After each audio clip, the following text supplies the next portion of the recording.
grab your coffee and wake up with the Daily Tips, Michael Jenkins. I always stay away from the hot team in the offseason. Whenever you see everyone piling on praise, it just feels like a sucker match. Can you dig it, sucker? And Chelsea Messenger. I don't want to lose to somebody dumber than me.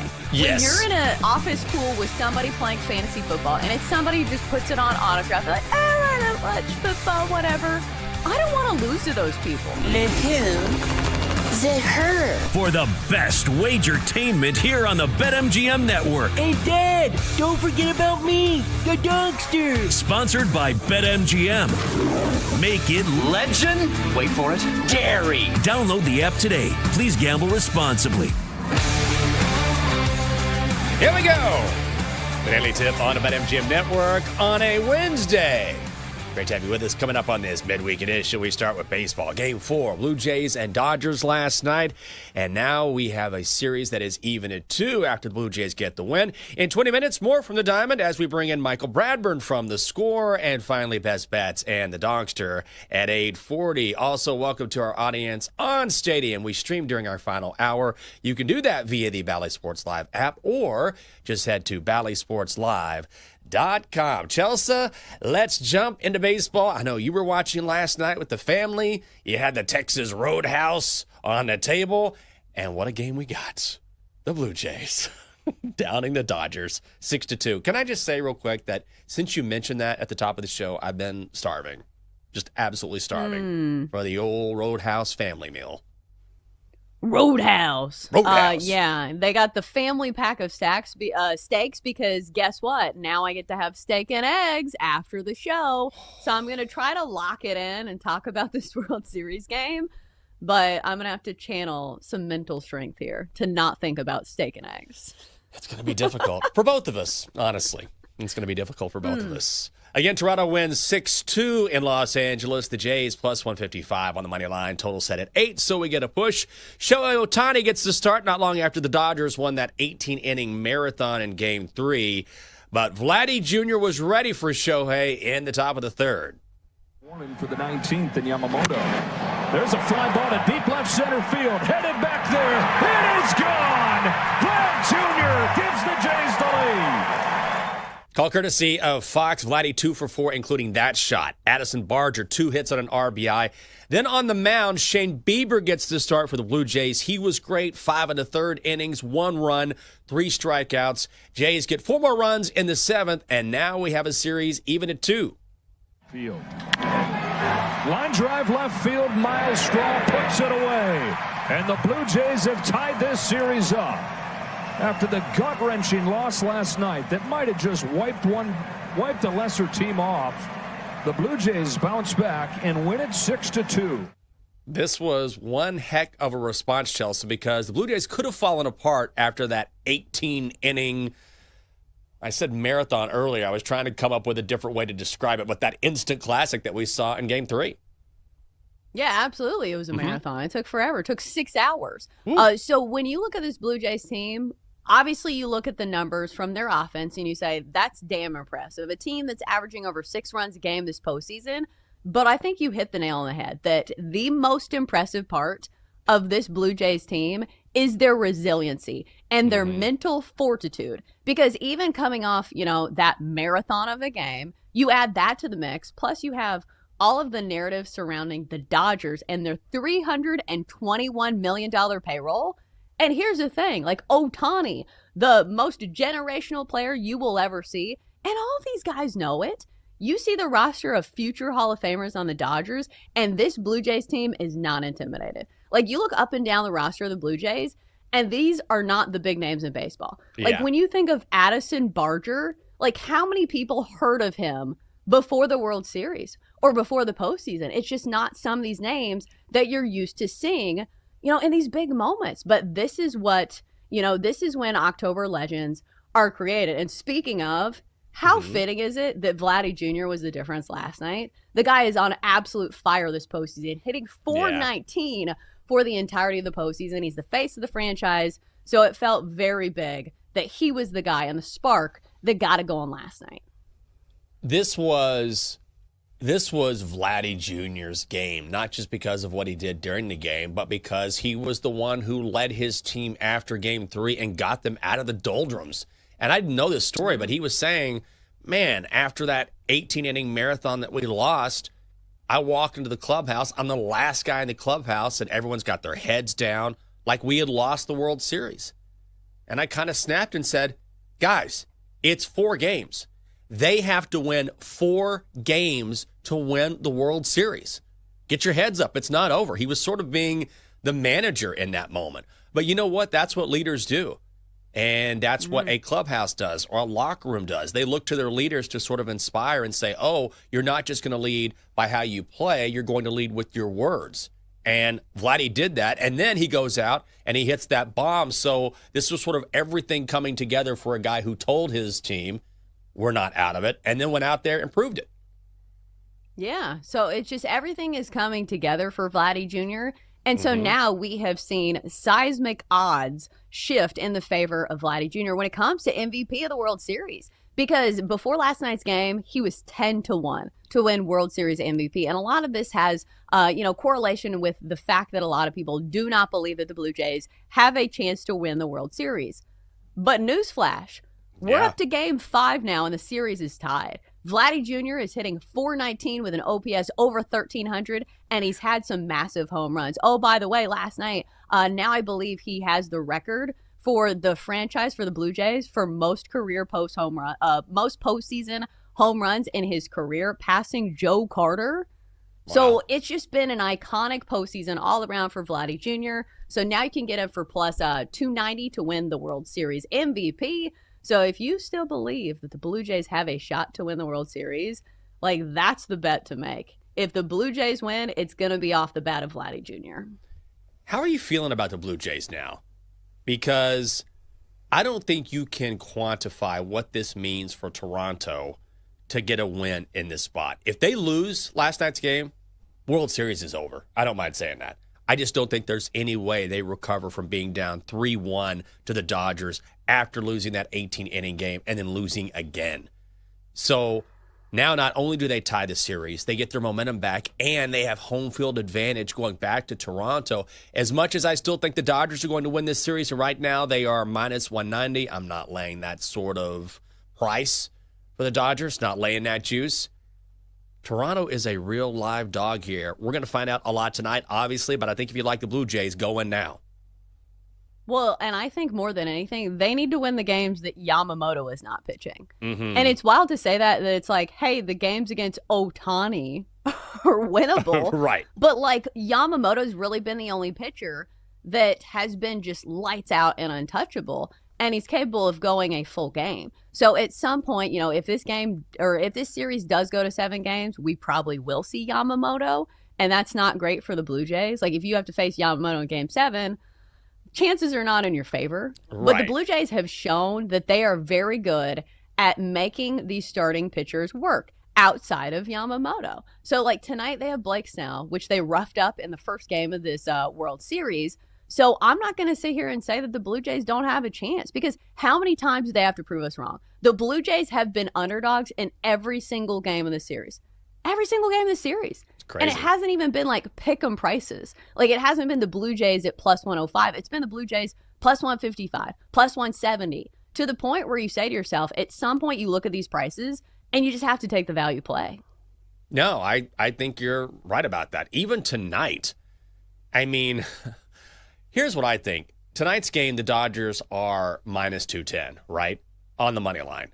So if you're talking about finding the value, and again, we're talking about a lot of minus money here, so I understand everything is relative. But if the Dodgers win tonight, don't you think they probably go on to win the World Series? I think probably so. So why would you lay $2.10 on the Dodgers tonight when the series price is minus 190? I don't know. I do not know. And here's the thing that maybe if you're not super into betting is that when you have these big name teams that are, have the pedigree and have been absolute staples, because, like, think about how many World Series have the Dodgers played in the last 10 years? It feels like a ton. So when the public sees this type of team, they want to bet on the Dodgers.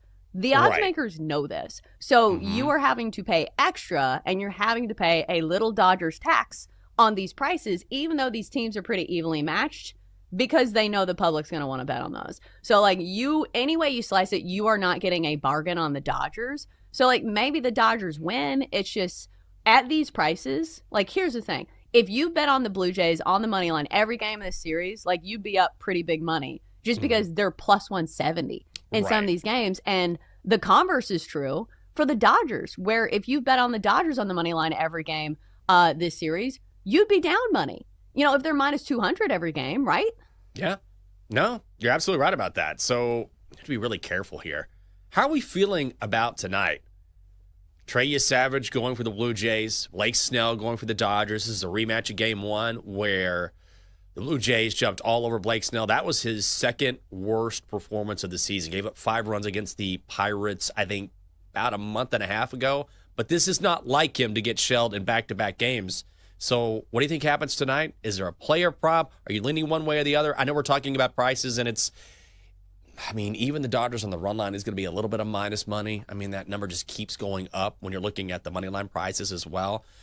I kind of want to bet on this game, but also at the same time, I just feel like that because of all the public interest, which keeps driving up prices, it's hard to find a solid bet. Yeah, and this is all to be said that, like, it's not like I'm saying the Dodgers can't win this game. It's just like these prices make it really hard to make a case for the Dodgers. So I'm going to go with a player prop in this game. I'm going to go hits, runs, RBI. Going to go Vladdy Jr. Like, it's the face of the franchise. And he's been on absolute fire. And he's hit off of Blake Snell before. He has a lot of familiarity with him because Blake Snell once pitched in the AL East when he was with the Rays. I'm not sure if Vladdy Jr. was there. But anyways, he does have, I think, 17 at-bats against him. So Vladdy Jr., 2+ hits, runs, and RBI is minus 103. That's almost even money. And so that kind of insulates you from walks as well. Even if they do walk Vladdy Jr., if somebody drives him in and he scores a run, that counts for this bet as well. So I like that one probably the best of the player props just because he's hitting 419 for the postseason. He is seeing the baseball like it is a beach ball at this point. So I think you can make a pretty solid case for Vladdy Jr. just about any night. No, I agree. I think that's sharp. Is there any other bet on the board if you're looking at how many games will this series be? 6 games is minus 120, 7 games is even money. If you want to go series total games, over 6.5 is even money. Under 6.5 is minus 120. I will say I kind of like over 6.5 at even money. I feel like this could go 7 games. And remember, the Blue Jays have home field advantage now because they won last night. I feel like that, I mean, we know we're going to go back to Toronto. They'll get at least 1 win there. I think we're going to go 7. I like over 6.5 at even money. Yeah, just play 7 games at even money, same bet. So yeah, I think it goes 7. Like, what have we seen from this series so far is that both of these teams are very evenly matched. And the wildest part for me is that normally when we handicap games, you look at the pitching matchup and we say, okay, the Blue Jays have the disadvantage. The Blue Jays have won games in which they have severe pitching disadvantages.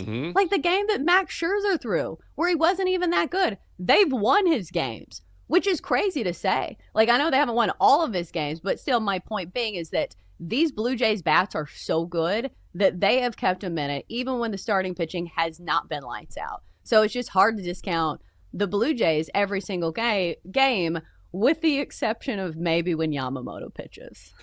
Yeah, that guy he's otherworldly. He and Shohei both.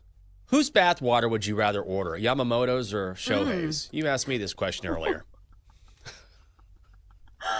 Oh, man. Well, my question was, which player do you think would sell the most? It wasn't a personal question, because personally, I would hope that you would say, I don't need to be buying anybody's bathwater. Like, that's the correct answer that I was looking for. Yes. But to spin this to more of a like relevant tangent, we were talking about this yesterday. Who wins MVP of the World Series if the Dodgers win and Yamamoto has 2 excellent games? Because, like, think about it. Ohtani looked human last night. And I understand he's had otherworldly performances. And, like, he's a unicorn. He's playing both sides of the ball. But, like, think about if Yamamoto throws another complete game in Game 7 of the World Series. He has to win MVP, right? I think he does. But can he? I think that's the question. Here's the thing. If he goes the distance again and throws another complete game, 3 straight, I mean, I know this is about the World Series and not what he did previously. But if he does 2 consecutive complete game shutouts or complete game performances in the World Series and Shohei struggles a touch, I think he has to be the guy, right? I think so. Yeah, you can get a better price. Yeah, absolutely. Coming up next, we will continue talking about the World Series, what to expect tonight, and for the rest of the Fall Classic when we bring in Michael Bradburn from The Score. He is next on the Daily Tip on the BetMGM Network. Chelsea and Jenks will be right back on the Daily Tip on the BetMGM Network. Make it legendary. Download the app today. Please gamble responsibly.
Welcome back to the Daily Tip with Michael Jenkins and Chelsea Messenger on the BetMGM Network. Make it legendary. Download the app today. Please gamble responsibly.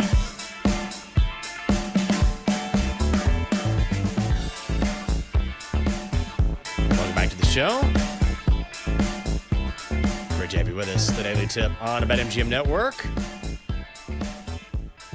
I'm Michael Jenkins. She is Chelsea Messenger. Coming up on the show, well, we're going to try and talk more baseball. We're going to bring in Michael Bradburn from The Score and get some insight on the World Series. So I missed yesterday. Glad to be back. But I don't want to talk about something that you may have discussed. Did you talk about Brad Paisley and this wild stat before the World Series? Yes. So Brad Paisley? Yeah. I mean, you know Brad Paisley. I mean, who doesn't know Brad Paisley? But country music legend, been around forever. I think I can say that now. He sung the national anthem before Game 3. Went 18 innings. He has now sung the national anthem before the 2 longest World Series games in history. Not only that, listen to this. Sung the national anthem before Game 1 of the World Series in 2024. Went 10 innings. Sung the national anthem before Game 3 of the World Series in 2018. That's the one I was talking about previously. Went 18 innings. Sung the national anthem before Game 2 of the World Series in 2017. Went 11 innings. If you hear that Brad Paisley is going to sing the national anthem before a baseball game, bet on extra innings because he's there for the long haul. What a wild stat. Right? I've never heard of this, but this sounds like something like tailor-made for like gambling Twitter. Because people see stuff like this and they're like, oh, you got to bet on this. You got to bet on this. You got to. But do you think there's any type, like, there's no correlation, right? Or causation, I should say. Yeah. Because, like, it is an anomaly and it is weird, but it's not something that I would, like, put my money on. But that is crazy. Like, if I'm a player, I'm like, no, you go back over there. You go back to Nashville. We don't want your kind around here. We don't want your kind around here. We don't want your kind. Your kind ain't welcome around here. We're looking for an extra innings game. And you're not Brad Paisley, so you get on, get. That's the way it goes. Get. Well, especially after they played that 18-inning game. Like, they probably don't want extra innings of any kind because it's already felt like a very long World Series. Yeah. So I don't know. Brad Paisley, you need to stay at home for, you know, the health of everybody on the Dodgers and the Blue Jays. But I will say this. I do feel like Major League Baseball has done a good job of getting really good singers and like A-listers, and we've had like a good celebrity presence. Because I said this when we were talking about Sydney Sweeney and the fact that like baseball needs help. It's not the NFL where like the NFL does not need celebrity guests, you know, in the stands to like drive the interest and provide like some sort of like cultural relevance. But I feel like baseball kind of does. And they've had some A-lister. They had like BB Rexa. I've seen like Justin Bieber repping the Blue Jays. Obviously, he's from Canada. And then we had all kinds of celebrities in the stands last night. So here was the list. We had Brad Pitt, Ed Norton, Sydney Sweeney, Connie Britton, Donald Glover, Catherine O'Hara, and LeBron. And of course, the ex-royals. We had Meghan Markle and Harry. Prince Harry, I suppose I should say. Let me ask you this, Jenks. Of these celebrities, who would you choose to sit next to if you could? Connie Britton. Oh, I love Connie Britton. She's awesome, man. And she'd probably be the gal that have a beer with you and just talk baseball and hang out. Like every other person there might just talk down to you a little bit. Not Connie. We just sit and hang. Have a good old time at the baseball game. I think she'd be sneaky number one, honestly. I will always imagine her as like a coach's wife. Like just because of like Friday Night Lights. And she just has that feel to her where she's just like, she's cool and she's pretty, but it's effortless. And she knows just as much about football as like whoever is coaching on the sidelines. Run the damn ball, sweetie. So I just feel like she has that like cool presence to her where it's like she's attractive, but not like over the top attractive. Like she feels like she could be in your suburb. Yeah, she's totally relatable. I think that's what makes her great. Also relatable, Michael Bradburn, who covers Major League Baseball and Formula One for The Score. We've got him on the phone now. Michael, good morning to you. Thanks for being with us. And Where does this Game 4 performance rank for the Blue Jays? It feels like after that marathon in Game 3, it was a game they really needed, so this response was just massive for Toronto. Yeah, it was pretty legendary, honestly. I do think Ohtani, I do, like, before this game even started, I thought they could get to Ohtani, and you know, I really, really like Shane Bieber, so I like the pitching matchup heading in. Obviously, taking that 18-inning loss into 3 a.m. is brutal, and you're showing up to the park, you know, later in the day, and you're not in your normal routines and everything like that. But, you know, one team has to win, and, you know, the Jays did it. So, yeah, pretty great. Yeah, absolutely. Speaking of pretty great, I understand that the headline's always going to be about Ohtani, and rightfully so. Like, he's a generational unicorn. But I feel like we got to talk about Vladdy Jr. and what he has done for the Blue Jays this year, this postseason, and even last night. He's hitting .419 for the postseason, OPS over 1,300. Now he has like the most career postseason home runs of any Blue Jays player in history. What has he meant to the Blue Jays this year? Yeah, in the season, he signed a $500 million extension, so that kind of tells you what he means to the Toronto Blue Jays franchise and the ownership as well. Rogers is not the most forthcoming with their finances, you know, like they don't love giving those contracts out. So it's huge that they were able to tie up a like franchise star like Vladimir Guerrero Jr. Also, there were some fans who thought like a first baseman / DH who can slug very, very well, just like wasn't worth that much money. Even some people thought like, you know, the Juan Soto comparisons were pretty brutal. Like Soto is like slightly younger and much better getting on base. So it's tough to see like people come out and say Vlad isn't worth $500 million because he has surely proven that he is definitely worth $500 million. It's going to be interesting if Rogers feels that Bo Bichette is worth investing in the offseason as well. So, yeah, we'll see. We're talking with Michael Bradburn, who covers Major League Baseball and Formula One for The Score. You're Canadian. Are you a Blue Jays guy, or are you just like, well, don't put that on me? You know, I just because I'm from Canada doesn't mean I love Toronto. But are you passionately for the Blue Jays in this series? Honestly, it's kind of a good question. I do think the Blue Jays will win it, but I'm not a Blue Jays fan. No, like I do find myself when the game comes on and I'm sitting there watching it, I am rooting for them, but I think I'm rooting for them just because they're like a fun, scrappy team. They work tough at bats up and down the lineup.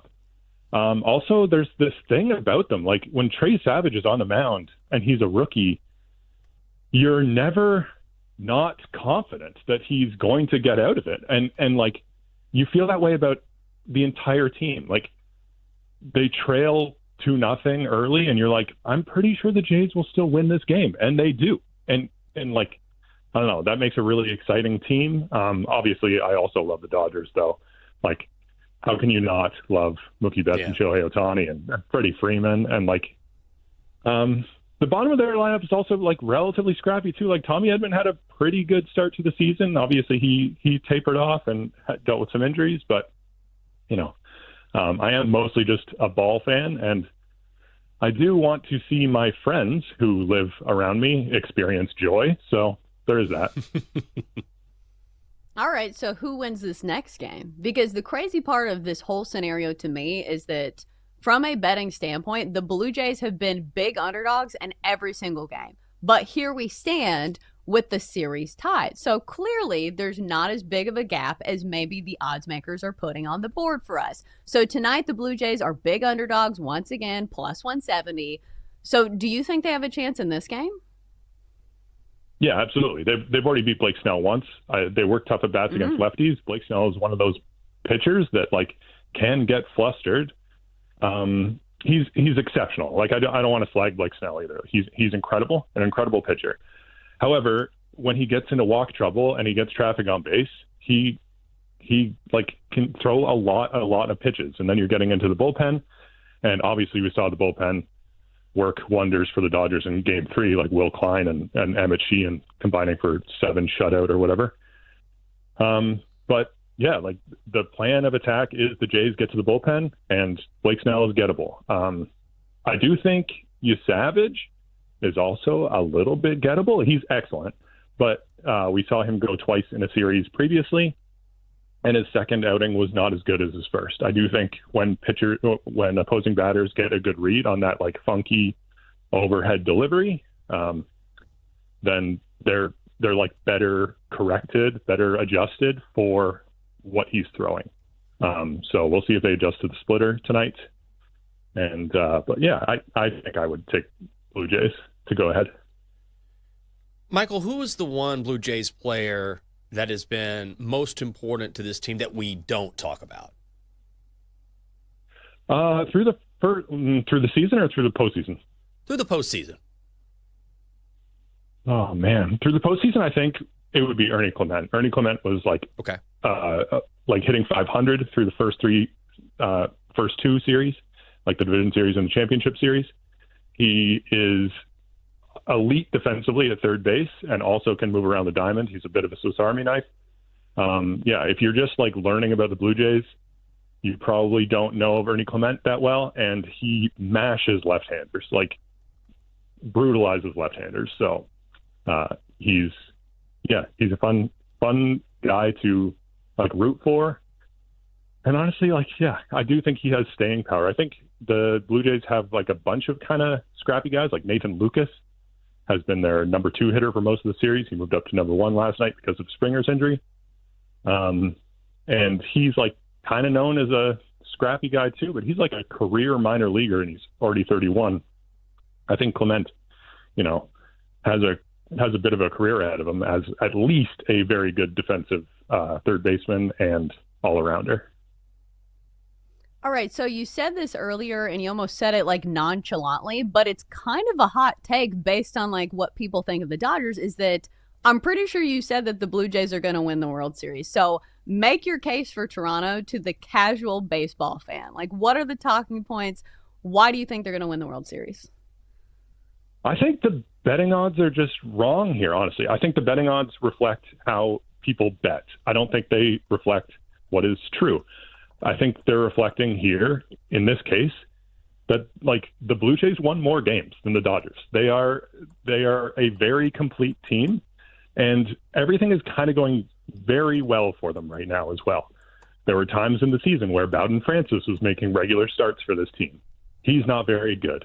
There were times in the season when Max Scherzer looked absolutely cooked, and he is good now. Like he's not prime Max Scherzer or anything, but he's getting like very competitive outs in a World Series against one of the hardest lineups in the history of baseball.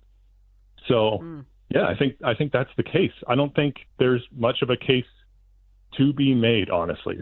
You've seen them through 4 games here, and they're an elite ball club. Like this isn't luck. They work very hard at bats. Obviously, they cannot compete against a pitcher like Yoshinobu Yamamoto because he is like unflappable. But when like Blake Snell and Tyler Glasnow are on the mound, who throw a lot of pitches to try and get strikeouts, they're going to beat those guys. And they did all year. He covers Major League Baseball and Formula One for The Score. It is Michael Bradford. Michael, thanks for the time this morning. We appreciate it. My pleasure. You never know. You never know. You're going to meet someone from Canada, and they're like, I don't know.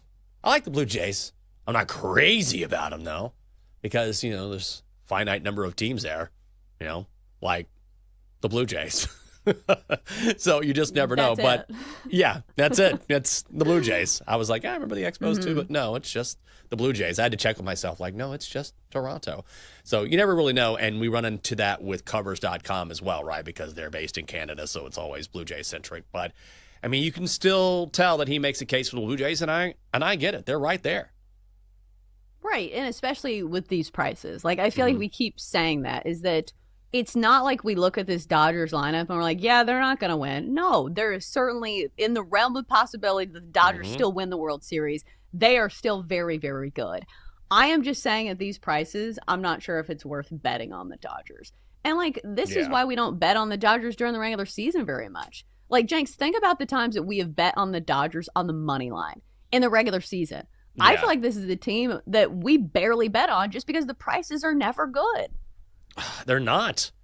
I mean, you just kind of have to go into the numbers a little bit and look at different player props or maybe find alt bets to make, or you have to get creative, which is something you're very good at. Yeah. And you say all the time, get creative, because you're not going to find a price that you like if you just bet these guys outright, and you would have lost money.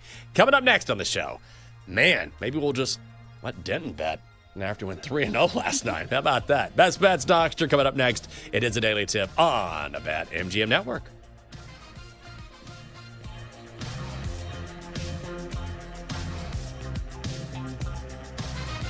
Coming up, Jenks and Chelsea give out their best bets here on the BetMGM Network. Make it legendary. Download the app today. Please gamble responsibly.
Let's get back to the Daily Tip with Chelsea Messenger and Michael Jenkins on the BetMGM Network. Make it legendary. Download the app today. Please gamble responsibly. Welcome back. The Daily Tip on the BetMGM Network on a Wednesday. I'm Michael Jenkins. She is Chelsea Messenger. Coming up, Best Bets, Dongster. Chelsea, I don't know if you ever feel like that we're living in a simulation, but I do a lot because I have those moments where I'm like, what is going on here? Am I like a more advanced version of The Sims and somebody's messing with my head? So I was in a lift yesterday and I had my earbuds in and I was on ChatGPT, and I have tried all of the chatbots. I have my different opinions about each one. Claude, ChatGPT, Gemini. Now even Amazon has Alexa Plus out. So if you see your devices upgrade at home and they're getting smarter, that's why. What else do we have? I mean, they're all over the place. So I'm on ChatGPT, and all of a sudden I hear a news story that says why people who engage with chatbots are now experiencing different types of psychosis. And I was like, what? I'm like, am I crazy? I had like WTOP or something. I was listening to like news radio. I'm like, wait a second. Psychosis? And so they went to commercial break and I came back and I had to listen. I'm like, am I crazy? And I don't know it because this came on while I was in ChatGPT, just going back and forth. Fortunately, once I listened to the story, I was like, okay, I don't fit any of these symptoms. Like people who have cut off their families, who only talk to chatbots and that's it. Don't talk to their friends like they're totally isolated. I don't do that. But it was a weird moment when I'm doing it and then I hear about it. Well, first of all, I've never heard of Claude. Yeah. What is that attached to? It's from the AI company Anthropic. That is their chatbot. That's very in the weeds. I've never even heard of that one. We need one that's like for every demographic. We need one for like people here in the South. It's like named Jeff. Jed. Has like a Southern accent. They got to pander to everybody, right? Like, why aren't they doing this already? But it is funny that you bring this up because I was getting my hair done yesterday at my neighbor's, and she has an Alexa. And so apparently there is an upgrade with Alexa where now it is more conversational. Instead of just giving an answer, she will go into something else where it's not just like, hey, Alexa, what's the weather today? It's not like, 62 degrees. It's like 62 degrees. I'd suggest that you pack a light jacket or a sweater. How are you feeling today? It's like, I didn't ask for that. So like my neighbor is worried because her 7-year-old son has been having these conversations with Alexa. And she's like, I don't want you to be excited to tell Alexa things. Because like he was like, I can't wait to tell Alexa that I made this car. And she's like, whoa, whoa, whoa. Yeah. This is weird. We need to stop this immediately. Yeah, I'm torn because Alexa was really dumb. Like really dumb. You'd say, hey, Alexa, play songs by Taylor Swift. And there'd be a pause and you'd hear, here is how Mother Kangaroo feeds her Joey. And you'd be like, what are you talking about? It's not even close to what I asked. But now it's just the opposite where you say, hey, what's the weather today? Oh, it's going to be a perfect 65-degree day. I'd suggest a light jacket. You're going to love it. And so Catherine heard this and goes, hey, Alexa, what if I don't love it? This isn't great weather for me. And she's like, oh, I'm sorry. I assumed you'd enjoy it. So she has upgraded in a big way, but you're spot on where now you're having these conversations back and forth, back and forth. It's really crazy. I think especially with kids because like I think most adults kind of know the difference. But I don't know. You see these headlines of people who are like, I'm going to marry my Alexa. And you're like, wow, humanity is still screwed. So there are people out there who like need these guidelines as well. But like, especially for kids, because like they don't know any better. And like, think about it. If it's tough for a child to make friendships, because sometimes it is when you're growing up and it's scary to talk to new people. Sure. Like, why wouldn't I just be friends with Alexa? And you're like, no, that's not how the world works. I don't want that to be the case. Even yesterday, I actually switched. I was on ChatGPT for a while, and now I'm a Claude guy. I was tired of Chat. And here's how they get you. Yeah, here's how they get you. whether it's Gemini, Grok, whatever, is that they keep prompting you with questions. And that's fine. Like sometimes I have a follow-up question, but that's all to engage you, right? Like, let me keep asking you this. Do you need this? What about this? Do you need this? And it's this endless cycle where sometimes I'm not looking for a prompt every single time we finish a correspondence like I'm off at war. Dear ChatGPT, I've missed you. But we have this give and take, and then like I don't need another prompt, but that's part of the engagement. It's just weird to me. Like, I don't even use Siri on my phone because I feel stupid talking to my phone, so I just don't do it. Like, if I want to do something, I can type it in my phone. Like, I don't get the premise of, like, I guess you guys have it, like the Alexa and, like, the Google Home or whatever. Yeah. Like, I don't want to talk to inanimate objects. Like, I feel like that is a level of crazy that, like, I'm already crazy, and, like, let's reserve that one for later. Fair. I don't blame you. I will get into that to a point, and then I'm like, all right, it's like anything else. Everything in moderation, so I totally understand that. Coming up next on Bet Sweats, who knows? Joe O, Sammy P, having a good time, getting you set for the World Series as well. Man, D-Day, 3-0 yesterday on his best bet, so we'll probably have to get in his ear and find out what he is betting on. Bravo, sir, bravo, well done. But let's find out what we have on the card tonight. Time to place your bets. Chelsea Messenger. We're going baseball tonight. What do you got? Yeah, let's continue to play the hottest hitter in the postseason, and that is Vladdy Jr. of the Toronto Blue Jays. So I'm going to go over his hits, runs, and RBI set at at 1.5. We're going to hit the over for -103, almost even money, because lest I remind you, Vladdy Jr. is hitting .419 this postseason with an OPS of 1,300. So even if they walk him tonight, which they might, he's been walked some in this series, if he gets on base and somebody hits him in and he scores a run, this counts for this bet. And here's the thing. If he hits a home run, this bet is cleared in one swing of the bat. And we have seen this from Vladdy Jr. We saw it last night. I'm not saying that he needs to hit a home run in every single game, but it would be fitting because it does feel like he is the face of the franchise. And he has been carrying this team with the momentum that we saw last night. And plus, he's faced Blake Snell quite a bit, 12 at-bats against Blake Snell. And we saw last time around that Blake Snell is hittable when the Blue Jays batters make him work for it and make him throw a bunch of pitches. So I think the matchup is good. Vladdy Jr., the best hitter right now in baseball. So let's continue to ride that. Over his hits, runs, RBI, over 1.5 for -103. All right, Chelsea. Let's get it. Let's get a dub tonight. All right, here's what I'm going to do here. I feel kind of lame making this bet because all the money is coming in on the Dodgers tonight, and I'm going to go with LA here. I just don't believe that the Raptors, come on. Frankly, I just don't believe the Blue Jays can get to Blake Snell in back-to-back games, back-to-back appearances at least, right? He got shelled in game 1 against the Blue Jays. He gave up 5 runs. And here's the thing. That was tied for his worst outing of the season, which was back in early September when he gave up 5 runs to the Pirates.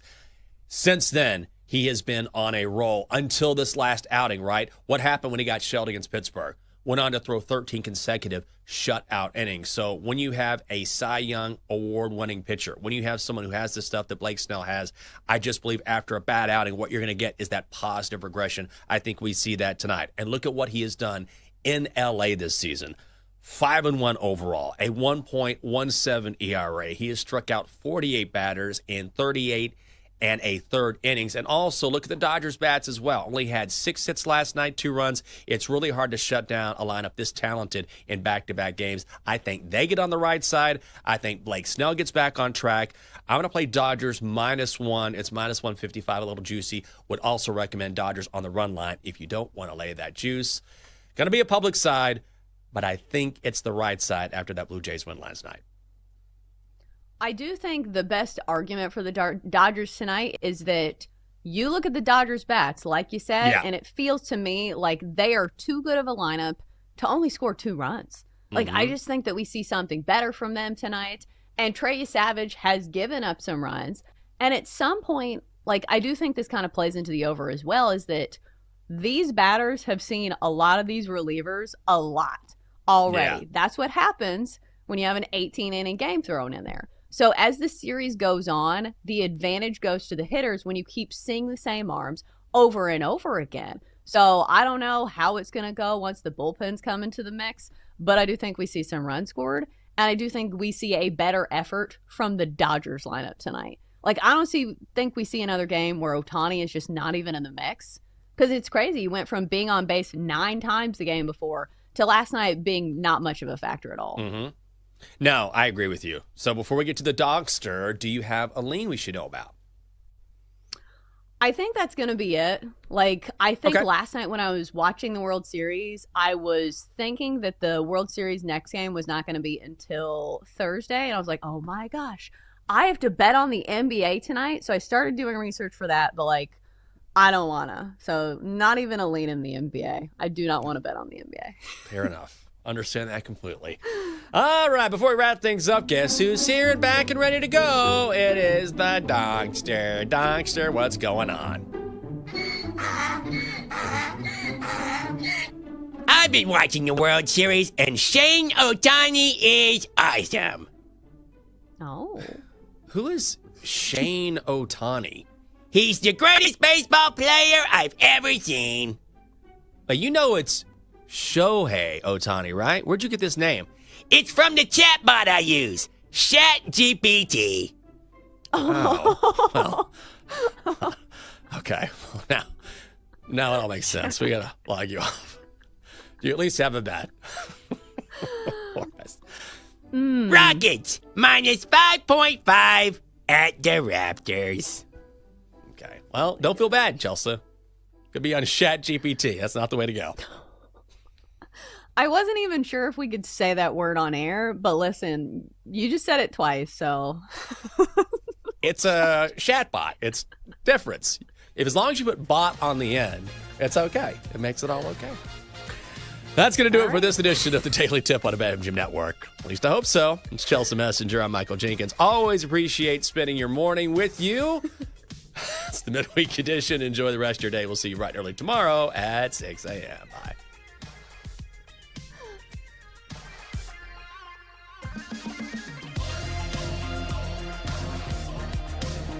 You've been listening to the Daily Tip on the BetMGM Network. Make it legendary. Download the app today. Please gamble responsibly. If you missed any of the show, listen back anytime on the new and improved Odyssey app.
Get ready to experience the ultimate fusion of wagering and entertainment. This is the BetMGM Network. Kicking off your morning with the Daily Tip with Michael Jenkins and Chelsea Messenger. Over. It's a very simple way to look at it. It's the best way to look at it. Followed by the newly branded Bet Sweats with Joe O and Sammy P. When I stop talking, that's when you jump in usually. He said, ring that bell! He said, ring that bell! Then it's You Better You Bet, hosted by Nick Costos and Femi Abebefe. Great teams and great players get a whistle. It's happened forever. It will continue to happen. Capped off every night with the electric Brad Evans and Ryan Horvat on BetMGM tonight. Oh, that's a sexy phrase. Quote Dr. Dre, creep with me and walk with me on this one. Welcome to a new era of Wagertainment. This is the BetMGM Network. Please gamble responsibly.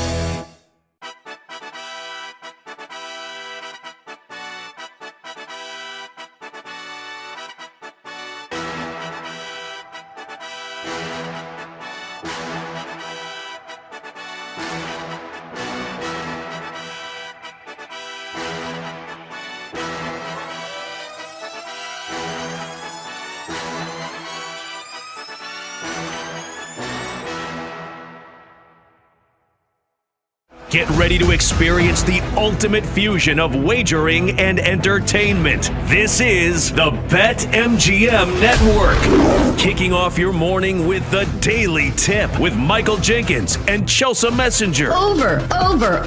It's a very simple way to look at it. It's the best way to look at it. Followed by the newly branded Bet Sweats with Joe O and Sammy P. When I stop talking, that's when you jump in usually. He said, ring that bell! He said, ring that bell! Then it's You Better You Bet, hosted by Nick Costos and Femi Abebefe. Great teams and great players get a whistle. It's happened forever. It will continue to happen. Capped off every night with the electric Brad Evans and Ryan Horvat on BetMGM tonight. Oh, that's a sexy phrase. Quote Dr. Dre, creep with me and walk with me on this one. Welcome to a new era of Wagertainment. This is the BetMGM Network. Please gamble responsibly.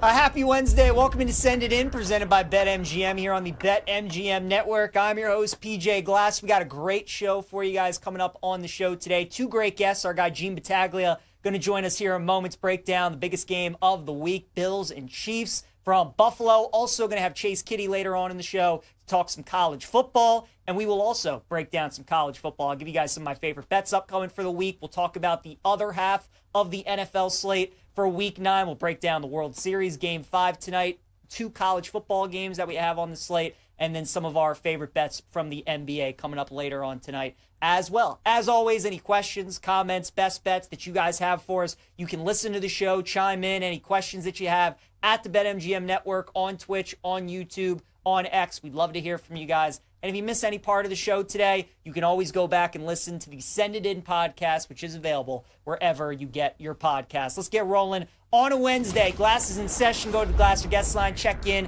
with Gene Battaglia. Give Gene a follow on X at Gene Battaglia. Co-host of the Sports Bar with Mike Danger, 3 to 6 p.m. weekdays on The Fan, 97.5 in Rochester. Gene, always great having you on.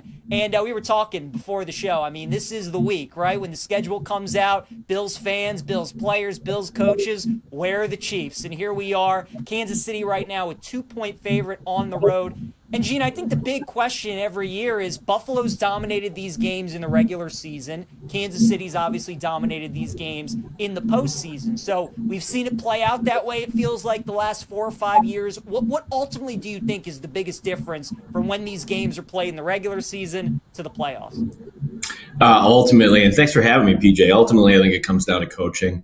That Andy Reid makes adjustments, Steve Spagnuolo makes adjustments. Last year, it was right there for the Bills. I mean, they had the ball with 3 minutes to go, and I think any Bills fans would have said, sign me up for that. Josh Allen has the ball, chance for the game-winning drive, but Spagnuolo knew to do an overload blitz on the left side, and it leads to an incompletion on 4th down, and there's your ball game. In the regular season, though, the Bills certainly get up for this game. So I think people here still get excited for this, PJ, even though we kind of recognize that what really matters is in January. This should be fun for both sides here. How do people feel about this game specifically, Gene? Because the Chiefs, they're the Super Bowl favorites right now. They look like the best team in football. Buffalo's been dealing with injuries all year. Did have a great performance against Carolina. Before that, they lost their last couple games. And not often do you get Buffalo as a home underdog. So are people optimistic? Do they feel a little nervous about this game going into it? What's kind of the vibe right now? The vibe is this doesn't look quite right with Josh Allen. And the debate is it something with Allen or is it the lack of separation from the wide receivers? This receiving core without Josh Palmer, and he's not practicing today, by the way, so I'm not sure if they get Palmer back, but it's a little thin right now. Keon Coleman hasn't come around like you hope he would have. Shakir still does his thing. Kincaid came back to the lineup. That was a good thing. But as long as this offensive line could continue something along the lines of what they did at Carolina with James Cook, and what you could expect to see here actually is just more of these jumbo packages from the Buffalo Bills. They were rolling out 3 tight ends. They were playing a fullback. Who plays a fullback these days on a regular basis? So that might be the ironic thing here, is that the Bills here are going to more of this ground attack when you have Josh Allen as a quarterback here, recognizing that maybe the receiving core right now isn't what it should be if you want to be a championship contender. Yeah, I mean, Gene, that's what I was going to ask you. I feel like every time you're on, right, we ask you, in this game, which receiver would you look at? Because the Bills probably are going to run the ball a little bit like they did against Carolina, you think it's worth taking, like, some touchdown sprinkles on some of these tight ends or betting their over receiving yards? Like, would you look at some of the Bills' tight ends in this game rather than maybe Shakir or Keon Coleman or one of the receivers? Yeah, the idea that if you want to stop the Bills, you're going to try to sell out for James Cook. And although the Bills don't do a lot of play action, if they did, it would open up those opportunities. Now, you should note that Kincaid doesn't really stay on there as a blocking tight end that often. It's more often Knox or Jackson Hawes. So if you really want to get exotic with this, a Jackson Hawes maybe anytime touchdown, something along those lines to have a little bit of fun. But I would think for receiving yardage, Kincaid would be my best bet on that, with Shakir coming in second in terms of who's going to roll up the most yardage in terms of receiving for Buffalo. Gene, you told me, too, before the show started, I thought was really fascinating, was Sean McDermott took over the play calling against Carolina. Did he talk about, was it a lot of coach speak from him about, like, you know, nothing was wrong with Joe Brady, just trying to make a change, find a spark? Or did he talk about they weren't running the ball enough, they needed to do certain things better? Like, what was the reason for the change? It was the defensive play calling, PJ, on the other side of the ball. So McDermott taking over after the Bills, it was just a no-show, basically, both coaching-wise and player personnel-wise against Atlanta. And then there wasn't any announcement. There wasn't anybody finding this out beforehand. We just all kind of recognized, like, wait a second. When the Bills are on defense, McDermott's calling in the plays here. So he's kind of rolling up his sleeves here. And I don't think that was the number one reason why the Bills had this nice bounce back, allowing just the 9 points. I think that Andy Dalton is a very bad quarterback at this stage of his career, and that the Bills were able to figure out, all right, as long as we take away Chuba Hubbard and Rico Dowdell, and they didn't run Dowdell as much, it made it for a rather easier afternoon. But with McDermott, I would be surprised, particularly against the Chiefs, that he's just going to hand it back to Bobby Babbage this week. So I'm curious to see, how is Sean McDermott going to call this game against Patrick Mahomes? Because anecdotally, I just think that McDermott is actually a little bit more aggressive when it comes to the play calling on the defensive side of the ball, when we've seen him do this over the years. What can you tell us about the injury report right now for Buffalo on the defensive side? We know there are a bunch of guys that are questionable, a bunch of guys that maybe will play, maybe won't. As of now, Gene, early in the week on a Wednesday, who are kind of the big names that you guys are monitoring for game time? Well, the big one was Ed Oliver, who was having a great season in what we've seen so far. He's out, you would figure, for the rest of the regular season with the torn bicep.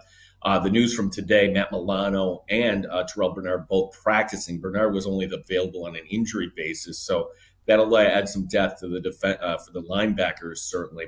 But no Josh Palmer at practice today. It doesn't mean that he's out.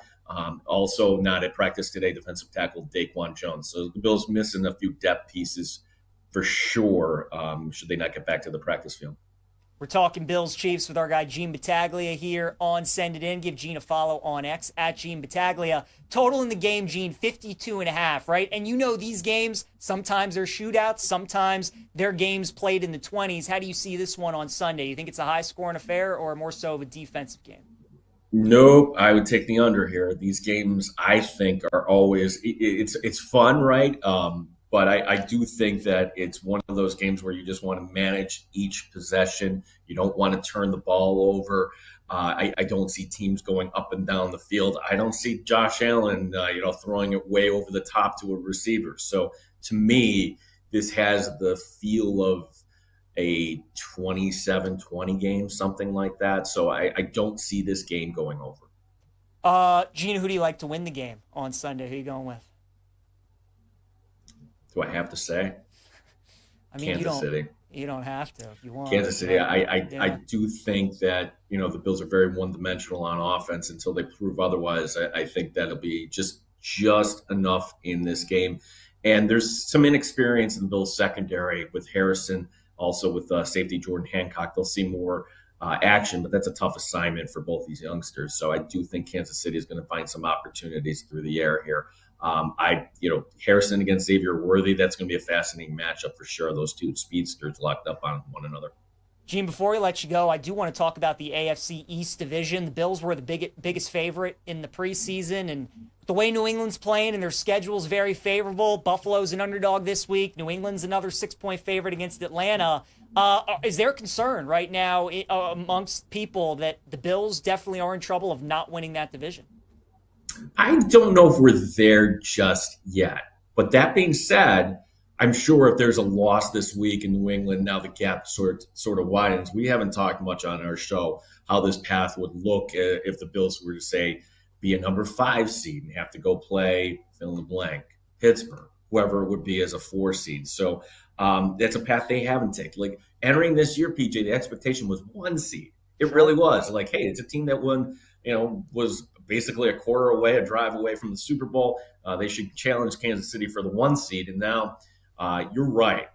New England has made improvements. They're much better coach than compared to last year. So if this goes the way I think it would be, the conversation is going to shift next week to people panicking a little bit about the division. Yeah, Buffalo minus 155 to win the division right now. But as Gene mentioned, Bills loss coupled with a New England win, you'd probably see New England become the new favorite in the AFC East. It's going to be a fun one, always is. Bills Chiefs Sunday from Buffalo. Gene Battaglia, co-host of the Sports Bar, 3 to 6 p.m. weekdays on The Fan in Rochester. Gene, I will see you later on your show today, my friend. Appreciate you stopping by.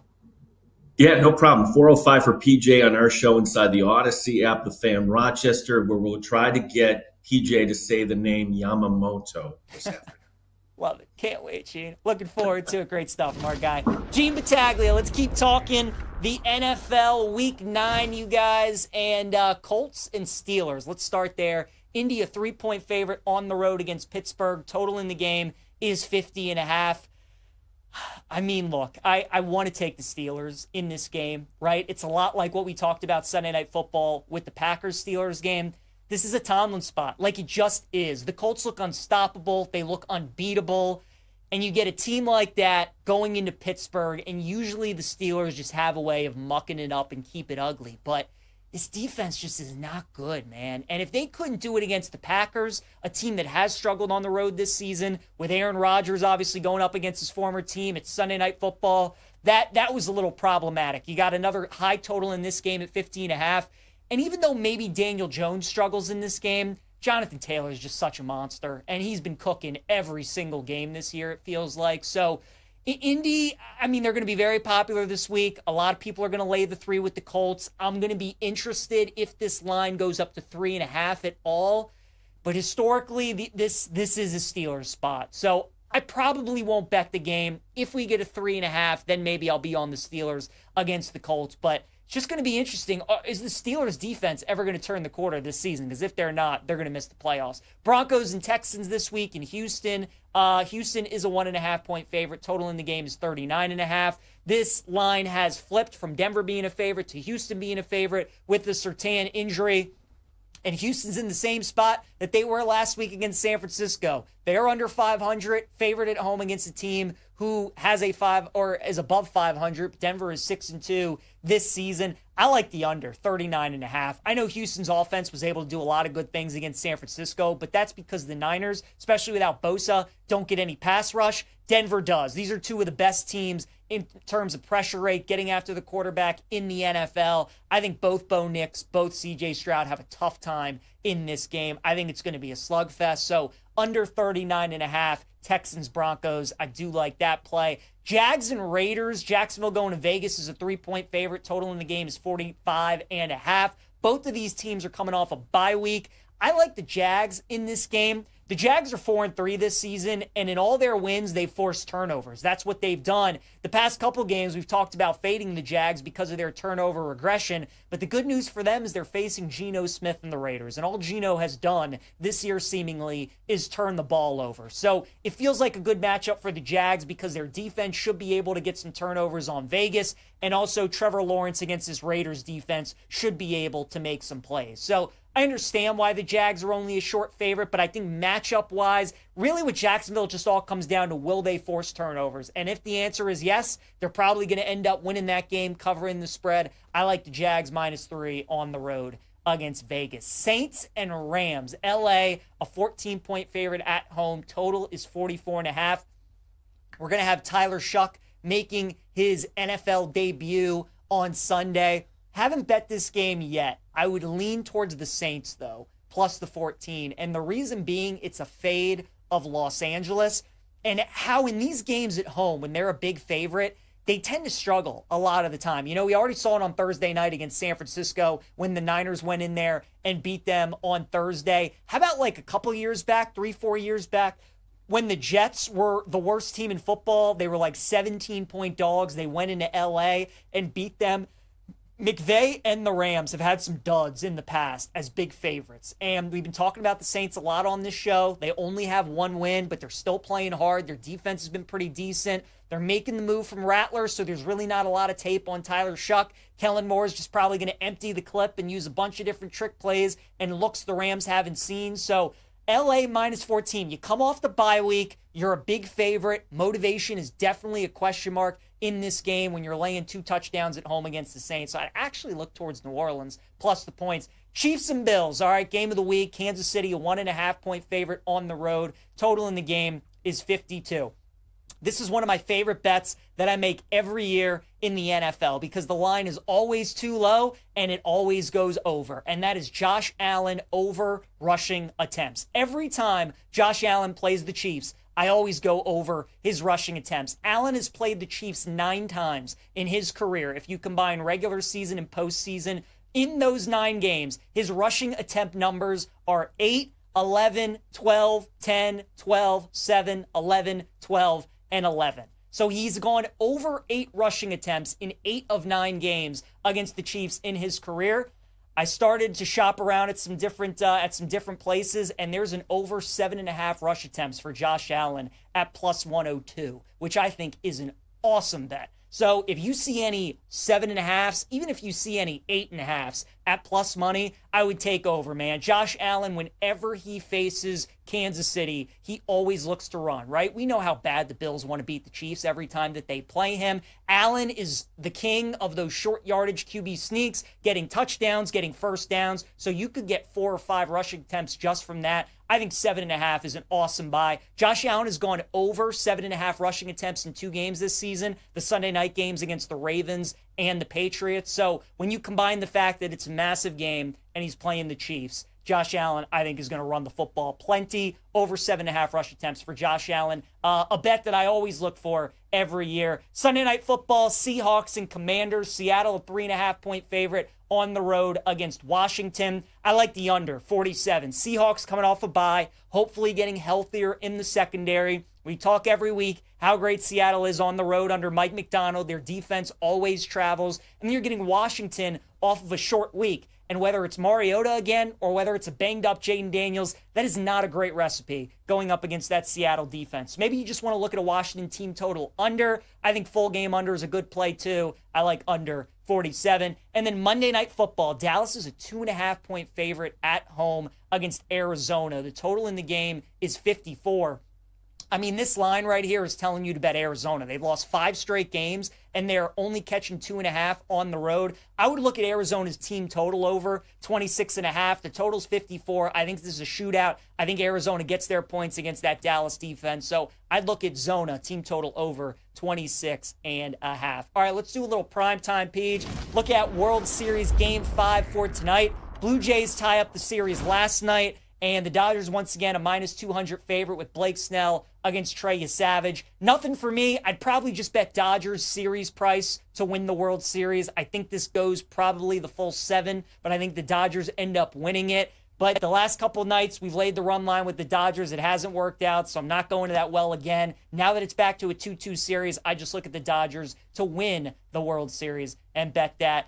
Jacksonville State and Middle Tennessee tonight in college football. We've seen some big line movement on this game. Jacksonville State down from a 6.5-point favorite to a 3.5-point favorite. I agree with the line movement. I think Middle Tennessee is live in this game. And I never understood why they were 6.5-point dogs to begin with in the first place. They played 3 good teams the last 3 games that they have played. Kennesaw State, they lost by 8-2 on the road. They lost to Missouri State by 2 and Delaware by 3. So they've kind of been playing everybody close, and I think they win tonight's game against Jacksonville State. FIU and Missouri State, 2 teams that can score some points. I think the total's too low in that game at 50.5, so that's immediately where I went first in that game. I think the over is the play. Missouri State favored by 3.5. Nothing for me on the side, but I like the over in that game at 50.5. All right, real quick, a promo from our friends at BetMGM and MLB World Series Same Game Parlay Boost Token. Grab a boost for baseball's biggest games. Use the Same Game Parlay Boost Token on any World Series matchup and score a bigger payout if your Same Game Parlay wins. Make it legendary with BetMGM. Download the app today and please gamble responsibly. All right, let's go to our guy Chase Kitty now. BetMGM senior writer. Give him a follow on X at Chase A. Kitty. And of course, James Madison University graduate. Chase, big win for your Dukes last night. They look good against Texas State. Vandy has also looked pretty good here as of late. They take on Texas, who is laying 2.5 at home. This is a super interesting game. I haven't decided who I'm going with yet in this game. I'm curious if you have a play that you like in Texas Vandy. Yeah, I'm not going to call it a play, but I definitely have a lean. There are a few games this week. It's like branding.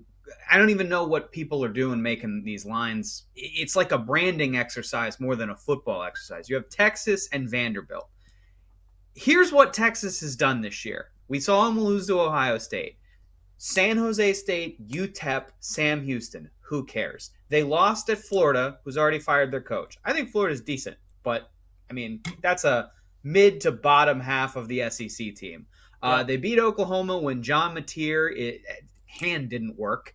They needed an insane comeback and then overtime win to beat Mississippi State last week. Again, a team that's better, but it's Mississippi State still. And they needed overtime to beat Kentucky.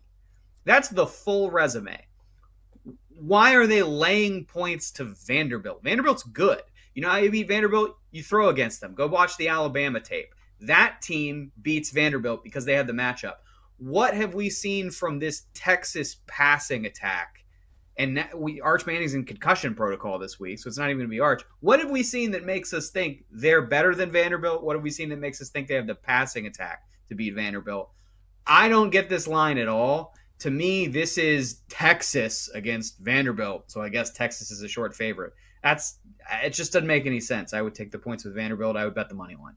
I think that's fair, man. Yeah, man. Vandy wins that game. They really are in the driver's seat to make the playoff, which is pretty cool. Utah and Cincinnati, the Utes chase laying 9.5. Now, you and I are very similar. We see a game like this, top 25 matchup. Cincinnati's undefeated in league play. The line goes from 7 to 9.5. And just normal people are going to look at this and they're just going to be like, we're getting 9.5 with Cincinnati. Now, the question is, at 7, sure, Utah's probably a good bet. Has it moved too much, though, where now you would maybe take a look at Cincy, or do you still think Utah's probably the play? No, I would take a look at Cincy, and the line movement is a factor. But again, this to me is a weird branding game where Utah is a known football power, and Cincinnati, until like a week ago, hadn't even really gotten any look for the AP poll. Not that the AP poll matters, but it tells you, it's a barometer of how much like Q score and relevance you have as a football team and what your resume has done. Cincinnati's really good. They're thick in the middle. It's hard to run on them. Brennan Sorsby's really good. So I think, to me, this is like, oh, Utah is this like preeminent Big 12 power because of what they did the last 10 years in the Pac-12. And Cincinnati has been pretty lousy the last 2 years since the exodus to Wisconsin. I think this is too big. I would not give Cincinnati this many points. I think they can win the game on the field. So I think 9.5 is crazy. I like it. Chase, a lot of interesting ACC games this week because just about all the top teams are on the road. Miami has to go to SMU. Louisville's got to go to Blacksburg. Virginia across the country to Berkeley. And Georgia Tech, only a 5.5-point favorite at NC State. As you look at those ACC games, what's the game that jumps out to you where you think that road favorite could struggle? Well, I'm done waiting for Georgia Tech to get caught. They're just good. That's a playoff team. They're really good. I think Virginia's the interesting one.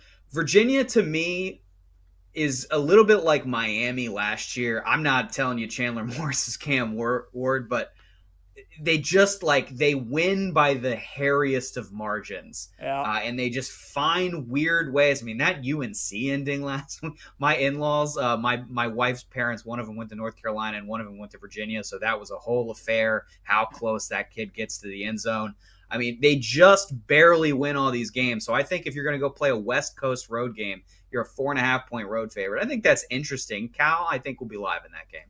Chase, anything else that you like on the board for Week 10 in college football? Anything that you bet? Yeah, I'll give you a couple tonight. We got Wednesday night action. Florida International, Missouri State. I like the under there. Missouri State's totals just are not being priced correctly at all, in my opinion. They're 6-1 to the under because they keep hanging these totals in the 50s, and I think they should be in the 40s at this point.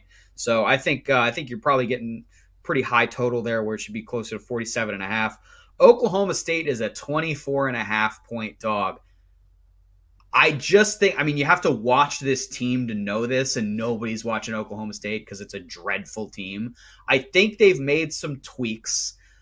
Just flush the tape from Lubbock last week. Who cares? But I do think the offense is looking a little better, and 24.5 is a huge number for a Kansas team that really has looked stuck in the mud for most of the last month. So I would take a look at the Cowboys there. Tennessee is square. I just think the book's out on Oklahoma right now. I think Mateer's not healthy, and I think they are playing an incomplete version of themselves, so I would lay it with the balls.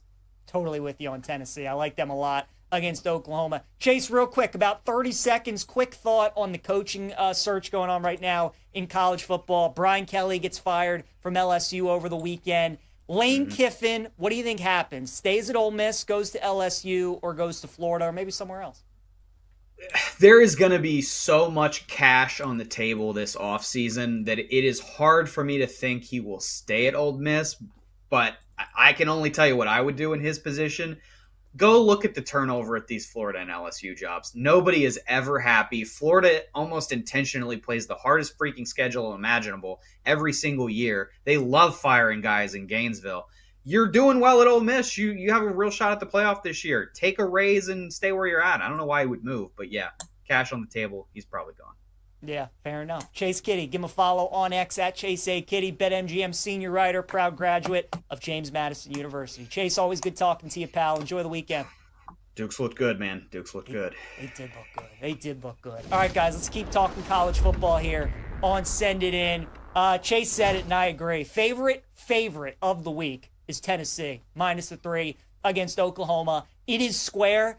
But I think the Sooners, it's just simple, right? We liked Tennessee last week against Kentucky, and the handicap was I don't think Kentucky's going to score enough to keep pace with Tennessee. It's the same thing on Saturday. I don't think Oklahoma's going to have enough offensively to keep pace with the Vols in Knoxville. So give me Tennessee -3 against Oklahoma. Favorite underdog, give me Nebraska +6.5 against USC. Lincoln Riley 1-15 against the spread since he's been in LA.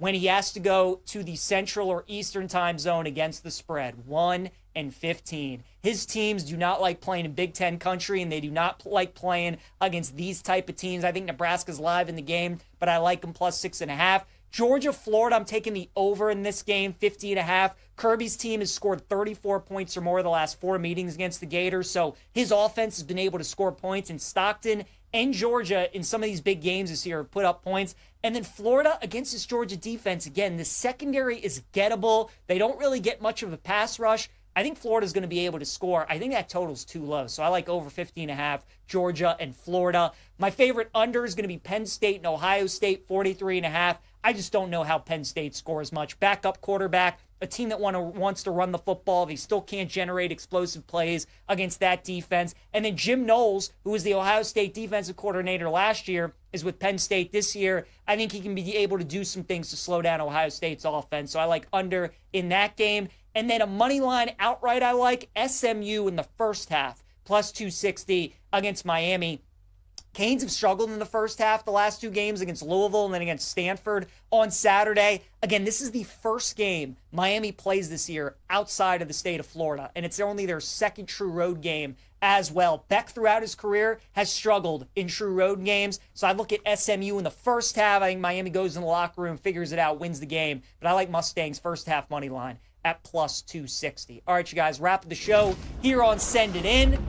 We're going to take Bo Bichette and go and streaking against Blake Snell. Bo's come back from the injury. He's had some good at-bats. He's gotten some hits. I think he gets one tonight against Blake Snell. Prop lock is going to be Peyton Pritchard over 15.5 points against the Cavs. Pritchard has had 16 or more in 3 of the games so far this season, and I think against Cleveland, he's going to be able to get that tonight. Dog of the day, let's go with the Pacers, +6.5 against the Mavericks. The Wizards went into Dallas and beat the Mavericks outright. Pacers are looking for their first win of the season. I think they'll be able to keep that game close. I think they could win that game. And then Middle Tennessee State, +3.5 against Jacksonville State. That is my favorite bet of the day. Thanks again to Gene Battaglia, Chase Kitty for joining us today on the show. Appreciate you guys tuning in. We'll see you tomorrow.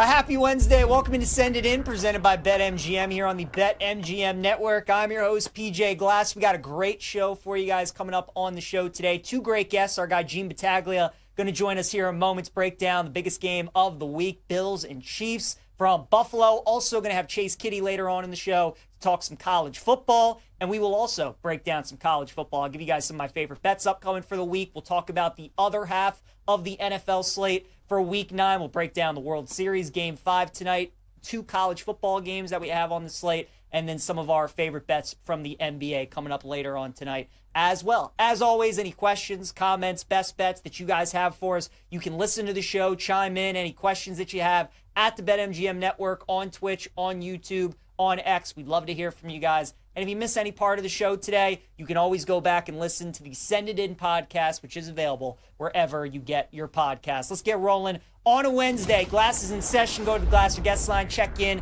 with Gene Battaglia. Give Gene a follow on X at Gene Battaglia. Co-host of the Sports Bar with Mike Danger, 3 to 6 p.m. weekdays on The Fan, 97.5 in Rochester. Gene, always great having you on.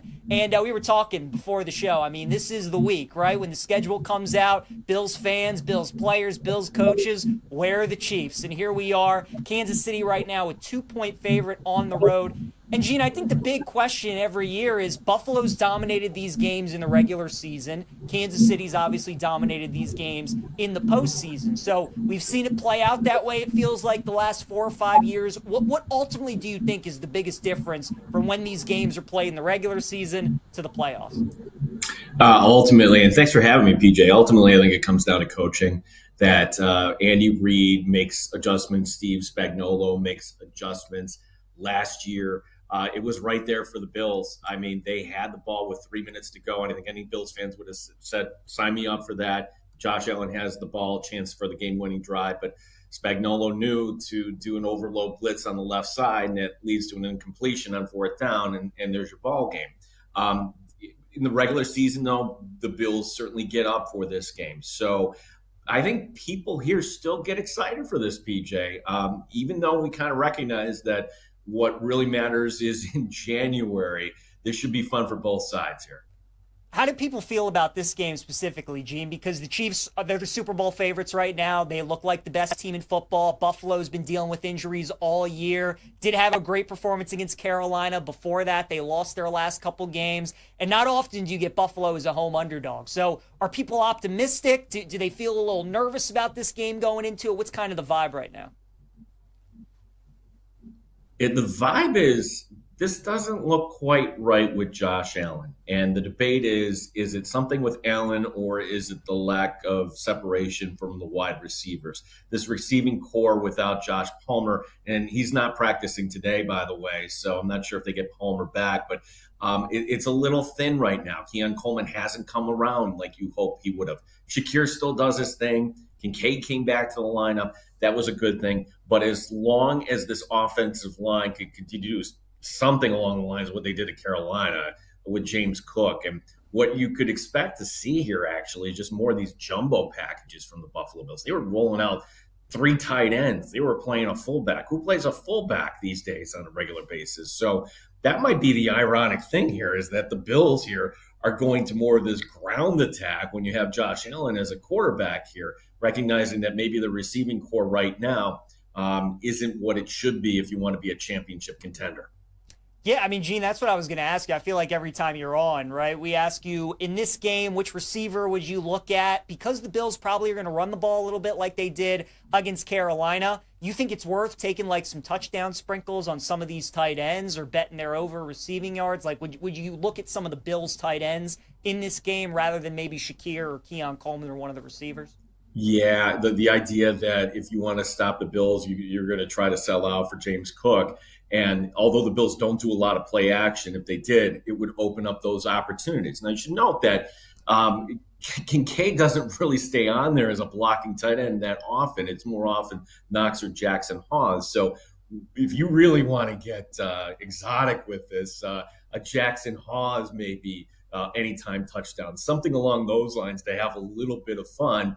But I would think for receiving yardage, Kincaid would be my best bet on that, with Shakir coming in second in terms of who's going to roll up the most yardage in terms of receiving for Buffalo. Gene, you told me too before the show started, I thought was really fascinating, was Sean McDermott took over the play calling against Carolina. Did he talk about, was it a lot of coach speak from him about like, you know, nothing was wrong with Joe Brady, just trying to make a change, find a spark? Or did he talk about they weren't running the ball enough, they needed to do certain things better? Like, what was the reason for the change? It was the defensive play calling, PJ, on the other side of the ball. So McDermott taking over after the Bills, gosh, it was just a a no-show, basically, both coaching-wise and player personnel-wise against Atlanta. And then there wasn't any announcement. There wasn't anybody finding this out beforehand. We just all kind of recognized, like, wait a second. When the Bills are on the fence, McDermott's calling in the plays here. So he's kind of rolling up his sleeves here. And I don't think that was the number one reason why the Bills had this nice bounce back, allowing just the 9 points. I think that Andy Dalton is a very bad quarterback at this stage of his career, and that the Bills were able to figure out, all right, as long as we take away Chuba Hubbard and Rico Dowdell, and they didn't, run Dowdell as much, it made it for a rather easier afternoon. But with McDermott, I would be surprised, particularly against the Chiefs, that he's just going to hand it back to Bobby Babbage this week. So I'm curious to see, how is Sean McDermott going to call this game against Patrick Mahomes? Because anecdotally, I just think that McDermott is actually a little bit more aggressive when it comes to the play calling on the defensive side of the ball, when we've seen him do this over the years. What can you tell us about the injury report right now for Buffalo on the defensive side? We know there are a bunch of guys that are questionable, a bunch of guys that maybe will play, maybe won't. As of now, Gene, early in the week on a Wednesday, who are kind of the big names that you guys are monitoring for game time? Well, the big one was Ed Oliver, who was having a great season in what we've seen so far. He's out, you would figure, for the rest of the regular season with the torn bicep. The news from today, Matt Milano and Terrell Bernard both practicing. Bernard was only available on an injury basis, so that'll add some depth to the for the linebackers, certainly. But no Josh Palmer at practice today. It doesn't mean that he's out. Also not at practice today, defensive tackle Daquan Jones. So the Bills missing a few depth pieces for sure, should they not get back to the practice field. We're talking Bills Chiefs with our guy Gene Battaglia here on Send It In. Give Gene a follow on X at Gene Battaglia. Total in the game, Gene, 52.5, right? And you know these games, sometimes they're shootouts, sometimes they're games played in the 20s. How do you see this one on Sunday? You think it's a high-scoring affair or more so of a defensive game? Nope, I would take the under here. These games, I think, are always it's fun, right? But I do think that it's one of those games where you just want to manage each possession. You don't want to turn the ball over. I don't see teams going up and down the field. I don't see Josh Allen, throwing it way over the top to a receiver. So to me, this has the feel of a 27-20 game, something like that. So I don't see this game going over. Gene, who do you like to win the game on Sunday? Who are you going with? Do I have to say? I mean, Kansas City. You don't have to if you want. Kansas City. I do think that, the Bills are very one-dimensional on offense until they prove otherwise. I think that'll be just enough in this game. And there's some inexperience in the Bills secondary with Harrison, also with safety Jordan Hancock. They'll see more action, but that's a tough assignment for both these youngsters. So I do think Kansas City is going to find some opportunities through the air here. Harrison against Xavier Worthy, that's going to be a fascinating matchup for sure. Those two speedsters locked up on one another. Gene, before we let you go, I do want to talk about the AFC East division. The Bills were the biggest favorite in the preseason, and the way New England's playing and their schedule is very favorable. Buffalo's an underdog this week. New England's another 6-point favorite against Atlanta. Is there concern right now amongst people that the Bills definitely are in trouble of not winning that division? I don't know if we're there just yet. But that being said, I'm sure if there's a loss this week in New England, now the gap sort of widens. We haven't talked much on our show how this path would look if the Bills were to, say, be a number 5 seed and have to go play, fill in the blank, Pittsburgh, whoever it would be as a 4 seed. So that's a path they haven't taken. Like, entering this year, PJ, the expectation was 1 seed. It really was. Like, hey, it's a team that was basically a quarter away, a drive away from the Super Bowl. They should challenge Kansas City for the 1 seed. And now you're right. New England has made improvements. They're much better coach than compared to last year. So if this goes the way I think it would be, the conversation is going to shift next week to people panicking a little bit about the division. Yeah, Buffalo minus 155 to win the division right now. But as Gene mentioned, Bills loss coupled with a New England win, you'd probably see New England become the new favorite in the AFC East. It's going to be a fun one, always is. Bills Chiefs Sunday from Buffalo. Gene Battaglia, co-host of the Sports Bar, 3 to 6 p.m. weekdays. on The Fan in Rochester. Gene, I will see you later on your show today, my friend. Appreciate you stopping by. Yeah, no problem. 405 for PJ on our show inside the Odyssey app, The Fan Rochester, where we'll try to get PJ to say the name Yamamoto this afternoon. Love it. Can't wait, Gene. Looking forward to it. Great stuff from our guy, Gene Battaglia. Let's keep talking the NFL Week 9, you guys, and Colts and Steelers. Let's start there. Indy, a 3-point favorite on the road against Pittsburgh. Total in the game is 50.5. I mean, look, I want to take the Steelers in this game, right? It's a lot like what we talked about Sunday Night Football with the Packers-Steelers game. This is a Tomlin spot, like it just is. The Colts look unstoppable. They look unbeatable. And you get a team like that going into Pittsburgh, and usually the Steelers just have a way of mucking it up and keep it ugly. But this defense just is not good, man. And if they couldn't do it against the Packers, a team that has struggled on the road this season, with Aaron Rodgers obviously going up against his former team, it's Sunday Night Football, that was a little problematic. You got another high total in this game at 50.5. And even though maybe Daniel Jones struggles in this game, Jonathan Taylor is just such a monster. And he's been cooking every single game this year, it feels like. So Indy, I mean, they're going to be very popular this week. A lot of people are going to lay the 3 with the Colts. I'm going to be interested if this line goes up to 3.5 at all. But historically, this is a Steelers spot. So I probably won't bet the game. If we get a 3.5, then maybe I'll be on the Steelers against the Colts. But it's just going to be interesting. Is the Steelers' defense ever going to turn the corner this season? Because if they're not, they're going to miss the playoffs. Broncos and Texans this week in Houston.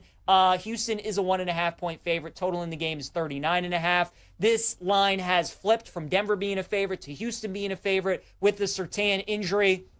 And Houston's in the same spot that they were last week against San Francisco. They're under 500, favored at home against a team who has a 5 or is above 500. Denver is 6-2 this season. I like the under 39.5. I know Houston's offense was able to do a lot of good things against San Francisco, but that's because the Niners, especially without Bosa, don't get any pass rush. Denver does. These are two of the best teams in terms of pressure rate, getting after the quarterback in the NFL. I think both Bo Nix, both CJ Stroud have a tough time in this game. I think it's going to be a slugfest. So under 39.5, Texans, Broncos. I do like that play. Jags and Raiders. Jacksonville going to Vegas is a 3-point favorite. Total in the game is 45.5. Both of these teams are coming off a bye week.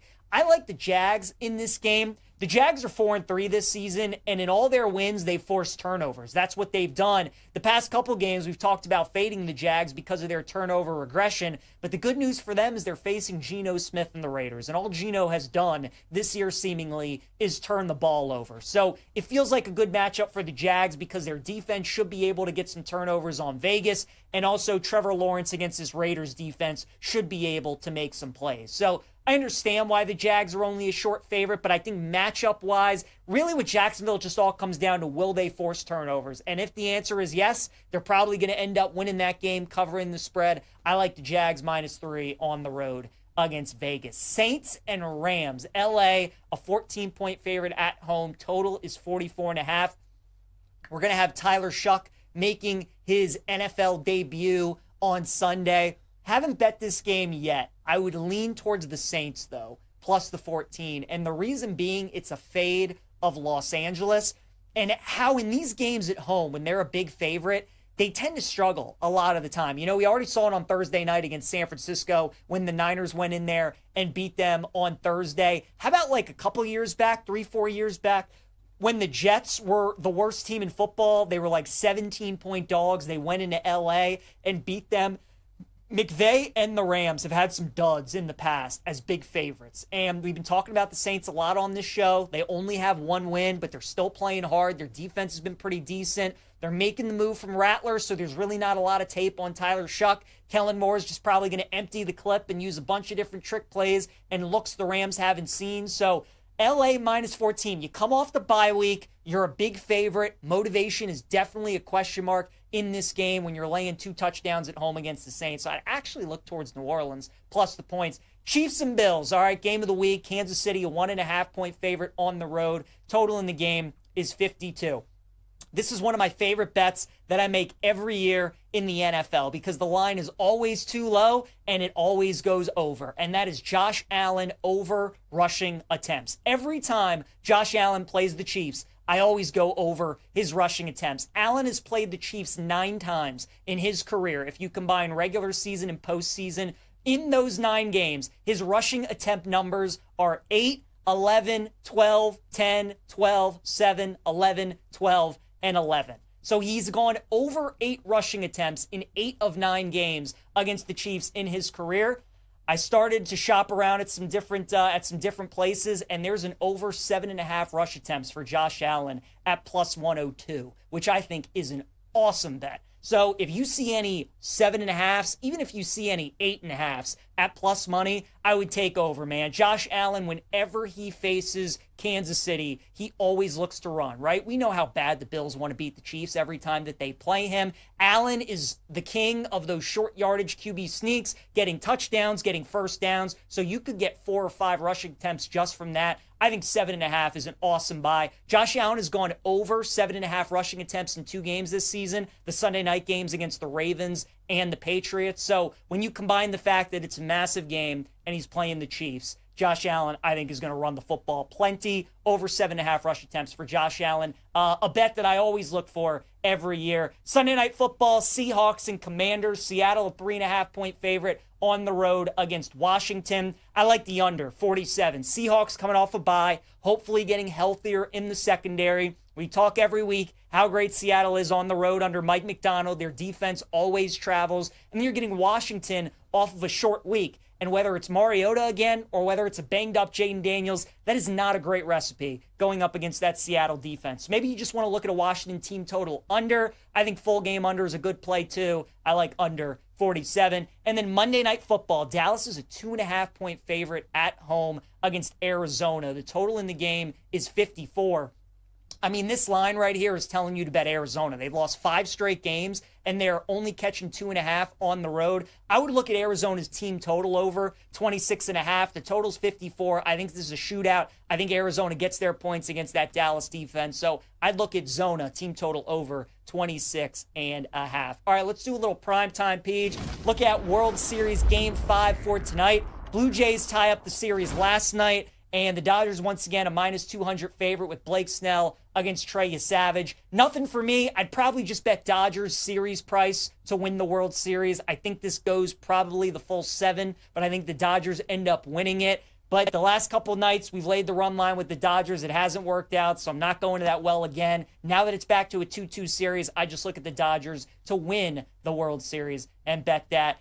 Jacksonville State and Middle Tennessee tonight in college football. We've seen some big line movement on this game. Jacksonville State down from a 6.5-point favorite to a 3.5-point favorite. I agree with the line movement. I think Middle Tennessee is live in this game. And I never understood why they were 6.5-point dogs to begin with in the first place. They played 3 good teams the last 3 games that they have played. Kennesaw State, they lost by 8-2 on the road. They lost to Missouri State by 2 and Delaware by 3. So they've kind of been playing everybody close, and I think they win tonight's game against Jacksonville State. FIU and Missouri State, 2 teams that can score some points. I think the total's too low in that game at 50.5, so that's immediately where I went first in that game. I think the over is the play. Missouri State favored by 3.5. Nothing for me on the side, but I like the over in that game at 50.5. All right, real quick, a promo from our friends at BetMGM and MLB World Series Same Game Parlay Boost Token. Grab a boost for baseball's biggest games. Use the Same Game Parlay Boost Token on any World Series matchup and score a bigger payout if your Same Game Parlay wins. Make it legendary at BetMGM. Download the app today and please gamble responsibly. All right, let's go to our guy Chase Kitty now. BetMGM senior writer. Give him a follow on X at Chase A. Kitty. And, of course, James Madison University graduate. Chase, big win for your Dukes last night. They look good against Texas State. Vandy has also looked pretty good here as of late. They take on Texas, who is laying 2.5 at home. This is a super interesting game. I haven't decided who I'm going with yet in this game. I'm curious if you have a play that you like in Texas Vandy. Yeah, I'm not going to call it a play, but I definitely have a lean. There are a few games this week. It's like branding I don't even know what people are doing making these lines. It's like a branding exercise more than a football exercise. You have Texas and Vanderbilt. Here's what Texas has done this year. We saw them lose to Ohio State. San Jose State, UTEP, Sam Houston. Who cares? They lost at Florida, who's already fired their coach. I think Florida's decent, but, I mean, that's a mid to bottom half of the SEC team. They beat Oklahoma when John Mateer, hand didn't work. They needed an insane comeback and then overtime win to beat Mississippi State last week. Again, a team that's better, but it's Mississippi State still. And they needed overtime to beat Kentucky. That's the full resume. Why are they laying points to Vanderbilt? Vanderbilt's good. You know how you beat Vanderbilt? You throw against them. Go watch the Alabama tape. That team beats Vanderbilt because they had the matchup. What have we seen from this Texas passing attack? And Arch Manning's in concussion protocol this week, so it's not even going to be Arch. What have we seen that makes us think they're better than Vanderbilt? What have we seen that makes us think they have the passing attack to beat Vanderbilt? I don't get this line at all. To me, this is Texas against Vanderbilt, so I guess Texas is a short favorite. It just doesn't make any sense. I would take the points with Vanderbilt. I would bet the money line. I think that's fair, man. Yeah, man. Vandy wins that game. They really are in the driver's seat to make the playoff, which is pretty cool. Utah and Cincinnati, the Utes chase laying 9.5. Now, you and I are very similar. We see a game like this, top 25 matchup. Cincinnati's undefeated in league play. The line goes from 7 to 9.5. And just normal people are going to look at this and they're just going to be like, we're getting 9.5 with Cincinnati. Now, the question is, at 7, sure, Utah's probably a good bet. Has it moved too much, though, where now you would maybe take a look at Cincy, or do you still think Utah's probably the play? No, I would take a look at Cincy, and the line movement is a factor, but again, this to me is a weird branding game where Utah is a known football power, and Cincinnati, until like a week ago, hadn't even really gotten any look for the AP poll. Not that the AP poll matters, but it tells you, it's a barometer of how much like Q score and relevance you have as a football team and what your resume has done. Cincinnati's really good. They're thick in the middle. It's hard to run on them.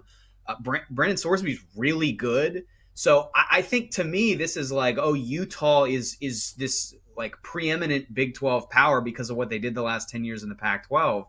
And Cincinnati has been pretty lousy the last 2 years since the exodus to Wisconsin. I think this is too big. I would not give Cincinnati this many points. I think they can win the game on the field. So I think 9.5 is crazy.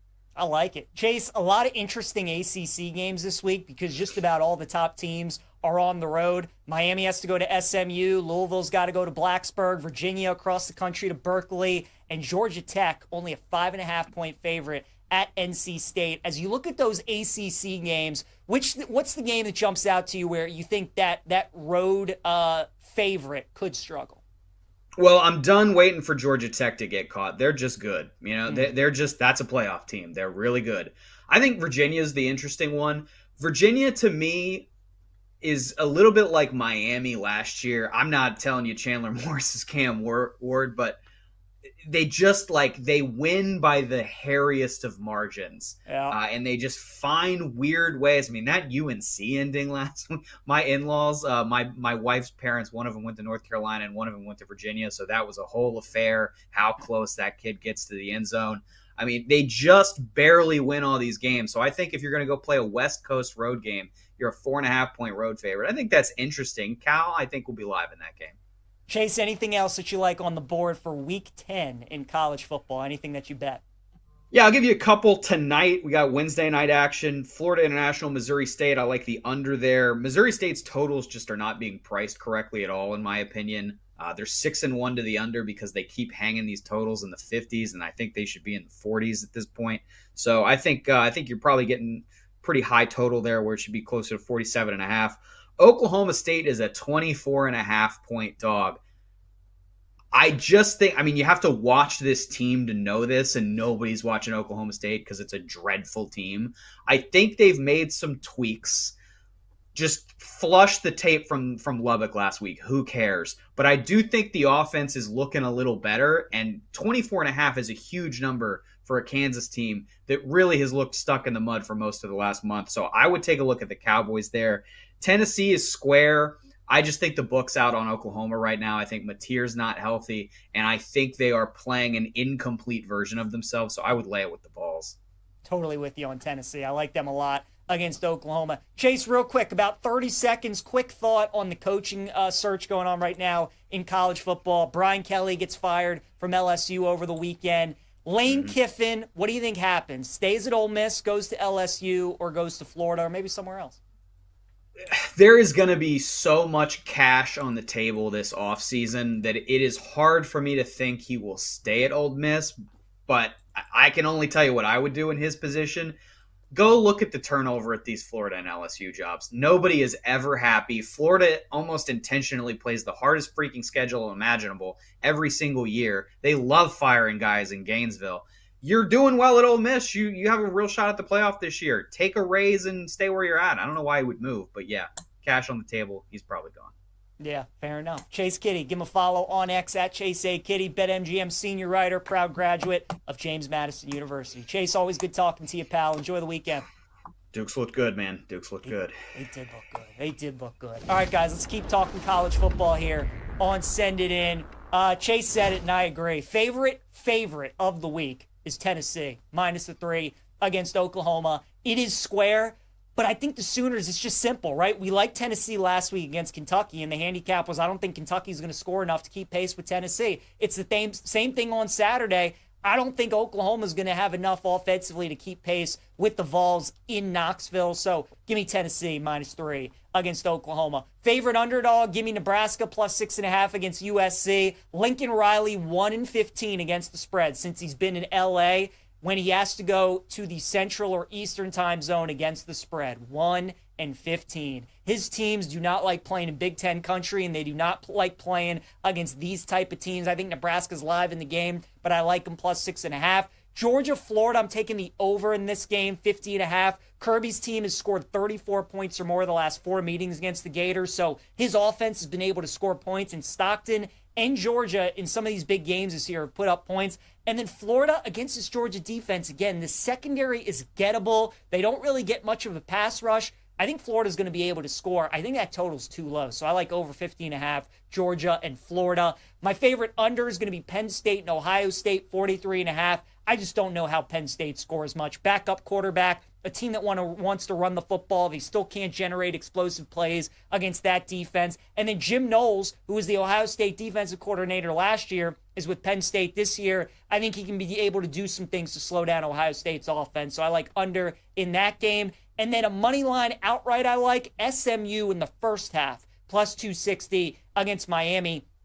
Canes have struggled in the first half, the last 2 games against Louisville and then against Stanford on Saturday. Again, this is the first game Miami plays this year outside of the state of Florida, and it's only their second true road game as well. Beck, throughout his career, has struggled in true road games, so I look at SMU in the first half. I think Miami goes in the locker room, figures it out, wins the game, but I like Mustangs first half money line at +260. All right, you guys, wrap the show here on Send It In. We're going to take Bo Bichette and go streaking against Blake Snell. Boast has come back from the injury. He's had some good at-bats. He's gotten some hits. I think he gets one tonight against Blake Snell. Prop block is going to be Peyton Pritchard, over 15.5 points against the Cavs. Pritchard has had 16 or more in 3 of the games so far this season, and I think against Cleveland, he's going to be able to get that tonight. Dog of the day, let's go with the Pacers, +6.5 against the Mavericks. The Wizards went into Dallas and beat the Mavericks outright. Pacers are looking for their first win of the season. I think they'll be able to keep that game close. I think they could win that game. And then Middle Tennessee State, +3.5 against Jacksonville State. That is my favorite bet of the day. Thanks again to Gene Battaglia, Chase Kitty for joining us today on the show. Appreciate you guys tuning in. We'll see you tomorrow.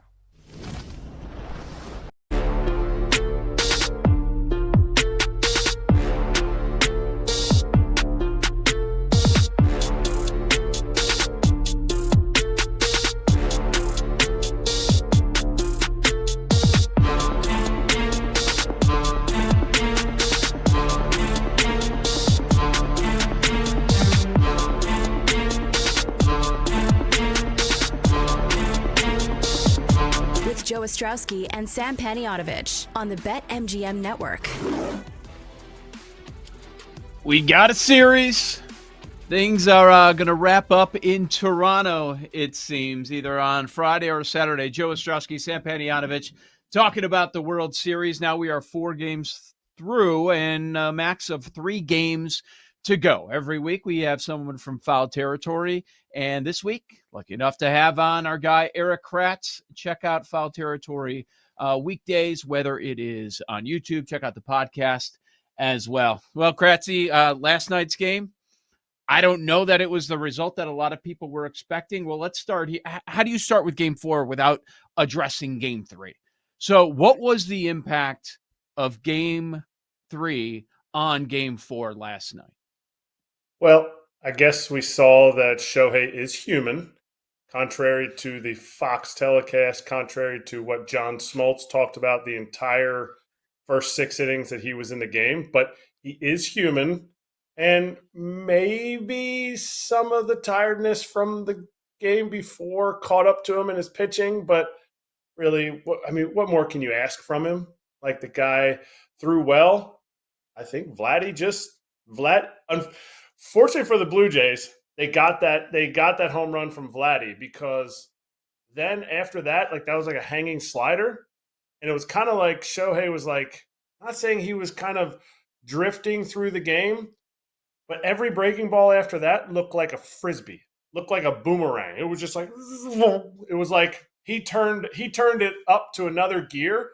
But without saying, if Shohei goes 8 innings shutout baseball, you would say, oh, he wasn't even affected by the night before.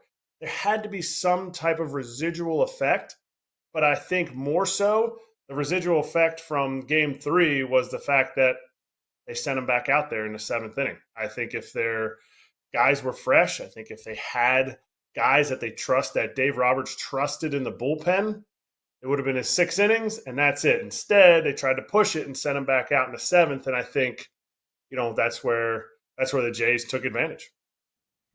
I have Toronto before the series, or before the postseason rather, 7-1, and I told Joe yesterday I'm terrified of this superhuman Shohei moment. That's what I thought was going to happen last night. I was holding out hope that the Jays could win, and they did.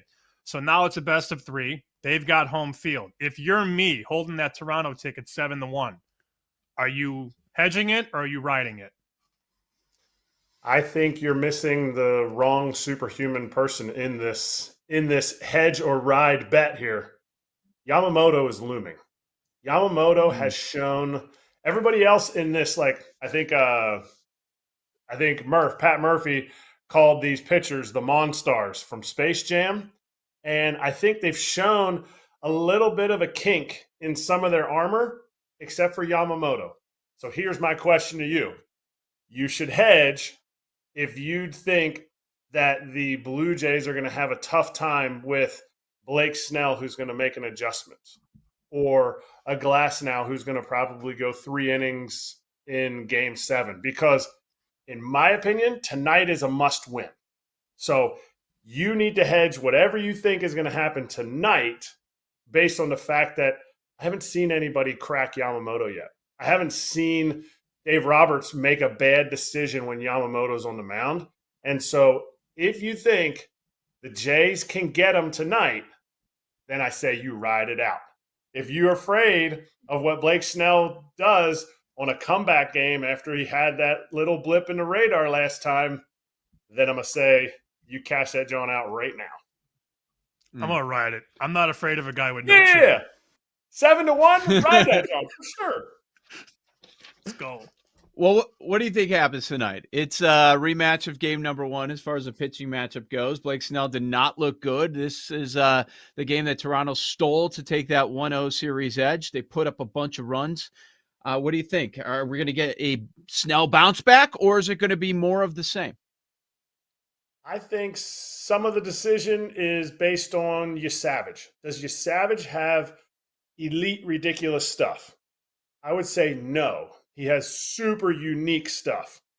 And I think something that the Dodgers do is they make adjustments really, really well. So the second time through, I'm a little bit leery of what Yasavage is going to bring for the Jays. And I don't think Snell was sharp. I didn't think the Jays were dominating Blake Snell. And my fear, if you're a Blue Jays fan, is Blake Snell's probably not going to have a second blip in the radar. He's probably not going to get an umpire. And this is what I do before I would actually lock in my bet for tonight. I want to see where this umpire, whoever's umpiring tonight, I don't even know. I should have done my research before coming on here, but are they going to call the high strike? Because he wasn't commanding the high strike, but when he did, he never got the call. So if we have a hitter-friendly umpire, I think it could be a similar situation for Blake Snell. But if all things are the same, everything is equal, good umpire is going to get it. I think it's now that I think about it, I think it's Alan Doug Porter. Eddings.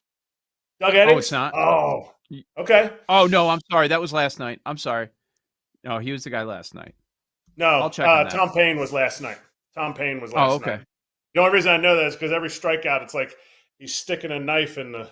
It looks like he's like, yeah, he's the killer. But anyway, all that to say, Porter. I think Blake Snell has There a we bounce go. back. I think Blake Snell has a bounce back, and I think his stuff will play up a little bit, and I think you're going to find some extra money there because of what happened last time. I think the books, the way they're leaning, show you that I think Blake Snell's gonna have a bounce back tonight, and I think the Dodgers win.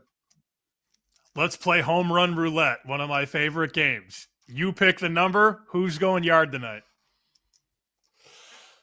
Oh, man. Tonight. Somebody's doing it. Somebody's hitting a home run in this series tonight, you know. Mm-hmm. I have a tough time saying that Teoscar Hernandez doesn't hit a home run tonight. I think I like the number, too. I forget where he was coming out at, but I like the number because of the fact that Trey Savage is just going to throw the ball. What did Teo do last time against him? Like 4 punch-outs or 3 punch-outs or something like that? I want to see Teoscar Hernandez come up in a situation here where he's not the guy that they're going to continue to push in the sense of like the Blue Jays. The Blue Jays aren't going to necessarily game plan and move bullpens around just for him because the other guys in the lineup are the ones that are the ones that they fear. So I would either say Teoscar Hernandez or Will Smith, who's going to catch. He's going to catch some lefties in there somewhere. Okay. Good calls there. They're just going to bench Pages. Like he was removed last night. He's done nothing in the playoffs. He's hitting under 100. Is it time? I would have said I'd be surprised if they bench Pages. And I said 2 days ago on the show, no, because the Dodgers, no, you don't bench him because the Dodgers' superpower is their pitching. And you can't just take away, you can't be like, well, we're great pitchers and be like, defense has nothing to do with it because he is elite. He's their best center fielder that they have.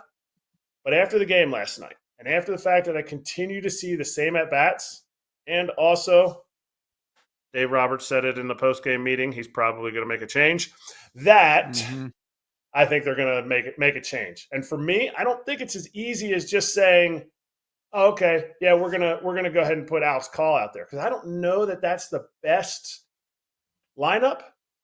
To me, I think you need to see, because you have an off day after Game 5 tonight, to see if Tommy Edman can run in center field. It's always been, they want to keep him off that ankle. It's not doing well. You know, he doesn't feel good out there.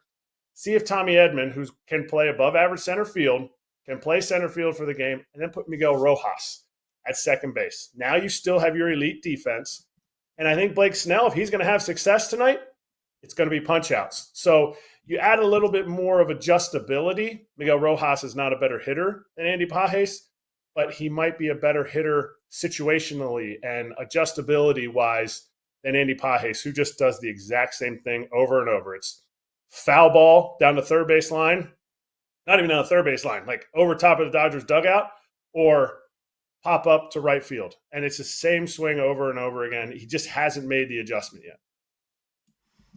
How do you pitch to Vladdy if you're the Dodgers? 4. The limp that I'm seeing from Vladdy. is telling me I need to see him take two bases at a time. I need to see him run the bases instead of jog them. He's not afraid of any fastballs. He's not afraid of the pitch down in the zone. He's catching up to everything up in the zone, and he's not chasing. So I think with a guy like Blake Snell, I do like the matchup a little bit because of the fact that Blake Snell does a good job of getting downhill plane, and he's going to throw that slider, which can go down below Vladdy's bat, and that curveball that he can bounce. To me, you can't throw him any strikes. I don't give him 4 wide. I don't give him the intentional walk necessarily in every situation, but I circle, earmark, star, asterisk, whatever you want to do, put a big arrow in the lineup and say, we the Dodgers are not letting Vladimir Guerrero beat us. Everybody else in the lineup has a chance to beat us. If Vladdy beats us, slap on the wrist post-game. With Eric Kratz here on Bet Sweats. He of Foul Territory. Check it out. Weekdays, 1 o'clock Eastern over on YouTube. All right, they got one without Springer. Can they take the series? Can they take 3 in total without Springer? They slide Bichette over to the DH spot, which maybe isn't the worst thing in the world for them. Not that it's a good thing without Springer, but what are your thoughts on that? Yeah, there's no way you can replace Springer. You saw what happened in Game 3. Everyone's like, whoa, the Dodgers bullpen was incredible. The reality was the Blue Jays had 4 of their bench bats in there. They're still big league hitters. Isaiah Kiner-Falefa can still do good things, but it's like putting Miguel Rojas in for the Dodgers. There's a difference between the potential of Andy Pages and the reality of Miguel Rojas. Isaiah Kiner-Falefa can give you good quality at bats. He is not better than George Springer. And you're not saying, well, you're putting IKF in Bo Bichette's second base role. No. You're replacing IKF, or you're replacing George Springer with IKF. And I think you're never going to find somebody to replace George Springer, but I think it enables the Blue Jays to maybe get one more at bat out of Bo. Bo showed last night. He's got a little pop now, too, with that double. So I guess it wasn't a double. He hit it off the wall, but he didn't make it to second. That one extra at bat where you don't have to take him out in the 6th inning because he's probably going to be hitting third tonight again. You don't have to take him out because you're like, I just don't want him on his feet for another inning or 2 out in the field to get one more at bat.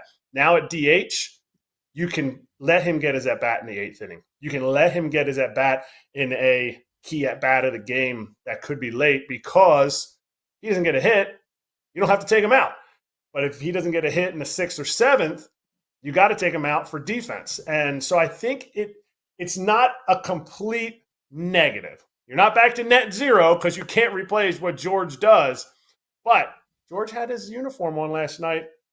Could we see a little pinch hit, home run piece from George Springer tonight? Don't put money on it. Last thing I got, I figured you'd be perfect to answer this question. Is it better for baseball if the Dodgers win or if they lose and open up the checkbook again? It's always better when teams open up the checkbook. They're not opening up the checkbook because they're giving donations to players. And I think so long, and this is why we started this show, so long Major League Baseball has just, made people just baseball players, they're so rich. They're overpaid. Who's paying them? The person that's paying them is worth 25 what they're paying the people that are playing. And now our show gets to show the point that players are the product. And if you own a team, you should go out and put the best team on the field. Teams that pay money are the teams that want to put the best team on the field to win. You own a team to win a championship, to bring the community together. And you owe it to the rest of baseball, you owe it to the product, you owe it to all baseball fans to try. And when teams say, what the Dodgers are doing is unfair, that they're trying. It's like I don't know if you guys have kids or teenagers. there's this like toxic thought for teenagers right now that, oh, this kid, he's a tryhard, bro. He's such a tryhard. Like, I'm like, what is that? Like somebody that tries hard? That's probably who you're going to employ. That's probably who's going to win. That's probably who's not worried about what's going on around them. So, yeah, you should be a tryhard. Yes, the Dodgers are good for baseball. Yes, the Blue Jays are good for baseball. They've put money in, and owners will look at it and go, oh, man, the Blue Jays, they've struggled. They put a lot of money in the last few years. I would agree. I don't think they spent their money correctly other years. I think they were afraid to make the moves that they needed to make. But teams that spend are teams that are competing. Nobody spends, well, I guess the A's spent because they had to, but nobody spends because they have to or they're giving donations to baseball. They spend because they owe it to the fans as a team owner to go out and put the best product on the field, and the Dodgers have done that. The Phillies have done that. The Blue Jays are doing that. The Red Sox don't do it enough yet. And I think there's teams that are out. Look at the Cubs. They're so close. And yet the Cubs, we had, what was the, I forget what word the owner used, Ricketts used. It was like biblical losses. Yeah, biblical I know. Losses they suffered the other year. As they're starting their new network. Get out of my face. Yeah, they used to spend money. They win a World Series. Hey, we don't have to spend money anymore. We got our championship. We're good for the next century. Yeah, I know. Eric Kratz, weekdays, 1 o'clock Eastern. Check them out on Foul Territory. They've been doing post games as well, so watch that tonight. Eric, thank you so much for joining us throughout the baseball season. Joe O, Sammy P, you've got Bet Sweats. You're listening to Bet Sweats with Joe O and Sammy P on the BetMGM Network.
Welcome back to Bet Sweats with Joe Ostrowski and Sam Paniotovich on the BetMGM Network.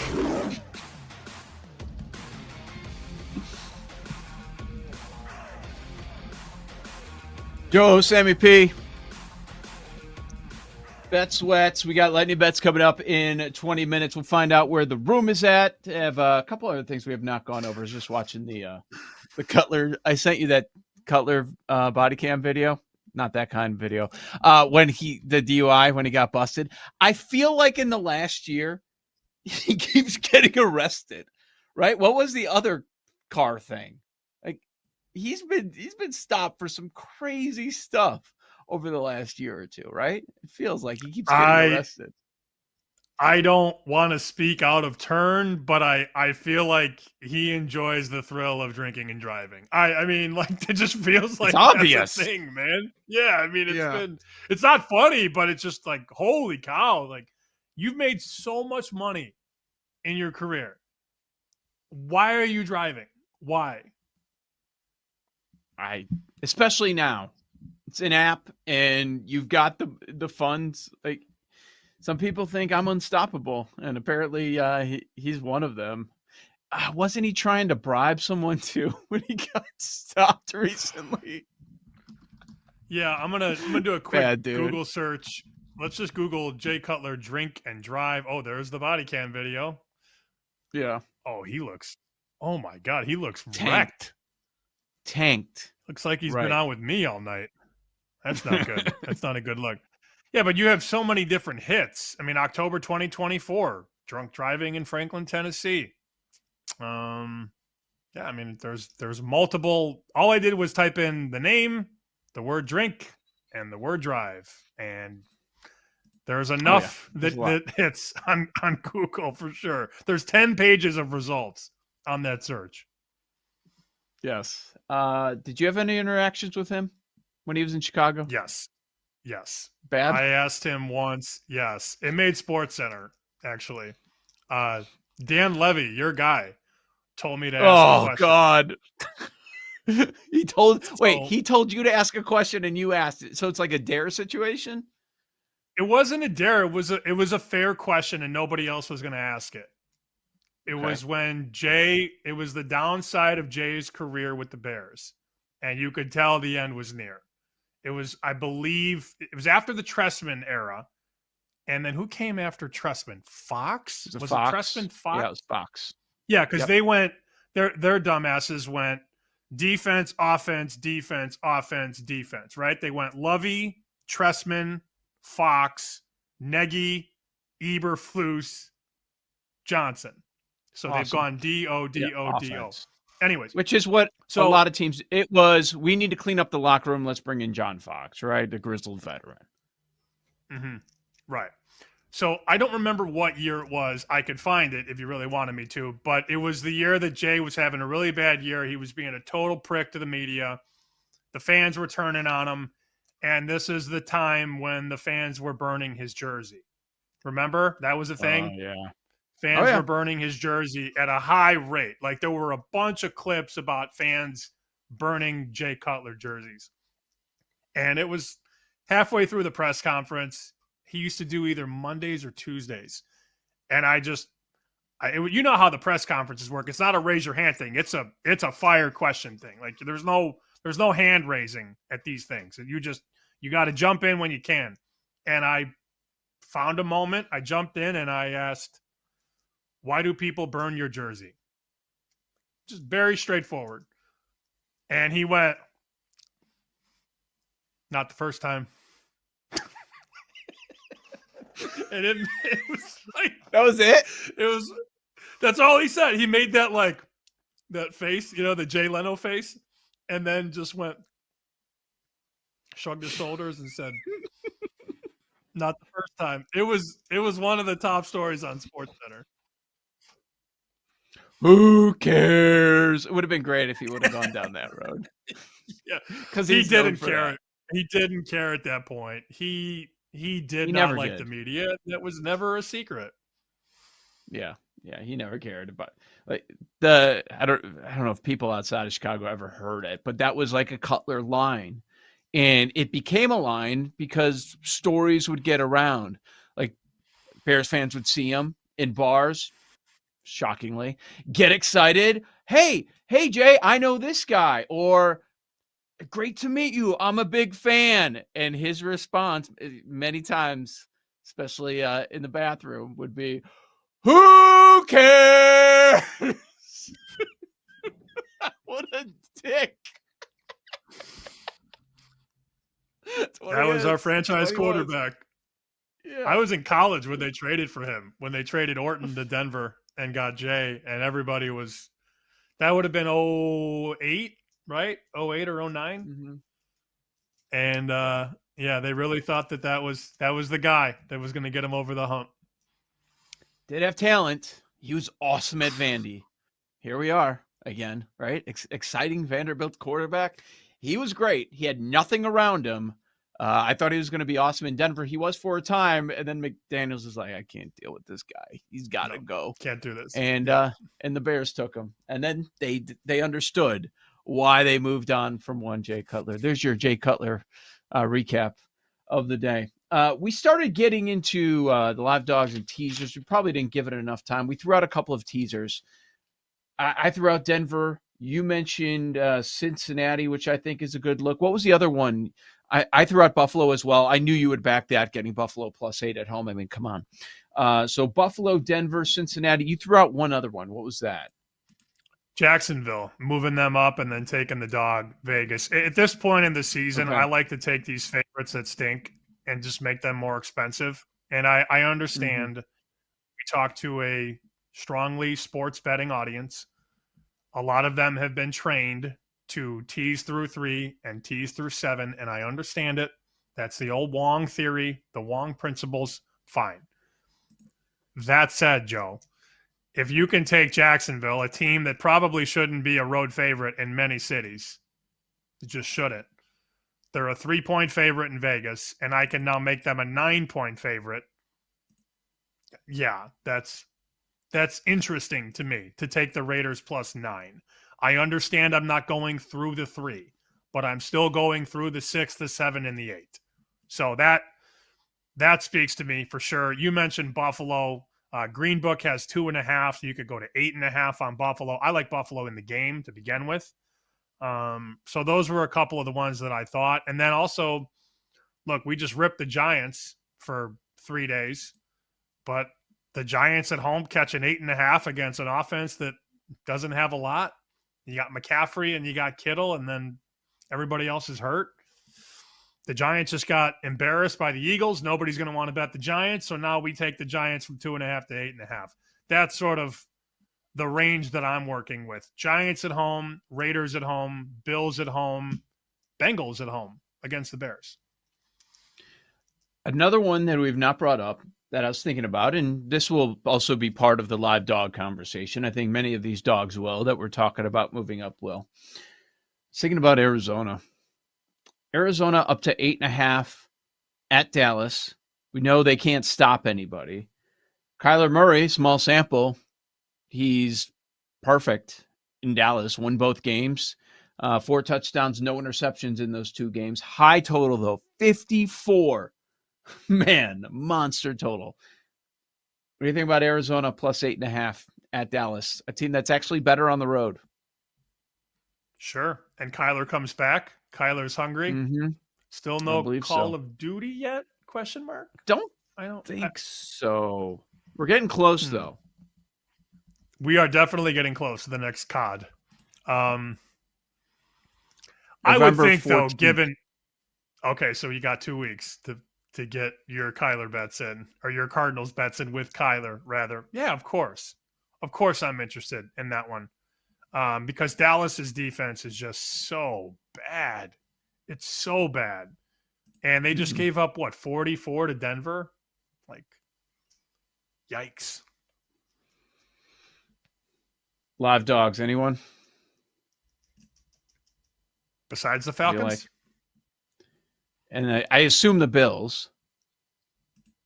Yeah, I mean, to say a 2-point dog is live is sort of understood. Yeah. They bet Tennessee plus 10. I don't know why. I'm not advocating for it. I'm just telling people that they did bet Tennessee. This was 10 everywhere, and now it's 9.5. Good luck. Is Minnesota a live dog catching over a touchdown with McCarthy back, or are we out on that? I know. We don't know what McCarthy is. We haven't seen him since week 2. I see the pain in your eyes when I ask that question. It's a very perplexing question. I would love to take the Vikings at that number. Divisional matchup. You get a strong defense that we trust most weeks. Yeah, it's scary going to Detroit. I understand all that. But, yeah, I would love to take Minnesota. I just don't know what the quarterback is. Is this better than Wentz? I don't know. They were kind of lining them the same. It's hard to think that it's not better than Carson Wentz. But what if he just comes out and he's just scared?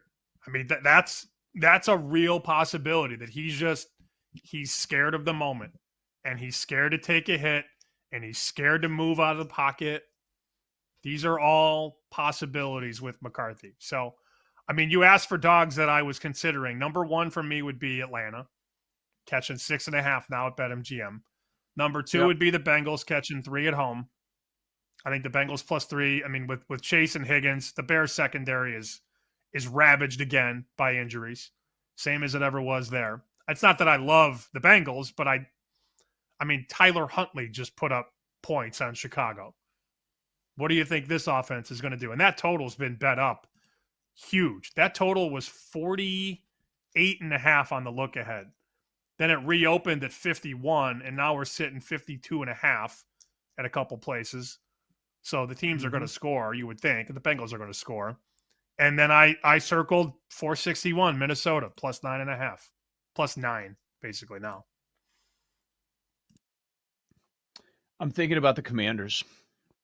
I was impressed with what I saw for a half of football. The second half, not so much, but you're going against a team that's playing as well as anyone. Now, you've got Seahawks coming off a bye. As we mentioned earlier, defense healthier. That's scary. But you've got the Commanders at home getting now 3.5 against Seattle. I'm assuming Jaden Daniels is not going. Keep a close eye on that, but I think you're going to get a different effort out of the Commanders at home. I get it. I had Washington on Monday, and I am not interested personally. I understand why. Yeah. No, I mean, it's just it looked great. It's 7-7, and be like, it's 7-7 at half. No, at halftime. 13. And then 13. You're good. The end of the Feel third. good. The end of the third, it's 21-7, and you know you're not going to cover.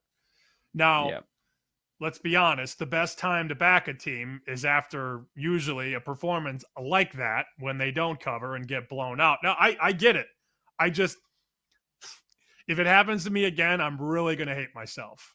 But it would be for me Washington or pass for sure. Mm-hmm. Yep, I agree. Paul Aspen brings up a couple points. Flacco has a shoulder. Would that change anything with Cincinnati? For me, that would change everything if his status is in question, because you're betting on the Bengals because they can score with Flacco. They couldn't score with Jake Browning. I assume the same for you? I think Flacco is going to be fine. But I will certainly monitor that. I saw that this morning, and I just I mean, I saw the move too. I saw it move to 3. You're like, all right, they're still betting the Bears. They reopened at 1.5, and now we're at 3. Where does it go if he's out? How high does it go? 4, 4.5? I think the 3 is sort of a halfway number on Flacco. For sure. Colts Steelers is 3. I mean, I hate betting against really good offenses, but this is going to be a bartender play for sure. Colts -3, you know that. Well, Steelers can't stop anybody. And you've got probably the best offense right now. Mm-hmm. Aaron Rodgers, I home understand dog. why. People tried it on Sunday, did not work. I know. So what you just said about Washington, I'd have a tough time going back and saying, give me the Steelers this week as a dog at the same number. I get it. Yeah. I really think I'll end up on the Raiders. Maybe straight and in a teaser. +3 at home against Jacksonville. Jacksonville, to me, laying points on the road. That's a disaster waiting to happen. I wrote down Raiders as a possible live dog. Same number as the Commanders, between 3 and 3.5. Yeah, that makes sense. What doesn't make sense is Geno Smith is terrible at home. That's very frustrating. But when the Jaguars are everywhere, period. Jaguars not turning the ball over on defense, they don't seem to have much of a chance. Now you can't turn it over against Geno, so that's a thing that gives me pause. Both teams coming off bye. All right, lightning bets are next. You've got Bet Sweats.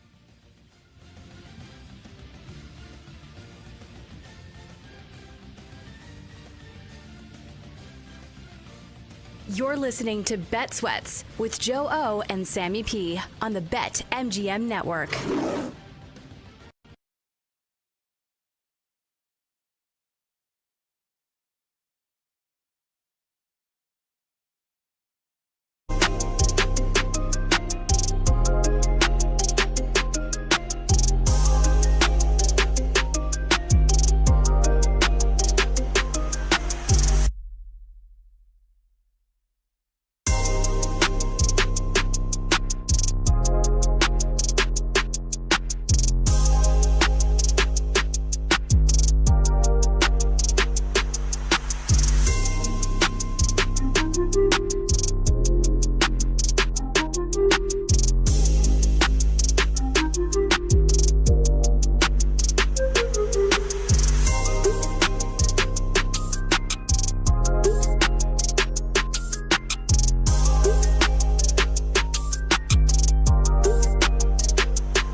Welcome back to Bet Sweats with Joe Ostrowski and Sam Paniotovich on the BetMGM Network.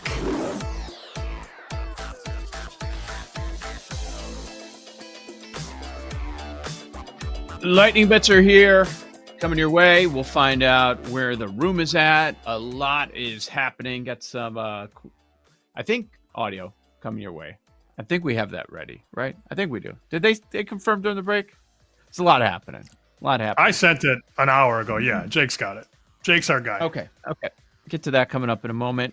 Oh, by the way, I am doing Survivor Reload. If you want to jump in, I tweeted out the link last night at Joe Ostrowski. If you search splashsports.com, you will see two of mine. I did a $50, did a $250 one. As Sam would call it, the rich people one. So if you want to jump in, go ahead. Breaking. How's it work? How's it work? Is it going into the playoffs? That's my main question. No, it's not going to the playoffs. There are more double pick weeks because you're using half the season and you're starting over, so you've got everybody available. No, that would be terrible. If you have one that goes into the playoffs and then like I've used all the good teams that are in the playoffs, what do I do now? Yeah. I've gotten 3 texts about people wanting me to be a part of their Joe O Rich People League. To which they I had want to respond, you. Oh, I know who that is. I had to respond, I'm not good at this. Be careful. I noticed that Sam was like, I noticed that Sam was like, it's got to be Rams this week. And now I'm like, I don't know. Oh, really? Yeah. That would be shocking. That would be stunning. Like, yeah. Yes. Tune in to Lightning Fest when I give out Rams money line. Yeah. I was looking at that. I'm like, can I? When Kelly said like what the public is doing, they're just putting in a parlay, money line parlay, all these big favorites. I'm like, well, what if you put the top 3 in? We got a 14, almost a 14, a 10. I'm like, yeah, no, it's still too much to lay. What if I had the Lions? We're still not at a plus price with the top 4 favorites of the week. None of them are inside of a touchdown. So plenty of big favorites going on. All right, Sam, you sent it over. So why don't you set this up, the Jordan story that we wanted to get to? There's really not much I need to say. Jeremy Roenick says most of it, but this is number 27 on 670 The Score a couple years ago about playing golf with Michael Jordan. Back in the 90s when the Bulls were on fire, this was like end of the season for us, end of the season for them. I get a call from Michael, meet me at Sunset Ridge early. We're gonna go play 18 holes. We didn't have a game. We actually had a day off, so I meet him at Sunset Ridge. We played around, beat him for a couple thousand, and I'm getting ready to leave. Now Bulls are playing that night. They play Cleveland that night, so I'm thinking he's leaving. It's 10 o'clock. He's like, no, let's go play again. So he goes and we fill up a bag full of ice and Coors Light, and we walk again. we roll around another 18. And I take him for another couple. And yeah, and now we've been drinking all afternoon. Now he's going from Sunset Ridge to the stadium to play a game. And I'm like messing around. I'm like, I'm gonna call my bookie, and I'm all the money that you just lost to me, I'm putting on Cleveland tonight. He goes, I'll bet you that we win by 20 points and I have more than 40. I'm like, done. Son of a gun goes out, scores 52, and they win by 26 or something after 18 holes of golf. And 36 holes of golf. 36 holes of golf, and having like maybe 10 Bud Lights. Bam. That's Jeremy Roenick many years ago on 670 The Score, talking about what it's like to hang with Jordan for a day before he goes out there and balls out against the Cleveland Cavaliers. Dude, he said they walked it too, right? Walked 18 twice? Unbelievable. Mm-hmm. How tired are you? When's the last time you walked 18? Never. Yeah, I think I did it like once. I'm like, I'm never doing that again. Yeah, couldn't imagine. But yeah, I know Gertz loved Mac. Danny Mac. That's his guy. Danny. Gerge might have something for 10 toes down this week. I can't wait. His Bulls off to a good start. Okay, so I was thinking about them for lightning bets. They're now laying 5 against Sacramento. I'm like, yeah, I'd like to take the Bulls, but I don't want to lay that. No. Yes. No. All right, let's bring in Paul Aspen and find out where the room is at for Game 5 for the World Series tonight.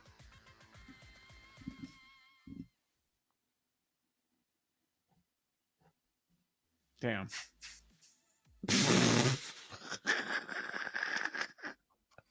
We did the audio part. I kind of like silent Honestly, movie. Yeah, I like it. It's good. It's good.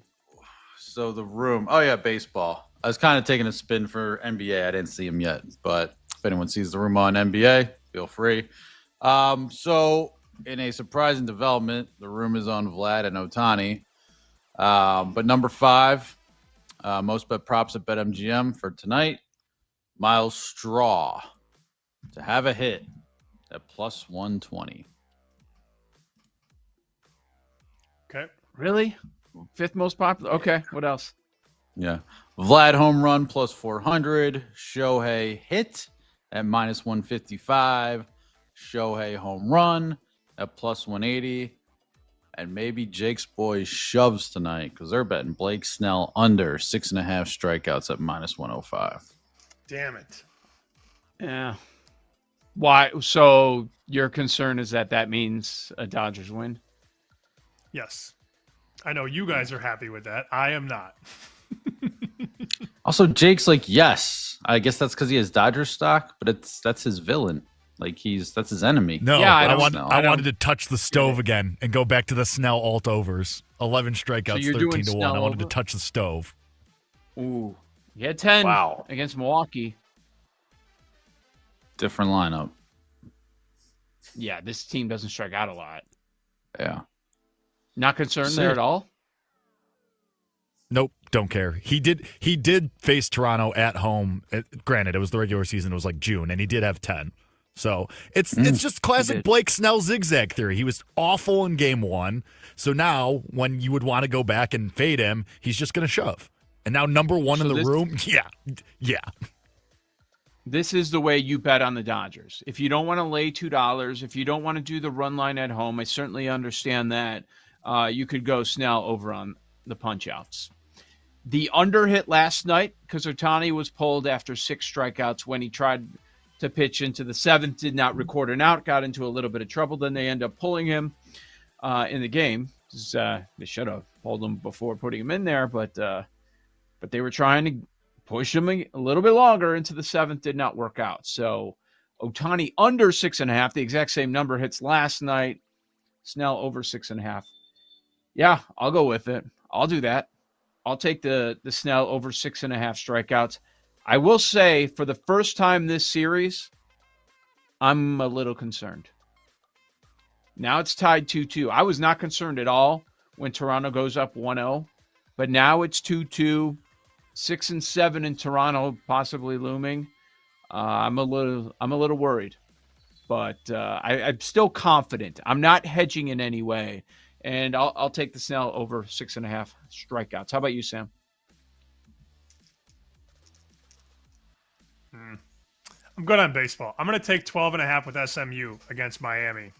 Usually when the calendar turns to November, not good for Mario Cristobal, Paul. So I'm going to take those points.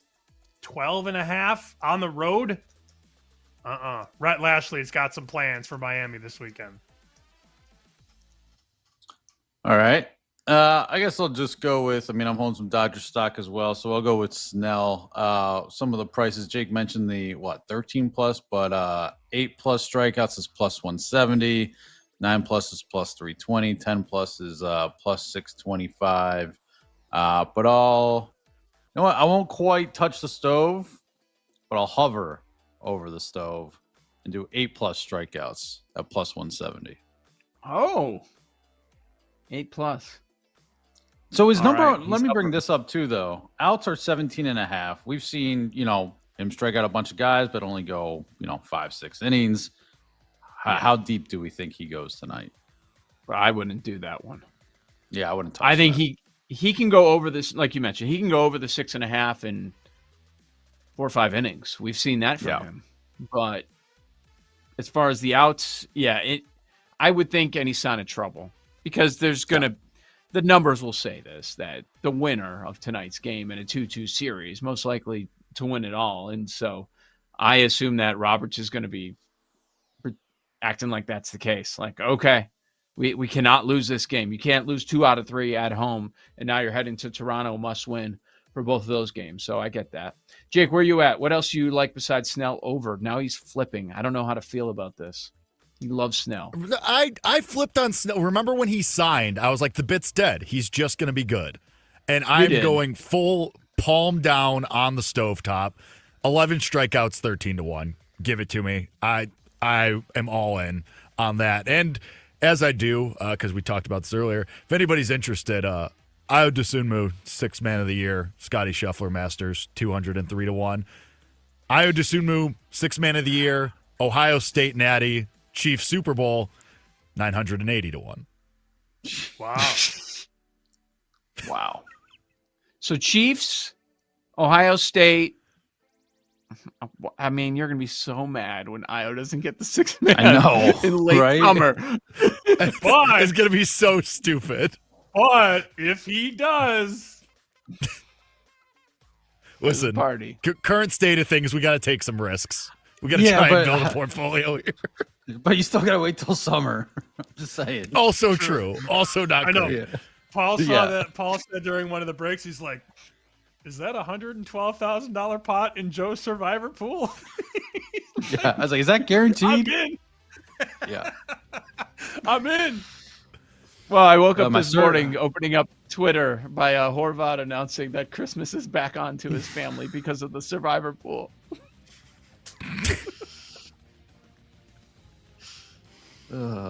So join. It'll be fun, like this show. It'll be fun. 60 more days. All right, we'll be back tomorrow morning, 9 a.m. Eastern. This is Bet Sweats. Thanks for listening to Bet Sweats. If you missed anything on today's show, make sure to listen back on the Odyssey app or wherever you get your podcasts on the BetMGM network. Make it legendary.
It's time to laugh, to win, and to live the thrill of the action. Hey, baby, let's go out there like a bunch of crazy dogs. What the hell's going on out here? No idea what's going on, but I am excited. Every pick, every play, every game-changing moment. Unbelievable! This is You Better You Bet on the BetMGM Network. Make it legendary. It's a great day to be alive, and it's a great day to be a better. Welcome to another edition of You Better You Bet, presented by BetMGM, right here on the BetMGM Network. I'm Femi Abebefe, hanging out with you guys over the next 4 hours, where you can find us across a multitude of platforms. Make sure to watch us live 24/7 on the BetMGM Network and directly on the free Odyssey app. You can also check us out on Twitch at BetMGM Network and on YouTube at the BetMGM Network. You can watch us on Roku, Fubo TV, Samsung TV Plus, and more. And if you'd like to listen to us, you can go ahead and do so at Sirius Channel 160 and Sirius XM 205. And throughout these 4 hours, make sure you hit us up on social media. You can find me on Twitter at Femi Abebefe. You can find me on Instagram, where I literally just logged into Instagram about 15 minutes ago prior to the start of the show and shared one of our posts about Ohio State from earlier this week. But Femi_Abebefe in the IG streets, where I dabble every couple of weeks, every now and then with my Instagram account. You can check out the show on Twitter at You Better You Bet, and the entire network at BetMGM Network over on Twitter. You like our show, you like Bet Sweats, BetMGM Tonight, Daily Tip, all the shows that we have across the network, weekdays and weekends at BetMGM Network is where you can find the Wagertainment. We got the crew hanging with us here on this Wednesday, hump day. We have Tyler Morales, Jake Hassan, Bill Zimmerman, Mike Brown, Sean Ha, Nick Costos. He joins us at the top of the hour with his thoughts on last night's Blue Jays win over the Dodgers in Game 4 of the World Series. We have ourselves a best of 3. Absolutely cannot wait to see how the rest of the World Series unfolds tonight in LA and Friday night in Toronto. But as always, if you miss anything across these 4 hours, we're going to get to the NFL. We're going to talk World Series, NBA. Make sure you check us out in podcast form. Just search You Better You Bet wherever you get your podcasts. And while you're there, you might as well subscribe, rate, and review. I mean, we are putting the content on there for you to consume in on-demand fashion. The least you can do is subscribe, rate, and review wherever you get your podcasts. We have 3 awesome guests who will be joining us throughout these 4 hours, starting at 5 o'clock Eastern. Odyssey NFL Insider, analyst for NFL Network, Compass Media. Our guy, Brian Baldinger, checks in with his weekly Wednesday spot, as we'll get the film perspective on what we should expect to see in Week 9 in the NFL, almost halfway home with the NFL regular season. And then at 5:20 Eastern, former MLB general manager, host of the leadoff spot on MLB Network Radio, insider for MLB Network and TSN, Steve Phillips joins us once again here on You Better You Bet to help us break down the World Series, which once again, best of 3 between the Blue Jays and the Dodgers. And then during the Power Hour at 6:20 Eastern, co-host of First Things First on FS1, Danny Parkins will check in with his weekly Wednesday spot. That's at 6:20 Eastern time, as we will tackle all the biggest matchups and storylines from this weekend in the NFL. But let's get into what we saw last night in Game 4 of the World Series. Toronto beating LA 6-2, knotting this series up at 2 games apiece. And allow me to be probably not the first person to say this, probably not even the 15th person to say this, but allow me to say it nonetheless. Ladies and gentlemen, we have a series. We have ourselves a series in the Fall Classic between the Blue Jays and the Dodgers. And I'll fully admit off the top, because we got to always admit when we're wrong. Like, if we're right about stuff, you'll hear about it. If we're wrong about stuff, you will hear about it. And I will fully admit, I was wrong about this World Series. I thought going into this thing, this was going to be quick, light work for the defending champion, Los Angeles Dodgers. I said Dodgers in 4, maybe Dodgers in 5. My series bet died last night, laying 2.5 games on the series price with the Dodgers at plus 170. I thought this bad boy would be done tonight, or even done last night with the Dodgers victorious as back-to-back World Series champions. And full marks and full credit to the Toronto Blue Jays for going toe-to-toe with Goliath. And I know like the Blue Jays hate the framing of this series of like David versus Goliath because they say, hey, like we had the most wins in the American League. We're right there. Like, why can't we win? We had the home field advantage. Why are we, David? Like, what's going on? But let's be honest. The Dodgers are supposed to win this series. Like, you ask anybody, baseball fan, sports bettor, baseball commentator, you ask anyone before the series, who do you think is going to win? They're all going to tell you the Dodgers. That's why the Dodgers were the big favorite prior to game one. But man, this Blue Jays team, tough as nails, because we gave the Dodgers their credit and all their praise yesterday. The Blue Jays are right there with them. And the biggest reason why is their big star, Vladimir Guerrero Jr. Vlad Jr., that dude came up big once again last night because the game starts out, first couple innings, LA has a 1-0 lead. And it looked like to me, as somebody who has been rooting for the Dodgers because of my bet, and someone who is like has been fully invested on the Dodgers winning in this series in a quick manner, it felt like to me, all right, well, this looks like another Dodgers victory. Up 1-0 after 2. You got Shohei Ohtani on the mound, the exact guy you would want in that situation. It's all looking good for the Dodgers. But then the top of the third happened. And with a runner on first, Vladdy Daddy takes Ohtani to deep left center, and damn it, the Blue Jays were here and they never looked back. That gave them the lead for good, and while it looked like they were teetering early on in the game, especially after losing an 18-inning marathon the previous night on Monday, like this was what they needed. Vlad Jr. said, we're not going home. We're not going out like this. I'm putting the team on my back, and we're going to even this bad boy up. And that's what they did. And last night, you look at the stat line for Vladimir Guerrero Jr. in the box score.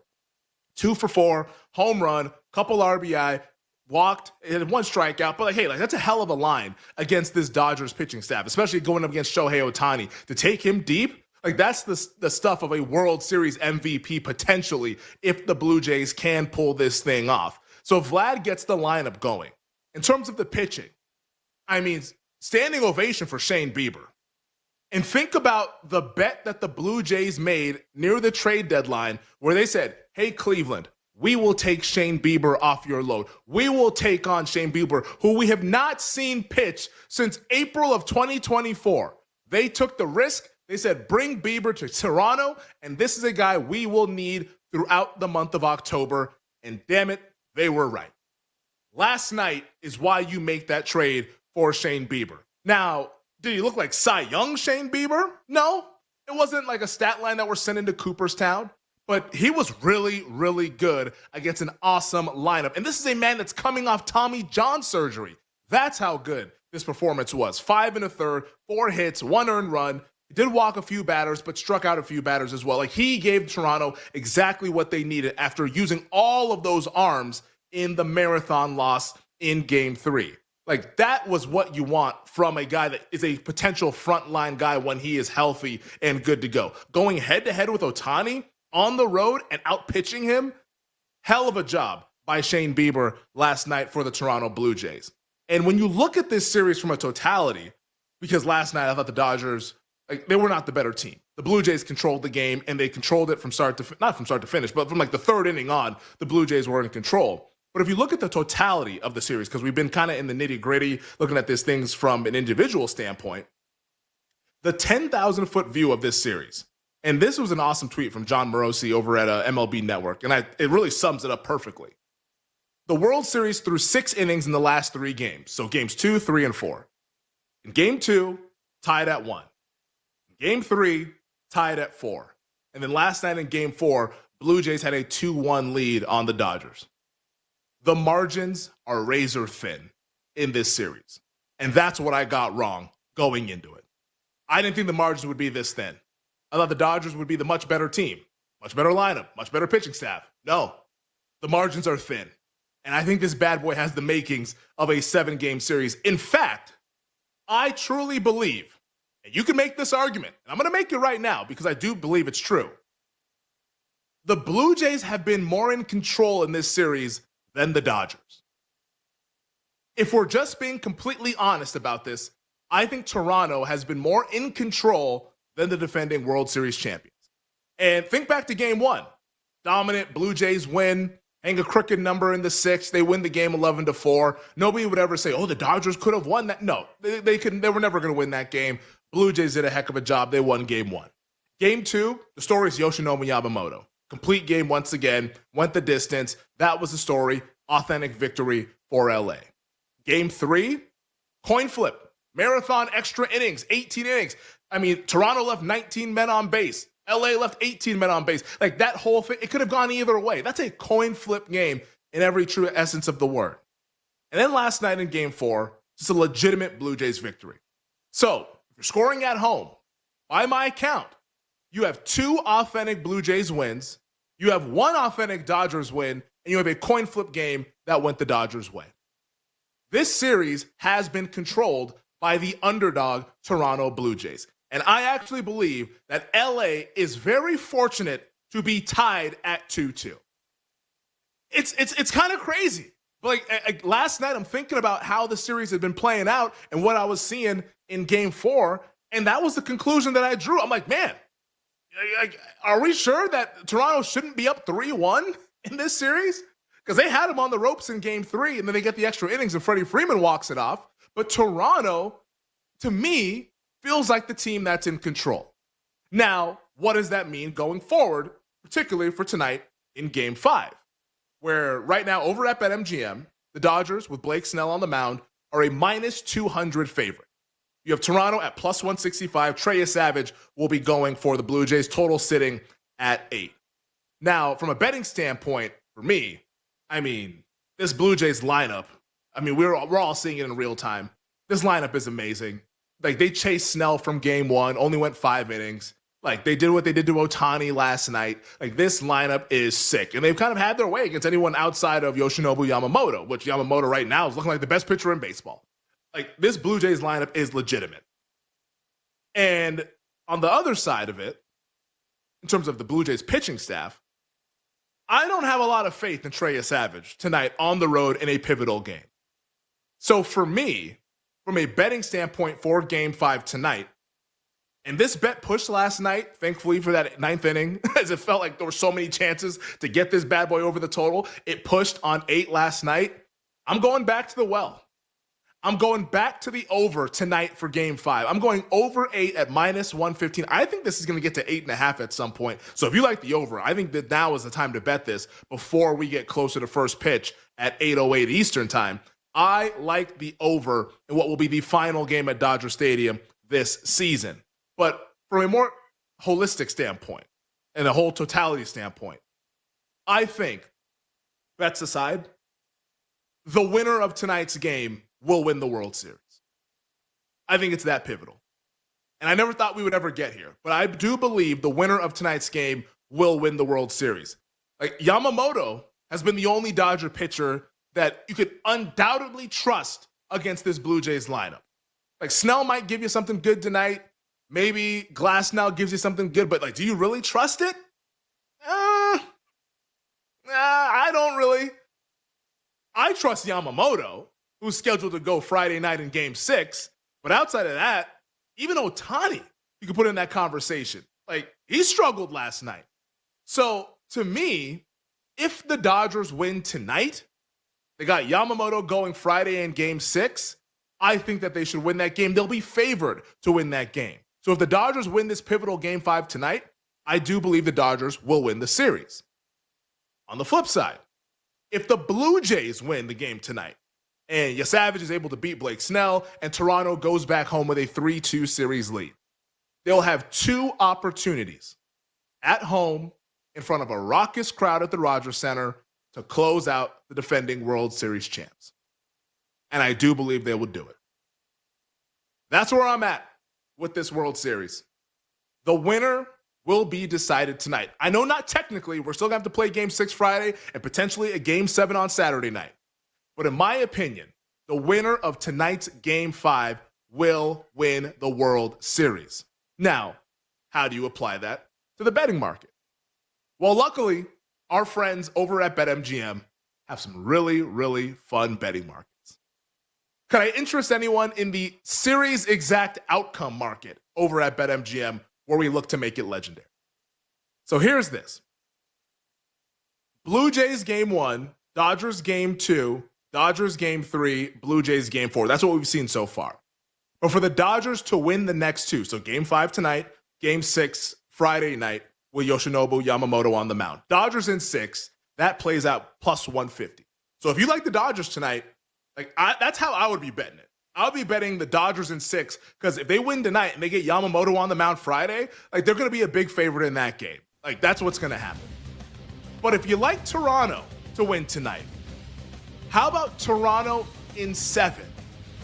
Plus 775. It's tempting, isn't it? Toronto takes care of business. They lose to Yamamoto Friday, and then Saturday night they win it in 7. I think that's a shot worth taking ahead of tonight's pivotal Game 5. On the other side, we'll tackle all the biggest storylines from throughout the world of sports here on You Better You Bet. We'll be right back with You Better You Bet on the BetMGM Network. Make it legendary.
Virginia laying 4 on the road, still undefeated in ACC play. They got to travel all the way across the country to Berkeley and take on the Bears. Can the Virginia luck box continue, right? We see teams like this every year in college football. Teams that are undefeated in conference play, teams that have a magical season, but we just know they're really not as good as their record indicates. You got to give them credit for winning games. You got to give them credit for, up to this point, being undefeated in ACC play. But Virginia is not as good as probably what a team of their record should be. It's only a matter of time before the regression does hit with the Wahoos. And I think on Saturday, that could be the game to do it against Cal, going up across the country. Cal's been a very funny team this year. They've been very inconsistent. And normally against good teams, they have struggled. And coming off that brutal loss to Virginia Tech, I am a little worried about it. But playing on a Friday, they get a little bit of a longer week. They get undefeated again, Virginia and ACC play coming in.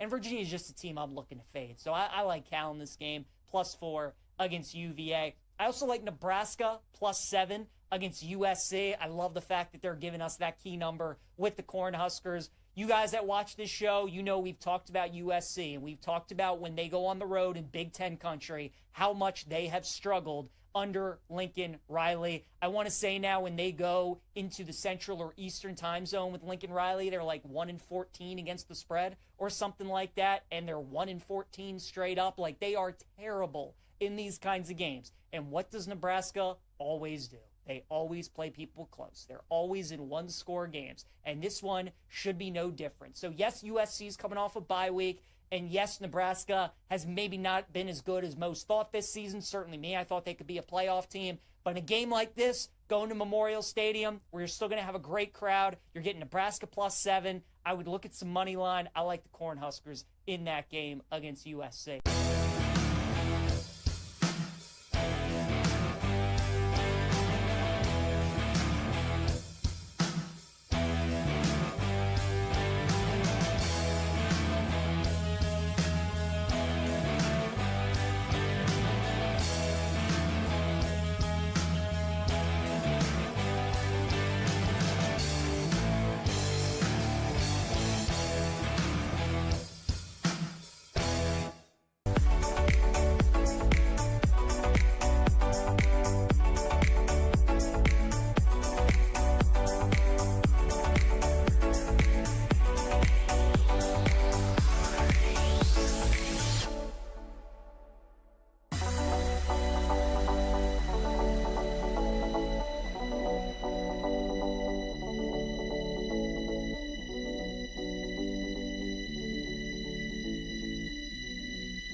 Let's get back to You Better You Bet on the BetMGM Network.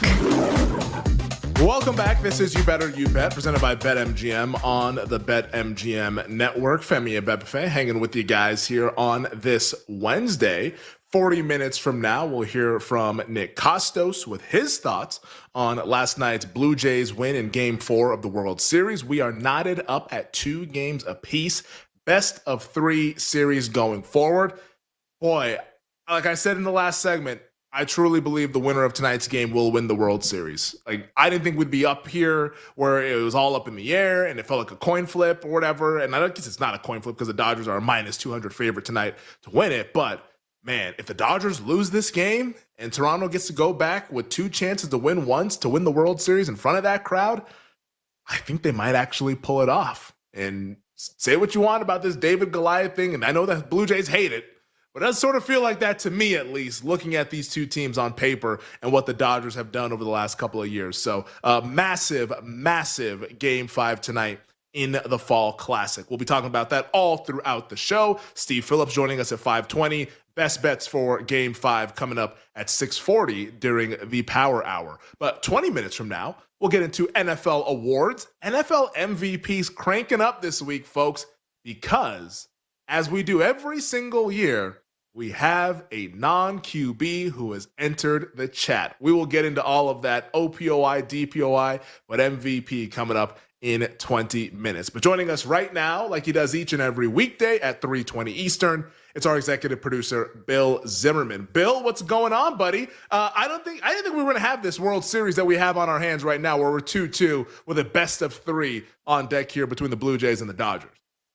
I certainly didn't either, Femi. I thought this was maybe going to be a gentleman's sweep kind of a thing. I thought this was going to be all Dodgers, especially, after things went the way they did in Game 1. I'm pretty shocked here. I didn't expect it. I certainly did not expect Toronto to do what they did last night with Ohtani on the mound, coming out like he's going to be King Kong here, coming off of Game 3. But here we are now, a pivotal Game 5, where the winner of this game will take control of the series. Just ask Magic Johnson. He tweeted it about an hour ago. I love his tweets. I love them so much. They're the best. It's like not even like, hey, like the winner will be in control and probably win this. Nope, just the winner's gonna take control. Just like, all right, man. I love it. You're not wrong. You're definitely not wrong. God bless you, Magic. We absolutely love it. As maybe he'll make the trip up to Toronto, as this bad boy has to go up for a Game 6 Friday night and potentially Game 7 on Saturday. But we'll talk some baseball a little bit later on in the program. For now, let's get to the top stories that we have on this Wednesday. Bill, what's the number one thing we need to know this afternoon? Femi, let's start in the nation's capital, because the Washington Commanders have a critical game coming up this week against the Seattle Seahawks on Sunday Night Football. They are hoping for some good news because they could really use Jaden Daniels back in this one. Jaden Daniels practiced today. Dan Quinn, speaking with the media, says the plan is that he will practice in full all week. Femi, that certainly sounds like Jaden Daniels is certainly trending towards playing this Sunday night against Seattle, where the Seahawks are currently a 3-point road favorite.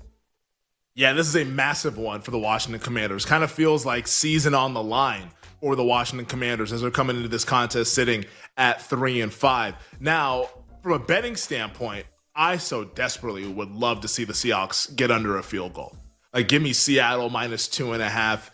Or -2, because I think you're going to get some Commanders interest once Jaden Daniels officially gets ruled in on Friday afternoon, because I think that's where we're headed, just listening to what Dan Quinn had to say to the media earlier this afternoon. But if we get that, I still think this is a Commanders team that's very vulnerable. I mean, Terry McLaurin has now been ruled out after re-injuring his quad injury, and that had him out for a couple of weeks.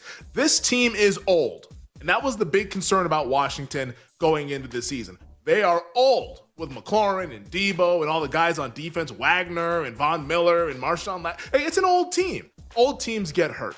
And that's what the Washington Commanders are. And Seattle, coming off of the bye, where they're getting healthier on defense, theoretically, they should be able to have Devin Witherspoon back. They could have Julian Love back in the secondary as well with what they're able to do with Nick Emenwari, the rookie, and that pass rush, and what Mike McDonald has done in this year 2 for the Seahawks defense. I think Seattle's just a much, much, much better team. And Daniels being back is great for Washington, but is he 100% Jaden Daniels? I find that hard to believe because he looked like he was in some severe pain when he messed with his hamstring a couple of weeks ago against the Dallas Cowboys. So at anything under a field goal, to me, it's a bet on Seattle. And even at 3, if we get to the weekend and that's still the number and there's no sign of Commanders money coming in, I'll probably still bet the Seahawks -3. I think the Seahawks take care of business on Sunday night as they continue to stay in the NFC West race. I think for the Washington Commanders, we're talking about season on life alert after what happens, or on life support, I should say. That'd be weird if it was on life alert. Like, help me out, life alert. I guess that's a trade deadline. But the season on life support for the Commanders after Sunday night. Bill, hit me with the next one. I mean, Jaden Daniels had fallen and he couldn't get up, but hopefully he does this week. He needs some help from the training Joe Flacco's status for the Cincinnati Bengals is currently up in the air as he deals with a sprained AC joint. Bengals are saying that both Jake Browning and Joe Flacco are preparing this week as the team's QB1, as they right now truly don't know who's going to be suiting up for Sunday, where they play the Chicago Bears, who, by the way, have a banged-up secondary with both Jalen Johnson and Kyler Gordon on IR. So they've turned to and signed C.J. Gardner-Johnson, of course, someone who's familiar with Dennis Allen and his defense. So they put him in there. You expect him to play nickel as they try to beef up their ailing secondary. Yes, the mercurial C.J. Gardner-Johnson, which I think is probably the kindest way to describe him. But this is the big one for Cincinnati, and I don't think that this is going to go well for the Bengals. Flacco, I know Zach Taylor's saying 50-50 on Joe Flacco, and Flacco I don't think is good. Like, we've all seen Flacco play over the last couple of years. Like, this is not a good quarterback, but he's much better than Jake Browning. Because what Jake Browning was doing when Joe Burrow initially got hurt, that was unacceptable play for an NFL quarterback. It was that bad. So it is a downgrade if they have to go from Flacco to Jake Browning. Even though he has the whole week to kind of get ready and he's going to be taking some of these first team reps, like, this is not a good situation for Cincinnati. And I think they might have to play Browning. And on top of that, this defense still stinks. They are so bad.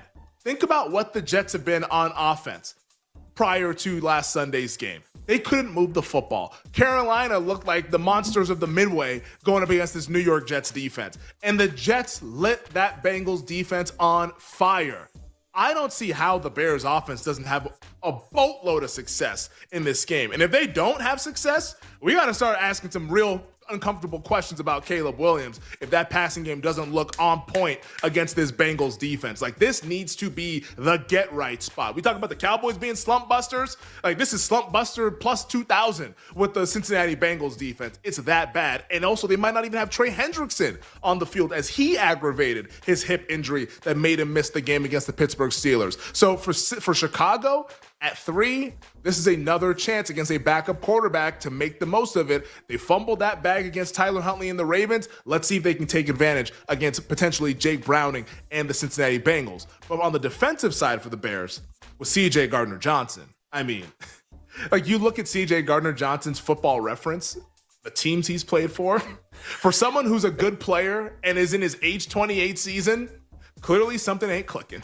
Because 2021, New Orleans Saints, 2022, Eagles, 2023, Detroit Lions, 2024, Eagles, 2025, Houston Texans, and he lasted all of 3 games. And they said, get the hell out of here. Like, this feels like last chance you for Chauncey Gardner-Johnson. Best behavior, whatever that looks like. I think the Bears will get that from CJ GJ. And if he can at least be somewhat of a professional, it's a big boost for a Bears secondary that desperately needs it. Bill, hit me with the next one. Let's stay in the NFC North, Femi, because Aiden Hutchinson isn't going anywhere. The Lions defensive star signs a 4-year, $180 million extension. That $45 million a year is a couple million shy compared to the Micah Parsons deal that he got in Green Bay. However, Hutch gets a little more guaranteed money to offset that. So, Femi, Brad Holmes continues to lock up Detroit's key pieces for the long term. I was asking myself this question like earlier this morning, like, are the Detroit Lions, outside of the Chiefs, the best organization in the NFL? Like they really might be. The way that they run things. Like this is a really buttoned up organization, and what they do from Brad Holmes and their drafting to what Dan Campbell does, setting the tone as the face of the organization with his coaching staff and how he gets those guys ready to go and how you get the team ready to go. Like this team is so buttoned up. Like there's no holes in the Detroit Lions. You can say, well, maybe I don't like Jared Goff or whatever. Like, yeah, okay. Like we all have nitpicks that we can have for every single team. But in terms of how they operate, this is as buttoned up as it gets in the NFL outside of probably the Kansas City Chiefs, the team that's in the Super Bowl every single year. Like the Detroit Lions are a phenomenal operation. And as somebody who roots for the Dallas Cowboys, and I see the Lions, they pay Goff, they pay Amon-Ra St. Brown, they pay Jameson Williams, they're paying all these guys, and now they just gave Aiden Hutchinson the second highest paid contract for a pass rusher because they got ahead of it. They didn't wait till year 5. They didn't wait until there was a holdout or a hold-in or a trade request or whatever. They said, you know what? We value your services. We're going to pay you. We're going to get in front of it. And that bodes well for the rest of the locker room. It's good for the morale of the team. And the team performs, and they reward the front office and the coaching staff with their efforts each and every week. Like this team is awesome, and I think they're going to destroy the Minnesota Vikings this weekend. As we know, J.J. McCarthy is going to be starting in that game, as Kevin O'Connell announced that he's going to get the full workload at practice, and he's going to be starting on Sunday. The betting market, 8.5, 9. I think that number keeps going up as long as Detroit's secondary is healthy. But this Hutchinson contract, just another notch in the belt for what has been an awesome, awesome turnaround on year 4 here for the Detroit Lions. Bill, hit me with the next one. Let's jump over to the NBA, Femi, because NBC continues to roll out their pieces with the Mike Tirico interview with Michael Jordan, of course, for MJ's Insights. Last night, they played a little chunk about Jordan's thoughts on load management. Here's what MJ had to say. What do you think of when you hear the term load management thrown around? It shouldn't be needed, first and foremost. You know, I never wanted to miss a game because it was an opportunity to prove. It was something that I felt like, you know, the fans are there to watch me play. I want to impress that guy way up on top who probably worked his ass off to get a ticket or to get money to buy the ticket. You really cared about the guy who sat in the top deck at the Palace in Auburn Hills to watch you when you came to Detroit? Yeah, because I know he's probably yelling at me, and I want to shut him up. You know, he's calling me all kinds of names. I definitely want to shut him up. Right. You have a duty that if they're wanting to see you, and as an entertainer, I want to show, right? So if the guys are coming to watch me play, I don't want to miss that opportunity. Now, physically, if I can't do it, then I can't do it. But physically, if I can do it, and I just don't feel like doing it, that's a whole different lens. There you go, Femi. Always good to hear Jordan talk ball, and not too surprising that was going to be his take. Yeah, I mean, he's a compelling guy to listen to. I mean, he's Michael Jordan. He's like the coolest person on the planet. So like MJ speaks, we're all going to sit and listen and be like, oh, like, hang on every single word. And you understand why they asked the question. But to me, like the take, the opinion, predictable. It's predictable. And honestly, I think it's tired. Like, to me, it feels a little bit like old man yelling at the clouds, unfortunately. And I love Michael Jordan. Like, Michael Jordan, I literally have Jordan rules behind me, which I guess you could say was like a hit piece or whatever, which some people could say, but like Jordan was cool. Like, we all like Michael Jordan. But I was hoping that these MJ's insights would be stuff showcasing today's game, not taking a dump on it, because that's kind of what he did. Like, let's be quite honest. Like, he's already like, hey, yeah, load management, yeah, I don't understand it. And he gave good reasons as to why, because the guy that worked the blue-collar job to save up money to buy a ticket. And yeah, we all appreciate that sentiment. But it sounds a little bit like a shock jock radio host yearning for the days of 1990s basketball. Like, that's what it sounded like to me a little bit. And also, like, miss me with this, like, oh, the players just don't want to play. Like, the load management is not coming from the players. It's coming from these organizations that look at the players as assets and say, hey, our data quants and our medical staff, they see you've hit some mileage here recently. How about you take the night off because we don't want to further risk injury? That's how load management becomes a thing. It started with one of the smartest organizations in the NBA, the San Antonio Spurs. That's who started load management, and everyone has followed suit because everybody has access to the information. We all have the data trackers and the next-gen stats and et cetera, et cetera. We're all looking at the same stuff. And also, too, the example that he did make, which he talked about, hey, I had a bum ankle, and hey, the flu game, which, first of all, like, point me in the direction where someone's load managing in the NBA Finals in 2025. Nobody's doing that. In fact, Tyrese Halliburton played on a bad calf and snapped his Achilles in Game 7 and is out for the season because he didn't load manage. I'm not saying he should have, but like the guys today still want to put it on the line when the stakes are at their absolute highest. So I get it. Load management's bad. We all have that opinion. We'd all love to see these guys play all 82, but at the end of the day, there's a reason behind it. And I would have actually loved to hear Michael Jordan, who was once an owner of an NBA team, talk about what is it like from the ownership and front office standpoint, these conversations around load management, as opposed to, hey, I played all 82 games. Look at me. I'm the greatest player of all time. We all acknowledge that. Give us a little bit more insight, MJ, on what today's game actually is, because you're not too far removed from it from upstairs in an ownership role. On the other side, we're talking NFL MVP. Is now the time to bet Jonathan Taylor? We answer that question next on You Better You Bet.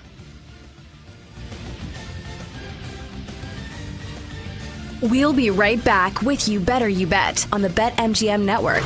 Make it legendary.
Now you have everybody losing in the division besides Baltimore this weekend, and they have life. Third place, 2-5 record.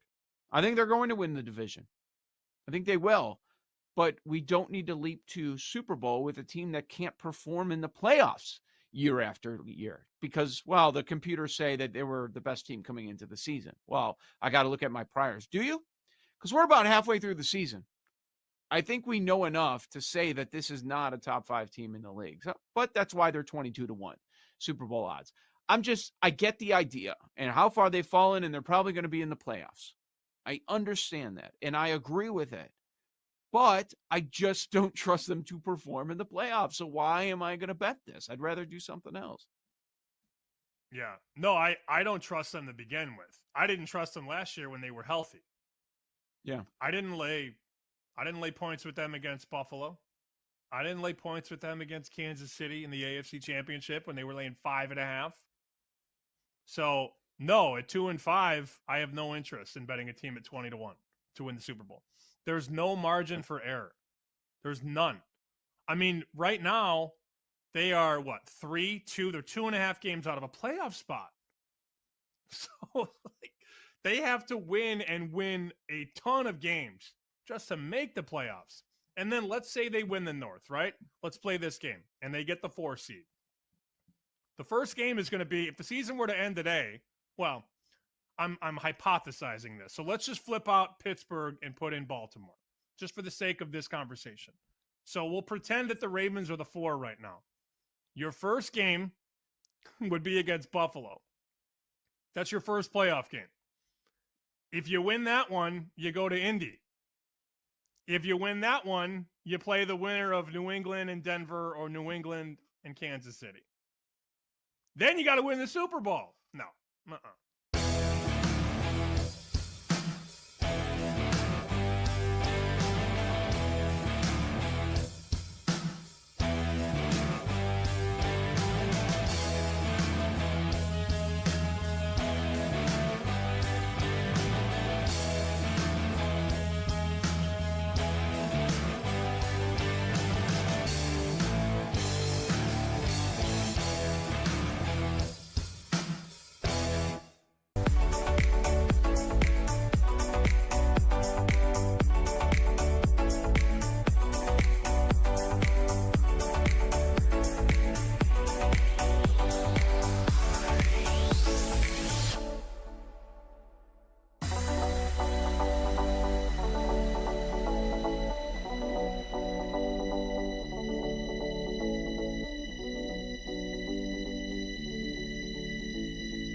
Back to You Better You Bet on the BetMGM Network.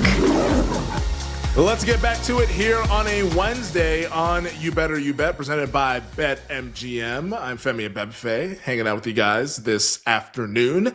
20 minutes from now, we'll be joined by Nick Costos with his thoughts on last night's Dodgers loss to the Blue Jays. Blue Jays tying up the series 6-2 as we're now tied 2-2 in the series. Vlad Guerrero Jr. hitting the home run in the third. And Toronto now, they at least guaranteed that we'll have a Game 6 Friday night north of the border.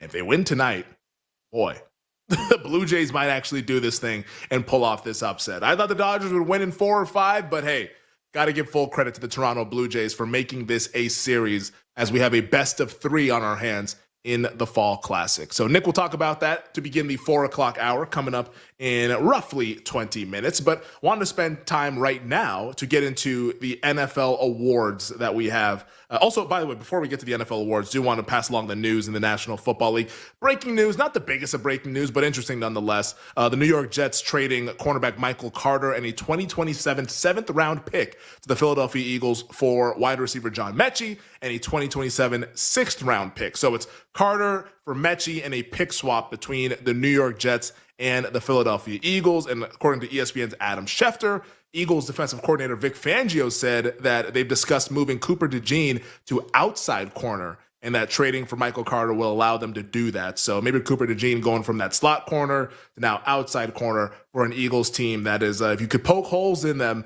it would be that secondary where they've been trying to figure out what they could do opposite of Quinyanamo Bay, a.k.a. Quinyon Mitchell. Hasn't really been Quinyanamo Bay this year, but a good corner nonetheless. So that is the news in the National Football League. Now let's talk some NFL awards because this week is really fun when it comes to the NFL MVP. Now, usually we start with the favorite, but I don't want to start with the favorite today. I want to start with the guy that's the big mover in the market, and it's a non-quarterback. It's Colts running back Jonathan Taylor. So Jonathan Taylor of the Indianapolis Colts is 14-1 over at BetMGM to win NFL MVP. I mean, before the season, what is he, 300-1, 250-1? Like these non-QBs, they're always massive, massive prices because you need so many things to go your way for a non-quarterback to win league MVP. Once again, it has not happened since Adrian Peterson back in 2012 when he flirted with breaking Eric Dickerson's single-season rushing record. Now, Jonathan Taylor, he might flirt with breaking that record as well. And he might flirt with breaking the single-season touchdown record set by LaDainian Tomlinson back in 2006 of 31. So far this year, Jonathan Taylor, I believe with 14 touchdowns, 13 touchdowns, they get a ridiculous amount of touchdowns. I know he's got 12 of them on the ground and a couple as receiving touchdowns. But Jonathan Taylor has been outstanding so far this season. Leading the league in rushing yards, leading the league in rushing touchdowns, second in the league in rushing yards per game. And he's playing for a Colts team with a win total of 12.5. They're plus 175 to be the 1 seed. They have the best record in the NFL. And this week, it was starting to happen on Sunday, and it's carried throughout this week, is everyone saying, why not Jonathan Taylor? Why can't he be league MVP? We had Mark Schlereth on with us yesterday, Odyssey NFL Insider. He believes Jonathan Taylor is the front runner for NFL MVP. Like, this thing is happening for a non-QB. At least the push is happening. Now, will he win the award? In short, no. I don't think Jonathan Taylor's going to win league MVP. But we always see these things happen because, they're big prices, for one. And also, two, like, let's just be honest. In media, it covers football, it's a long season. And in a long season, you don't want to just say, oh yeah, Mahomes or Allen are going to win MVP. Because that's boring. We're all looking for other guys. A couple of weeks ago, it was Baker Mayfield. Last week, there were people trying to make the case for Dak Prescott, which is just hilarious. Like, everyone's looking to make the case for guys because that's interesting. It's fun to talk about new guys. And Jonathan Taylor is the new guy. And yes, like last year, we were on as a show Saquon Barkley to win the MVP. And I think that actually had a little bit of legs to it, but unfortunately, Allen and Lamar were otherworldly. And also, too, like the Eagles just didn't get Saquon over the hump in terms of flirting with Eric Dickerson's record. But, like, Saquon had the moment and had the narrative. The narrative of just left the New York Giants. Look what he's doing. Oh, my goodness. He had the moment, the backwards hurdle against the Jaguars, and everyone's rallying around Saquon because Saquon's fun. And that's not to say that Jonathan Taylor is not fun, but he just doesn't have like the same narrative that a Saquon Barkley had. Like, I don't think Jonathan Taylor is going to win this award. And I understand people took some stabs at 20-1, 25-1. All right, but can you get over the finish line? Because you might get the nice CLV sandwich. Like, he might get down to 5-1, 4-1, like Saquon did last year. But can he actually get over the finish line? Like, do you actually believe Jonathan Taylor is going to beat out Patrick Mahomes, Josh Allen, Jordan Love, Matthew Stafford, all these guys that could have big seasons with big team records? Can he actually get over the finish line? I don't think so. And also, with the Indianapolis Colts, I mean, they haven't really been beaten like the freaking murderer's row here in terms of the teams that they're playing. Like this has been a pretty soft schedule. Titans twice. They had the Raiders. They got the Steelers defense coming up on Sunday. The schedule does get more difficult down the stretch. So, like, let's just pump the brakes a little bit on Jonathan Taylor and the Indianapolis Colts. Which brings me to where the MVP, at least front runner, will be decided this Sunday with the marquee game of the week, Chiefs at the Bills. The favorite right now is Patrick Mahomes, plus 140. Your second shot in the market is Bills quarterback Josh Allen at plus 350. Now, Mahomes, his numbers have been awesome. Had another really good game on Monday Night Football. Threw two interceptions, but had 3 touchdowns, nearly 300 yards passing. Chiefs win total is now 11.5, plus 375 to be the 1 seed, 5th in EPA per play, 3rd in QBR, the undisputed best player in the NFL. Usually, that's a rock-solid case. Now, the problem with Mahomes and his candidacy is that I think this Sunday is an incredibly high-leverage game. Not just because it's Chiefs versus Bills and it's a nationally televised audience, etc., but for the MVP, Mahomes needs to win on Sunday to win the MVP. Because if the Chiefs lose, and right now they're 2-point favorites over at BetMGM, so like they're favored to win. They are the chalk outcome. But if the Chiefs lose this game, can Mahomes win MVP after starting the year 5-4? Because team success being a big component of the MVP, can he truly win the MVP if Kansas City, at the midway point, already has 4 losses? Now you could say, well, Femi, Kansas City is the best team in the league. They could potentially run the table, and maybe they finish the year 13-4. And I'd say, you know what? That's a possibility. But would you ever bet plus 200 on the Chiefs to run the table? You're probably not going to bet that. At least I would never bet that. And that's probably where he's going to be priced, plus 200, maybe plus 300 if they lose this game. I think, and I'll say this, I think if the Chiefs lose on Sunday, I'm crossing Mahomes off the list. I don't think he can win. Like, you're asking way too much for a guy to have to run the table, because I don't think 12-5 is getting this bad boy home. There's going to be way too many big records out there, way too many good seasons statistically. Like the NFC guys, we haven't even gotten into them really over the last couple of weeks. And I think next week will be a nice spot for one of them. But like this is coming up really quickly here for the Chiefs. You need Mahomes to win this game. Otherwise, this MVP market becomes wide open. And the guy that will be the beneficiary, of course, is the guy that he's playing on Sunday, Josh Allen, the reigning defending MVP. Like if Josh Allen outduels Mahomes, guess who's right back to the top of frontrunner status? Bills quarterback Josh Allen, who right now is plus 350. Like if you believe Buffalo's going to win on Sunday, like yeah, you can bet +2. You can bet Buffalo on the money line, which right now over at BetMGM is plus 115. You can bet all of that. But if you're betting that and you truly believe Buffalo's going to win, I would highly encourage you to also bet Bills or Josh Allen at plus 350 to win the MVP. Because one thing Buffalo has going for them is it has a pretty reasonable schedule, and they have a couple of marquee games at home in December. They host New England, and they host Philadelphia in December. If they win those two games, and they win on Sunday against Kansas City, guess who's going back-to-back? It'll be Bills quarterback Josh Allen. Because they will be the 1 seed, and he will also put up big numbers. So this is an incredibly high leverage game for league MVP. Chiefs win, Mahomes continues favorite status, and he's the likely guy to win it. Chiefs lose, I'm crossing Mahomes off the list. I don't think he's winning the award. And I think Josh Allen goes to favorite status, and maybe he doesn't win it, but it opens things up for other guys to win MVP. All right, let's get to some of the other awards. Offensive Player of the Year. It's Jonathan Taylor, right? Barring health, it's Jonathan Taylor. 850 rushing yards, 12 rushing touchdowns, minus 275 now over at BetMGM. This is the award he's going to win, guys. Like, it's not going to be the MVP.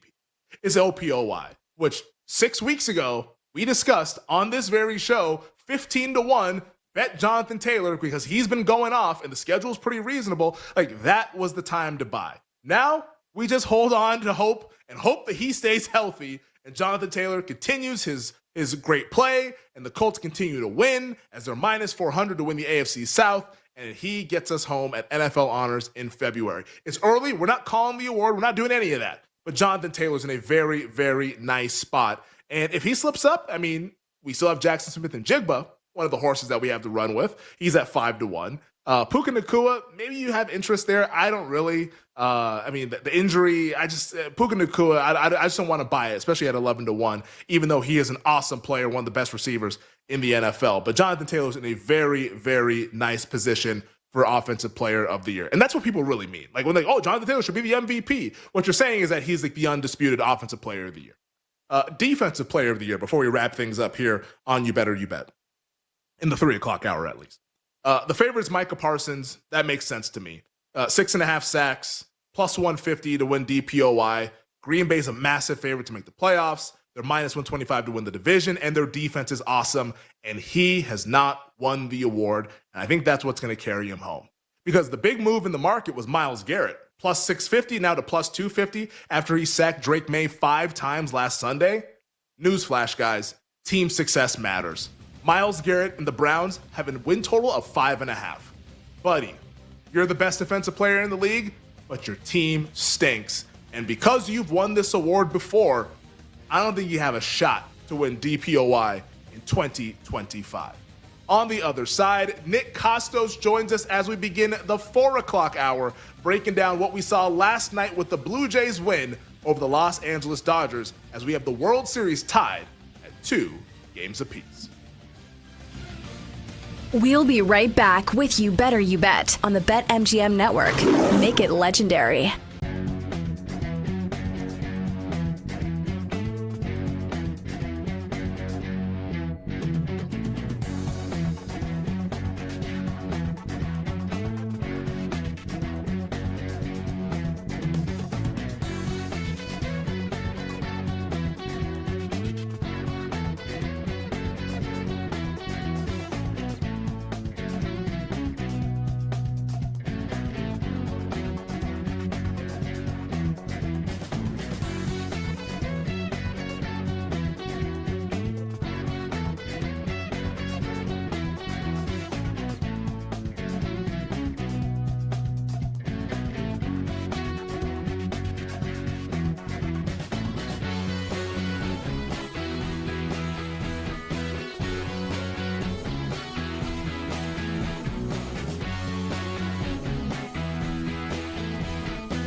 because one of my favorite win totals coming into the year was the Patriots under 8.5 wins. And I said with the schedule, there is a good chance that they win double-digit games if Drake May is for real. And I was a big Drake May fan at Carolina. I didn't understand the hate when he entered the draft. It was year one for Mike Vrabel. They made a ton of moves in the offseason, but they were still a young team. But I was wrong about the Pats, man. And I know the Colts are the real deal, but I think at plus 135 for them to be the number one overall seed in the AFC, you've kind of missed the price on them, right? So I was looking at some AFC futures. I still do like Kansas City. I like Buffalo, teams with experience. But as far as just the number one seed, the best regular season team in the AFC, I think the Pats are worth a bet right now. You could get plus 650. They have the easiest remaining schedule the rest of the way if you're looking at strength of schedule. They're still plus 120 to win the East. Maybe you just want to go that way. But, man, this team is really good. We saw it yesterday again over the Browns. That was their fifth consecutive victory and cover. They're not just winning these games. They're beating up on teams. I like what they're doing on the offensive side of the ball. Drake May, a ton of play action right now, top 10 in usage of play action. He's pushing the ball down the field. They've generated the highest EPA per dropback and explosive pass rate in the NFL since week 4. And they're beating up on teams. Like I said, 4-1 against the spread is favorites. So I like New England, man. And if you're getting a 7-1 plus 650 price on them to have the best record in the AFC, I think it's possible. I think this team's for real. And the Colts are good, but they do have some tough games. Patriots, look at that schedule, man. They're most likely winning 11-12 games. Kind of like them.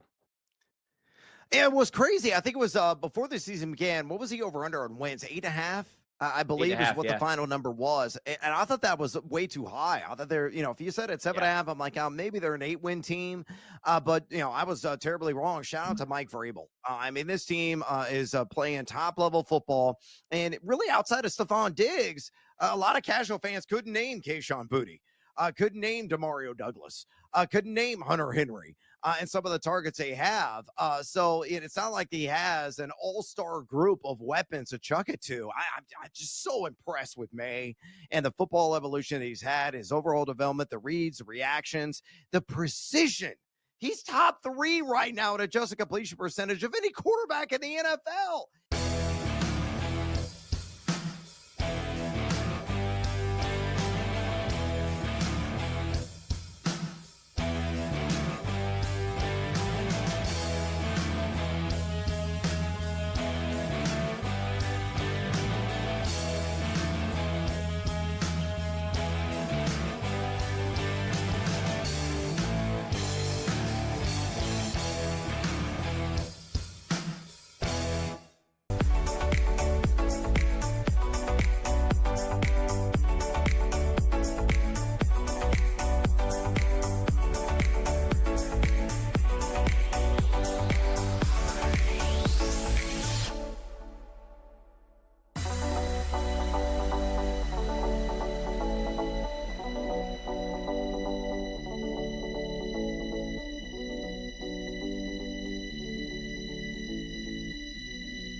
The BetMGM Network presents to you the most unique show in sports. This show kicks ass. Oh, hell yeah. A show so unapologetically original, it needs its own word to describe it.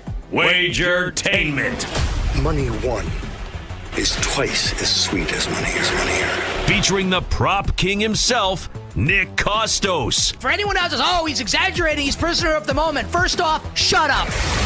This is the National Football League. This is not the Big 12. It's not Pop Warner. An absolute disgrace, an atrocity, an affront.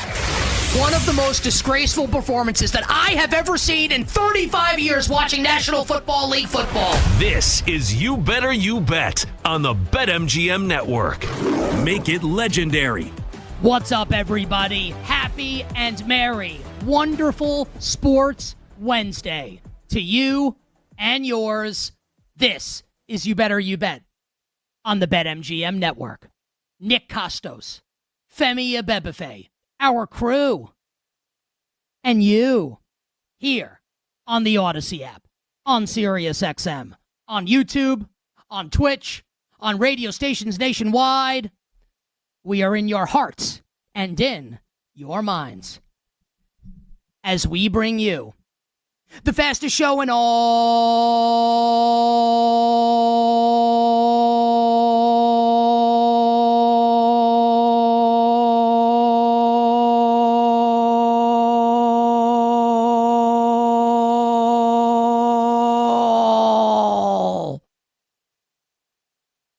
of Wagertainment.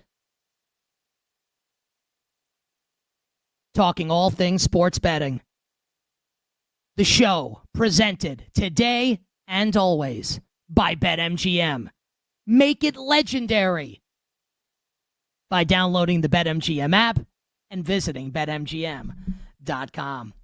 Coming up today on the show, there is a new, most interesting person in the National Football League. And I guarantee, I bet that many of you in our listening audience, many of you in our viewing audience, you have no idea who this person is. And this person is currently the most interesting person in all of professional football. Who is it? And why does it matter? Oh, I'm going to tell you later this hour. And I'm looking forward to it. Also, you know what they say? Honestly, it's like they say it in school. Like the first day of kindergarten, you know what they say to every kid? One Greek freak loves another.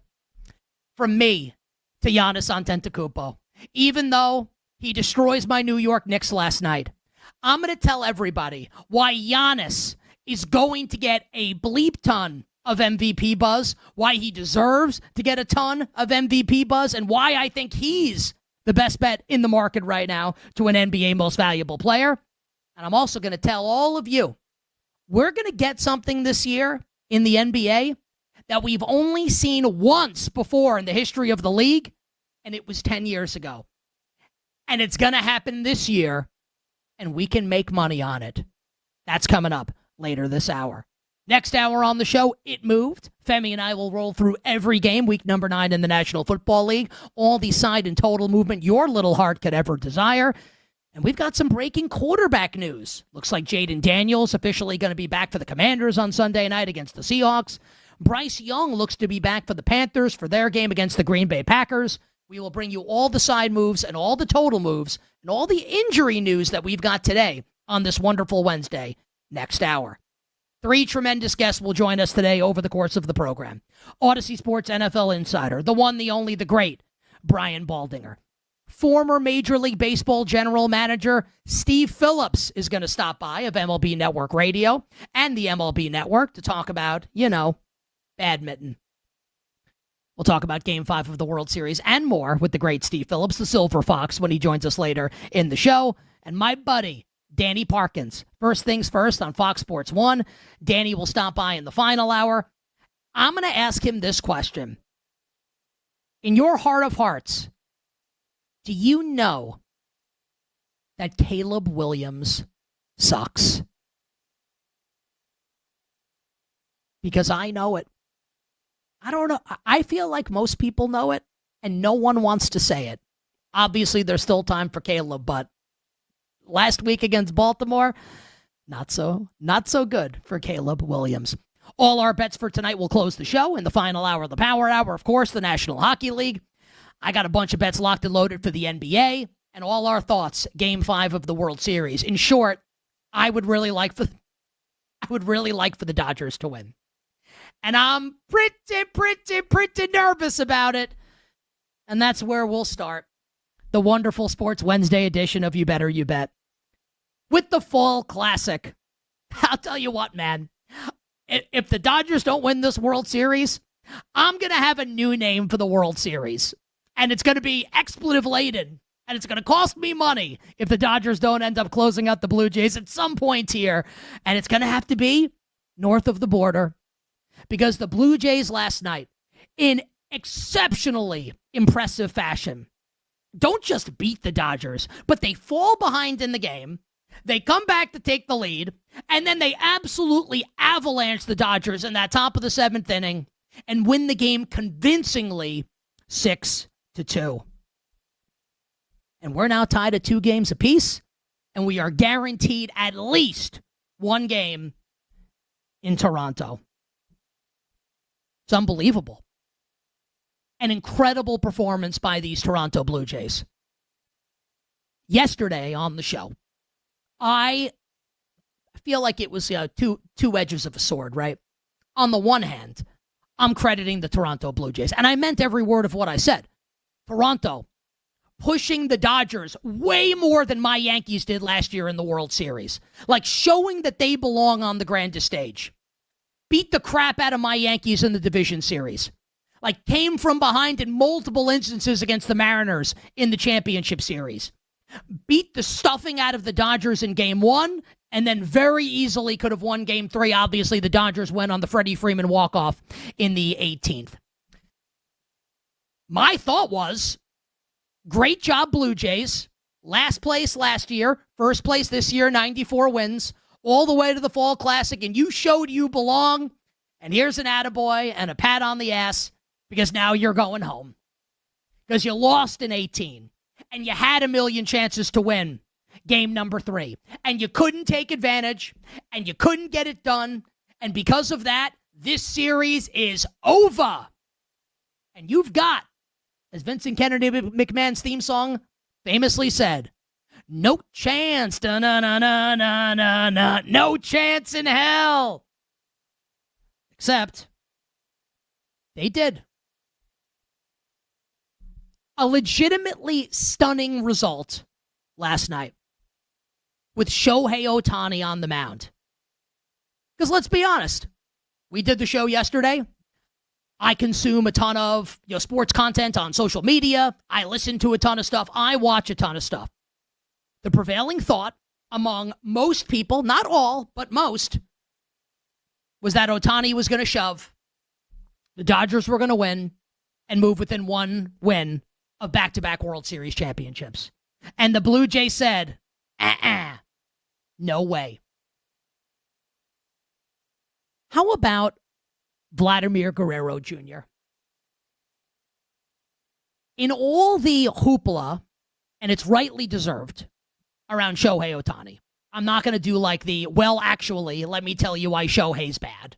I think like that really only largely exists in NFL media.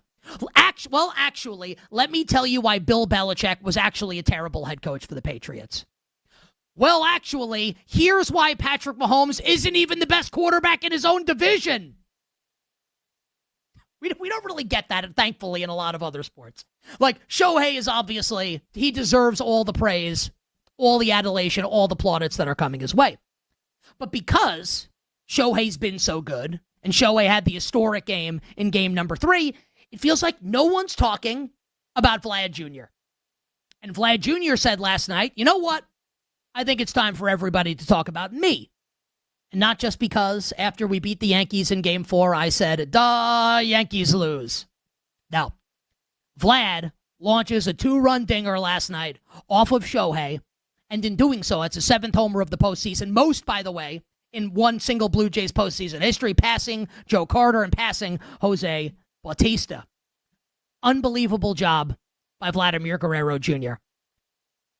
And I can't be the only person that thought this as Vlad's rounding the bases after that homer take the lead last night against the LA Dodgers. And I'm thinking back to February of this year and to March of this year, early April of this year. It's crazy to remember this now, like so far after the fact, now that they're 2 wins away from an improbable world championship, that the Blue Jays this calendar year were dragging their feet about potentially signing Vlad Jr. to a massive extension.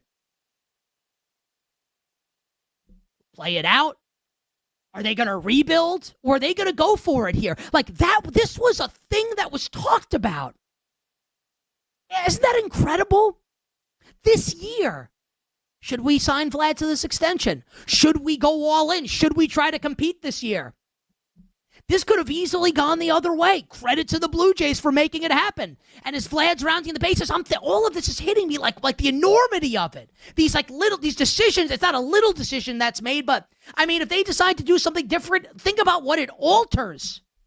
Like the very scope and the landscape of this season, of who might win the championship, who might win the World Series. Incredible. Incredible stuff from Vlad. We got to give flowers to Shane Bieber.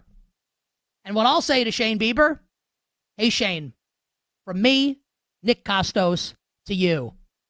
Is it too late now to say sorry? Because I thought he was gonna get shelled. Struck out Ohtani, looking good. Gives you a 5 1/3. And the truly stunning thing to me about the game is not just that the Blue Jays got off the mat, and not just that the Blue Jays in that top of the 7th blew the game wide open.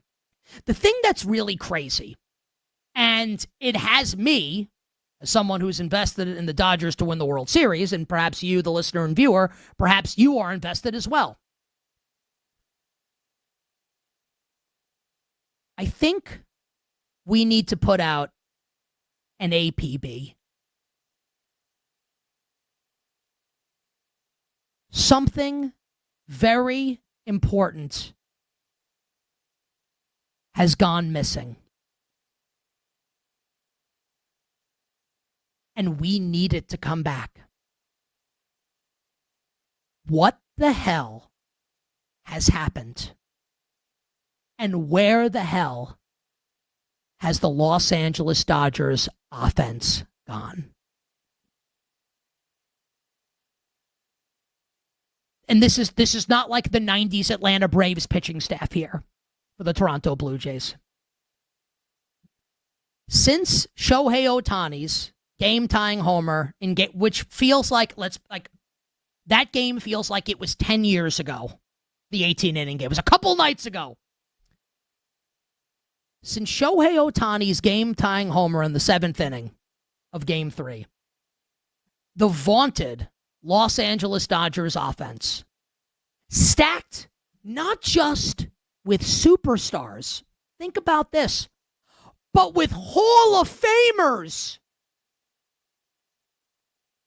3 runs in 19 innings in the World Series. Where has the offense gone? Where is it? Where's Mookie Betts? What's happening here? Like, it's one thing for the Dodgers. Baseball's a funny sport. It's one thing for the Dodgers to lose. It's another thing if the way they're going to go out is going to be like this. Like the inability to score runs. Like, is that not stunning to everybody else? 1 run in the last 11 innings of Game 3, and then a measly 2 runs last night from this offense in the biggest spot of the season. I actually can't believe it. I can't believe we're here.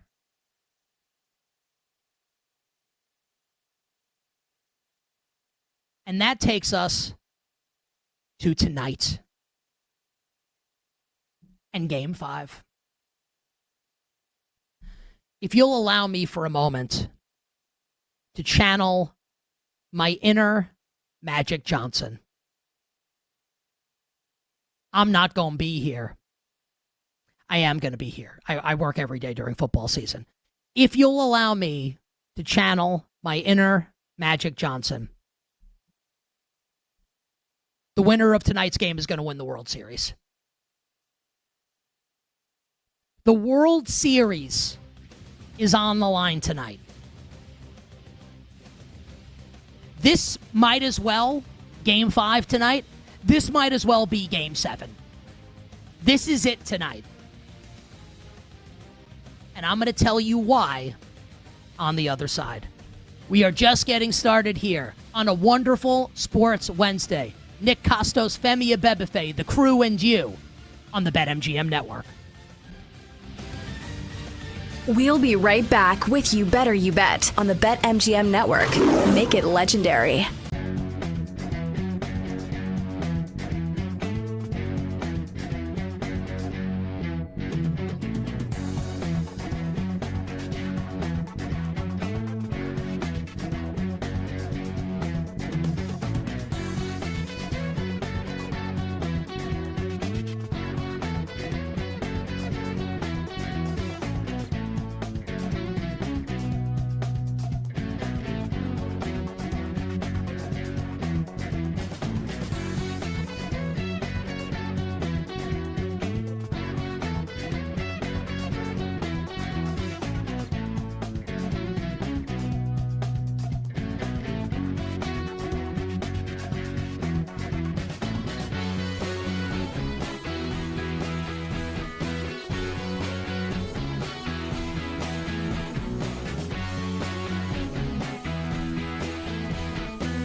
Ravens at Dolphins. Total in the game is 50.5. Since Mike McDaniel has been in Miami and these two teams have played, these games have tended to be over games. The Ravens dropped 50 on the Dolphins a couple years ago. The year before that, it was a 42-38 kind of game. So I understand the Dolphins are much worse this year than they have been, 2, 3, 4 years ago under McDaniel. But these games tend to be shootouts. And with Lamar back, and it looks like he's going to play on Thursday, the offense finding their rhythm a little bit with Huntley back there. Now Lamar steps in. I think the Ravens offense should score some points. I think the Dolphins can score some points too. So I kind of like the over in the game. Doesn't feel like you often see Thursday night totals in the 50s. So I think that's kind of an indication as well. I would look over, and then I'd probably just tease the Ravens at 1.5. We have seen some underdogs win outright on Thursday Night Football. We saw San Francisco beat the Rams. We saw the Bengals beat the Steelers. And the Giants beat the Eagles, right? We have seen the dogs be very profitable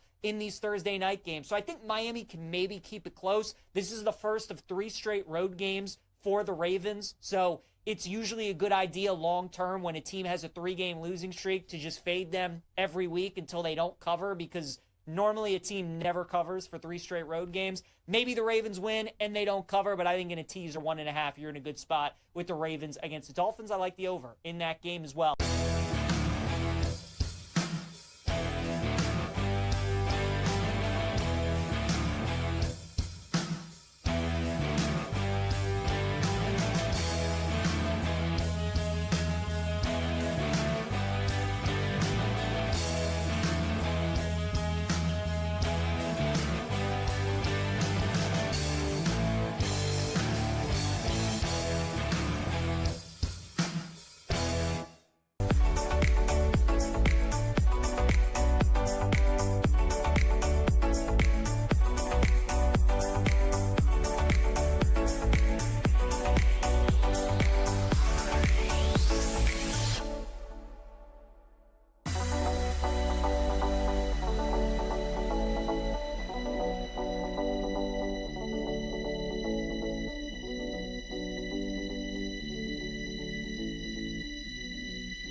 Line drive left field, Miles Straw puts it away.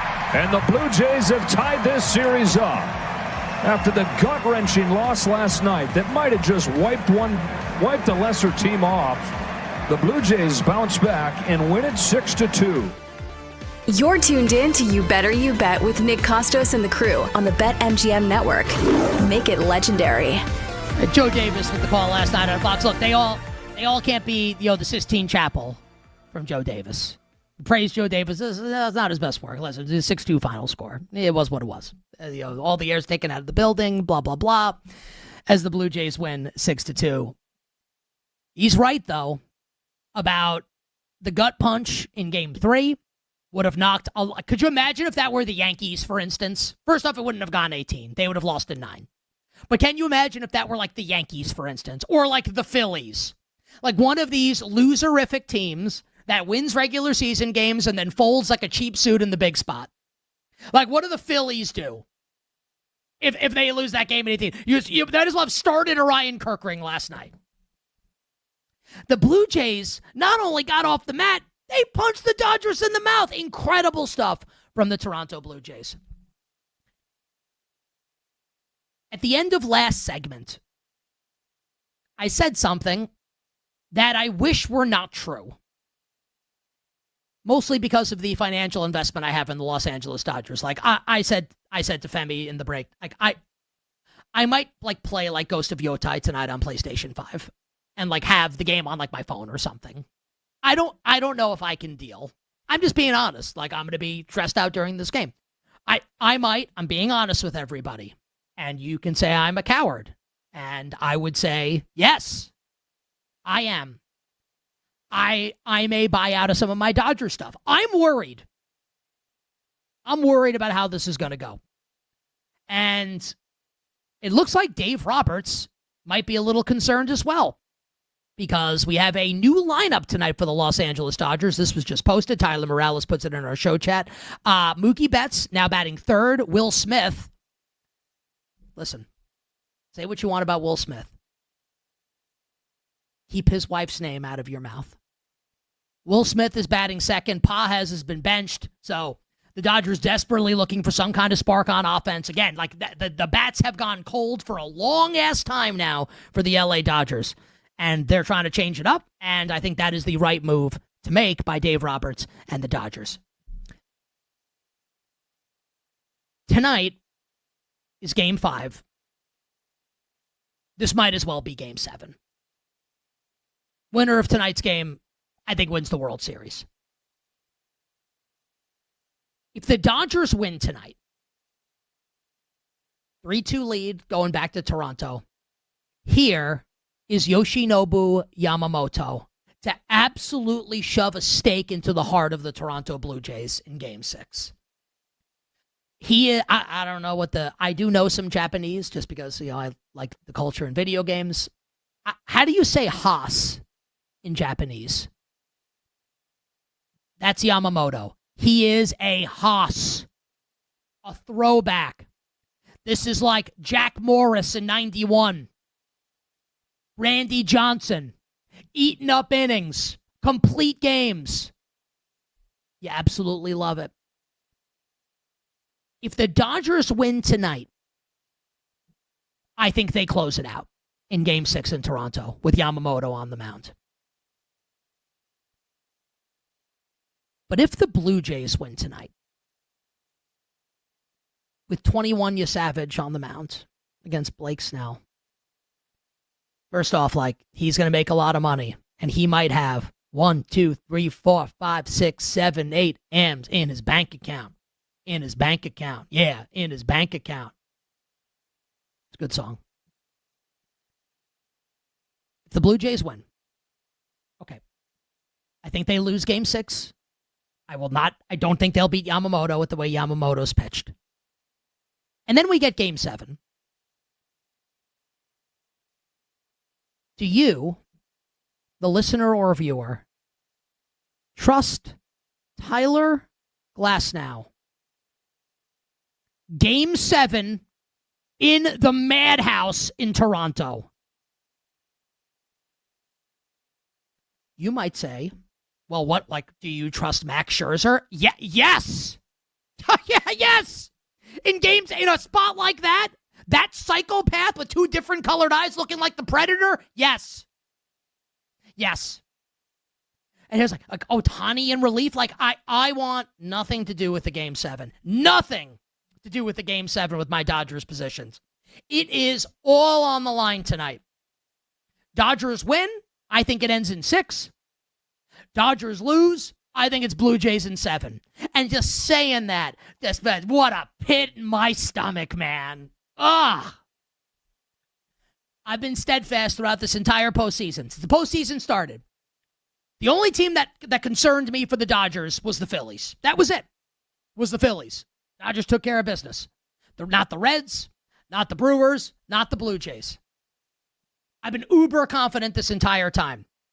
This is the first moment where my confidence has been shaken. And I have to say it. Credit to the Blue Jays. I've discounted their chances, and maybe I'll still be right about that. And the Dodgers cruise tonight, and then Yamamoto shuts the door in Game 6, and we go home happy and with more money in our wallets. But I have to acknowledge, I didn't expect this. The effort last night was way better than I thought it was going to be after the way Game 3 ended. So much credit to the Toronto Blue Jays, a group of tough sons of bitches. Good job by Toronto. Also, I very much hope they lose tonight. You better you bet on this Wednesday. We will talk more Major League Baseball World Series next hour with Steve Phillips, former Major League Baseball general manager. And Femi and I will give you all our bets for Game 5 of the World Series at the end of the show. Switch gears and talk a little National Football League here. I teased at the start of the show that there is a new, most interesting person in the NFL. And I would wager, and it's a betting show, so I would wager that the vast majority of our audience, maybe you have an idea of who this person is, but you have no idea why this person is so interesting right now. That person is Indianapolis Colts owner Carly Ursay Gordon, the daughter of the recently deceased Jim Irsay, the longtime owner of the Indianapolis Colts. I want everybody to listen to Carly Ursay Gordon from a press conference this week when she was asked by reporters why she has an earpiece, like a headset on the sideline, listening to what the coaches are saying. Take a listen to this. I need to learn more about this. I need to be able to say, is this person full of BS? Do they even know what they're talking about? And I think one of the things that being on the headset has really helped me learn is it's such a complex organism, a football team and how it operates. And on game day, and you could say, oh, that person ran that route wrong. When you learn to find, someone tagged the wrong wide receiver, and it wasn't really the player's fault. It was the person that called it. So it also helps us be able to know, where do we need to make tweaks? What resources do we need? What do we need to fix? So much of it comes down to how we operate and how things work. And the headsets, I would suggest it for anyone else that has to pay coaches and GMs millions and millions of dollars. It helps you make a less expensive mistake, potentially. Okay. Couple things. Number one. And I'm going to ask the question, and I'm going to lay out for a few seconds. And I want everyone watching and listening to answer this question in your head, just after knowing nothing else and just hearing that soundbite. Is she the best owner in sports already?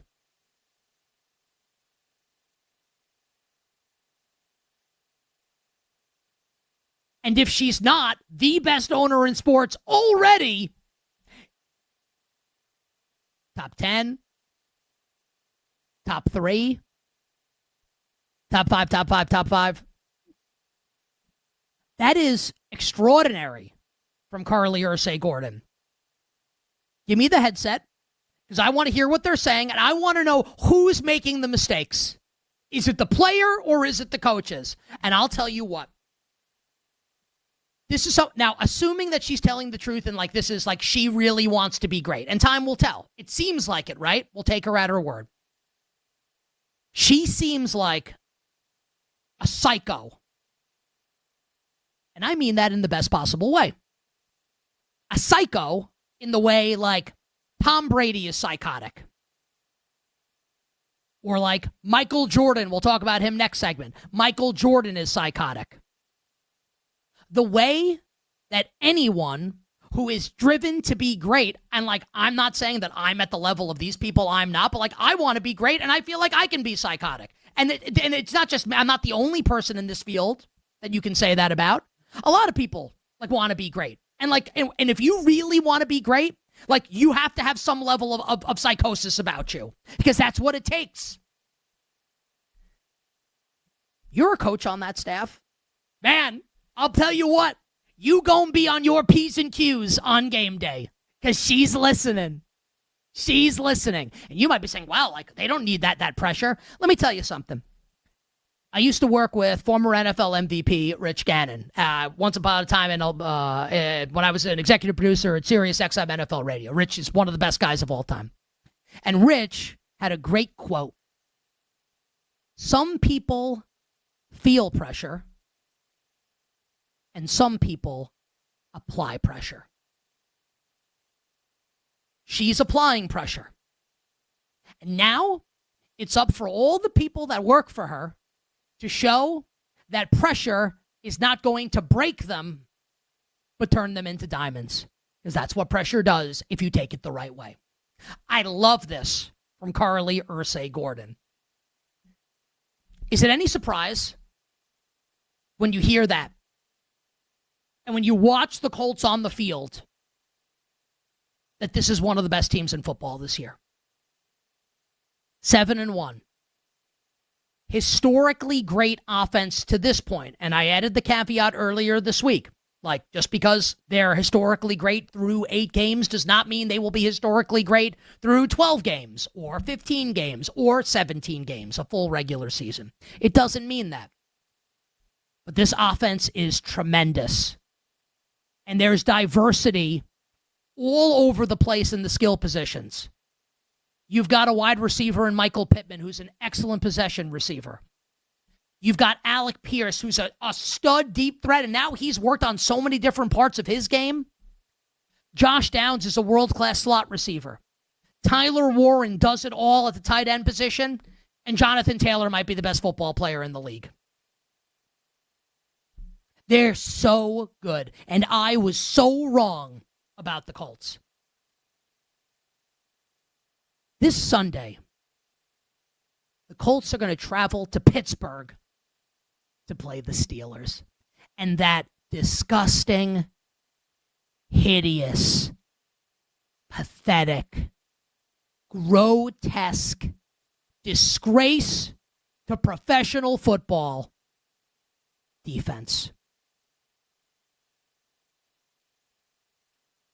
How do you think that's going to go? The Steelers can win the game. Of course they can. I don't think they will. I bet Indianapolis -3. The Steelers can win. How does it happen? 38-35. 34-31. 31-28. That's how it's happening. They're not holding this offense down. It is not happening. Their defense stinks, and the Colts offense is really good. Indy is going to be 8-1 after this week. We're already in week 9 in the NFL. And time flies when you're having fun. And I'm not looking to, bounce too far into the future here. But I do just want to flag this and bring it to everybody's attention. The Kansas City Chiefs on Sunday are going to go into Buffalo and beat the Bills. Not a prediction, a spoiler. Kansas City will beat the Bills. In Week 12, the Kansas City Chiefs will host the Indianapolis Colts. And when I just said that sentence out loud, I got a shiver down my spine. As Chris Matthews once said about Barack Obama, a thrill just ran up my leg. I can't wait for that game because those are the 2 best teams in the AFC. Not Denver, who has a Bo Nix problem. Not the Chargers, with holes on both sides of the ball. Not the Bills, with that brutal defense. And not the Ravens with their brutal defense or the Steelers with their brutal defense. It's Kansas City and Indianapolis, and y'all pay homage to the man or the woman, Carly Ursay-Gordon. Woo! We're talking NBA right after this. We'll be right back with You Better You Bet on the BetMGM network. Make it legendary.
Ravens at Dolphins. Total in the game is 50.5. Since Mike McDaniel has been in Miami and these two teams have played, these games have tended to be over games. The Ravens dropped 50 on the Dolphins a couple years ago. The year before that, it was a 42-38 kind of game. So I understand the Dolphins are much worse this year than they have been, 2, 3, 4 years ago under McDaniel. But these games tend to be shootouts. And with Lamar back, and it looks like he's going to play on Thursday, the offense finding their rhythm a little bit with Huntley back there. Now Lamar steps in. I think the Ravens offense should score some points. I think the Dolphins can score some points too. So I kind of like the over in the game. Doesn't feel like you often see Thursday night totals in the 50s. So I think that's kind of an indication as well. I would look over, and then I'd probably just tease the Ravens at 1.5. We have seen some underdogs win outright on Thursday Night Football. We saw San Francisco beat the Rams. We saw the Bengals beat the Steelers. And the Giants beat the Eagles, right? We have seen the dogs be very profitable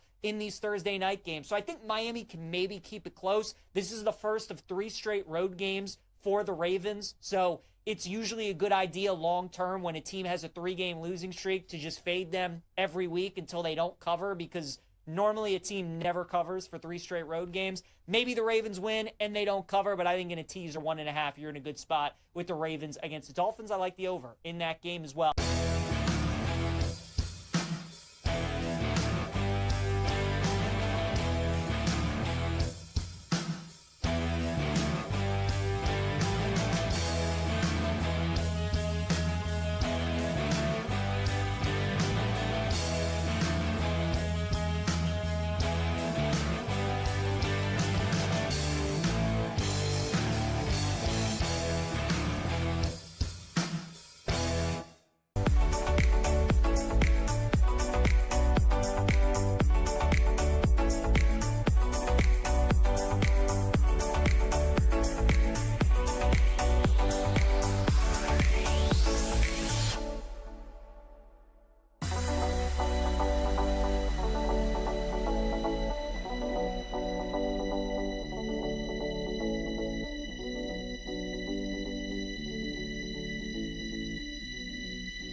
What do you think of when you hear the term load management thrown around?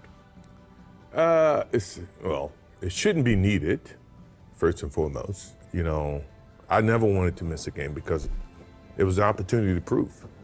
It was something that I felt like, the fans are there to watch me play. I want to impress that guy way up on top who probably worked his ass off to get a ticket or to get money to buy the ticket. You really cared about the guy who sat in the top deck at the Palace in Auburn Hills to watch you when you came to Detroit? Yeah, because I know he's probably yelling at me, and I want to shut him up. He's calling me all kinds of names. I definitely want to shut him up. Right. You have a duty that if they're wanting to see you, and as an entertainer, I want to show, right? So if the guys are coming to watch me play, I don't want to miss that opportunity. Now, physically, if I can't do it, then I can't do it. But physically, if I can do it, and I just don't feel like doing it, that's a whole different lens. You're tuned in to You Better You Bet with Nick Costos and the crew on the BetMGM Network. Make it legendary. Insights into excellence on NBC's NBA coverage. Mike Tirico with this sit-down interview with Michael Jordan, and NBC is milking it for all it's worth. Here's 3 minutes in week 1, 3 minutes in week 2. And I have to be candid with everybody. And I'm really honest about this, right? I'm 42. I grew up watching sports in the 90s, and I'm a huge Knicks fan, and I hate Michael Jordan's guts. he didn't ruin my childhood. But there were months of my childhood that were bad, like because he exists. And like my team was never allowed to win because he existed. It sucked. And even though I'm in my 40s now, like I still kind of hate his guts. Like not actually, but like I do hate him. But this is really funny. Like something funny has happened because watching Jordan last week, and I said this, after the debut of NBC's coverage last Tuesday night with the NBA being back on NBC, and I'll say it again today, I feel like Michael Jordan, and for some people, he's always been, to use wrestling parlance, a babyface. For me, he's always been a heel. I think for a lot of fan bases, like I imagine, like you're a big Charles Barkley fan, you're a Sixers fan, you're a Phoenix Suns fan, you were a Sonics fan, like rest in peace to the Sonics, a Utah Jazz fan, like a Cavs fan. I know they got their title with LeBron, but still, all the teams that were never allowed to win in the 90s because Michael Jordan existed, except for the Rockets while Jordan was retiring and then came back and like wasn't himself for that one season.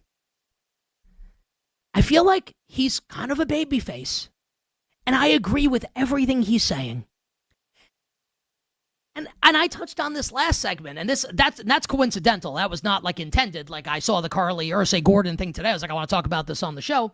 But this is like the drive of people that want to be great. Like he's not lying, and it's proven. Like his career proves it. The fact that he never missed games proves it. He said it while he was playing. That someone pays to see him. Like, not everybody has the money that he has.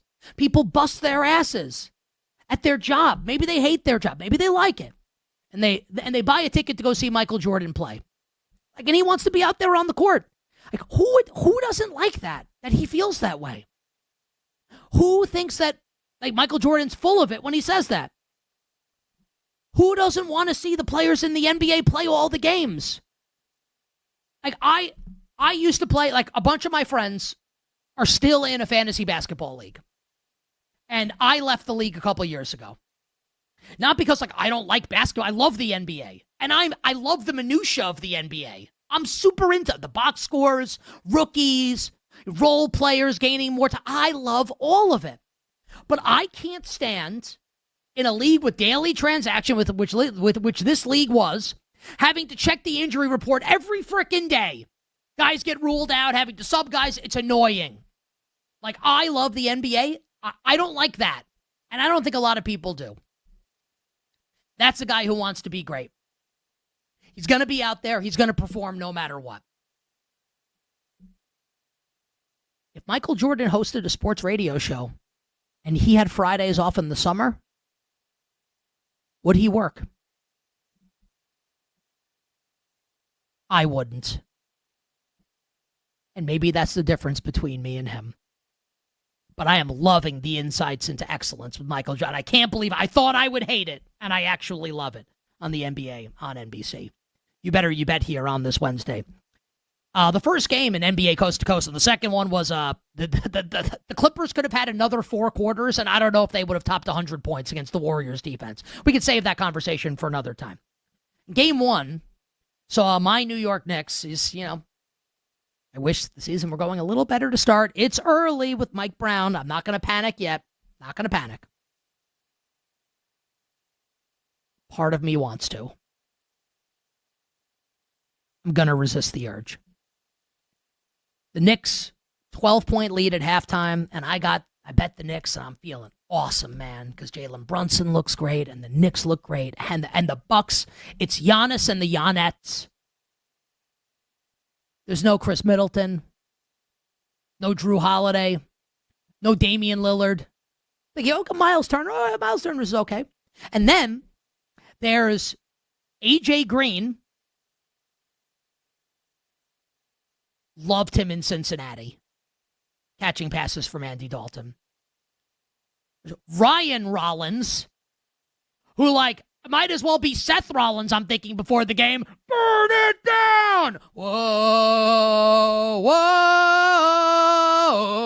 whoa. Ryan Rollins. Gary Trent.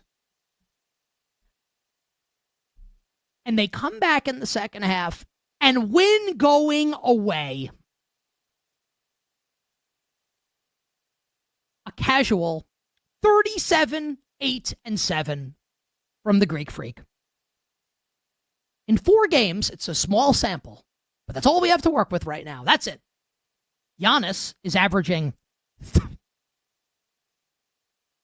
36 points, 14 rebounds, and 7 dimes.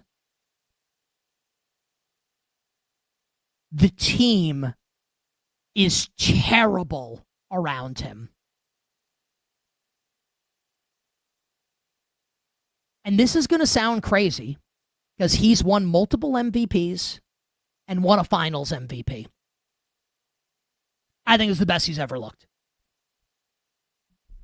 Early in the season, he is carrying Ryan Rollins, AJ Green, Gary Trent, like Bobby Portis, who's like a good player. He's great.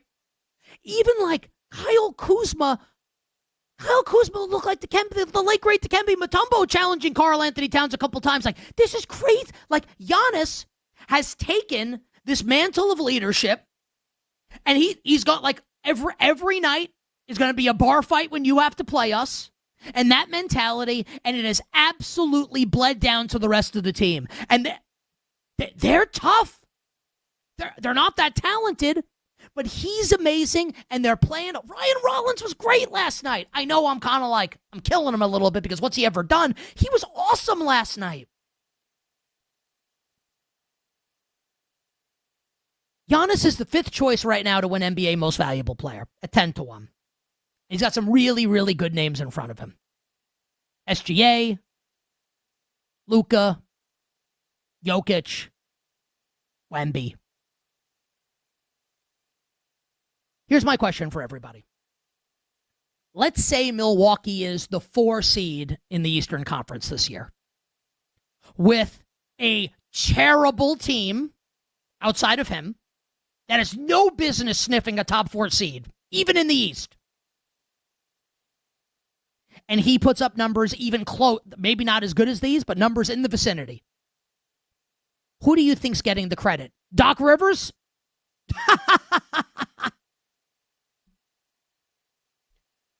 And I haven't even mentioned all the trade stuff that's been swirled. I mean, this has the potential to be like one of the great seasons by one player in the history of the league. It's early. I'm not saying it'll get there, but it's a possibility. Would he win MVP? I think it's something worth thinking about. Also, at the start of the show, I said, I think we're going to get something that's only happened this year. I think we'll get something this year that's only happened once in the history of the NBA. And it was 10 years ago when the Golden State Warriors won 73 games and the Philadelphia 76ers were trusting the process en route to a 10-72 season that netted them Ben Simmons with the number 1 overall pick in the draft. We have had, in the history of the league since it went to an 82-game regular season, 6 teams have lost 70 games or more. Most recently, that Sixers team. Only 2 teams have won 70 games. The 95-96 Bulls and the 15-16 Warriors that lost to the Cavs in Game 7 in the NBA Finals. Now, I give you that to give you this. The Oklahoma City Thunder are 5-0. Jalen Williams hasn't played a game. A.J. Mitchell, I think, might win 6th Man of the Year. 2nd round pick last year. Like, this is how do you have 3 max guys and actually be better one year than you are the last one? How about here's this random guy picked in the 2nd round who looks like an all-star in A.J. Mitchell. These are like the Thunder are 5-0. These are games they should be losing. Jalen Williams is like a top, 15 player in the 20 player in the league, 25 player in the league. Hasn't played it. They're 5-0.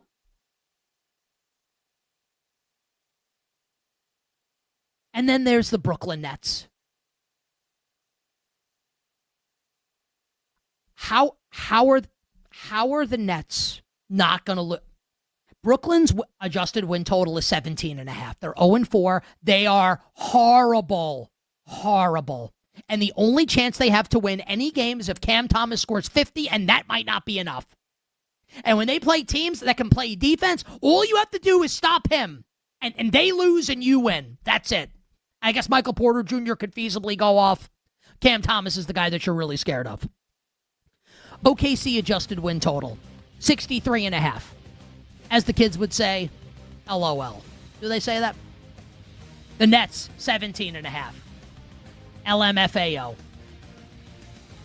This year, I think we get a team that wins 70 in Oklahoma City and a team that loses 70 in the Brooklyn Nets for the first time in 10 years in the NBA. Hour 1 done, hour 2 for you coming up on the other side. We will start the hour talking NFL with Odyssey Sports NFL insider, the great Brian Baldinger.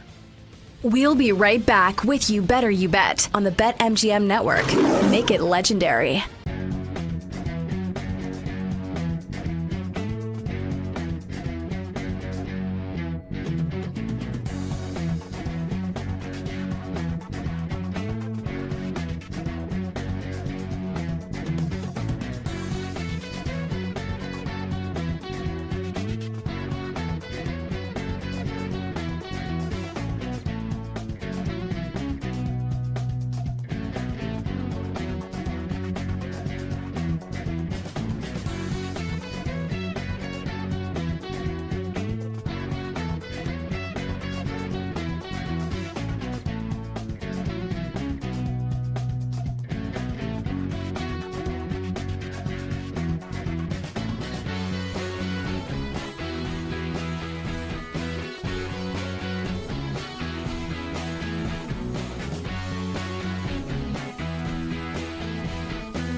I thought Paul had a pretty funny point before the show. Like Brian Kelly's undressing the special teams coordinator verbally. It's like, dude, stop.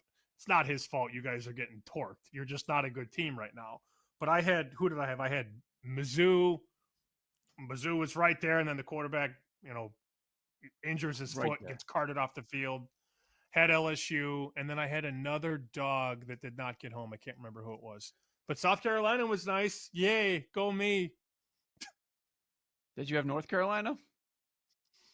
No, I didn't. I didn't lay the points either.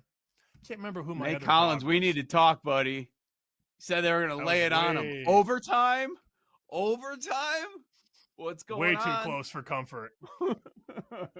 Oh, Toledo. I had Toledo. Oh, Toledo was the other dog I had. Just like, all the favorites on Saturday. And then all the favorites on Sunday. And I'm a dog guy. Just like, all right. What else could go wrong? Guy. That's been established. Well, not a dog guy. Underdog guy. Not a dog guy. Brian Kelly news. LSU. So, okay, at the top, I guess Florida's still in there. Of course, Penn State as well. Is this right now, by margin, the best available job? I don't know. What I do know is that Lane Kiffin's agent is going to just pit all these schools against each other, right? If you're Lane Kiffin right now, you have a really nice contract at Ole Miss, and now Florida's interested, and LSU is probably interested. You just got the Bermuda Triangle right there. You just have them all fight each other and see who's the most desperate. I think it's LSU. I think Florida's a great job, though, because of all the recruits that come out of Florida.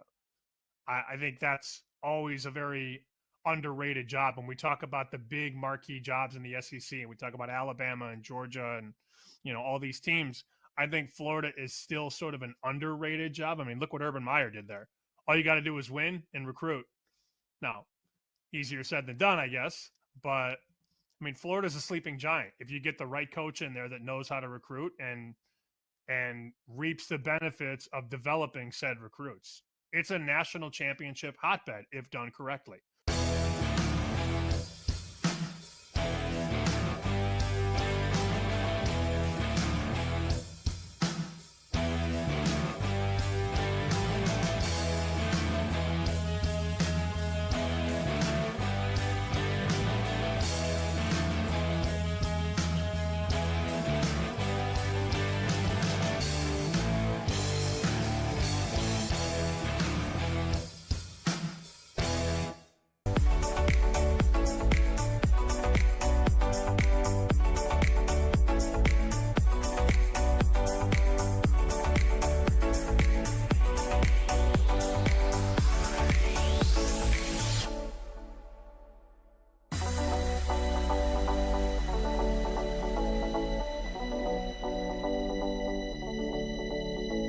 The biggest names in the business are on You Better You Bet with Nick Costos and Femi Abebefe. Hey, this is Joe Buck, and you have done it. You have found it. You are listening to You Better You Bet. Great decision. The great Iron Eagle. Nick and Femi are such close friends.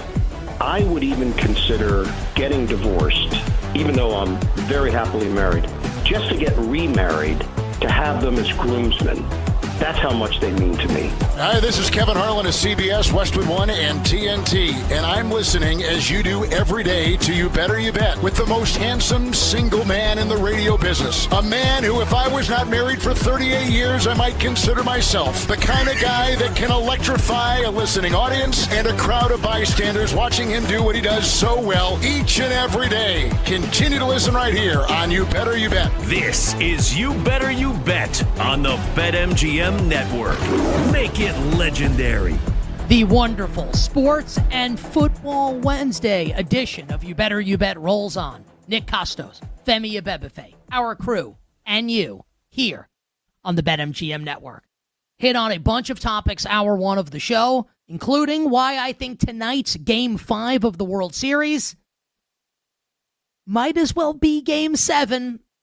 Winner of tonight's game is going to win it all, and I am nervous just saying that out loud ahead of tonight's game, given my investment in the Los Angeles Dodgers. We touched on the new most interesting person in the National Football League, Indianapolis Colts owner Carly Ursay-Gordon, her awesome soundbite press conference earlier this week, and why I think the Colts, along with Kansas City, the two best teams in the American Football Conference. Also touched on why Giannis should be getting more MVP buzz early in the year than he is now. And I think we'll see the Thunder win 70 games this year in the NBA and the Brooklyn Nets lose 70 games this year in the NBA. Former MLB General Manager Steve Phillips joins us in 20 minutes talking Game 5 of the World Series and more. Final hour, power hour, all our bets for tonight. Joining us right now, Odyssey Sports NFL Insider, love this every Wednesday on the show, the great Brian Baldinger, host of the Best Football Show podcast, Insider Calls, brought to you by Nationwide. For your insurance and financial needs, Nationwide is on your side, and so too is the great Brian Baldinger. Baldy, happy Week 9 to you and yours. Well, thank you, Nick. Good to see you and Femi here. Good to be with you. Interesting that you're talking to Carly. I'm going to see her on Sunday, Nick. I'll be calling that Indianapolis Colts-Pittsburgh game. So, I've heard some of her sound bites recently, and I was a big fan of her father and her grandfather since I played for him. So, it's going to be it'll be good to see her. I'm fascinated, Baldy, as someone who, and you've done it all in the NFL, right? Like you played, like you know general managers, you talk to coaches, talk to players, etc. When she, and I love it from my perspective, right? Mm-hmm. When she says, I love being on the headset on Sundays or have an earpiece in. So I basically, what she's saying is, like, I know who screws up. Whereas if I don't, like, I may think a receiver ran the wrong route when it was a coach's mistake. Mm-hmm. From coaches you talk to, players you talk to, is that something that you think goes over well in a locker room and in a coaching staff? Or are they like, man, it would be great if she would just, like, not do that? Like, how do you think that's received? Well, she's the owner. I mean, and so she's entitled to do that. I mean, I give owners, some owners are totally hands off. They're laissez-faire in their approach, and they let other people do it. And then some owners, they want to sit there and watch the coaches tape, with the coaches. They want to sit there and, and walk in on some of these meetings and practice. And so I think it's really up to the owner to decide. And I've listened to some of Carly's sound bites, and actually it's probably, I don't think it's interfering, and I don't think it's too much, but it is good to know if a particular call comes in, it comes in wrong, and the player gets blamed, like where the blame should go. I mean, I think that's a small thing. But I think if you're going to own the team, you should learn as much about the game as you possibly can. You should indulge yourself with that. I think that'd be part of the fun is some of the strategy that goes into the game planning, the calling of the game. You get a different perspective on all the different things that have to take place in order just to get a play called, Nick. I mean, sometimes these guys are great collaborators, and they're taking information from all over the place just to get a call out. And so you're talking to the backup quarterback, you're talking to the offense coordinator upstairs, and we're just trying to get one play call. I mean, some guys are a little bit different, and they are the voice, and that's it. But some teams, it's big collaboration. And I'll tell you what, like pressure, burst pipes, or makes diamonds. I love that everyone knows that she's listening, because you'll be on your P's and Q's. Not that you're not already, but like I would like it if I were a Colts fan. When I think about the game, Baldy, and you'll be calling it obviously, but the Colts and the Steelers on Sunday in Pittsburgh, I do think the Steelers can win, but it's got to be like 38-35. How in the world is that defense getting stops on this Colts offense? Like, I bet the Colts already, Baldy. I think Indy wins by 7 to 10 points or more. Do you see an avenue for the Steelers to win this game? I think they're up against it in a big way here. Well, they are. And, the guys that they're paying a lot of money to, like TJ Watt and Cam Hayward, some of these guys, they've been pretty invisible. You didn't hear TJ Watt's name at all the other night. And he's capable of making splash plays. Like he has through most of his career. But, it's got to start, I think, the defense has to ignite it. Like last year, they tied Minnesota for the league lead in takeaways. Well, they're not doing that this year. And so if there's an avenue, it starts with taking the ball away. Now, the Colts are as good as anybody taking care of the football. Daniel Jones threw 2 interceptions against the Rams. Other than that, it's almost been a flawless performance. So, and look, their offense is the best offense in football. All you have to do is forget about the stats. You can just watch them play. You're like, that's a good offense. They can run it. They can throw it. They can get big chunk plays. They can convert down in the red zone. Every phase of offense this year. And outside of a quarterback, a wide receiver celebrating too early against the Rams in week 4, they'd be undefeated right now.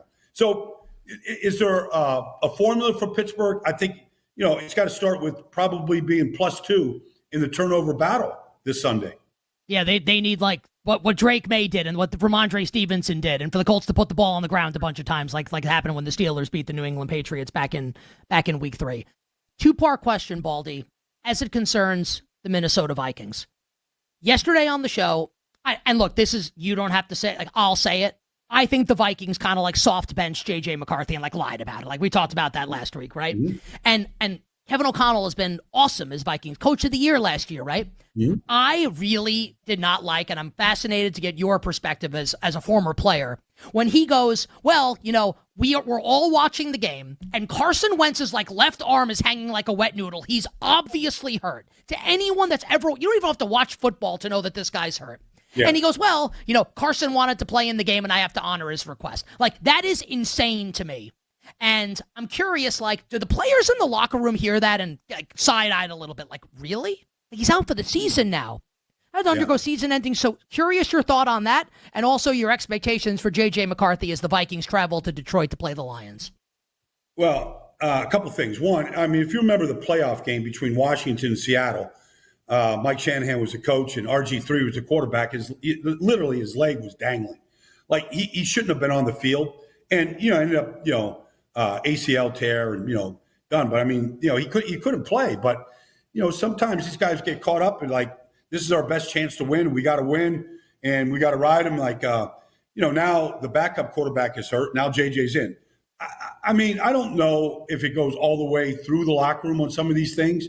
I've known Carson a long time. He's a cyborg. He's a tough guy. He gutted it out. Obviously, they weren't good on offense. But, I mean, outside of one quarter so far, J.J. McCarthy hasn't impressed, but he hasn't had a chance to impress. These young guys, they got to play. I mean, Bo Nix couldn't complete a ball to a wide receiver the first 2 weeks last year, Nick. And now he's like Captain America in Denver.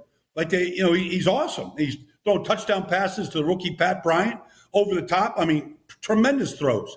And you look at, what Drake May is turning into and how he's evolving right now and highest rated quarterback in the league. Like, these guys got to play, and you got to find out, whether he's good or bad. You got to find out if he can be the guy, because I don't think anybody in Minnesota knows. Just because he was drafted high doesn't mean anything.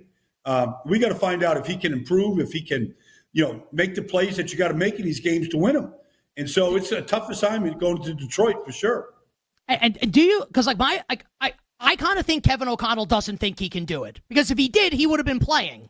Like, am I taking that too far there, or is that a fair opinion to have? Well, the only way that you're taking it too far is we don't know how bad the ankle is, Nick. I mean, we just don't know. Like, could he 6 weeks for an ankle sprain? I mean, but if it's a high ankle, they call high ankle sprains now. That used to be torn ligaments, Nick.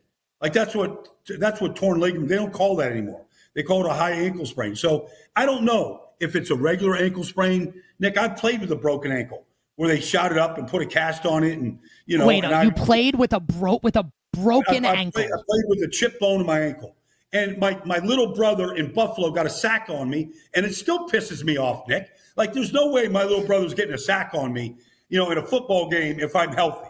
But I'm out there gutting it out, like, my coach told me back then. I'm not putting him under the bus. I love my coach. But he's like, Baldy, we ain't got nobody else that can play center. Like, you got to, like, I'm on crutches. Yeah, you got to play. I'm like, all right, let's play. It's unbelievable, man. I got Bruce Smith laughing at me when my brother's sacking Jeff George behind me, man. I was ticked off about it. I guess that's what KOC told Carson Wentz. We got nobody else we can play. You got to go out there and play, Carson. This is You Better You Bet. Nick Costos, Femi Bebefe, hanging out with Odyssey NFL insider Brian Baldinger. Insider Calls brought to you by Nationwide. For your insurance and financial needs, Nationwide is on your side. We do this every year, Baldy. Chiefs at the Bills in the regular season. The monster matchup on Sunday. Who wins and why? Yeah, well, I mean, I think Kansas City is pretty much unbeatable right now. Watching Rashee Rice just join the force, 2 weeks ago, watch what he did on, this past weekend. They line him up everywhere, and he's a great player. I mean, he could be a running back. He's strong enough to be a running back. It's opening things up for Kelsey. Mahomes looks like he's having so much fun out there. Like, I think Buffalo has a chance, Femi. The way they ran the ball last week, they ran the same play over and over and over again. And James Cook he's averaging 6 yards a carry. Like, it used to be 5 yards was elite. He's at 6 yards a carry halfway through the season right now. And the offense line is really good. Can they run the ball effectively? And I know what Spags is going to do. He's going to have Nick Bolton. He's going to have Drew Tranquil. He's going to have Leo Chenal out there. He's going to put his big linebacker crew out there. And they're just going to limit the number of gaps where James Cook can go to. And so then, does Josh Allen have enough just juice to, make these splash plays that he's used to making? Because last week they kind of took the ball out of his hands and just ran it. And it was the right formula to get back on track. I don't believe in them defensively. I just don't think they have the pass rush or the playmakers in the back end to contain Kansas City. But we see Kansas City lose during the regular season in Buffalo and then beat them up in the playoffs. So it's really going to come down to January football. But for right now, I feel like Kansas City got everything working for them.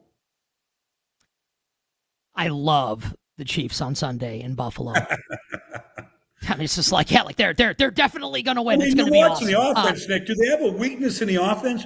They got a backup right guard and a backup left Well, can I ask you this?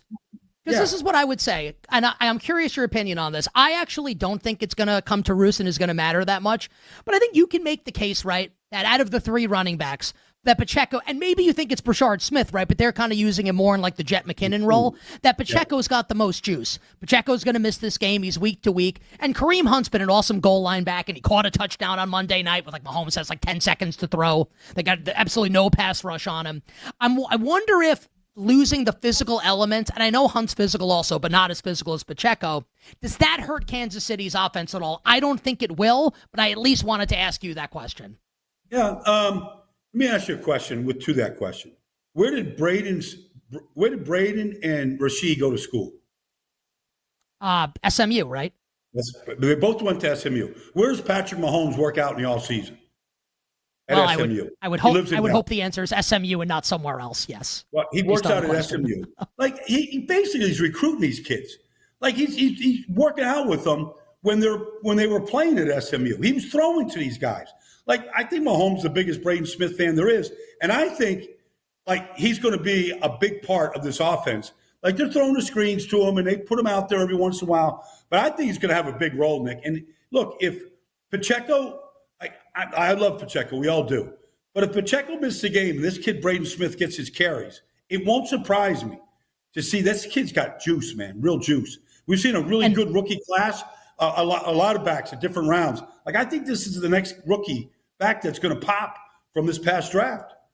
It's unbelievable. And like him, you never see like 7th round rookie running backs like Krosky Merritt for Washington, obviously, and Brashard Smith for the Chiefs. And I'm thinking like, you know, like these Bills linebackers are slow, and like I'm not saying they're bad, but like they're not super fast. Like Andy's gonna have Brashard Smith like on one-on-one with Matt Milano. If Milano plays in the game, Milano's gonna be able to stay with Brashard Smith. This isn't gonna go well. The Chiefs are gonna score 38 points on Sunday. We have 10 seconds.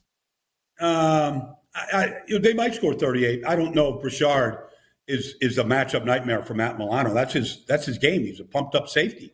Like he can run. They're much better when he's in the lineup than when he's not in the lineup. So he makes a difference. But you know, they're like Patrick Mahomes will take every check down that Buffalo gives him all day long, and he'll extend plays like he always does.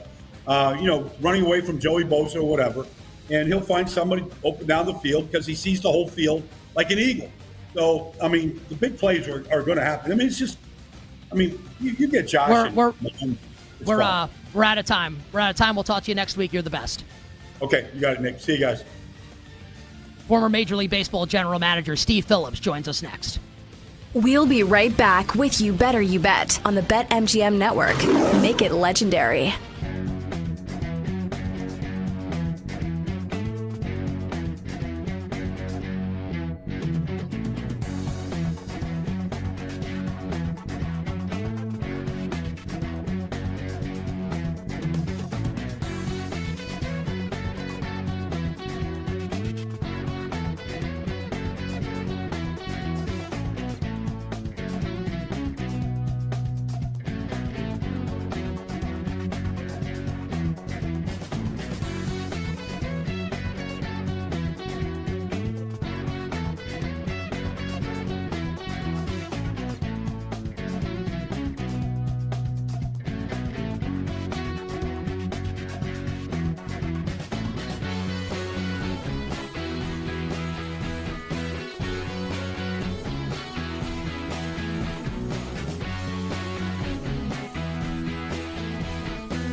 You know, it's interesting coaches who are beloved just because they win, as opposed to coaches who are beloved because of who they are, right? And Brian Kelly doesn't have that personality where you give him the benefit of the doubt because he's kind of warm and fuzzy.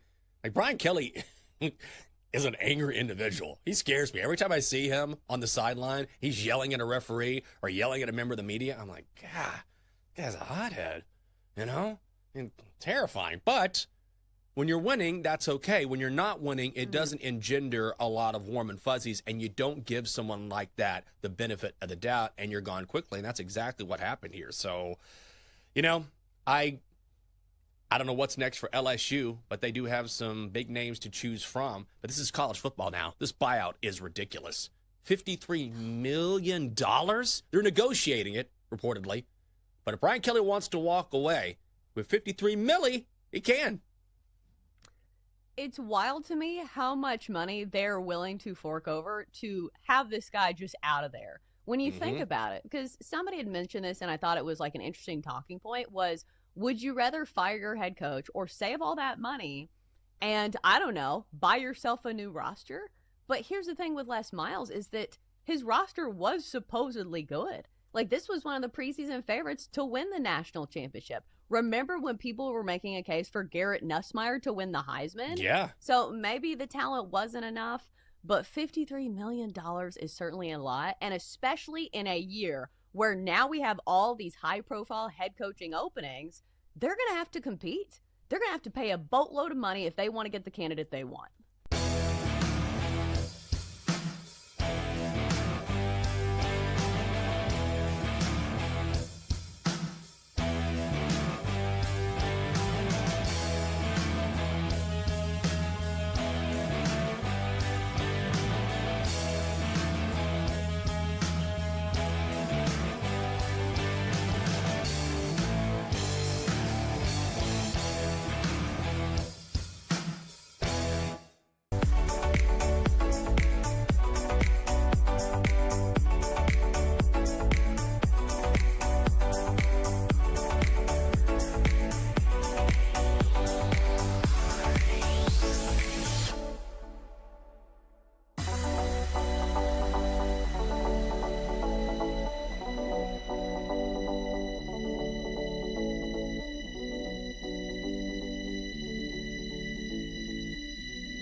There's a fly ball to deep left center field. Headed back there.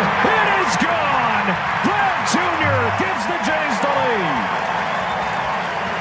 The franchise face putting the team on his back. This is You Better You Bet with Nick Costos, Femi Abebefe, and the crew on the BetMGM network. Make it legendary. The great Joe Davis with the call last night on Fox as the Blue Jays not only get off the mat following the 18-inning loss in Game 3, but punch back and knock the Dodgers out in Game 4. Series tied at 2 ahead of tonight's critical Game number 5. Joining us right now to discuss Game 5 of the World Series and everything happening in the Fall Classic, one of our absolute favorites, one of my old coworkers in a past life, former Major League Baseball general manager, MLB Network Radio on Sirius XM, MLB Network, TSN in Canada, the Silver Fox, the great Steve Phillips. On Twitter at Steve Phillips GM. Steve, welcome back to the show. Happy World Series, my friend. How's it going? Yeah, I'm doing great. Good to be with you. And boy, it's been a great World Series so far. Other than, lack of sleep being a factor, but even that's worth what these games have given us.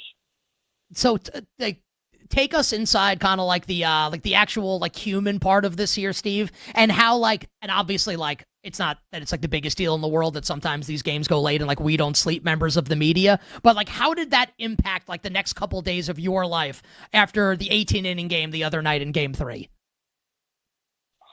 Well, I was scheduled to do TSN TV after the game. And so, when it got to be, it was tied top of the ninth inning, I'm putting on a suit and tie, or at least a shirt and tie to get ready to do a TV hit.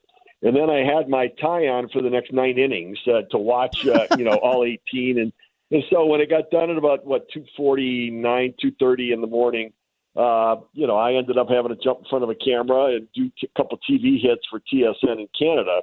And then, rolled into bed. Now, the problem was the mistake I made. And it's listen, this is, I should know better. But I had 2 Celsius to drink one at 1 o'clock and then one about another 1:45 in the morning, just to keep making sure I was going to stay awake and I'd have some pep for my TV hits. And so, once I laid down, my eyes were wide open the rest of the night. And so I got up about 5:30 to get up and do my radio show from 7 to 10 on MLB Network Radio and on Sirius XM. And so, I was, I was able to get a nap in the next day. I'm good. I mean, listen, there's plenty of time to sleep come the off season, and nothing's better than this, than watching these games, breaking them down, talking about them, and being a part of making a living out of getting paid to talk about sports, which I would do for free. Don't tell anybody, because if I didn't do this for a living, I would still be watching sports, trying to talk to somebody about it. And so it's been a lot of fun. I just want to make sure, Steve, and we'll get to the game in a second, that I heard this correctly.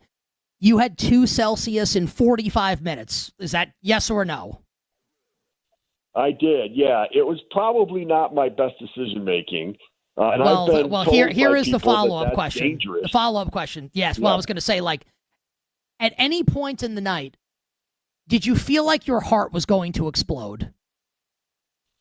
I didn't. Now, here's the thing. Like, when I do my radio show in the morning, I'll drink anywhere from 6 to 8 cups of coffee as part of my routine to be able to do the radio show in the morning. And so I tend to get hyped up anyways. But, the crash can be hard later in the day. You don't say. But you don't say. Yeah. I don't know why. Here's the thing. Like, I sometimes I leave my house at 4:30, 4:15 in the morning, drive from Connecticut to Secaucus, New Jersey. I do the radio show in the morning and then do MLB Now at noon. And then the idea of driving back after that, when, you've been ramped up on 2 shows of adrenaline, then, you're crashing from the coffee that I have in the morning and the Diet Coke and the Celsius I drink during the shows, and then have to drive home. It hits me about 2:30 in the afternoon that my eyes just want to close for some reason. But you know what? Nobody cares. We're watching baseball, and this sure beats working for a living. You keep saying I care. I like you very much. You're awesome on the air. I think maybe just like a little bit cup, I don't know, maybe 3 to 4 cups and 1 energy drink. I'm saying this because I like you, Steve. Is that fair? What do you think? I probably need to dial that back a little bit. I'm not saying take it from a 10 to a 1. Maybe a 10 to an 8 is all I'm saying. I say that as someone who also had a sugar-free Red Bull before the start of the show today. So I am with you. All right, let's talk some baseball. How the hell were the Blue Jays? I was so impressed last night, Steve. How were they able to get off the mat following the 18-inning loss on Monday night in Game 3? Yeah, my guess is Red Bull and Celsius. Oh, wait, no. So I think that they have so much heart, this team. The resiliency that they've shown all season long. Got off to a little bit of a slow start in the season. Then they made the run. They put themselves out in front of the Yankees. Late in the year, they got close. The Yankees tried to catch them, and they held on. But even in each round of the playoffs, there have been moments where it looked like the tide had turned. And that Yankee series, they won the first, Toronto won the first 2 games at home. They go to Yankee Stadium, though. They lose Game 3, and they lost in a way that it felt like, like they're in trouble. Cam Schlittler's out there dealing, and they're doing their thing.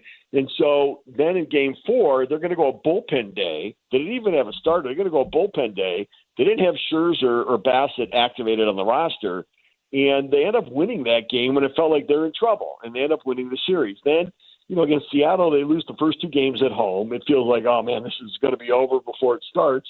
They win Games 3 and 4. Feel like, okay, we're back in it. Then they lose Game 5, and it's like, oh, geez, here we go again. We're done. We're not going to win. And they found a way to win. And sort of the same thing here, that every time it feels like something is the end, they find life. 49 come from behind wins during the regular season, the most in baseball. They've got 4 more in the postseason. And it feels like when they're down 2-0, they got you right where they want you. And they rally, and they've got length and depth of the lineup. They make defensive plays. They're making pitches when they need to. They've been a really fun team. And a lot of people thought the Dodgers would wipe them up off the floor. But I kept saying, you don't know this Blue Jays team. I picked the Dodgers to win in 6, but Toronto is really battled, and they've been just such a great story. Yeah, I was one of those people, Steve. I thought the Dodgers were going to win in 4 or 5. I thought this was like the David and Goliath situation, but we know the Blue Jays don't like framing it that way because they think they're just as good as the Dodgers. And I know what the score says, series tied at 2, but through 4 games, like, who do you think has been the better team as we're heading into this Game 5? Well, I think you can make a case the Blue Jays have been the better team, and we've had some great individual performances. Ohtani obviously, reached the base 9 times, but even that, it took 18 innings to win that game, and so it is one where you've got the star power and then lesser known guys, but the thing about the Blue Jays, they're a true team. They really rely upon each other. They root for each other, and it sounds kind of hokey and corny and college baseball like, but it's the reality of who they are.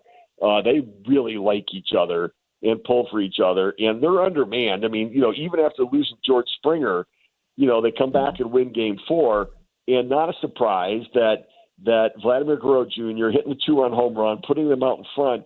And when he did that, I think it's like when everybody else on the team says, well, I don't know if we can win this game, but when your most predictable player plays predictably in a dire moment, when you're dealing with adversity, it makes everybody go, okay, well, this is who we are. Like, okay, I got it. Vladdy's being Vladdy. Let's go do our thing. And then they rally for 4 runs in the 7th inning. They come back. Bieber does a great job. The bullpen steps up, and they find ways to win. And so I do think Chris Bassett moving forward is going to play a real role coming out of the bullpen for the Jays. I don't know back-to-back days whether he pitches today, but he's been so good. And Trey Estevez, I think, is going to be a lot better today. He's got to go back to using his split. He didn't use his splitter for some reason in Game 1. I have no idea why. He got off of that, but he's got to get back to being who he is. He went fastball slider, and he can do that, but he's got to go. The split's got to be part of that arsenal as well. And the Jays, they were all over Blake Snell in Game 1. So I think it's going to be a very interesting game. And for the Dodgers, it sure feels like this is a game-critical win for them to be able to get this one because, the Jays beat up on glass now. So if it goes to a Game 7, I like Toronto's chances there. Yamamoto waiting in Game 6. And so from the Dodgers, if they win today, they can wipe it up with Yamamoto in Game 6 and put an end to it. This is You Better You Bet. Nick Costos, Femi Abebefe, hanging out with Steve Phillips, former MLB general manager, host of Leadoff Spot on MLB Network Radio, breaking down the World Series. The Dodgers lineup has had its struggles. Dave Roberts shaking up the lineup today. We're going to see Will Smith batting in the 2 spot, Mookie Betts down to the 3 spot, no Andy Pages in the lineup. Is this just they've gone cold at the worst time imaginable, or is it something that Toronto is doing with their staff that has caused these Dodgers bats to get cold here in the Fall Classic? Yeah, I think this started with Pages even before the Jays. And for Mookie Betts, it wasn't his best season, but he did turn it on in September. It looked like he was getting things going, but they've pitched him tough. And I think they have to put somebody else behind Ohtani to be able to at least capitalize that when John Snyder walks him, and he should and he will, that they've got a guy to capitalize. Smith is a great guy to put in that spot. For me. And so I do like that from their perspective. I would have moved Betts down even further in the lineup myself. But, I think that they're trying to get him going, they're trying to make him feel okay. I'd move him down as far as 7th in the lineup right now. Wow. Right now he's not productive. And I take Muncy's at bats over him, Edmonds at bats over him. And so, but we know this about Mookie Betts. He's a prideful guy. He's a hard worker. I know he's trying to find himself with his at-bats right now, but they're beating him with the fastball, and then he's behind the breaking stuff, or he's behind the fastball out in front of the breaking stuff, caught in between. And when you do that, you can't really hit anything. Steve, is it dramatic? It is dramatic to say it. So the answer to that question is yes, but I actually think that this is true. I think this is Game 7 tonight. Like, winner tonight wins the World Series. I think the Dodgers are going to win Game 6 with Yamamoto, and either win the series in Game 6 in Toronto, or it goes to Game 7, and I don't trust Tyler Glasnow in that spot. Do you agree with my sentiment? This is Game 7 tonight. Winner of Game 5 wins the World Series. Yeah, I think you're probably right about that. I would tend to agree with you. It feels like 6 and 7 we could at least in our minds have a predetermination about where those would go. But, the one thing about the Jays is they've been unpredictable. It's because every time we thought, oh, they're done, they come back. And the Dodgers, not the same team this year, so many injuries. They do have star power, and so they've been a little streaky from game to game, within games as well. And so I'm with you. I do think likely is whoever wins today wins the series. But, the Jays were down 3-2 and going back home in the league championship series and beat Seattle. And I think they've got it in them to do it to the Dodgers if they do lose today. But I think that from the Dodgers' perspective, I think it's absolutely critical on their part. They need to win today because if they don't, they will lose the series. 30 seconds. Who wins tonight and why? Yeah, I think the Dodgers win tonight. I think, Snell outpitches Savage. I think Savage is going to be pretty good. But I do think they're going to get to that bullpen for the Blue Jays tonight. Dodgers go back to Toronto up 3-2 with a chance to win it in 6. Final question, Steve. And I'm being sincere when I say this, that I thought about this actually today. So typically before the show, there's this this Albanian coffee shop by the office where I do the show. And I had been going there before the show and getting a double espresso every day, for a little pep in my step for the show. I have started, because I have to go in there, I have to have conversations with these people, and I don't want to talk to them. So I started going to this deli that's down the block, and I've been having a sugar-free Red Bull every day. And I told my wife, and my wife said, the energy drinks are bad for you. Go get the espresso.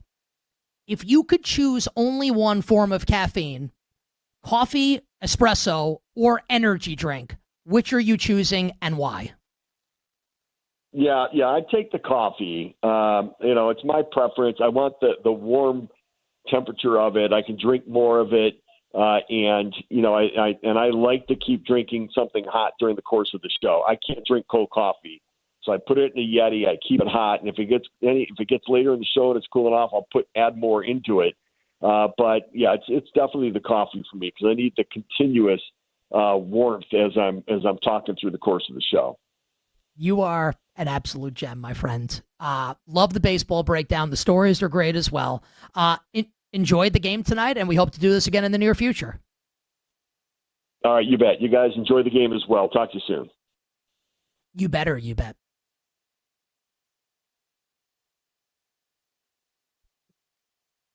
Former Major League Baseball general manager Steve Phillips here with us on the show. Former baseball general, ran the Mets. That was pretty cool. MLB Network Radio, MLB Network TSN in Canada. I mean, yeah, we need to have a caffeine conversation after the break. It's honestly, I kind of want to call him and be like, dude, your heart's going to stop. Yep. An intervention needs to take place. We'll talk a little caffeine on the other side, and it moved every single game side in total week 9 in the NFL. We'll be right back with You Better You Bet on the BetMGM Network. Make it legendary.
You know, it's interesting, coaches who are beloved just because they win, as opposed to coaches who are beloved because of who they are, right? And Brian Kelly doesn't have that personality where you give him the benefit of the doubt because he's kind of warm and fuzzy. Like, Brian Kelly is an angry individual. He scares me. Every time I see him on the sideline, he's yelling at a referee or yelling at a member of the media. I'm like, God, this guy's a hothead, you know? And terrifying. But when you're winning, that's okay. When you're not winning, it doesn't engender a lot of warm and fuzzies, and you don't give someone like that the benefit of the doubt, and you're gone quickly. And that's exactly what happened here. So, you know, I don't know what's next for LSU, but they do have some big names to choose from. But this is college football now. This buyout is ridiculous. $53 million? They're negotiating it, reportedly. But if Brian Kelly wants to walk away with $53 million, he can. It's wild to me how much money they're willing to fork over to have this guy just out of there. When you think about it, because somebody had mentioned this and I thought it was like an interesting talking point, was would you rather fire your head coach or save all that money and, I don't know, buy yourself a new roster? But here's the thing with Les Miles is that his roster was supposedly good. Like, this was one of the preseason favorites to win the national championship. Remember when people were making a case for Garrett Nussmeier to win the Heisman? Yeah. So maybe the talent wasn't enough, but $53 million is certainly a lot, and especially in a year where now we have all these high-profile head coaching openings, they're going to have to compete. They're going to have to pay a boatload of money if they want to get the candidate they want.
This is You Better You Bet with Nick Costos, Femi Abebefe, and the crew on the BetMGM network.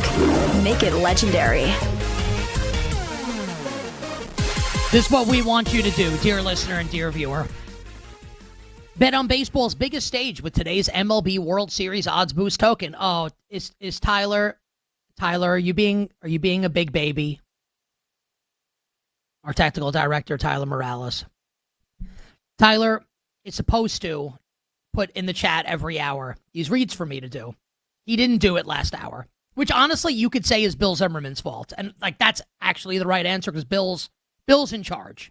Bill's the executive producer. But you know, I like to have fun with Tyler, and I said coming back from break, like we were still in break, and I said, "Hey Tyler, great job with the reads in the first hour." He didn't put them in. And now Tyler's being salty in the chat. Tyler, you don't want to win Nick Costos' money this week? No, I'm out. I'm pulling my name out of consideration. Why would you make that decision? You know, because a lot of what I do, it doesn't show up on the stat sheet. So, like, it's not, no one ever sees it. It's all the behind the scenes stuff. So, like, my odds are never going to reflect what I do because people don't see it. Yeah, but, you won a week. First off, Femi didn't even pick me, by the way. And it was controversial. The one win I get, it's controversial. Good thing it's not win Femi Abebefe's money. It's win Nick Costos' money. It's like Femi doesn't get to pick. It's my money. I want to win unanimous, That's though. a Femi Betface stamp of approval. I mean, you don't need Femi's stamp of approval. You need my stamp of approval. That's it. I'm out. You're out? You're being a huge baby. You realize that, right? No, I don't think so. Maybe tomorrow things change, but for today, I'm out. I'm requesting a trade today. I would like. I'll buy some Tyler do you mean stock. that? Do you mean that? I take that back. Tyler, do you mean that sincerely? Because we can make that happen if you really want. I rescind the trade offer. Are you sure? Yeah, I'm sure. Is there anything else you'd like to say in this exact moment in time right now? Yeah, I'm back in to win Nick Costas' money. Our executive producer, Bill Zimmerman, is with us. Bill, do you think Tyler has a point that his contributions to the show are overlooked because we can't, they're not tangible. We can't see them all the time. I think that's a fair assessment a lot with Tyler, because a lot of it is behind the scenes. But at the same time, that reaction is not what you want. That's not the kind of culture builder you want in the locker room. So, Bill, what's your opinion of Tyler then at this moment in time? Well, he did request a trade. I don't know if you can rescind a trade request once you've put it out there publicly. Tyler? That was my agent feeding me the information. That wasn't me. I backtracked that. That wasn't. I'm taking that back. Tyler, what is your opinion of Bill agent. Zimmerman at this moment? Yeah, what is your opinion of Bill Zimmerman at this moment? I like Bill. I think he gave an honest assessment of what I've been contributing, but I think Bill's a good guy. I like him. How many extra syllables did you just add to the word contributing? Yeah, that kind of backfired there. Again, I'm out to win Nick Costas' money. I'm pulling my name out again. Jake, what are your thoughts on Tyler and this disgrace of 3 minutes that he's provided us on the radio? I think Tyler's showing a little skittishness. The in and out isn't the wishy-washiness of in and out of when Nick Costas' money isn't great. Just lay off the panic button, my king. It's all right. You just make a mistake, head down, grind keeps going. Tyler, did you... Okay, so a couple things can be true. You upload a great podcast clip. I do. Injury reports have been solid. You do a really good job. Did you put the reads in the chat in the first hour? I did not, no. So then why do you get upset then? I didn't get upset. I just said I pulled my name out of winning Nick Costas' money. That's all I said. You requested a trade. That might have been too much. That might have been too far. Tyler, did you get upset? Yes or no? No, I genuinely didn't. Honestly, did not get upset. Just wanted out of here. Yeah. You just want to go work for a different show. On our Slack channel at 4:30 though. So they made the Slack channel, the one that I'm not in. Well, you could learn technology. I guess, or you could do your job, and it's actually your fault that it didn't make it. It'd be easier if it was that way, though, Nick. Yes, it'd be easier for you to decide. I'll just take the bullet for everybody. No problem, everybody. I got it. All right, I think I'm done contributing. Tyler's literally, he's been on more episodes of You Better You Bet than I have. I don't work in the football off season. Tyler's producing Wagertainment 365 days a year. I'll tell you what, that trade request, there will be ramifications of that. Just saying. I rescinded the trade request, by the way. Just remember. Just remember this. Deadline's on Tuesday. Just remember this. Addie Bates is one phone call away. Download and subscribe to the show in podcast form. Just search You Bet wherever you find your podcasts and follow us. Like, comment, and subscribe on YouTube and Twitch. All right, we're going to do caffeine, but then I don't know what the hell that was. That might be the worst moment of Tyler Morales' You Better You Bet career. He was rattled there for a second. I'd like to request a trade. I'm going to start thinking of places we could trade Tyler to. Like maybe Tyler, would you like to be my Sunday morning producer on WFAN at 8 a.m.? Oh, we could trade you to that show. Are you sure? Yeah, like my spot on Sundays. You know, like the Infinity Sports Net. Pat Boyle hosts the overnights on Infinity. You like Pat Boyle? Would you like to work on that show? No, I like my sleep time better. Oh. Yeah, we can't. We mustn't mess with Tyler's sleep schedule. Oh, sleeping beauty Morales. God forbid. Heaven forbid. Let's get to all. I'll tell you, we have to get to it moved. Or I would bring up the fact that Tyler again ghosted me on a text message that I sent him. Fantasy football text that Tyler didn't answer me for a solid 36 hours. Just saying. When I text Addie, she gets back to me immediately. She wants to be here. I think people need to question their priorities a little bit. Let's get to all the side and total moves for Week 9 in the NFL with it moved.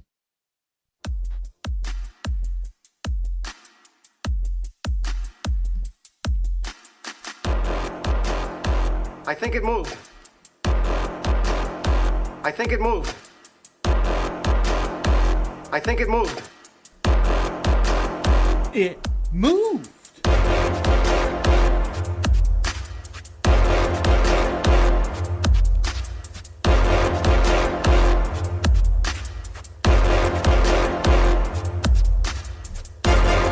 Honestly, I'm heartbroken by Tyler's trade request.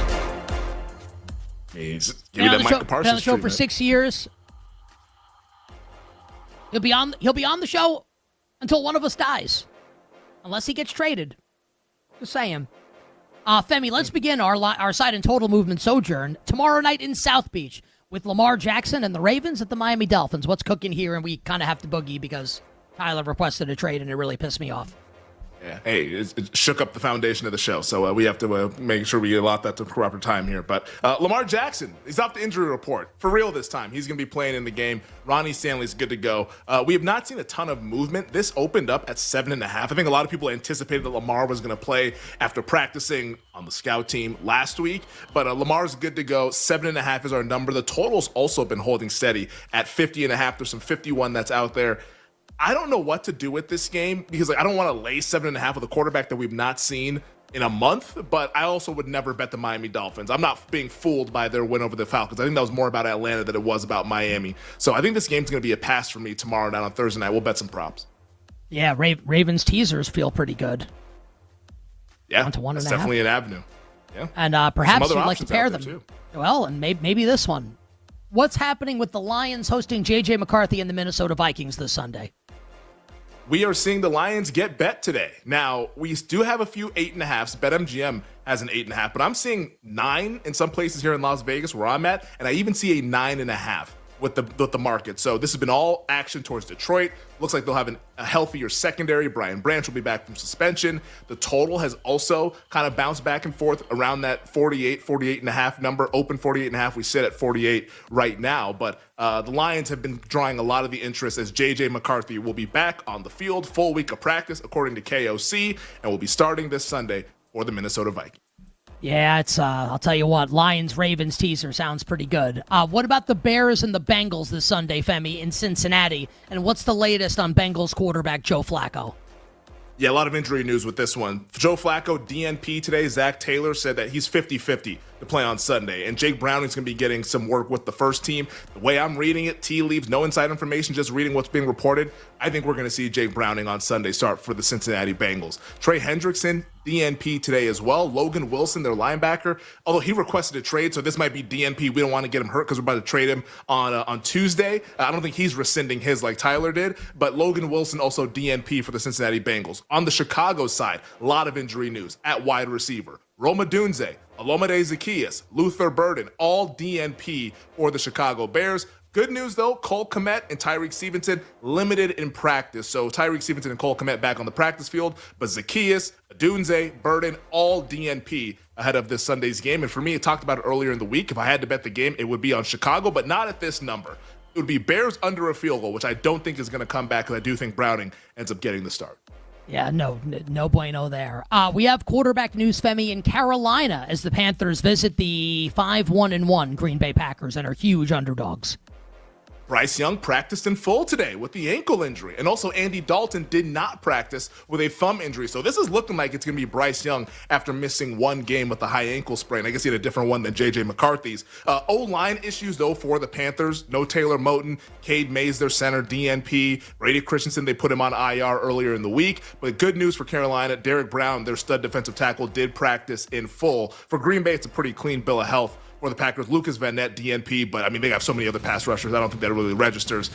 We've seen Green Bay money all throughout the week. This was 11, 12.5, now 13.5. Totals ticked to the under from 45 to 44. I would lay Green Bay if I had to bet the game, but I'm probably just going to pass it at a big number. Final hour, power hour coming up on the other side. Danny Parkins will join us. All our bets for tonight will close it.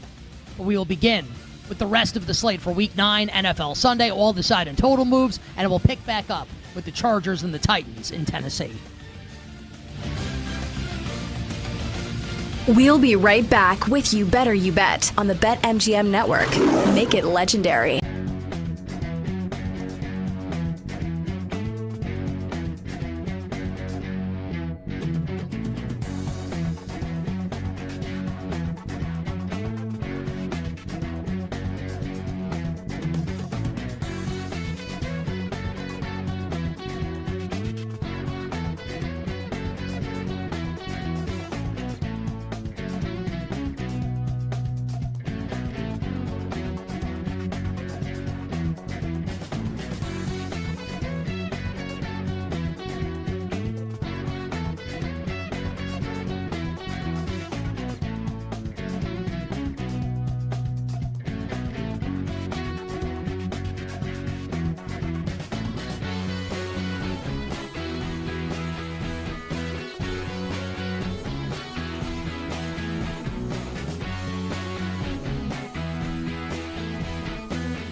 The Chiefs right now installed as a short road favorite, -1.5, total 51.5. Ooh. I was hoping that the Bills weren't going to win by 1,000,000 points yesterday, so we could get like a 2.5 or maybe a 3. Not going to happen when you win by 30 points. So now Buffalo is starting to feel itself. I think McDermott had a lot to do with the game plan yesterday defensively. So we'll see how that plays out. I think he took over some of the play calling there, so that'll be something to pay attention to for sure. But I wonder, is Buffalo going to go off the favorite here? That's sort of where my first thought comes from, because they opened at 1.5 and now we're at 1 already. Circa's at 1, yep. Superbook, South Point, BetMGM, all at 1. Mm-hmm. Bill's the favorite, maybe? Maybe. Okay, let's say Commanders cover. 10-point game tonight. Chiefs win. Think we end up going with the Bills as a favorite? Maybe during the game, Buffalo gets bet to the favorite. Oh, wow. Could. Wow. That would be What amazing. if the Commanders go up 10-0? What do you think's going to happen to that game next week? Yeah, Don't bet it. It's going to happen. It's going to be Bills. They're going to take the home dog.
This is You Better You Bet with Nick Costos, Femi Abebefe, and the crew on the BetMGM Network. Make it legendary. Bring it up, Jake.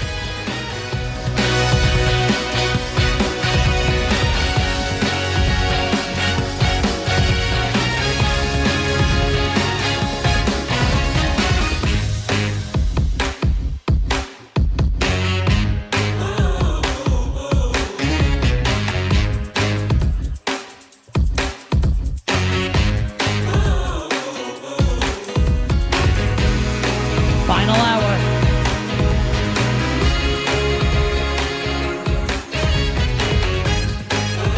Power hour. You better you bet on the BetMGM Network. Nick Costos, Femi Abebefe, our crew, and you. The Power Hour and every hour here on You Better You Bet, presented by BetMGM. Make it legendary by downloading the BetMGM app and visiting BetMGM.com. Femi, has your world been rocked by the Tyler Morales trade request? Yes. This is honestly more shocking than Micah Parsons requesting a trade this past summer. Like this is something that I did not expect. Like you mentioned it, Tyler's been on more episodes of You Better You Bet than anybody since the show's existence. And for him to do that during the 540 segment, I'm still processing the news, to be quite honest. Just remember what happened with Parsons. I came on the show and said 0% chance Micah Parsons gets traded. And 8 seconds later, and 8 seconds later, Micah Parsons was a Green Bay Packer. You don't want me coming on the show and saying, no way, Tyler Morales. Like, I'm just, I have a missed call from David Dykstra.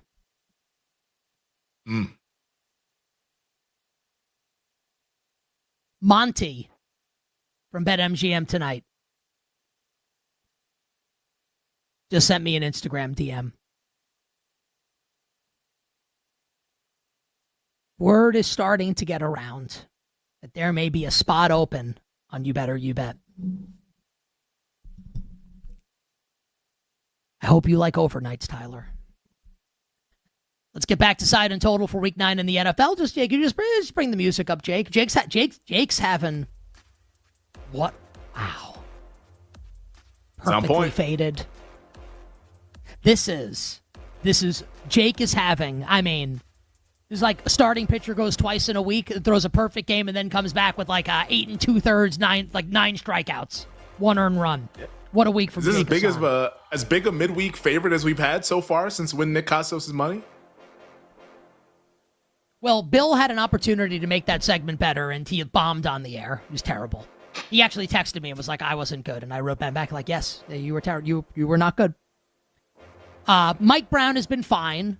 I don't know if Mike has been like exemplary this week. I'll tell you what, the Frozen Frenzy slates were good yesterday. There was attention. A lot of hockey.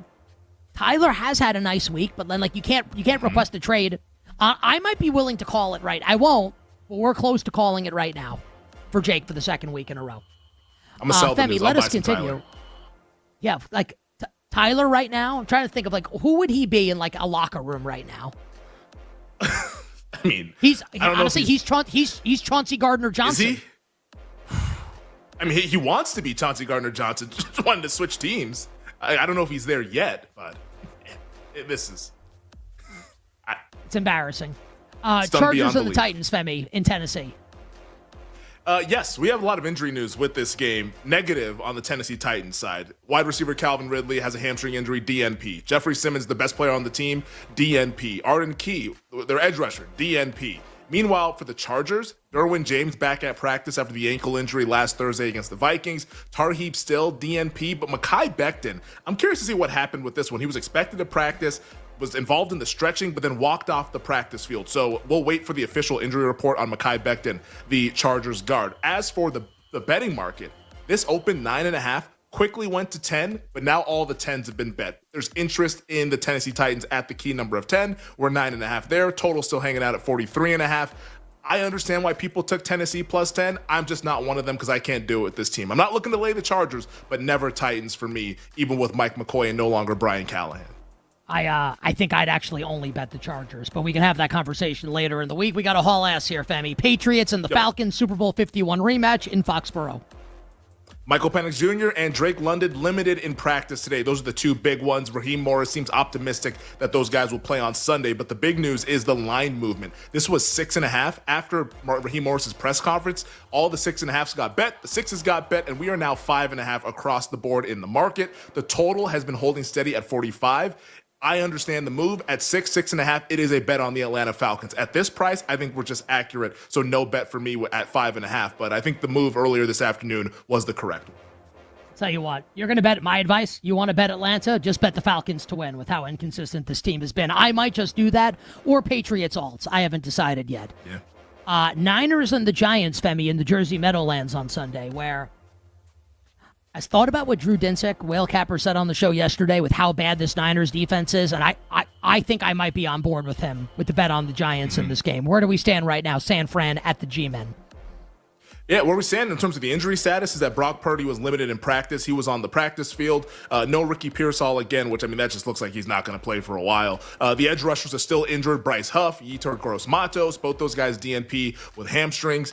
Injuries in the secondary for the Giants. Paulson Adebo expected to miss multiple weeks. Cordell Flott, DNP today in the concussion protocol. Javon Holland, though, limited. As for the point spread, when this got to 3, the Giants got bet. So we are 2.5 across the board. Total has seen a lot of money going to the over. I'm not so sure it's seen enough money. I kind of like the over. Haven't bet a total in like a month, but I might actually bet over 48.5 because I agree this Giants defense and the San Francisco defense, not really that great. Especially if Purdy comes back, I think we see points in this game. Brian Baldinger will be on the call on national radio this Sunday as the Indianapolis Colts travel to Pittsburgh, Femi, to play the Steelers. What's cooking here? Colts at Steelers. Yeah, from a betting standpoint here, we're hanging out at the key number of 3. This opened 2.5, like heavily juiced at some places. Those immediately got bet on Sunday. So we're 3 minus 110. Kind of flirted a little bit with maybe going to 3.5, but I think at that price, you'll see some money coming in on the Steelers.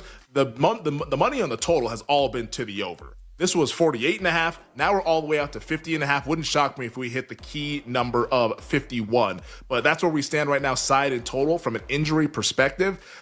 Banged up O-line for Pittsburgh. Their center, Zach Frazier. Their guard, Isaac Seumalo. Both those guys, DNP. Pat Freiermuth, DNP with the quad injury. They lost Deshaun Elliott, who's week to week with a significant knee injury. And for Indianapolis, to me, it feels like they're just kind of resting some guys. But Kenny Moore, Josh Downs, those guys DNP today for the Indianapolis Colts. All right, that is the Colts and the Steelers. What about the Broncos and the Texans on Sunday in H-Town? Yeah, the big news with this one is the Denver Broncos secondary. Patrick Surtain II expected to miss multiple weeks, which is how we ended up getting this line movement, where Denver was a 1.5 point favorite. Now Houston is a 1.5 point favorite. Good news for the Texans, though, for the wide receiver department. Nico Collins, limited in practice. Christian Kirk also limited in practice today. Those guys looking like they're trending well to play on Sunday. My opinion, tease Denver up to 7.5. I think this is going to be a one-possession game. I'm not so sure who wins it, but I don't see anybody winning this one by multiple scores. So I like the Broncos as a teaser, which maybe you pair them with the Baltimore Ravens Thursday night. I don't think you need to tease Denver. I think Denver might win this game by double digits. Houston, any concern about Knicks against that defense? How's Houston scoring in the game? I think Denver's got a better chance of scoring than Houston does. I don't think the Texans are going to be able to score.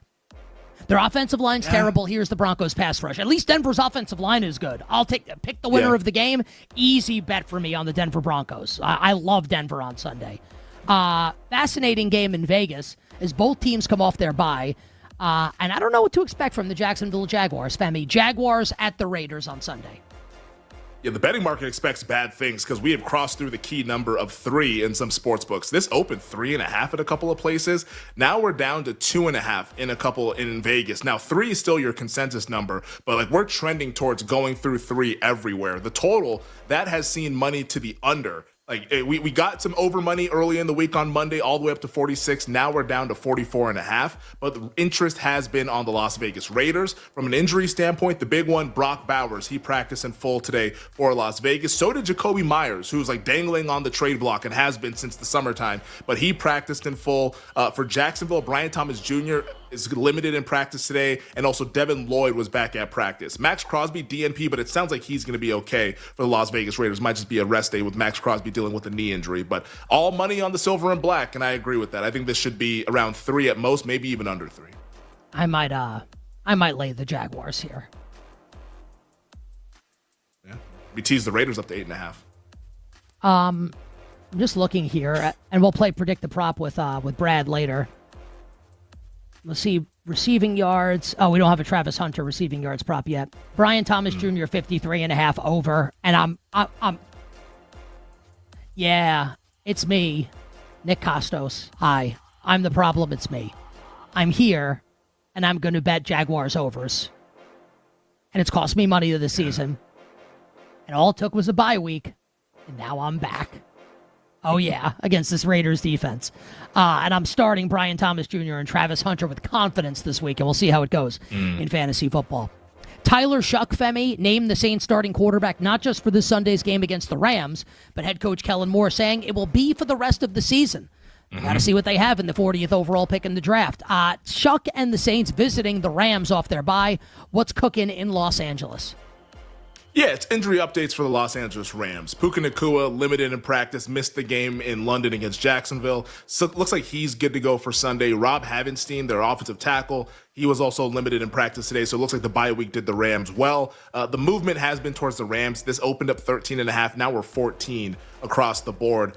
Interest in the total, I'm assuming that's a lot to do with Tyler Shuck, rookie quarterback, first start on the road against a good team. This was 45. Now we're down to 44, hitting that key number. If I had to bet the game, 14, I mean, it feels kind of big to me. I mean, let's see what Tyler Shuck looks like. It would be on New Orleans if I had to bet the game, but I just want to look at this as a fact-finding mission. I just want to watch and see what Shuck looks like against a really good LA Rams front with that young unit. So I'm going to pass this game, but it just seems like a little bit too big of a number, if I'm being honest. Total has dropped down to 44 from 44.5. I am trying to work up the gumption to click the button, Femi, on the over. I don't know if I'll get there, but that is the bet that I would like to make right now with the Saints and the Rams. Game of the week in the NFL. One of the games of the regular season in the NFL. Seahawks and the Commanders on Sunday. Kidding. Chiefs and the Bills on Sunday in Buffalo. Yes, this is one of the games of the year, and everyone's taken notice as to what the Kansas City Chiefs have morphed into with Rashee Rice back in the lineup, as this opened 1, got all the way to 2.5, but then you got some Buffalo interest, so we're 2 across the board. Kansas City a 2-point favorite on the road at a really good home field out there at Highmark Stadium in Buffalo. In terms of the total, this was 51.5. Now we're out to 52.5, so a lot of points expected in this battle of Patrick Mahomes and Josh Allen. In terms of the injury report, though, Isaiah Pacheco, he is week to week with his knee injury. Josh Simmons is still DNP, dealing with a personal injury. I don't know if he's hopefully everything is going well with him. But yeah, just he has not been in the Chiefs lineup for a couple of weeks now. Maybe he doesn't even play on Sunday. Trey Smith, he has a back injury, limited in practice. As for Buffalo, not great. Ed Oliver, placed on IR. Daquan Jones, DNP. Those are their 2 starting defensive tackles. Not ideal. Josh Palmer, DNP today. But on defense, Matt Milano and Terrell Bernard both practiced in full. So Buffalo getting some second-level defenders back, but the front line, those defensive tackles, that could be a big issue for the Bills against this Kansas City offense. Yeah, and I love Kansas City in the game. You like Kansas City? I do. If I had to bet the game, it would be Kansas City. Haven't placed it yet. I think we might get some people that talk themselves into Buffalo +2. I'm hoping that's the case. So maybe we can get like a cheap money line on Kansas City. But yeah, I think the Chiefs are going to win. I'll tell you, I love Kansas City. I love Denver. I love the Colts. And I love Lamb. I like a lot of stuff this week. I'll tell you, a Ravens-Lions teaser feels. I like some of these games this week. I'm excited. It's usually how great it's going to go, but I do feel pretty strongly about these games. And last one, Sunday Night Football. I said yesterday, and I mean it, absolute must-win game for the Commanders as they host Sam Darnold and the Seattle Seahawks. Yeah, the big news is Jaden Daniels is expected to play on Sunday. Practiced in full today, expected to practice in full all week long, so he should be good. Unfortunately for Washington, Terry McLaurin aggravated the quad injury. He has already been ruled out. That's not a great sign for weeks to come for Terry McLaurin. Also, the guy they lost on the offensive line on Monday night, Laramie Tunsil, DNP with a hamstring injury, short week. Let's see Thursday and Friday what that looks like, but not great on the surface there. For Seattle, Devin Witherspoon practiced today. Julian Love, he had a setback, so it looks like he's unlikely to play this week. In terms of the line movement, this was out to 3.5 at a couple places. When Daniels looked like he was going to play, now we're down to 3. Total has also gone up. For me, at 3 or anything under a field goal, it's a bet on the Seattle Seahawks. I just think they're the much better team, and this Daniels news, I think, ends up giving us a betting opportunity this weekend. Yeah, I kind of want to see where this market ends up, but I'm with you that I think Seattle's way better than Washington. Can Daniels like Superman this? And can he, win the game or keep it close? I do agree with you that if I had to bet the game right now, I would bet the Seattle Seahawks. Great job getting through all those games there by Femi in that segment. At the end of the show, later this hour, we'll give you all our bets for tonight. NBA, NHL, Game 5 of the World Series. But on the other side, we'll be joined by our buddy, my good friend, Danny Parkin. So first things first on Fox Sports 1 to talk the Bears and more NFL Week 9. We'll be right back with You Better You Bet on the BetMGM Network. Make it legendary.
Yeah, I'm going to fade Clemson. I'm going to bet Duke in this game. In fact, this is my favorite bet of the weekend.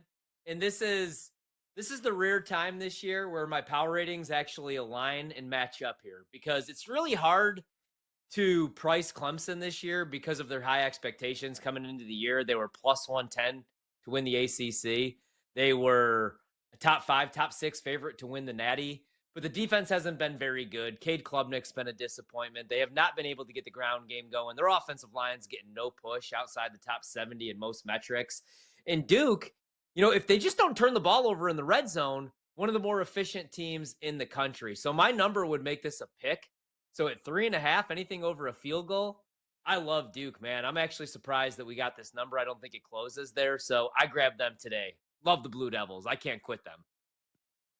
Yeah, it was minus 5,000. You were going to bet on Duke. So yeah. I'm not remotely surprised by that.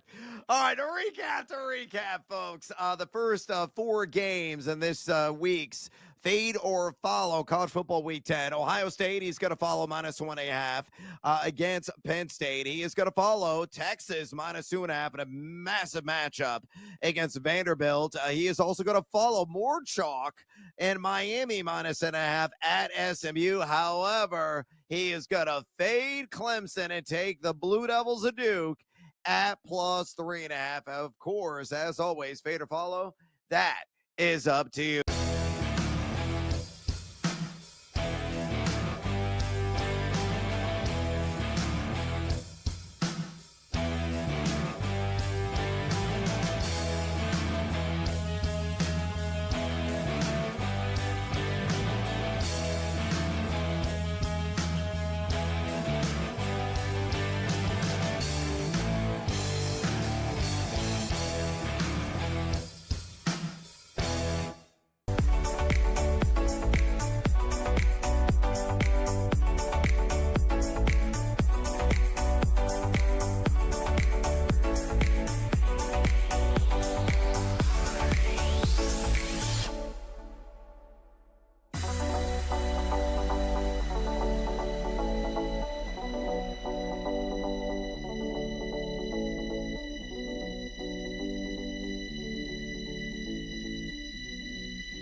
Second down and long, fake the handoff from his own end zone. Williams has time. Downfield, intercepted. Wiggins steps in front, and the Ravens come up with the big play defensively. It was a good read. Rome man-to-man with the guy that caught the pick, and I just didn't give a good ball to Rome. Yeah, I didn't quite see it. I'll have to check it out on film just one more time. Just in my mind, there might have been another option that we could have gotten to. This is You Better You Bet with Nick Costos, Femi Abebefe, and the crew on the BetMGM network. Make it legendary. The great Ian Eagle, the great Ben Johnson, and Caleb Williams.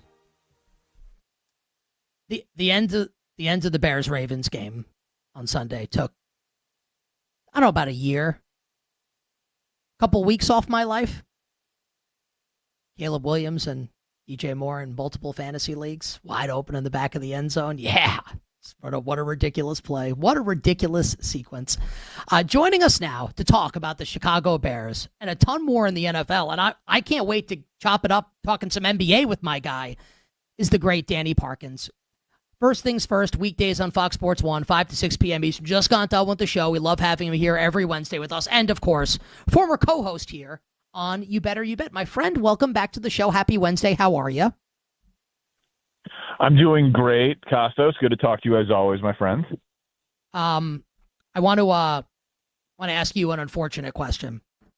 And I would like for you to be like deeply, deeply honest. Does Caleb Williams suck? No, he does not. He does not suck.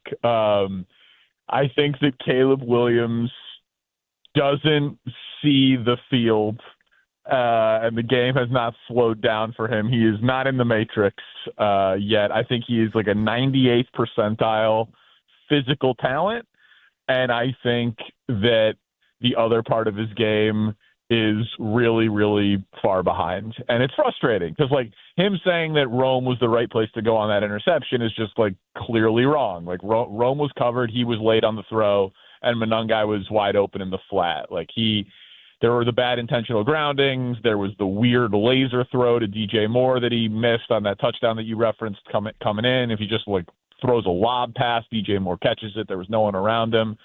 You know, he wasn't good enough. And that's very, very frustrating. But I still think that, you know, last year the kid took 68 sacks. This year he's got 12 through 7 games. His sack percentage last year was nearly 11%. This year it's at 5. Like, I do think that he is improving, and I do think that Ben Johnson is getting him better. It's just, man, Drake May is good. You know, and like, wow, Jaden Daniels is good. Yeah.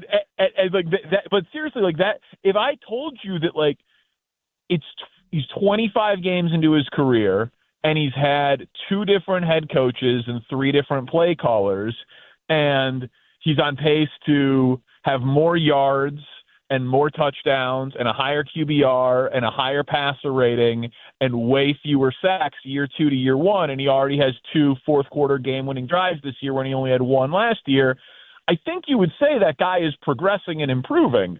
But when he was the number 1 pick and the Heisman Trophy winner and the guys picked 2 and 3 are just light years ahead of him, I think we're just grading him on a very harsh curve. Like, I don't think he sucks, but I do think he's a disappointment relative to expectations.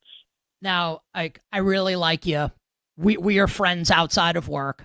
I would never, ever say that you are inhaling copium with that answer. I just want you to know that I would never, ever, ever say that. Now, you've heard of BBL, right? The BBL sounds like something that might be cool, right? A Brazilian butt lift, right? This is CCL.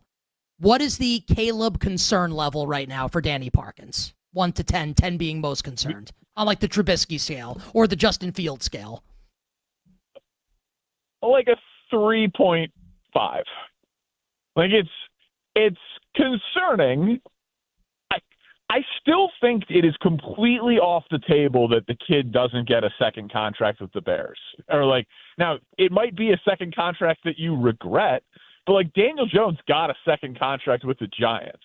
Like, yes, he did. Kyler Murray and Trevor Lawrence got hundreds of millions of dollars with second contracts with their teams. Like, is Kyler Murray or Trevor Lawrence good enough to be the MVP of the league or live up to being the number one pick or win multiple playoff games and win Super Bowls? Like, I think the answer is no, but they're still way too talented for their teams to give up on so quick. So I will be floored if we're doing this show a year from now and it's like Ben Johnson is going to be shopping for a new quarterback. I don't think that. Is it on the board that he doesn't live up to his potential? Of course. Like, is it wildly concerning that it's becoming more and more like, well, it worked for Josh Allen, so maybe it'll work for Caleb? Like, I'd rather not make the exception the rule in terms of the slower development, but I don't think that it is time for a full panic. Do you? Like, do you think he sucks? Well, I don't think he sucks. I don't think that. And I think what you said is right? That I think it's kind of unfair because we compare him to Jaden Daniels and we compare him to Drake May because they're obviously in the same draft class. I will say that, like, and I can't refute the stats that you threw out there, right? Numbers are numbers. But the eye test to me is like, it's not what you want right now. I'll say this.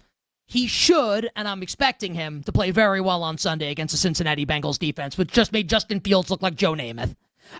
If that doesn't happen, then we can have a different conversation next week. I don't think he sucks, but I would say that my CCL, the Caleb concern level, I'm probably at like a 6.5 or a 7 right now, which doesn't mean that he's a bust or that he's going to be bad. But I have to be honest, like I'm a little concerned about it. So last week, Bears lose to the Baltimore Ravens, and Baltimore, in my opinion, Danny, I'm guessing you agree, tried to pull a fast one on the NFL with their injury reporting of Lamar Jackson. What did you make of the Baltimore Ravens situation last week leading up to their game against the Chicago Bears? So I think that was definitely a part of it, but I thought that this is not the first time that Lamar and John Harbaugh have not been on the same page with him coming back from an injury and whether he was or was not going to play. And I understand the argument that, like, you want to make the opponent think Lamar is going to play so that they prep for Lamar.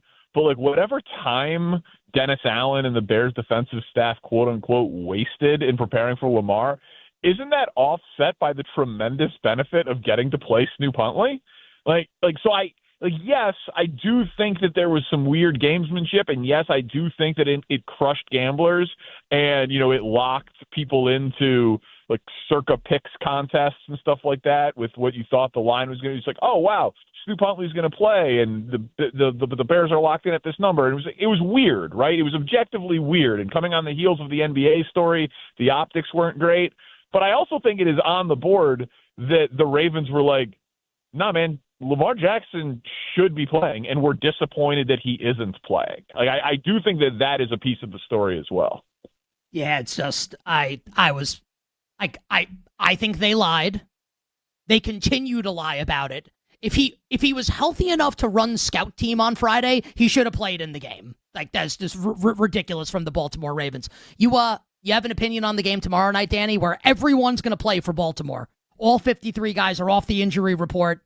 Fully healthy Ravens team on the road in Miami, laying 7.5. If you're going to pick the game tomorrow on Fox Sports 1, obviously you can save it for then, but you have an opinion on that game tomorrow night. No, I'm not picking the game tomorrow on FS1. I was shocked that the Falcons didn't have a better day running the football against the Dolphins last week. The NFL is so weird week to week. Like the Dolphins, hey, we're the worst rush defense in the league, and we've got Bijan Robinson coming in, and then Bijan has 9 carries and does nothing and has a fumble. It was like just like a completely out of nowhere. Now, obviously, Kirk Cousins and no Drake London, and that changed things.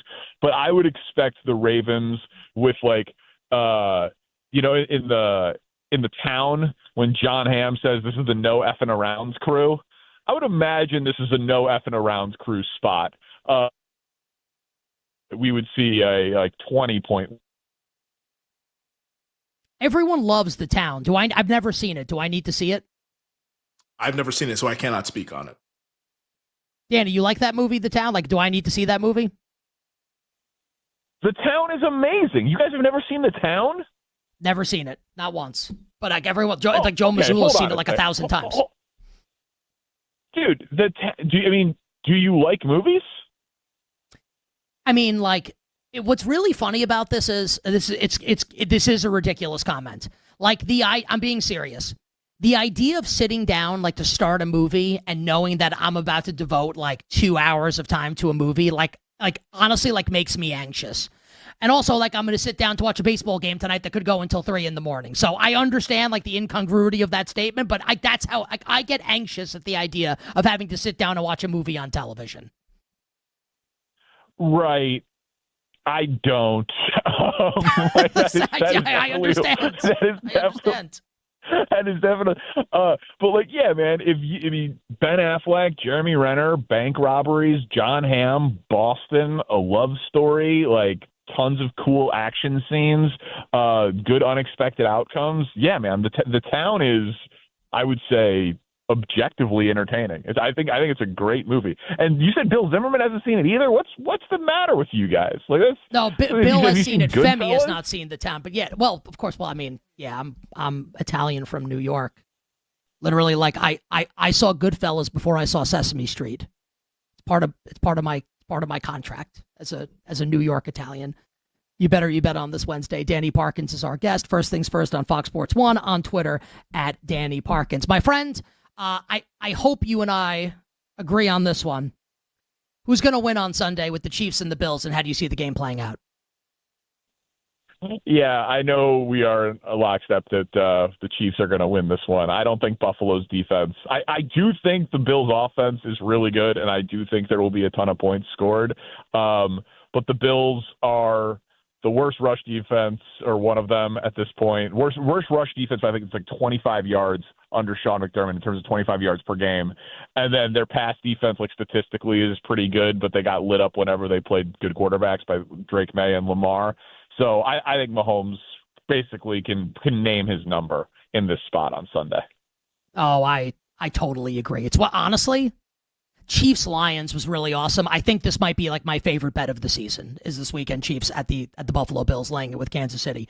If we have time, Danny, I want to hit you with I know you had an NBA thought for us, but I really want to play this piece of sound for you here. So yesterday on the show, and every Tuesday on You Better You Bet, we're joined by a friend of yours and a friend of ours, Odyssey NFL insider Mark Schlereth, who you did a ton of shows with at Fox Sports 1. And, you know, Stink is kind of an ornery guy in like a really good way. Like, you wind him up, he's pissed off about stuff, and he says really funny things, and he's kind of got that boomer, get off my lawn mentality, and he's the absolute best. So I asked him this question, Danny. We had this exchange at the end of the interview as far as things that make him mad in his personal life. Jake, play the sound for Danny. I will say one thing that irritates me is, now I'm telling on myself, people that don't know how to travel. Like, nobody wants to see your feet in flip-flops on a plane. Not one person. That drives me insane. Have some couth about you. Should the people in flip-flops on airplanes, should they be executed?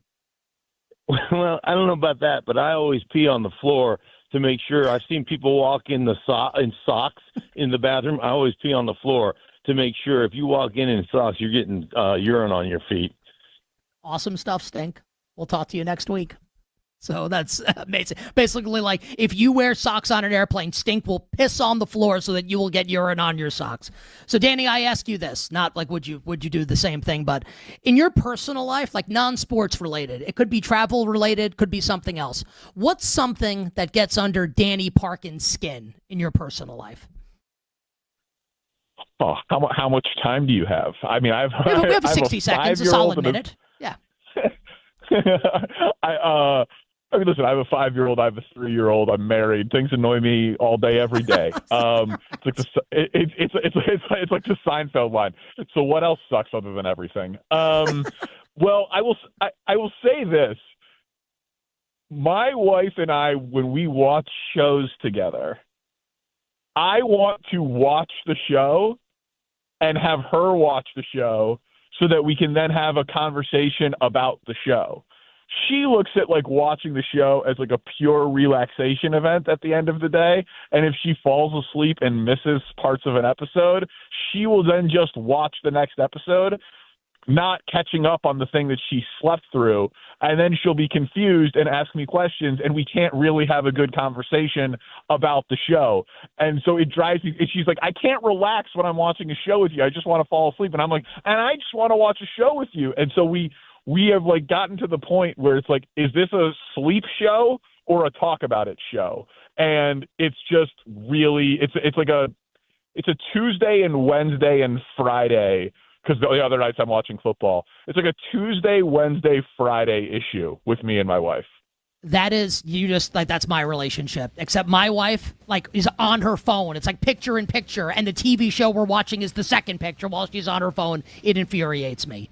I love you, buddy. Great job. First things first on Fox Sports 1, weekdays 5 to 6 on Twitter at Dandy Parkins. Stay well. Good luck with the bets this weekend. We'll catch up with you next week. I love you too. Talk to you later. Bye.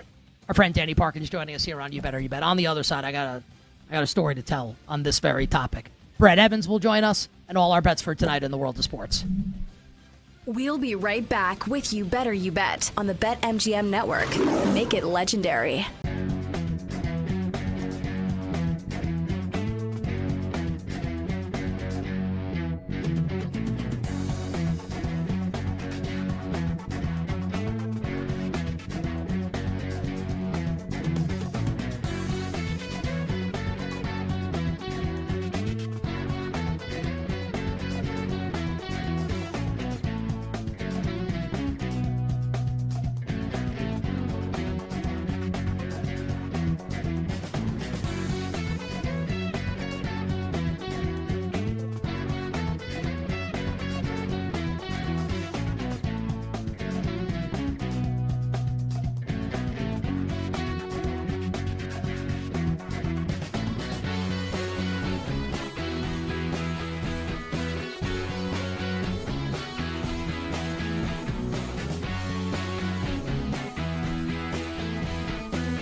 Yeah, I'm going to fade Clemson. I'm going to bet Duke in this game. In fact, this is my favorite bet of the weekend.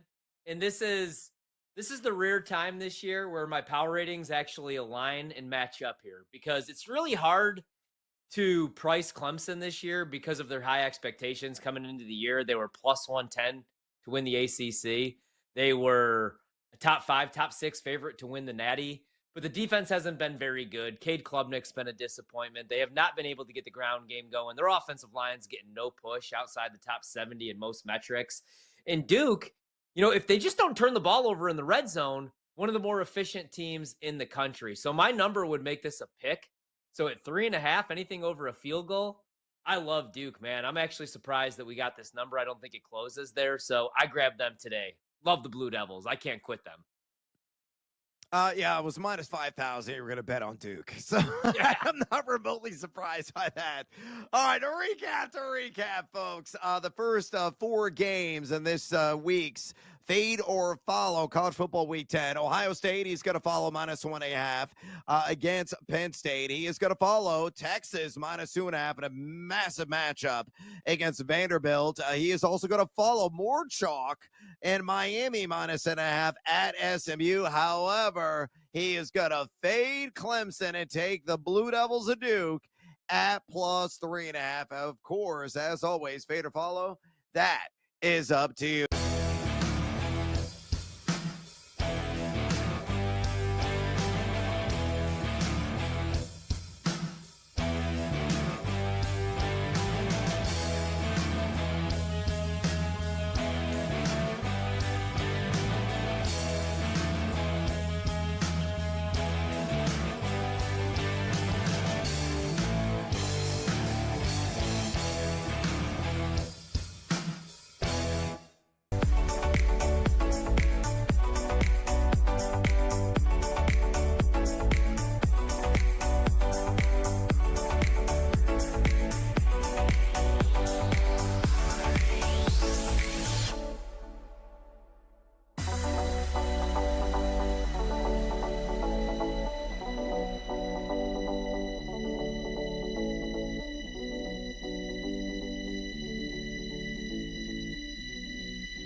This is You Better You Bet with Nick Costos, Femi Abebefe, and the crew on the BetMGM Network.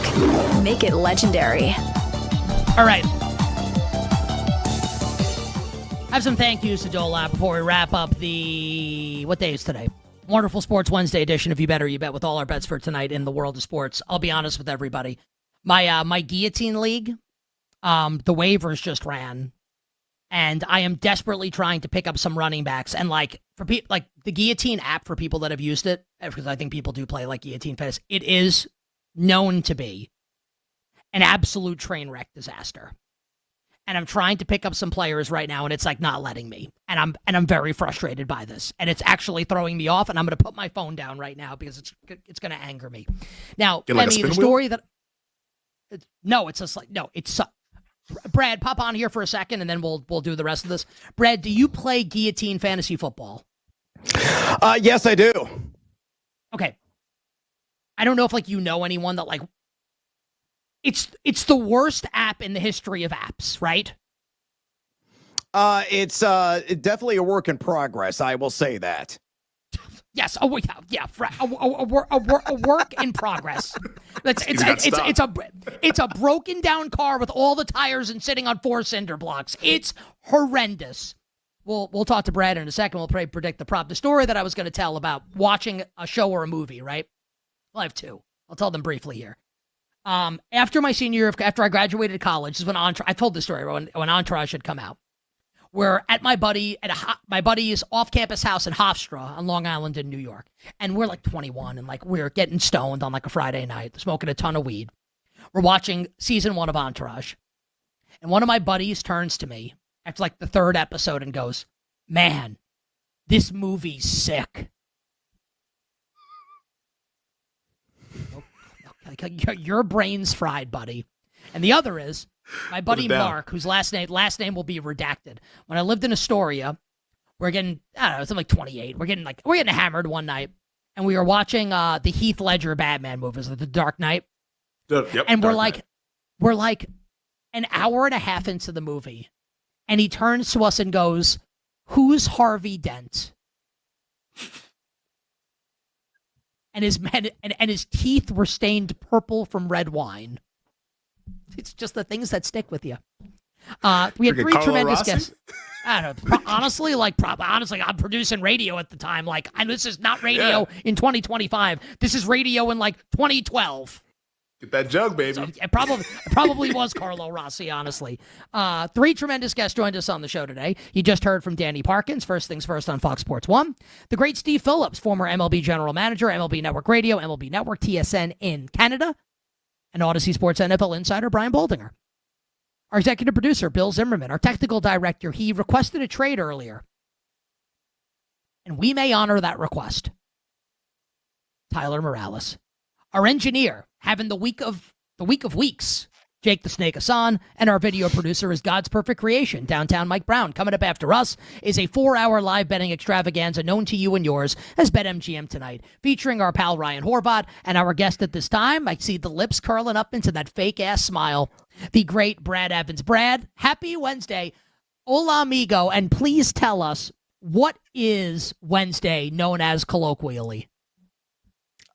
Hola, amigos! And it is indeed a hot day, gentlemen. I'm already excited for Brad to order the bartender to pour us all a shot. I don't know, dude. You've got I've said this to you, it's like the Costanza thing, right? The episode, you a Seinfeld fan? Oh, yeah, definitely. So when he does the jingle Costanza and he sticks in and she's all of a sudden I can't stop thinking about it. You'll do these bits on the show and I'm okay, it's funny in the moment. And then you do it again and I'm I actually can't get enough of this. And it's so, and when I say dumb, it's not, it's really good, but it's it's so stupid, but it's so funny. I think it's a credit to you. I love it. I can't wait for it tomorrow. We'll get to the bets in a second, but Brad, shepherd us, please, my friend, through a game of Predict the Prop. All right, guys, everybody, if you listen to this segment on a routine basis, I'm going to throw out a position. I'm going to go to Femi first. He's going to select whatever position he wants. I'll toss out a name. You got to be within 5 yards. And if you are within 5 yards, get a ding, ding, ding, ding, ding. If you're outside that 5 yard window, you get a, and then we'll have a conversation quickly whether we're going to over or under on the actual bet. So, Femi, are you ready? Pick the position, and I'll toss out the prop. Give me a quarterback, baby. The franchise guys. Let's go. All right, Jordan Love pass yards against the Hello Kitties of Charlotte, that being the Carolina Panthers. Femi, predict the prop. Big favorite, expected to be up in the second half. I'll say 254.5. All right, Costos.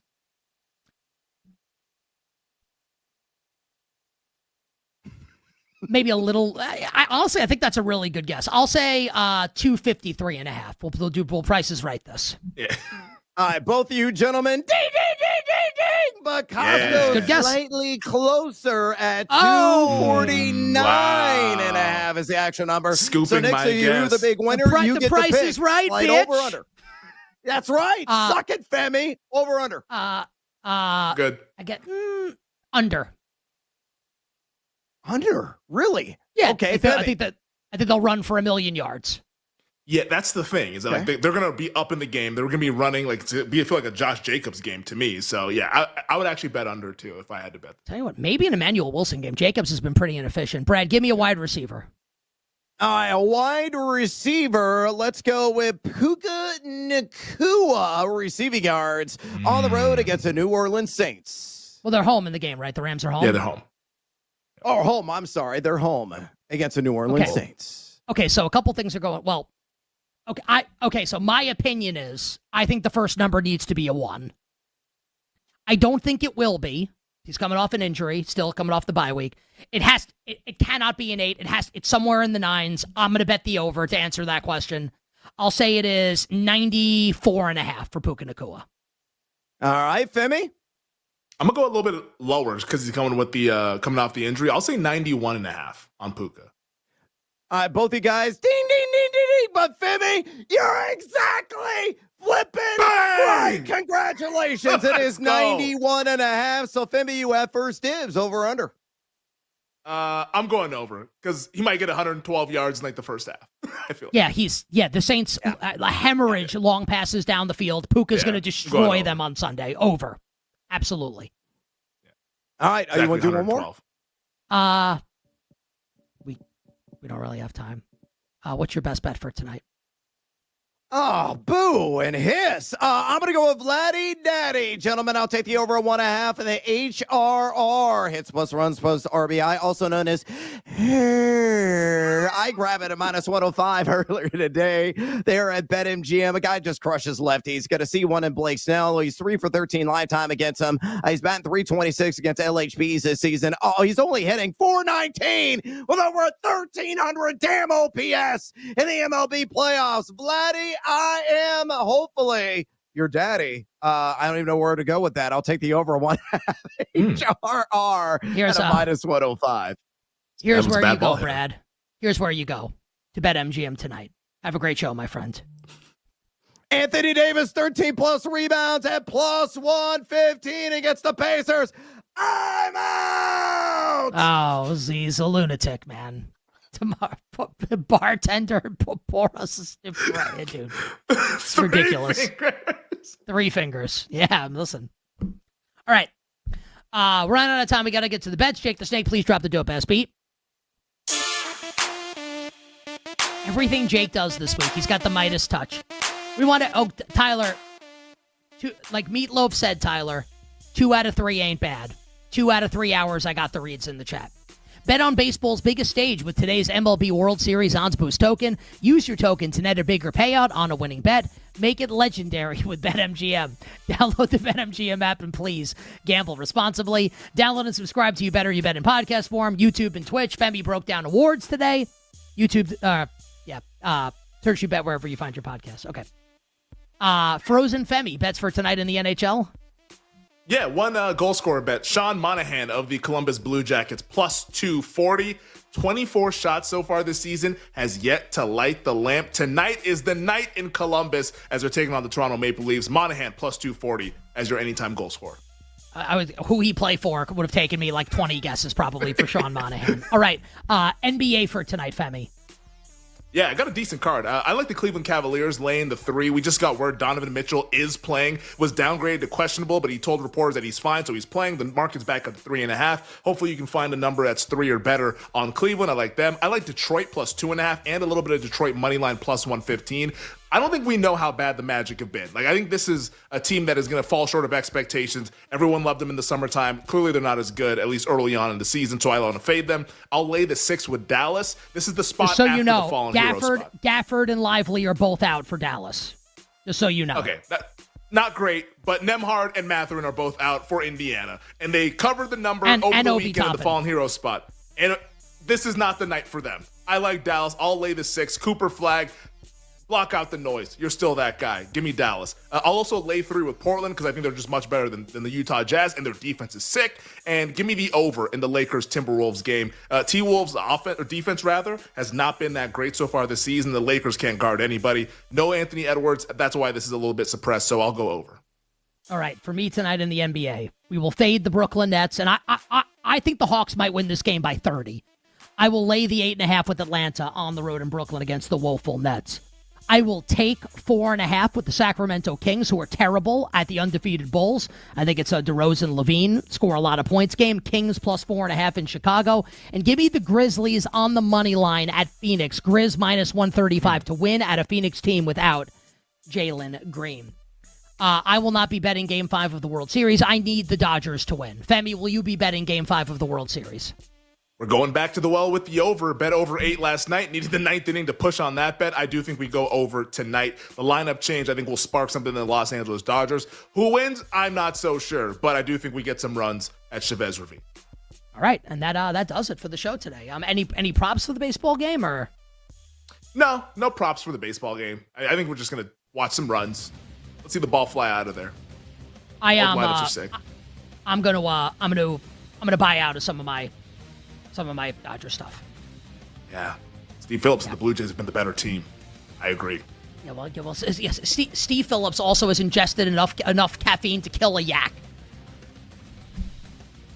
We'll see everybody tomorrow on a Thursday. Until then, I'm Nick Costos wishing you minimal sweats, winning bets, and the absolute very best of luck. Thanks for listening to You Better You Bet. Up next, it's BetMGM tonight on the BetMGM Network.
Before we get into this game, Michael Jordan. I mean, the biggest name on the planet still in basketball. Debuted on NBC. Was talking about the game right before they got underway. and he's going to be sort of I don't want to say a correspondent, but they're going to have interviews with MJ throughout the season and just kind of get his insight, because this is not something he normally does. He sat down with Mike Tirico. Did you like it?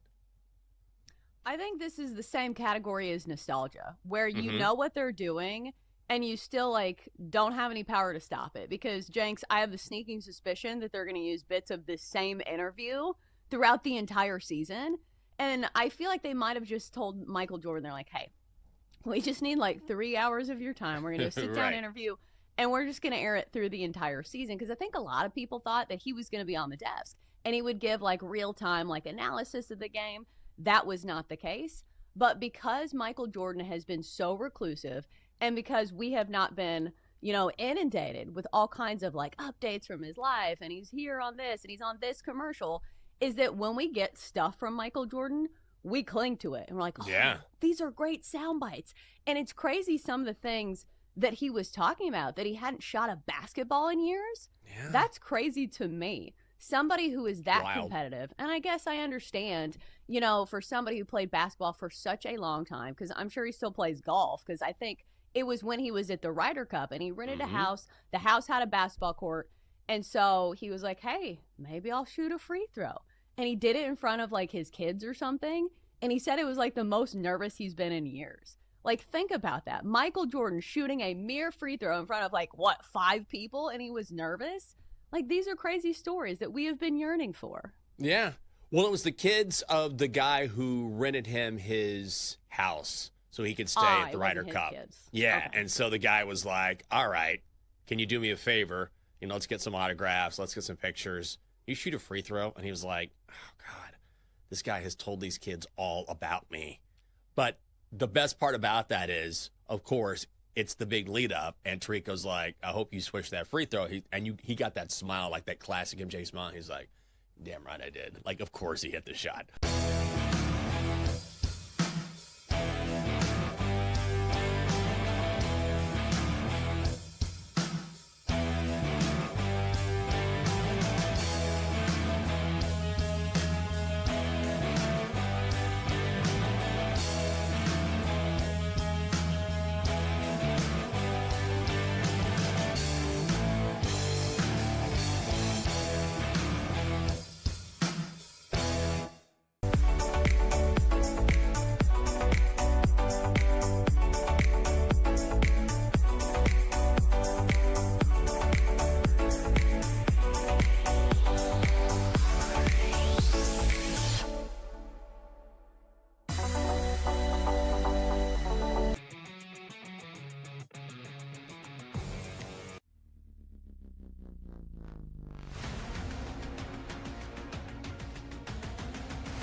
It's time to bet and sweat. The sweat is on. Yeah, the sweat is on. With your hosts, the big noise, Brad Evans. Not going to duplicate that. No way. No shot in the HE-double-L hockey sticks. And the mad better Ryan Horvat. You don't got to bet every game. That's how you see those guys that live under the bridge? They lay 25.5 with UNLV week 0. It's BetMGM tonight on the BetMGM network. Make it legendary. Hola, amigos! It's time to bring the noise, another ballistic edition of BetMGM tonight. I'm Brad the Big Noise Evans, joined by my guy, my dude, my home slice, Ryan Horvat. And what day is it? Hump Day edition of the show. We got an exciting one for you tonight. Of course, we're going to be talking about the bets on our cards here momentarily. Could be a lot of NBA action. Could be a little action on the diamond as well. The next game of a very exciting World Series is going to be getting underway in the City of Angels. Could be looking ahead to the main slate of the NFL in week number 9, maybe Thursday Night Football, or possibly some college football action tonight. or on the immediate horizon in front of us. On top of that, we're going to build another crew to cash a parlay tonight. Hopefully, we're going to get lucky and cash in at significant plus money. We're going to share every single leg of that coming up in seg 2. On top of that, we're going to also throw out our Sledgehammer special. We're going to roll the shoulders and get seduced by the juice and working some bonus time bets as well. Then in seg 3, usual Wednesday hit with our guy, Allen Robinson, played for 11 seasons in the National Football League. And I'm going to put him on the spot for a little pop quiz, hot shot. You don't want to miss that. We'll get his thoughts on various ones in the NFL as well ahead of week number 9, followed by Predict the Prop, our favorite segment every single hump day here on BetMGM tonight. Going to be tossing out a handful of player props, and Horvat hopefully is going to be on the money, being the bookmaker, and then we're going to have a conversation if we're going to go over or under on said prop, followed by Joe DeLeon, our guy breaking down the world of college football. We got a lot of meaningful games on the docket, a couple of ranked teams going toe-to-toe in some marquee matchups. We'll talk about that, and maybe a couple of under-the-radar contests they might want to dive in for sports betting purposes, followed by Hump Day Hail Marys. Campbell's going to come out and play, and we're going to be tossing out some plus money bets, whatever our choosing is. On another edition of college football fade or follow in week number 10 of the 4-pack of games we're going to be breaking down. Of course, our aficionado here on staff, Ryan Horvat, is going to handicap every single one of those. And Numbers Nerd is also going to come out and play. And on top of that, too, we're going to have some additional thoughts in fantasy football, our fantasy football draft. Newsflash, America, I suck at fantasy football. I might have to spend the next, 24, 48 hours in nearest Waffle House or McDonald's because I can't win at the game that I helped to create here on BetMGM tonight. But we'll give you an update, and we'll get after it yet again with our fantasy draft ahead of week number 9. And finally, we want to talk to you, the 2.02 average listeners and viewers of this fine broadcast. If you have any fantasy football questions for us, if you want to talk anything in the world of sports betting with us, you absolutely can. Simple way to contact Tori and I here on the show. You just pick up the phone and dial us fools at 833-732-3875. 833-732-3875. You can also fire off your questions and comments via the X or the Twitter at BetMGM tonight. You can bring the noise on X at BetMGM tonight, where we have our pole dancing poll question of the day, and it's asking you this: among Thursday night football player prop options, which over, and again, that's a key word here, which over most has your attention in Ravens and Dolphins? Your options are Tua Tagovailoa over 2.5 rush yards, Derrick Henry over 91.5 rush yards, Jalen Waddle over 63.5 receiving yards, or Lamar Jackson. Welcome back. We miss you, my man. Over 33.5 rush yards. So far, over 110 votes cast. Make your voice be heard.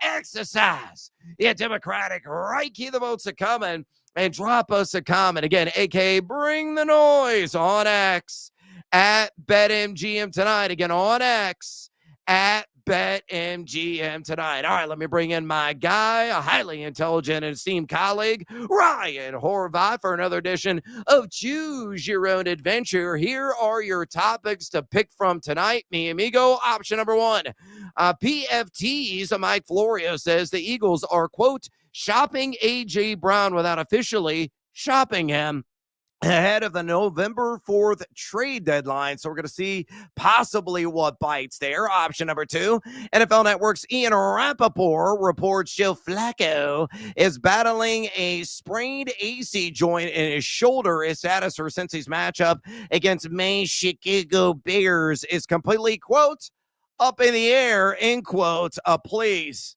fantasy and betting gods, do not give us Jake Browning again. And option number 3, in the nation's capital, your backyard there, Horvey, Terry McLaurin re-injured his quad and is officially out for the matchup this week against the Seattle Seahawks. Who do you think is going to step up in his absence? So out of A.J. Brown, maybe getting traded here in the near term. Ian Rappaport reporting that Joe Flacco up in the air whether or not he's going to be under center in Cincy's matchup against the Chicago Bears, or Terry McLaurin once again sidelined with a quad injury in what has become a very frustrating season for the WR1 of the Washington Commanders. Horvey, choose your own adventure. Yeah, the Terry McLaurin stuff, man. If you're a Commanders fan, you got to be pretty aggravated right now because he held out pretty much all camp and then gets the bag, gets the money that he was looking for. And even when he's been on the field, hasn't looked all that great. He hasn't been fully healthy this season. Yeah. But I want to do a study into that. Guys that try to ramp it back up after holding out or holding in all summer. I feel like there's always these injuries that linger all season long. This is why I didn't trust the Commanders this season. With that depth chart, man, obviously Deebo Samuel, I wasn't really expecting a whole lot coming into the season, but by default with all the injuries, he's stepped up. Luke McCaffrey, especially in the red zone. Jalen Lane, Chris Moore. I mean, this receiver room without Terry McLaurin, not great, man. So maybe I would look at Luke McCaffrey. And then the Florio stuff. I don't really understand what that report's all about, man. I don't think there's a chance that they actually move A.J. Brown, but if they got the right offer, second-round pick, I don't think you're going to get a first-round pick for A.J. Brown. Then maybe they would deal him, but I think at the end of it, I think he's in Philadelphia the rest of the season. Yeah, if I put a percentage chance on that occurring, and I have an advanced degree in meteorology, so the weather nerd is coming out of me a little bit. I think it's less than a 20% chance, right? It's like a popcorn thunderstorm on a mid-July day. It might get dumped on, but more than likely you're going to be A-okay if you're going to go out on a fishing excursion or play around a golf or whatever, right? So I think A.J. Brown ain't going to get moved at the trade deadline at all. Luke McCaffrey, it just gave me the frights when he threw that name out there, because I still can't get over a couple of weeks ago when I bet on him in the Dallas game. Dude didn't have a single catch in that one. And I remember I bet handsomely on the over on receiving yards. Thinking, oh, man, this sucker's coming home. I'm going to be sitting on a throne of cash. And he let me down. So, he might be able to show up and show out. You never know. But the matchup is difficult against the Seattle defense that has been rather stiff and stout this season. And just throwing the 2 cents in, I think the highlight of the year, we just saw it with Terry McLaurin and the toe drag swag that he had in last game, that catch that he had that went for 6. That'll probably be it for him this season. As I can hear the Cranberries. Do you have to let it linger? Do you have to? Do you have to? Do you have to? I mean, that's playing in the back of my head with those soft tissue issues always dragging guys down. So linger, I think, is the exact right word to apply to him. All right, let's go ahead and move on here with our cards tonight. Whether in the NBA, maybe Major League Baseball, or elsewhere. Horvey, what do you have? That numero uno, mi amigo.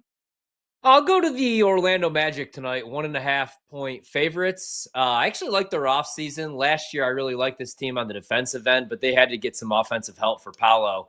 They bring in Desmond Bane, Tyus Jones. Through 4 games, not all that great. They're 19th in points allowed per game, giving up 119.5. But I like this spot. The Pistons right now are 27th in points scored per game, only 110 this season. I didn't love their offseason. They're 2-2, but that's because they're playing really good defense. I think in a game like this, though, Orlando wins by at least 3 points. So I'll lay it with the Magic. I think they get right tonight. I got to wave the wand there with Orlando. Numero uno on my card. I landed last at with a bonus in the alt market on rebounds. I'm going to run it back with a different player. Give me AD, Anthony Davis, 13-plus board, taking on the Indiana Pacers at a +114. Now, why do I like this bet? Well, the Pacers are numero uno in most opponent rebounds per game allowed this season at 52.3. And you look at Davis, the first 4 games this year, he's gone 13-13. 9. Love that. That's exactly what I need. And 10 and 11. So he's been over in 2 of 4 contests, playing oodles of minutes, of course, nearly 36 per game, average 11.8 rebounds per game. But again, the Pacers aren't blocking anybody out. I think he waxes that glass. Give me Anthony Davis, 13 more rebounds. They all market against the Pacers at a plus 114 juice. Horby at numero dos on your card. Please share. I'll bet this one live. I forgot that it tipped off at 6:30 p.m. Eastern my time. I'm going to bet the Raptors at home. I like them at 5.5. I like them even better at 10.5. So obviously the Rockets kind of won the offseason in the West, bringing in Kevin Durant, really good defensive team. Finished as a top seed last year, just didn't really have a guy that could go out and get buckets in the fourth quarter. But I think this number's a little inflated. I think Toronto's going to hang around. This game's at home. They brought in Brandon Ingram. Hasn't really done a whole lot yet, but I like the spot for him. So we'll grab Toronto plus 10.5 against Houston going into the second quarter right now, live dive. Going with the representatives from the Jurassic Park there and the Toronto Raptors. Love the live dive option as well. Numero dos on my card. I'm going to go with a guy who has changed locales down with the Portland Trail Blazers. Let me go with Drew Holiday. Holiday, celebrate. I'll do exactly that. If he drops 7 or more dimes on the road tonight in Salt Lake City against the Utah Jazz. Hey, look at the Jazz so far in the young NBA season. They've allowed the second most opponent assists per game at 29.3 per contest. And they're a team, Portland is, that really pushes the pace. They're number 6 in pace so far this year. And Holiday has dropped at least 7 or more assists in 3 of 4 games. He's gone 6, 7, 11, and 7. 7-11. Hopefully he's going to do that again. I got a lot of songs in the jukebox in my head playing right now. So give me Drew Holiday, 7+ assists on the road against the Utah Jazz. Even money, plus 100 there at BetMGM. Horby, numero trace on your card. Bring it home. Let's go with Naz Reid over 13.5 points. I like this spot, man. So if you're looking tonight without Anthony Edwards, who's not going to be in the lineup, his scoring goes up from 14.1 to 27.3 points per 100 possessions. So I like this spot, 13.5 points. I think this number's too low. He went over his points prop the last 2 games. He had 16 and then he had 18 in the 2 games prior. So we'll go with him against the Lakers, over 13.5 points. Minus 103 is a good price, too. Naz Reid. Yeah, no lie, I debated my guy, Terrence Shannon Jr., on the over 8.5 points. And then I thought, oh, God, no, Naz Reid is going to demand minutes, play considerable minutes. So I thought that number was a little bit too high, so I shied away and went with this guy at numero trace on my card instead. The pride of St. Mary's. Yeah, the former Gale. Bet a lot of St. Mary's basketball in my day, and I know this guy through and through. Jock Landale, the pride of Australia. I'm taking the over on 14.5 points plus rebounds in his matchup against the Phoenix Suns. You look at the Suns so far this season. They've allowed the 7th most opponent rebounds per game at 47.3, and they've also given up the 3rd most opponent points per game at 129 flat. Not great defense, to say the least. In fact, their defense is so stanky. They've allowed the 2nd highest points per possession mark of any team in the NBA, 1.277. Jock Landale has gone 14, 9, 16, and 23 in his first 4, so he's cashing over twice. He's gone under twice. But I think, again, the former Gale of St. Mary's will get the number needed. Give me the over on 14.5 points plus rebounds in the Valley of the Sun, taking on Phoenix at a minus 115 juice. All right, we got to exit stage left. Take a little siesta here on BetMGM tonight. We come back.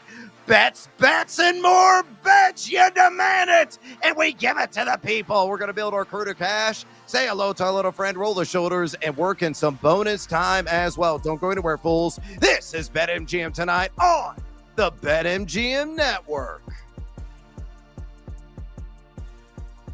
We're bringing the Wagertainment wherever you are. Stream the BetMGM Network live on Odyssey, iHeartRadio, or TuneIn. Open the app and listen now.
Now it's time to roll the shoulders and break out those sledgehammers right here on BetMGM Tonight. Welcome back to BetMGM Tonight. Brother Big Noise Evans with you. Ryan Horvat in the house on this hump day edition of the show. We're going to build our crew to cash parlay here in a second. Everybody's getting the pool on that one. We're going to say hello to our little friend, the Sledgehammer Special. Roll the shoulders and get seduced by the juice and working some bonus time bets as well. For the reminder, we have our pole dancing poll question today live right now on X or the Twitter at BetMGM Tonight.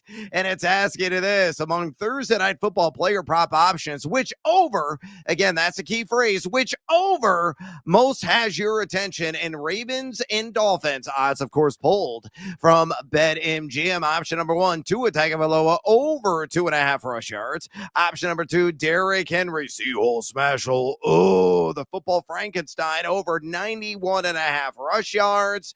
Option number 3, Jalen Waddle over 63.5 receiving yards, or Lamar Jackson, welcome back, my man, over 33.5. That's it. Rush yards so far, over 110 votes cast. Make your voice be heard. Exercise your democratic right. Keep the votes coming and drop us a comment or share your favorite bets on Thursday Night Football on X at BetMGM Tonight. Again, on X at BetMGM Tonight. All right, we're going to get more bets on the board here in this segment. Let's go ahead and start building our crew to cash parlay play of the night. And we are rawhide minded as a collective here on BetMGM Tonight. I'll go ahead and step to the dish and bat lead off. I'm going to go with Blake. Ooh, that's Nell. Yeah, again, a lot of songs playing in my dark, demented brain tonight.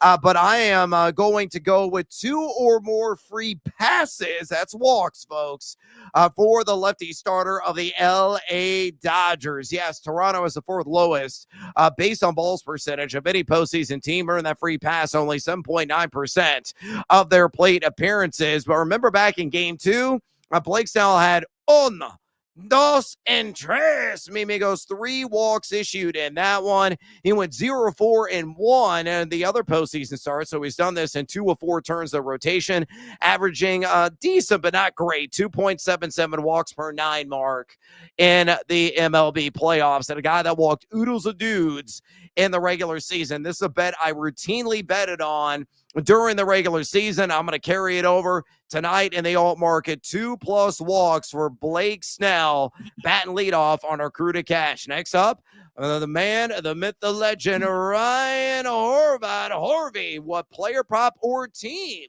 is your pick to click? Yeah, I'm going to go with the Dodgers, actually, to bounce back tonight. As I watched the pregame show here on Fox, they're asking the question, what's went wrong? What happened to the Dodgers bats? And, maybe I'm wrong here, and I would love for the Blue Jays to make this a series. I mean, it's already a series, but to take this series, win the World Series. But I'm going to go with the Dodgers. I know Snell was a little shaky in that last start, but I trust him. I think they get themselves right. I thought about the team total over 4.5, but I'm just going to go with the Dodgers to win this game instead on the money line. Sorry, Brando. I know you wanted to use the Blue Jays. My bad. He was getting seduced by the juice. I mean, it's all good, man. He saw like the plus 150. Oh, I'm sucked in. The tractor beam is hit me. I got a bet on it. So he's obviously pivot to something else. So Brando, you're up next. Take your hack and crew to cash. What do you got? I'm actually sucked in by the Blue Jays offense. This offense is for real, man. They're hitting the ball really well right now. I think the Dodgers bounce back too, though. I think the Dodgers hit the ball really well tonight. So let's go Dodgers, Blue Jays over 8 runs tonight. I like that play quite a bit. I think both of these pitchers are going to give up some runs tonight.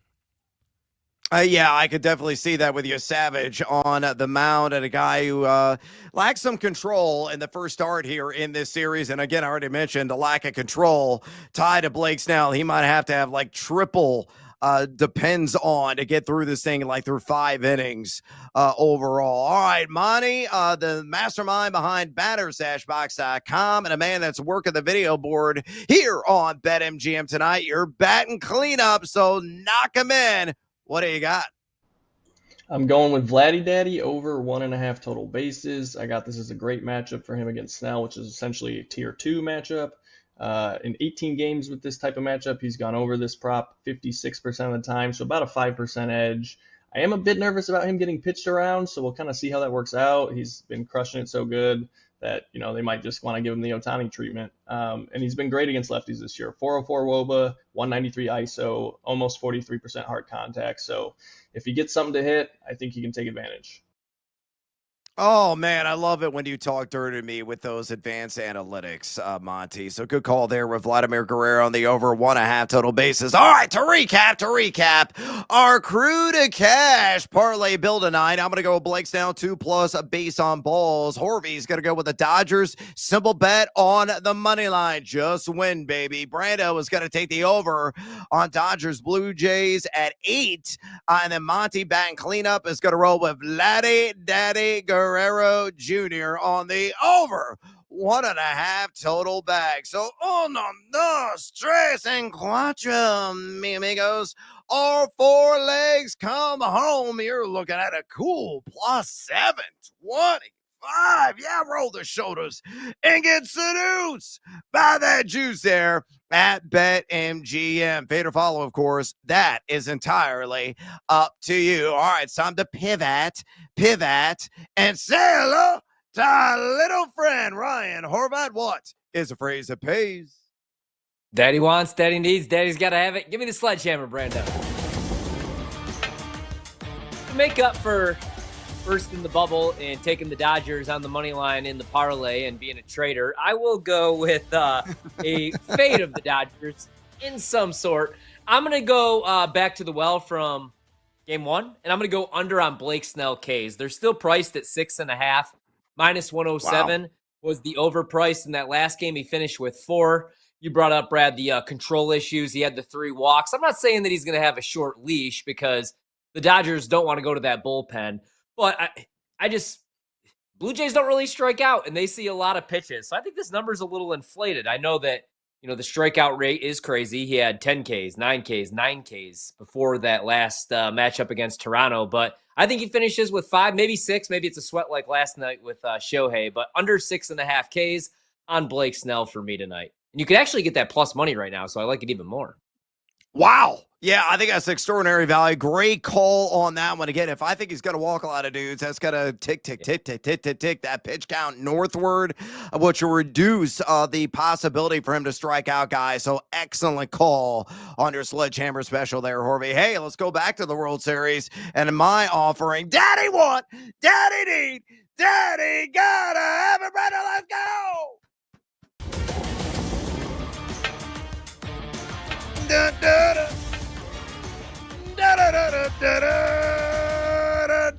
Who's your daddy?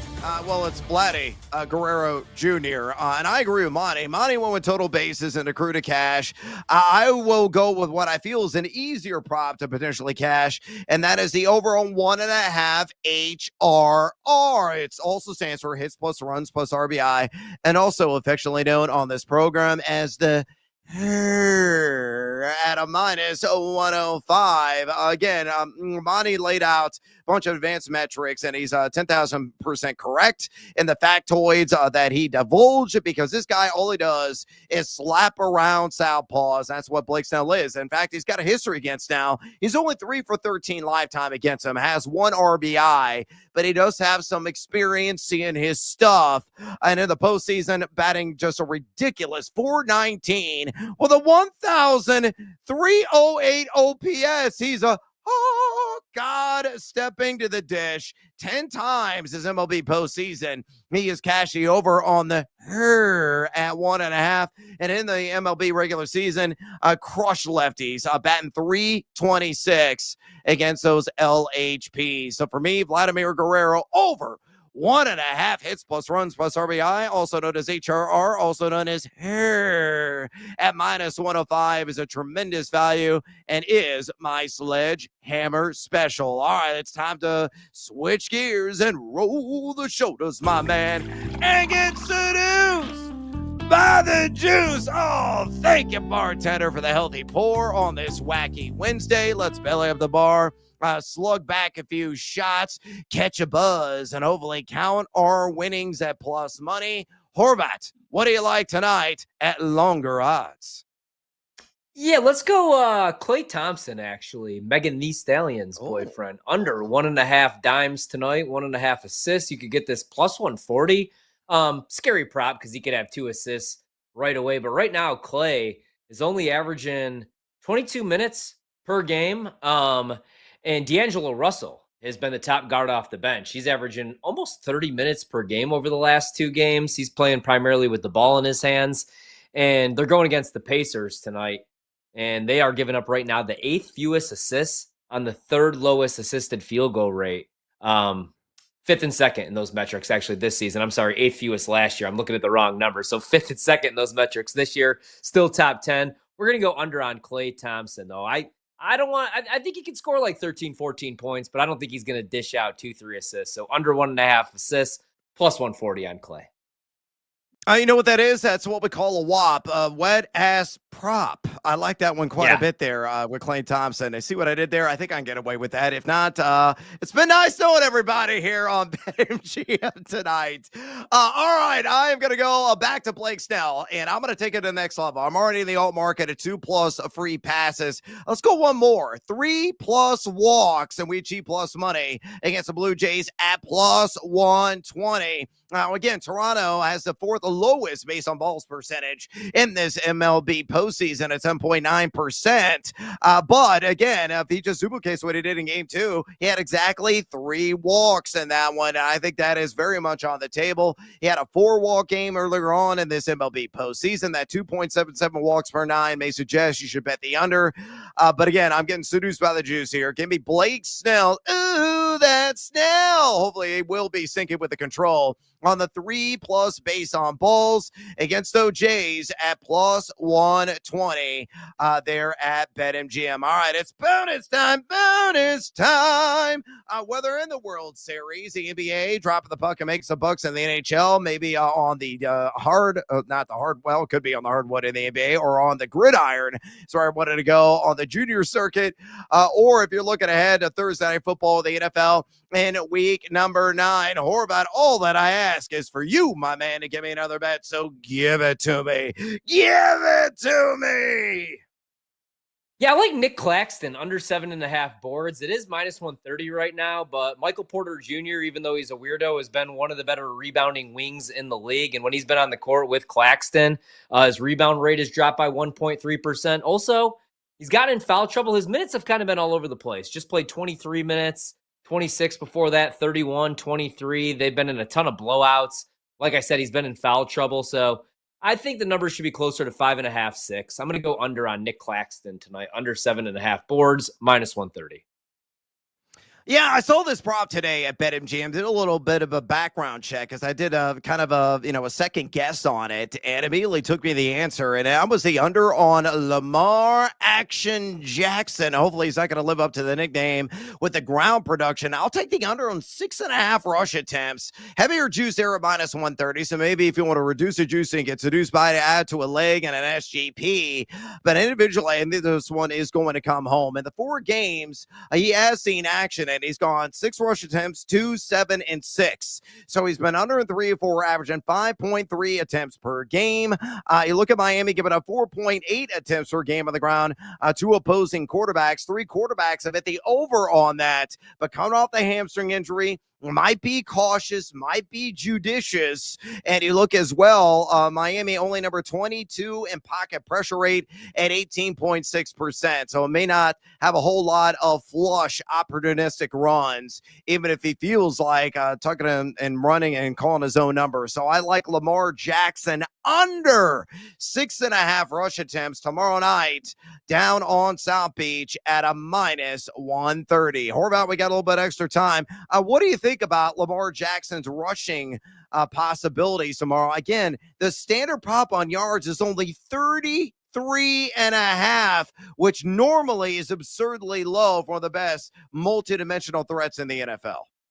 Yeah, totally agree. I think that you played this the right way, man, because 1 or 2 rushes could end up going for an explosive play against this Dolphins defense.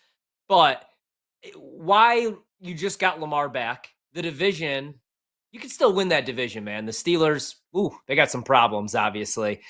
So feed Derrick Henry, feed your running backs. There's no reason to have Lamar come back game 1 at 70, 80% and have 7-8 rushing attempts in a game where you're favored by more than a touchdown. So I love this look, man. I think he's going to be in the pocket or he's going to be handing the ball off here. Yeah, stay pocket tied, please, Lamar, for my billfold. All right, we got to take a little siesta here on BetMGM tonight. We come back. Former NFL wide receiver is joining us, Allen Robinson. Always love his conversations here on BetMGM tonight. Stick around on the BetMGM Network.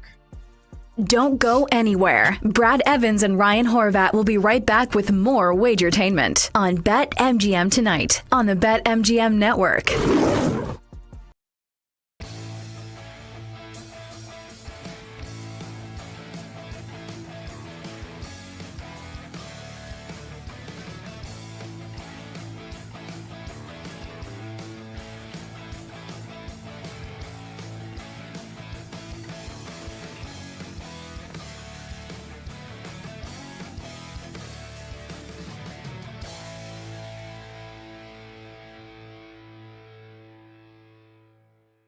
Indy, a 3-point favorite on the road against Pittsburgh. Total in the game is 50.5.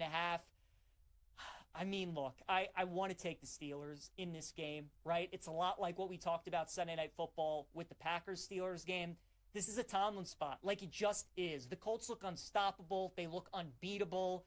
And you get a team like that going into Pittsburgh, and usually the Steelers just have a way of mucking it up and keep it ugly. But this defense just is not good, man. And if they couldn't do it against the Packers, a team that has struggled on the road this season, with Aaron Rodgers obviously going up against his former team, it's Sunday Night Football, that was a little problematic. You got another high total in this game at 50.5. And even though maybe Daniel Jones struggles in this game, Jonathan Taylor is just such a monster. And he's been cooking every single game this year, it feels like. So Indy, I mean, they're going to be very popular this week. A lot of people are going to lay the 3 with the Colts. I'm going to be interested if this line goes up to 3.5 at all. But historically, this is a Steelers spot. So I probably won't bet the game. If we get a 3.5, then maybe I'll be on the Steelers against the Colts. But it's just going to be interesting. Is the Steelers defense ever going to turn the corner this season? Because if they're not, they're going to miss the playoffs. Broncos and Texans this week in Houston. Houston is a 1.5-point favorite. Total in the game is 39.5. This line has flipped from Denver being a favorite to Houston being a favorite with the Surtain injury. And Houston's in the same spot that they were last week against San Francisco. They are under 500, favored at home against a team who has a 5 or is above 500. Denver is 6-2 this season. I like the under 39.5. I know Houston's offense was able to do a lot of good things against San Francisco, but that's because the Niners, especially without Bosa, don't get any pass rush. Denver does. These are two of the best teams in terms of pressure rate, getting after the quarterback in the NFL. I think both Bo Nix, both C.J. Stroud have a tough time in this game. I think it's going to be a slugfest. So under 39.5, Texans, Broncos. I do like that play. Jags and Raiders. Jacksonville going to Vegas is a 3-point favorite. Total in the game is 45.5. Both of these teams are coming off a bye week. I like the Jags in this game. The Jags are 4-3 this season, and in all their wins, they've forced turnovers. That's what they've done. The past couple games, we've talked about fading the Jags because of their turnover regression, but the good news for them is they're facing Geno Smith and the Raiders, and all Geno has done this year seemingly is turn the ball over. So it feels like a good matchup for the Jags because their defense should be able to get some turnovers on Vegas, and also Trevor Lawrence against his Raiders defense should be able to make some plays. So I understand why the Jags are only a short favorite, but I think matchup-wise, really with Jacksonville, it just all comes down to will they force turnovers? And if the answer is yes, they're probably going to end up winning that game, covering the spread. I like the Jags -3 on the road against Vegas. Saints and Rams. LA, a 14-point favorite at home. Total is 44.5. We're going to have Tyler Shuck making his NFL debut on Sunday. Haven't bet this game yet. I would lean towards the Saints, though, plus the 14. And the reason being, it's a fade of Los Angeles. And how in these games at home, when they're a big favorite, they tend to struggle a lot of the time. You know, we already saw it on Thursday night against San Francisco when the Niners went in there and beat them on Thursday. How about like a couple years back, 3-4 years back, when the Jets were the worst team in football? They were like 17-point dogs. They went into LA and beat them. McVay and the Rams have had some duds in the past as big favorites. And we've been talking about the Saints a lot on this show. They only have one win, but they're still playing hard. Their defense has been pretty decent. They're making the move from Rattler, so there's really not a lot of tape on Tyler Shuck. Kellen Moore is just probably going to empty the clip and use a bunch of different trick plays and looks the Rams haven't seen. So LA -14. You come off the bye week. You're a big favorite. Motivation is definitely a question mark in this game when you're laying 2 touchdowns at home against the Saints. So I'd actually look towards New Orleans plus the point.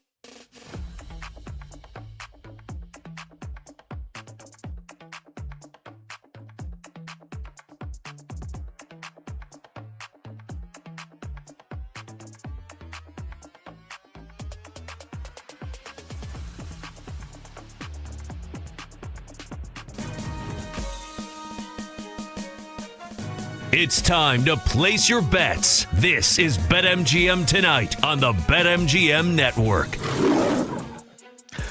Welcome back to BetMGM Tonight. Brad the Big Noise Evans with you. Ryan Horvath in the house on this hump day edition of the show. And every single Wednesday, we are joined by the great Allen Robinson. They're going to be diving in on all things pertinent in the NFL here momentarily. But before we bring Allen on, a friendly reminder, if you have any perplexing fantasy football questions for us, we are here and happy to help.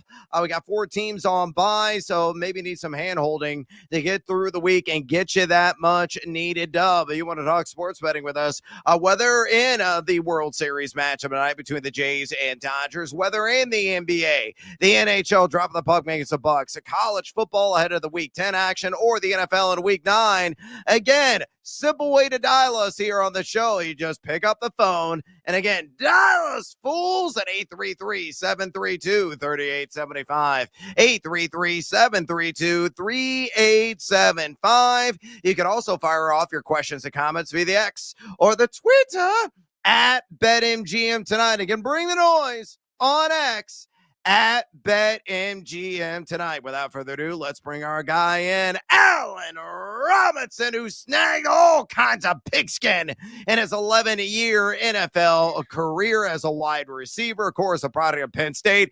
No, folks, he is not going to burden himself with watching Penn State taking on #1 Ohio State. I don't blame him this weekend. It could be a bit of a trouncing, but good luck to your Nittany Lions. Make sure you follow Allen on X, where he's always giving it to you there, at Allen Robinson. Again, on X, at Allen Robinson. Allen, welcome back to BetMGM Tonight. Let's go and dive right in, my man. Joe Flacco's status is in doubt this week against the Bears with an AC joint in his shoulder, according to Ian Rappaport. But how impressed have you been by the ageless wonder? Is there an instance that you can recall as a wide receiver seeing 38 targets in 3 games? That's exactly what Jamar Chase has tallied over that span with Flacco under center. Really dream material for a wide receiver like yourself. All right, I got to give you a pop quiz. We're going to find out what you remember.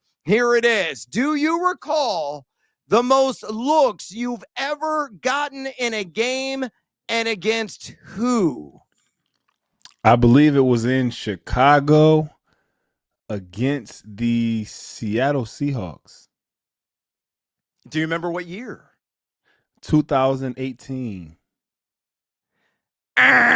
No, sir. Believe it or not, not once, but twice. You had 2 games in your epic career in which you had 16 targets, which is, again, insane in the membrane. You were force-fed in those matchups. As a member of the Chicago Bears in 2019 against the Saints, you had a 16-target game. Okay. And the following year, in the year of 2020, the year of COVID, against the Tampa Bay Buccaneers as a Bear, you also had 16 targets. So kudos to you on being a volume king. But yeah, give me your assessment of Joe Flacco. And again, the force feedings he's been throwing to Jamar Chase with those 38 targets in 3 games. Crazy. Yeah, I've been impressed, and not just been impressed by his play, but being able to come in and do it so quickly because, he's given them a shot. With Jake Browning, they didn't really have a chance in some of those games, but they've at least here over the last couple of weeks have had a shot. And for most guys who are coming in a situation like that, what you want to do is find the best player on the field as much as you can, and that's exactly what he's done. He's been able to find Jamar Chase a lot, but not only just Jamar Chase, but T. Higgins as well. We saw him kind of close out the Steelers game, being able to find him on a go ball against Jalen Ramsey. So, he's been able to give them a little bit of a boost. And, with him being out, it's going to hurt. I think that they thought that they may have some hope here until Joe Burrow gets back. But we'll see if Joe Flacco plays this week. Alan, I want to get your opinion on the Patriots, man, because they're 6-2 right now. Drake May looks really good year 2. It's year 1 for Mike Vrabel as head coach in New England. But right now, you still have the Bills in the AFC in the same division. You still have Mahomes and the Chiefs. Do you think this team, as young as they are, is capable of making a run, or do you think they're maybe a year away? I think they're a year away, but I do think that they'll still contend in the division. I think even though they're young, having a coach like Coach Vrabel, he coaches very well in close games. They win those matchups. He's a guy who likes to run the ball as well. So as we get closer here into November and December, you'll see their run game come alive a little bit more. And they also try to play behind their defense. Although their defense has been hit with a few explosives, I still feel like they'll get better as the season progresses. And I think they're going to give the Bills a run for their money down the stretch here. Quick follow on that, man, because obviously you played in Jacksonville, right, when you guys were on the come up. When do you know, you're there or you're a real contender? Like Detroit a couple of years ago. Is it during the regular season? Is it going into the year? When do you kind of start to realize, hey, we could contend? Right around this time of the year. And again, I think that New England was hoping to kind of get to around this time this year and be kind of in that middle third. And now they're starting to separate themselves a little bit because once you kind of get into that middle third around this time of year, you have some teams who are trying to contend and you have some teams who are going the other way. And here over the last couple of weeks with New England being able to get some wins, they're sitting at a really good record, the best record in their division. And I think the confidence in what they're doing now is going to continue to get stronger as the year progresses. I already asked you about the Colts. It looks like they are for real. They're 7-1. I don't know if they could win a Super Bowl. They're most likely going to be a double-digit win team unless they have a crazy drop-off. Big game, though, this weekend in Pittsburgh. Steelers haven't looked so great the last couple weeks. They're catching 3 here. Who do you like? Do you think Indianapolis rolls here, or can you see the Steelers making this a game? I can see the Steelers making it a game, but I think the Colts might roll on this one. Obviously, the Steelers being just a little bit banged up on their back end. They just traded for a safety. He'll be coming in on a short week. We'll see if they'll be able to get him out there or not. But again, the Indianapolis Colts right now, man, they're playing really good football. And not just in the run game as well. Jonathan Taylor is leading the way, but Daniel Jones is being able to put the ball in play consistently as well and also not turn the ball over. They have a really good offense right now as far as being able to establish the run, but also being able to create some play action passes and really take advantage of that intermediate pass game.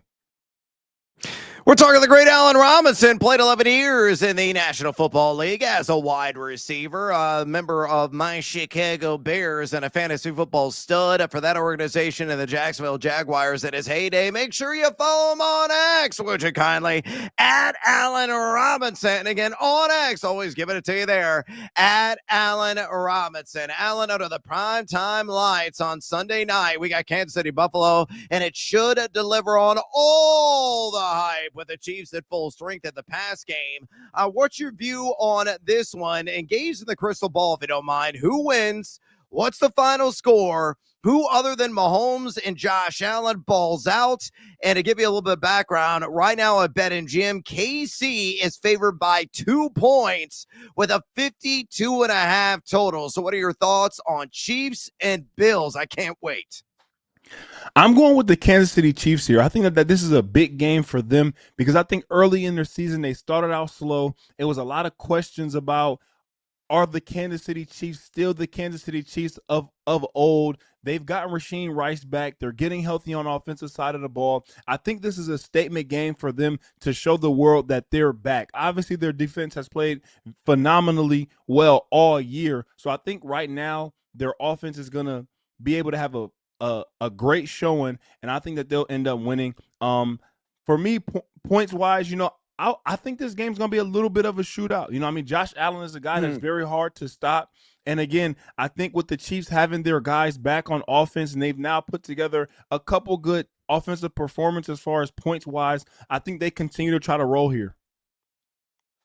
Yeah, I think that's going to be a ton of fun there on Sunday Night Football. Alan, we'll get you out of here on this. Among the following out west, 2 lost teams, Seattle, Denver, and the LA Rams, which one do you feel is best equipped on both ends to make a deep playoff run? And tell us why.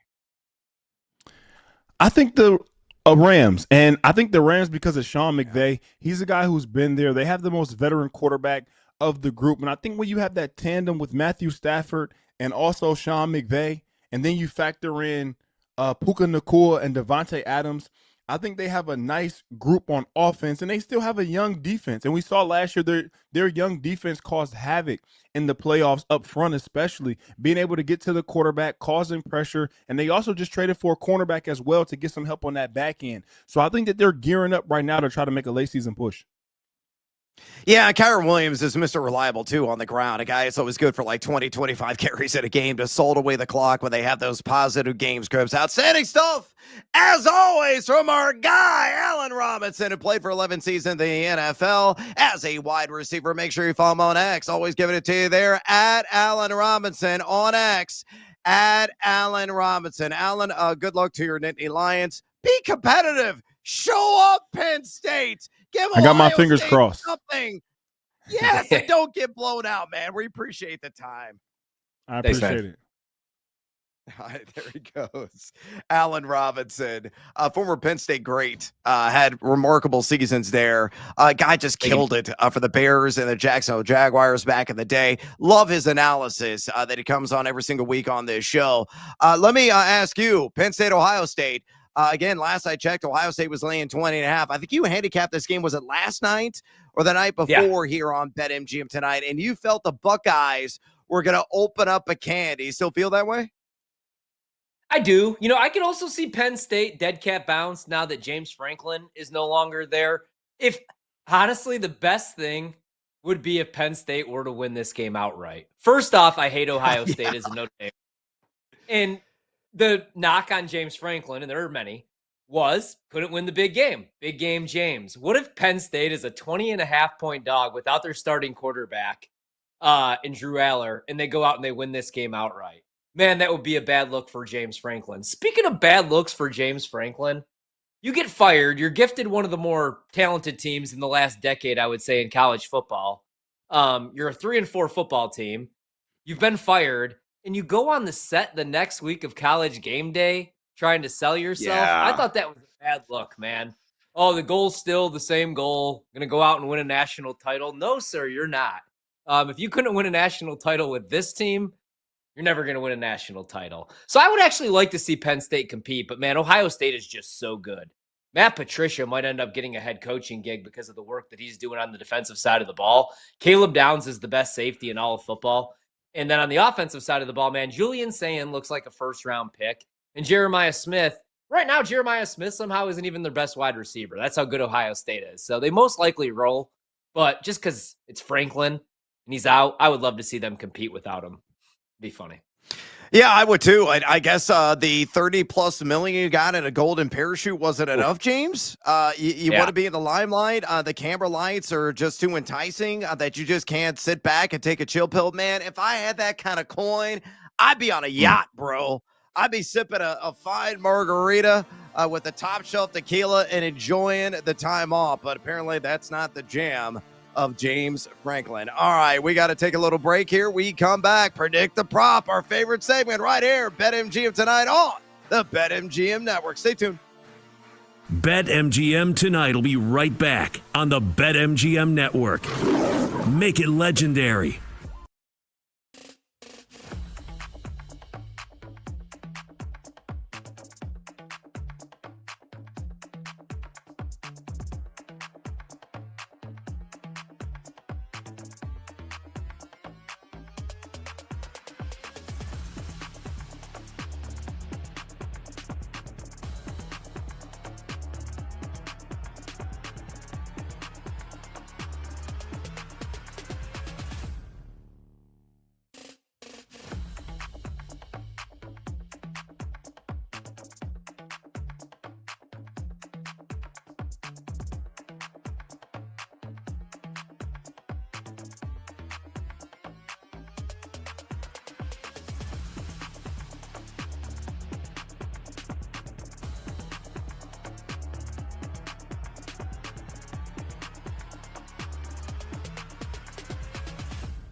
There's 4 or 5 underdogs on my radar come Wednesday morning. By Wednesday night, I usually have them locked in. And one of those underdogs is Nebraska. Now, I've heard the same rumors you guys have all heard about Matt Rule, almost a done deal to Penn State, yet it's not yet. And we heard the same thing about Lane Kiffin last week. Oh, all this distraction with him going to Florida, right? He's the front runner for the Florida job. They went into Norman and got the win almost no problem. This is still USC going east, whether it's a central time zone or eastern time zone. They are 1-8 straight up and against the spread. If you guys remember last week, I bet against this Nebraska team. I took the 7.5. Was Nebraska ever going to lose that game? Not really. There was a chance where I thought Northwestern could kind of get the momentum going their way, but Nebraska really controlled the narrative there. And I think they do the exact same here. Yes, the Trojans are coming off a bye, but I like Nebraska catching almost a touchdown there at home. I think they have real opportunities to win this football game.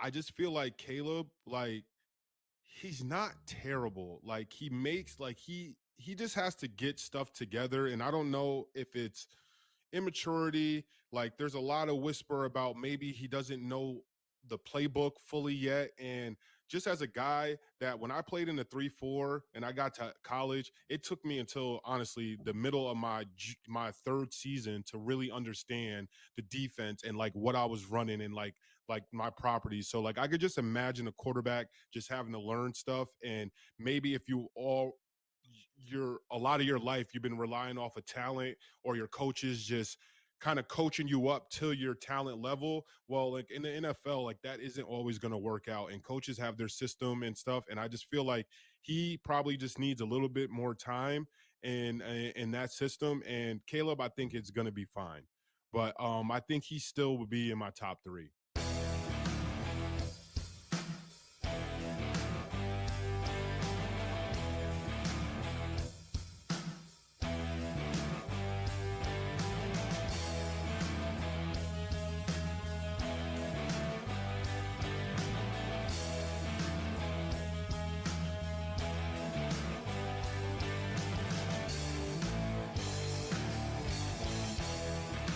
It's time to bet and sweat. The sweat is on. Yeah, the sweat is on. With your hosts, the big noise, Brad Evans. Not going to duplicate that. No way. No shot in the HE-double-L hockey sticks. And the mad better Ryan Horvat. You don't got to bet every game. That's how you see those guys that live under the bridge? They lay 25.5 with UNLV week 0. It's BetMGM tonight on the BetMGM network. Make it legendary. Welcome back to BetMGM tonight. Brad the Big Noise Evans with you. Ryan Horvat in the house on this hump day edition of the show. We're about to do our favorite segment of the week. It's called Predict the Prop. I'll explain the rules, and we'll get after it here in a second. Further reminder, if you have any fantasy football questions for us, if you want to talk some sports betting with us, you absolutely can. Simple way to contact Horvey and I here on the show. Just pick up the phone and dial us fools at 833-732-3875. 833-732-3875. You can also fire your questions and comments via the X or the Twitter at BetMGM tonight. Again, bring the noise on X at BetMGM tonight. Before we dive in and predict the prop, we got a couple of questions that came in, Horvey, over the break. I'm going to fire them your way. This one from Kel Babe. Hey, Kel Babe, 13. Who do I go with this week? Rico Dowdle or Travis Etienne and a half-point PPR? Who do you got? By the way, Rico Dowdle, the Carolina Panthers going up against your Green Bay Packers and Jacksonville on the road in Viva Las Vegas. So out of Dowdle, Etienne, who you going with? I like the matchup better for ETN, but I would probably stick with the hot hand and go with Rico. Yeah. I'm 100% going to go with Rico Dowdle. Again, Dave Canales said he was exceptional. Putting that in quotes, exceptional. His words, not mine. Last week, again, I think the script is flipped. I think he's going to get line share of the touches. And the matchup, Green Bay is actually a better matchup on paper compared to Vegas. The only strength that Vegas has had has been in the trenches. They've gotten eviscerated through the air. But, yeah, I like Dowdle as well. I think it's going to be minimum like 65, 70 yards. I'm waiting for his rush yards prop to drop. I'm going to grab the over on that immediately. Definitely more upside than Travis Etienne. We got one more question from Mason 188. Hola, amigos. Hola to you, Mason.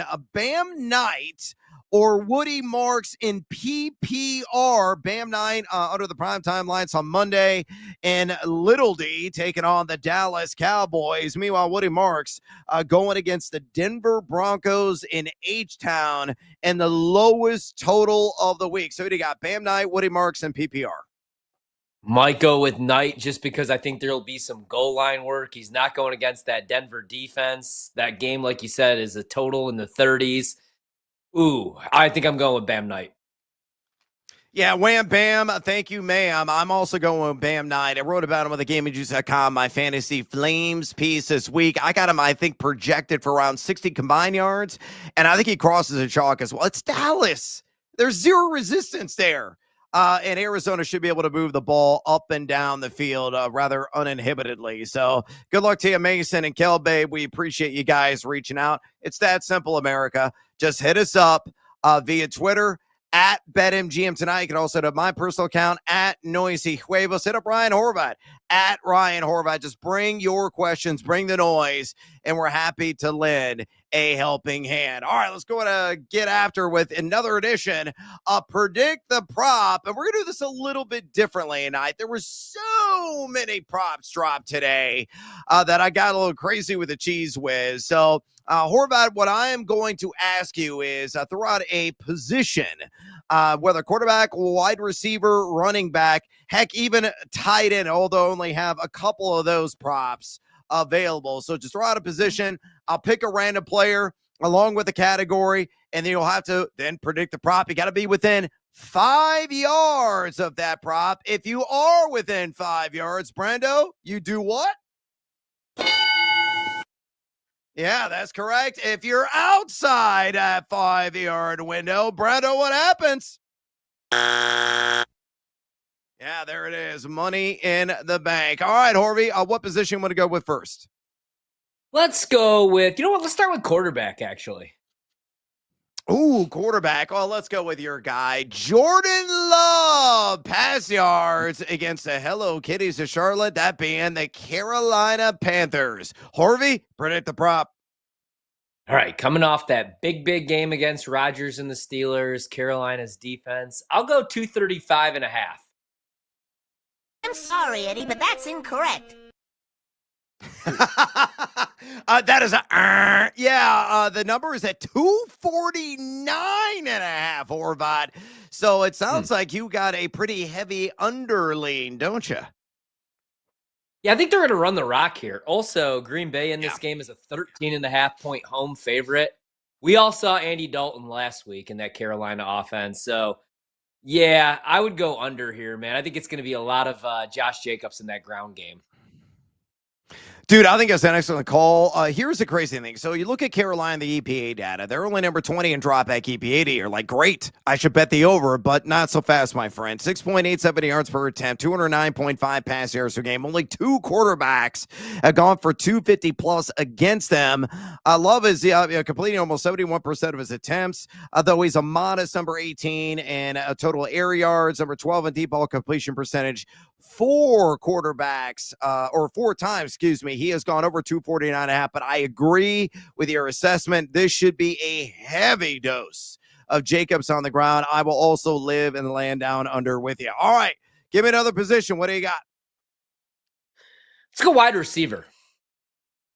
All right, wide receiver. Let's go with Justin Jefferson with J.J. McCarthy. Is going to be J.J. to J.J. in that one. Receiving yards in an NFC North rivalry game against Detroit. Horvat, predict the prop. Lions defense is improved. Good secondary. 73 and a half.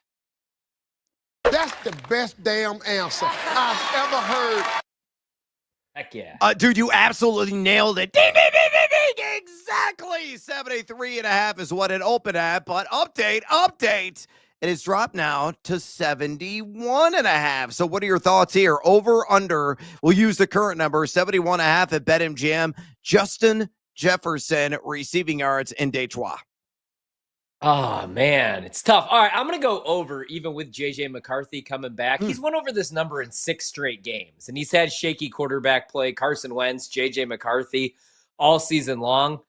I'm going to go over, man, because I also think there's a good chance that this is going to be a negative game script, and they're going to have to drop back a lot here. I'll go over. Sound reasoning, but I am going to go under on this one because I don't trust J.J. McCarthy. Got to go back to week 1, right? And when McCarthy played the 4 quarters in that game before he rolled the ankle and got hurt and missed all that time against my Chicago Bears. In that game, Jefferson was only grabbed 4 receptions for 44 yards. I'm not going to say it's going to be that low of a number, but I think 71.5 is a little too rich. I think he's going to be somewhere in the 60s against a Detroit secondary that's number 8 in drop back EPA defense. You and I will agree to disagree on that one, but give me another position. Let's go with running back. All right, let's bear down Chicago Bears. That's right, Brando.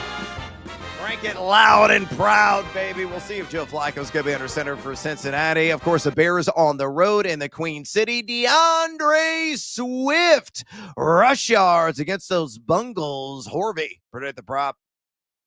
I'll go, ooh, that's a really good one. Let's go 68.5. Oh, no! Oh, you were so close, man. Almost within the 5-yard window. 62.5. And I know where you're leaning, and I think you're exactly right. And what is that? I'm going to go over here. He's surprised me this season, man. In fact, he's been the best running back on my fantasy roster, which says a lot about my running backs and the season that he's having this year. Going against this Cincy run defense, it's an over for me for sure.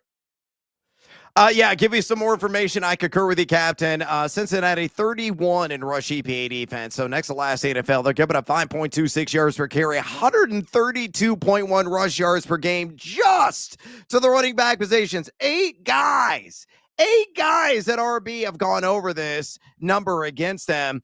Swift seeing 70.1% of the opportunity share. He's done this in 3 games. I know some of the advanced metrics are unsightly, but he'll get there. Totally agree. I think he's got to hit at least 70. I might step ladder this, quite honestly. May even grab anytime touchdown to boot as well, though that is at minus money. All right, Horvey, give me another position. Let's go. You know what? Let's do the tight end. I want to do the tight end real quick. All right, I only actually have one. I lied. I thought I had 2, only have one. And the guy's name is, he's on fire right now. Oronde Gadsden of the L.A. Chargers, receiving yards against the Seattle. No, he's not against the Seattle Seahawks. I guess the Tennessee Titans, is Gadsden on the road. Predict the prop.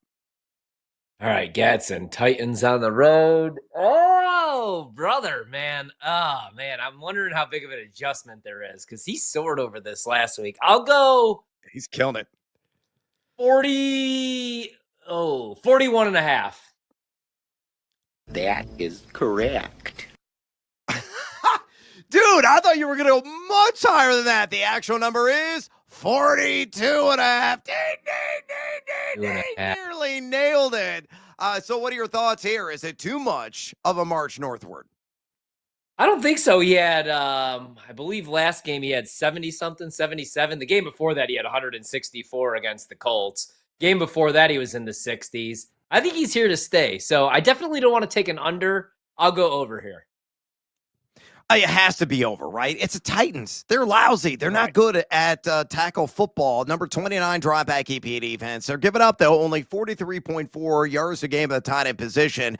Only 2 tight ends have gone over this prop against them. But you mentioned Gadsden and just how on fire he is. He's number 5 and 8 on the season. He's got 8, 9, and 5 targets the last 3. Oh, my God. Is that a leadoff home run? It is. Yes. Holy smoke. Yeah. Schneider goes yard solo shot. I think that was the first pitch of the game, and it's out of there. Toronto up 1-0. Holy mackerel. Anyway, I digress.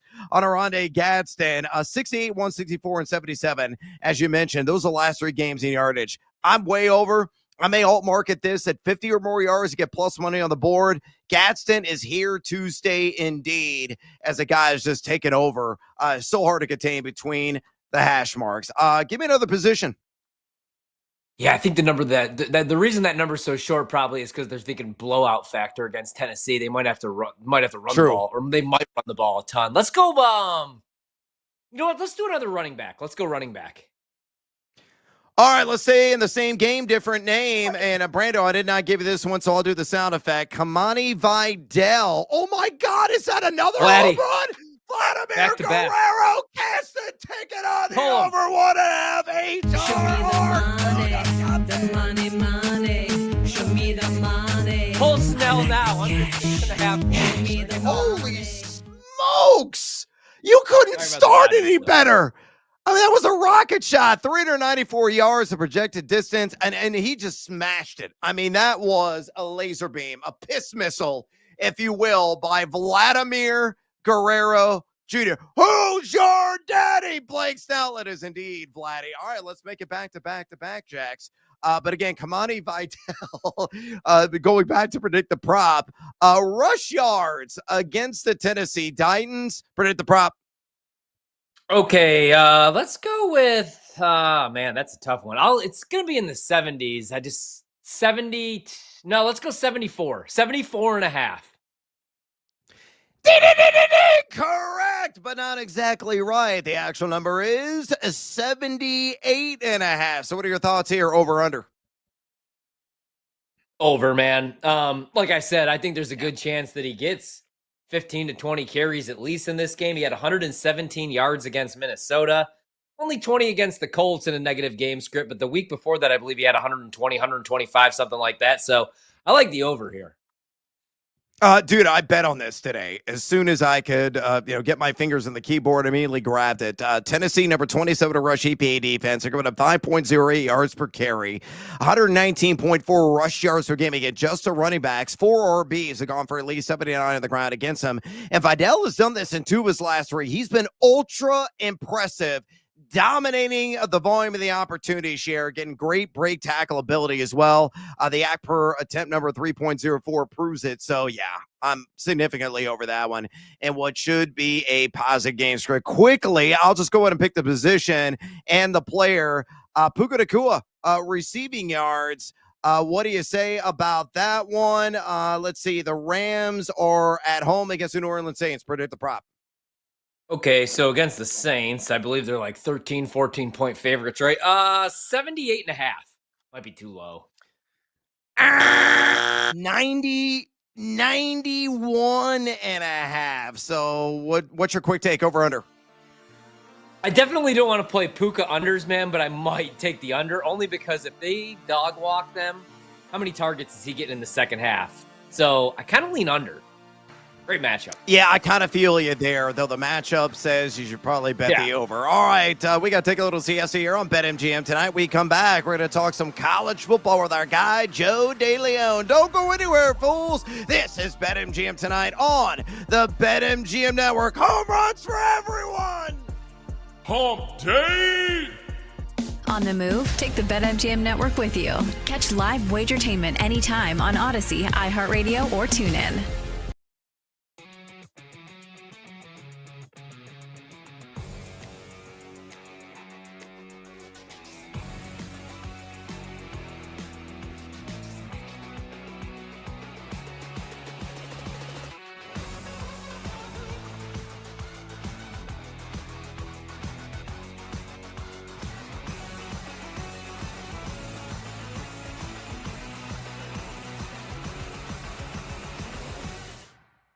This Blue Jays team, tough as nails, because we gave the Dodgers their credit and all their praise yesterday. The Blue Jays are right there with them. And the biggest reason why is their big star, Vladimir Guerrero Jr. Vlad Jr., that dude came up big once again last night because the game starts out, first couple innings, LA has a 1-0 lead, and it looked like to me, as somebody who has been rooting for the Dodgers because of my bet, and someone who is has been fully invested on the Dodgers winning in this series in a quick manner, it felt like to me, all right, well, this looks like another Dodgers victory. Up 1-0 after 2. You got Shohei Ohtani on the mound, the exact guy you would want in that situation. It's all looking good for the Dodgers. But then the top of the third happened. And with a runner on first, Vladdy Daddy takes Ohtani to deep left center, and damn it, the Blue Jays were here and they never looked back. That gave them the lead for good. And while it looked like they were teetering early on in the game, especially after losing an 18-inning marathon the previous night on Monday, this was what they needed. Vlad Jr. said, we're not going home. We're not going out like this. I'm putting the team on my back, and we're going to even this bad boy up. And that's what they did. And last night, you look at the stat line for Vladimir Guerrero Jr. in the box score. 2 for 4, home run, couple RBI, walked, and 1 strikeout. But that's a hell of a line against this Dodgers pitching staff, especially going up against Shohei Ohtani. To take him deep, that's the stuff of a World Series MVP potentially if the Blue Jays can pull this thing off. So Vlad gets the lineup going. In terms of the pitching, standing ovation for Shane Bieber. And think about the bet that the Blue Jays made near the trade deadline where they said, hey, Cleveland, we will take Shane Bieber off your load. We will take on Shane Bieber, who we have not seen pitch since April of 2024. They took the risk. They said, bring Bieber to Toronto, and this is a guy we will need throughout the month of October. And damn it, they were right. Last night is why you make that trade for Shane Bieber. Now, did he look like Cy Young Shane Bieber? No. It wasn't like a stat line that we're sending to Cooperstown. But he was really, really good against an awesome lineup. And this is a man that's coming off Tommy John surgery. That's how good this performance was. 5 1/3, 4 hits, 1 earned run. He did walk a few batters, but struck out a few batters as well. He gave Toronto exactly what they needed after using all of those arms in the marathon loss in Game 3. That was what you want from a guy that is a potential frontline guy when he is healthy and good to go. Going head-to-head with Ohtani on the road and out-pitching him, hell of a job by Shane Bieber last night for the Toronto Blue Jays. And when you look at this series from a totality, because last night I thought the Dodgers Like, they were not the better team. The Blue Jays controlled the game, and they controlled it from not from start to finish, but from like the third inning on, the Blue Jays were in control. But if you look at the totality of the series, because we've been kind of in the nitty gritty looking at these things from an individual standpoint, the 10,000-foot view of this series, and this was an awesome tweet from John Morosi over at MLB Network, and it really sums it up perfectly. The World Series threw 6 innings in the last 3 games, so games 2, 3, and 4. In game 2, tied at 1. Game 3, tied at 4. And then last night in game 4, Blue Jays had a 2-1 lead on the Dodgers. The margins are razor thin in this series. And that's what I got wrong going into it. I didn't think the margins would be this thin. I thought the Dodgers would be the much better team, much better lineup, much better pitching staff. No, the margins are thin. And I think this bad boy has the makings of a 7-game series. In fact, I truly believe, and you can make this argument, and I'm going to make it right now because I do believe it's true. The Blue Jays have been more in control in this series than the Dodgers.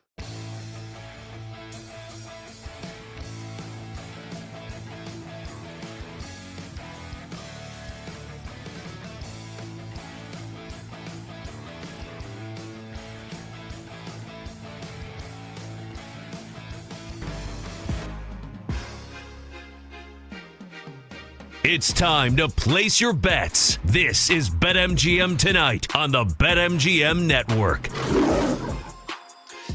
Welcome back to BetMGM Tonight. Brad the Big Noise Evans with you. Ryan Horvath in the house on this whole day edition of the show, which means we also talked to Joe DeLeon about college football. We got an exciting slate upcoming here in week number 10 already. It's crazy how far we already and how deep we are into the regular season. Going to be breaking it all down with him. And yeah, I'm not going to ask any Illinois questions. There's a moratorium now on the show. Anything regarding my Illini after the lack of defense that they exhibited in the Great Northwest last weekend. Aaron Henry, bye-bye. See ya, RDC. Just horrific performance at the beginning and the end. So, I'm not bitter. I'm not bitter at all. But we won't ask any Illinois questions. We'll dive into some more meaningful action with Joe DeLeon here in a second. Again, if you have any questions for us, you want to talk some fantasy football, you want to talk college football or the NFL, whether size and totals of the betting market, maybe you want to get a live dive on this ultra exciting World Series. The Jays already have 2-0. Phone lines are wide open. We'd love to hear from the members of the 2.02. Simple way to dial us here on the show. Just pick up that phone and indeed dial us fools at 833-732-3875 833-732-3875. You could also hit us up via the X or the Twitter at BetMGM Tonight. Again, bring the noise on X at BetMGM Tonight. Now, through the power of animated picture and sound, let's bring in our guy, our dude, our man, Joe DeLeon. He knows a thing or two about college football. He's a host of the Rufino and Joe Show, and you got to follow him on X, where he's always giving it to you there at Joe DeLeon. Again, on X, at Joe DeLeon. Joe, welcome back to BetMGM Tonight. Let's go ahead and dive in straight away, my friend. There are many monster matchups this upcoming weekend, first weekend of November, under the moonlight sky in Salt Lake City. Utah hosting Cincinnati is one of those marquee affairs. Currently at BetMGM, the Utes are favored by 10.5 points with a total of 55.5. Do you feel that's too many points for two ranked opponents? You fading or following Utah at home? Give me your handicap and thoughts on Cincinnati and Utah. I'm kind of stunned by where the line is right now, because I'm sure you guys have been tracking this. This was at like 7.5 earlier in the week. Right. Man, a lot of people are back in Utah. And I just got to say, if we're going to take that much action on Utah and this line's going to continue to move this much, I'm going Cincinnati. I might, if this line is going to look like this come Saturday, come Friday, because there's so much of an overreaction to going Utah's side, I'm going with Cincy. And a lot of this has to come with the fact that Cincinnati has one of the most potent offenses in college football. More importantly, they have the best rushing trio, if you will. Two really good running backs. I'm a big Tawee Walker fan. He runs super hard. He is tough to take down. But most importantly, Brendan Sorsby has been electric. If you're unfamiliar with him, get to know him if you're a team that needs to draft a quarterback, because he very well could go in the first round of this upcoming draft. He's a great athlete. He's got a really good arm. He's got great instincts. He's a tremendous playmaker. He does a lot of things right. And I think for that reason, you've got a quarterback that good going up against a really good Utah defense that's done some really good things. I think that he is at least a impactful enough starter to keep Cincinnati close in this one. I originally had a lot of pause for taking Cincinnati to cover and was maybe even toying with the thought of going Cincinnati money line, but I talked myself out of it because I like Cincinnati so much. But because it's on the road at Utah, it's a really tough setting. But if this line's going to be this big, I'm totally taking Cincinnati. Joe, Vandy survives last week. This week, a lot of people are surprised they're 2.5-point dogs. I mean, it's power ratings, it's home field advantage. But who do you think's the correct side? You have Texas, a very underwhelming 5-2 Texas team. 2.5-point favorites, totals 45. What do you like here? I'm afraid to issue a prediction for this game because some Vanderbilt supporters have pointed out that I have picked against Vanderbilt every single time they've had a big game this year. And I got it right once. I got it right once when they played Alabama. Yeah. A lot of things have gone right for them. But if we're just talking about this matchup, as inconsistent and frustrating Texas has been in terms of playing to the expectations that we had for them in the preseason, their defense is still really good. But more importantly, their run defense is still very good. Before anyone jumps on me and says, well, they gave up a ton of points to Mississippi State, they only allowed 63 rushing yards in that game against Mississippi State. This is the toughest challenge that Vanderbilt has seen for a defense that can stop the run. And we watched Missouri slow them down. And if it weren't for the late game failures in the situation of Zollers messing up that exchange between him and a running back, who knows how that game could have finished out. Credit to Vanderbilt for taking advantage of that opportunity. But because of the way that they were bottled up relatively, it makes me think that Texas will be able to get that done and to win this game. I don't know. Taking them to cover it's such a tight line that it just might make sense to take that direction. But to me, it feels like Texas will win because of that advantage, and that Diego Pavia on the road will have to do a lot against a unit that has a ton of athletes in order to pull this thing off. Totally agree. Love Texas, man. I don't know how Vandy scores if they're not able to hit explosives. And I think they're going to be able to in that game. What do you think about this one? The numbers come down a little bit. I really like Nebraska at 7.5, but now it's down to 6.5. What do you think about this USC game? What would you bet here? I'm on the other side of this. Actually, one of my favorite bets this week. I really like USC minus 6.5 right now for this matchup. And the biggest reason why is I feel like Nebraska was really inflated at the beginning of the year. Their defense, they have been punched in the mouth a ton. They do not do a very good job of standing up and stopping opposing rushing attacks. And while that is not USC's bread and butter, more importantly, is that they're the most explosive offense in college football. I do not think, as good as Dylan Raiola has been and how much I feel like he's overly criticized, I really think that this USC offense is going to be too explosive for Nebraska to keep up with. The one dud of a game that they had on the road was because it was a really early kickoff. This is a later kick. It is a 7:30 Eastern time kick, so it's not going to be a body clock issue. But this feels like, in terms of just team-on-team matchup, similar to the one that happened with Michigan. Michigan had some good things happen to them in that game. They played solidly on offense. Marsh had a couple of big plays. Bryce Underwood had a couple of big plays. But the problem is that they just couldn't put up points in bunches the same way that USC can. I don't see this as a Notre Dame collapse. I think it's supposed to be cold. There's a chance of rain. But I think that USC is going to play very well against this Nebraska team that to me has been quite overrated.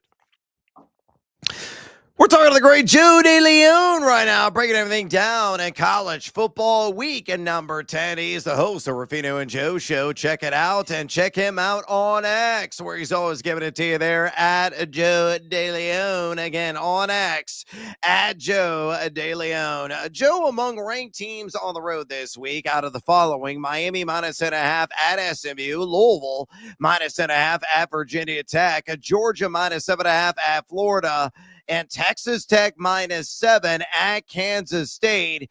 Who gets the biggest scare or outright is upset?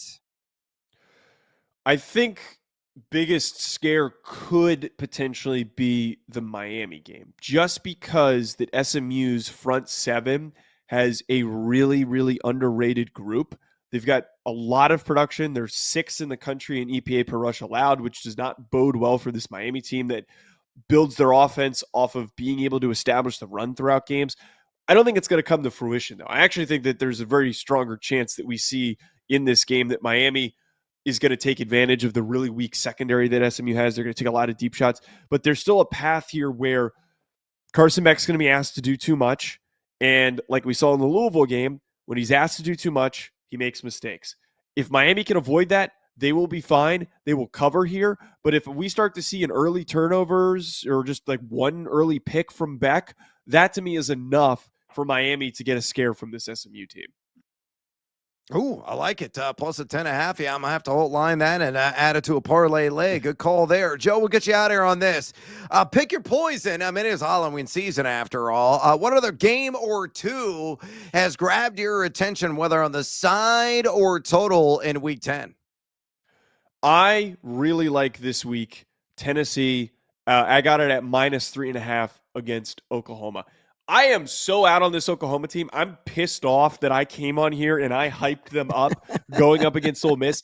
They embarrassed me. And the realization for me after that game is that their defense isn't as good as we thought because they gave up a ton of big plays to Trinidad Chambliss and that Ole Miss offense. And then their offense waited way too long to run the football, and they didn't rely on it when they needed it most at the end of the game. They have a really unsolidified identity, and it is hurting them. I think that Tennessee is going to have an easy time producing big plays against them, and I do not think that we will see John Mateer have a successful game going up against what has been a very, very formidable pass rush for that Tennessee group. So I really like the idea of Tennessee covering here against Oklahoma at home. It is a very, very favorable matchup for the Volunteers. Yeah, the Lions climbed up a little bit. I saw it was at 3 earlier today, and now at 3.5. Yeah, I think that's a great call there with the Volunteers. Certainly showing up and showing out defensively right now. Awesome stuff. As always, would you expect anything less? No, you wouldn't. From Joe DeLeon, host of the Ruffino and Joe Show, and follow him on X at Joe DeLeon. Again, on X at Joe DeLeon. Joe, enjoy this weekend of college football. And hopefully you're going to bring home nothing but winners, my man. We appreciate the time as always. Thanks, guys. Yep. All right, there he goes, Joe DeLeon. I want to get your thoughts real quick, Horv, since we've got a couple of minutes. Look, I laid out a number of teams that were on the road that are ranked, facing unranked opponents, and he thought SMU could possibly hang with the Hurricanes. They're catching 10.5. Do you agree or disagree with Joe's assessment? I definitely think that they can. I kind of like Miami in the game, though. I think Miami had their trip up. I agree with everything that he said about Carson Beck, though. And if SMU does get pressure on Beck, he could fold. He had that 4-interception game against Louisville. If they keep him clean, he's going to pick apart that secondary, though. So that's the key to the game right there. SMU has a really efficient offense. It's not quite as good as it was last year. But this Miami defense is the real deal. Outside of that game against Louisville, man, they just don't really give up explosive plays. I think they have the best defensive player in the country in Rubin. So I like Miami, but I can see myself being wrong on that one. The ACC has been really tough to figure out this year. Clemson had 15 returning starters from a team that went to the playoff last year, and somehow they got worse, which doesn't make sense. Miami look just like they did last year, 9-0 last year, and then they get tripped up down the stretch. I think it's all on coaching.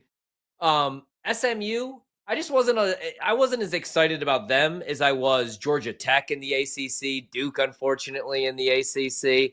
So that one scares me a little bit. If I had to bet it, I'd probably lay it with Miami, but I do like Joe's reasoning.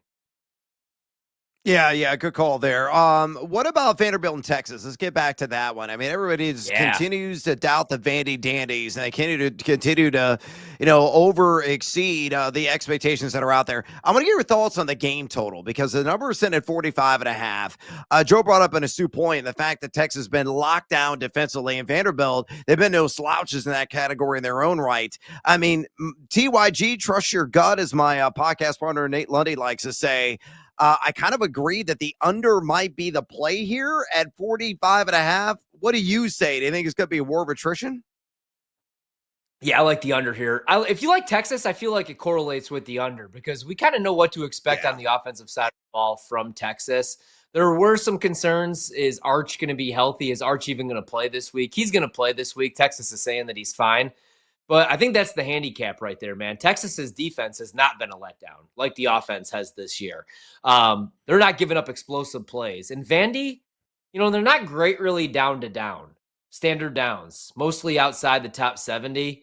They beat you, though, with explosives. Diego Pavia has been really good in the pocket and he's an improved passer. But if you make him beat you with his arm, I don't think they're going to score many points. That's why I like Texas, and I'm with you on the under. The only way I think this game goes over, if it's one of those 13-13 games that finds itself in overtime, right? But this stays in regulation. I like the under, and I like Texas. I just don't think that Vandy's going to be able to hit any explosives against them. Yeah, both teams are really playing a lot of low-scoring affairs this season, to say the least. And Texas certainly well documented the struggles they have had on offense. Real quick, Horvat, what is the biggest upset of this weekend? Ooh, that's a really good question. Let's see what I bet here. The biggest one, I'm going to go with, that's a tough question. I like way too many favorites this week. I even like Texas. I'll go, I kind of like Cal to beat Virginia. I just don't love this travel spot for Virginia, making the trip to Cal. And then I also think that NC State is live against Georgia Tech.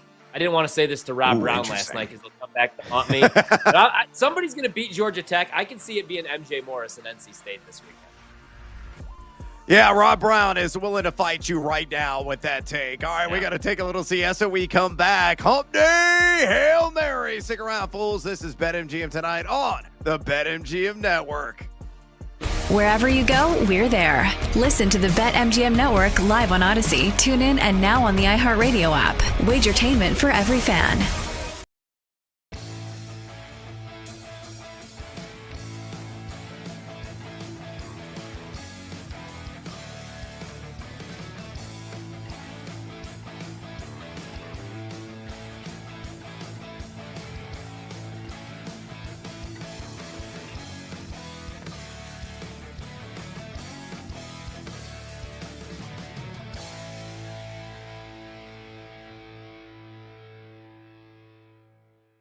Indy, a 3-point favorite on the road against Pittsburgh. Total in the game is 50.5. I mean, look, I want to take the Steelers in this game, right? It's a lot like what we talked about Sunday Night Football with the Packers-Steelers game. This is a Tomlin spot, like it just is. The Colts look unstoppable. They look unbeatable. And you get a team like that going into Pittsburgh, and usually the Steelers just have a way of mucking it up and keep it ugly. But this defense just is not good, man. And if they couldn't do it against the Packers, a team that has struggled on the road this season, with Aaron Rodgers obviously going up against his former team, it's Sunday Night Football, that was a little problematic. You got another high total in this game at 50.5. And even though maybe Daniel Jones struggles in this game, Jonathan Taylor is just such a monster. And he's been cooking every single game this year, it feels like. So Indy, I mean, they're going to be very popular this week. A lot of people are going to lay the 3 with the Colts. I'm going to be interested if this line goes up to 3.5 at all. But historically, this is a Steelers spot. So I probably won't bet the game. If we get a 3.5, then maybe I'll be on the Steelers against the Colts. But it's just going to be interesting. Is the Steelers defense ever going to turn the corner this season? Because if they're not, they're going to miss the playoffs. Broncos and Texans this week in Houston. Houston is a 1.5-point favorite. Total in the game is 39.5. This line has flipped from Denver being a favorite to Houston being a favorite with the Surtain injury. And Houston's in the same spot that they were last week against San Francisco. They're under 500, favored at home against a team who has a 5 or is above 500. Denver is 6-2. this season. I like the under 39.5.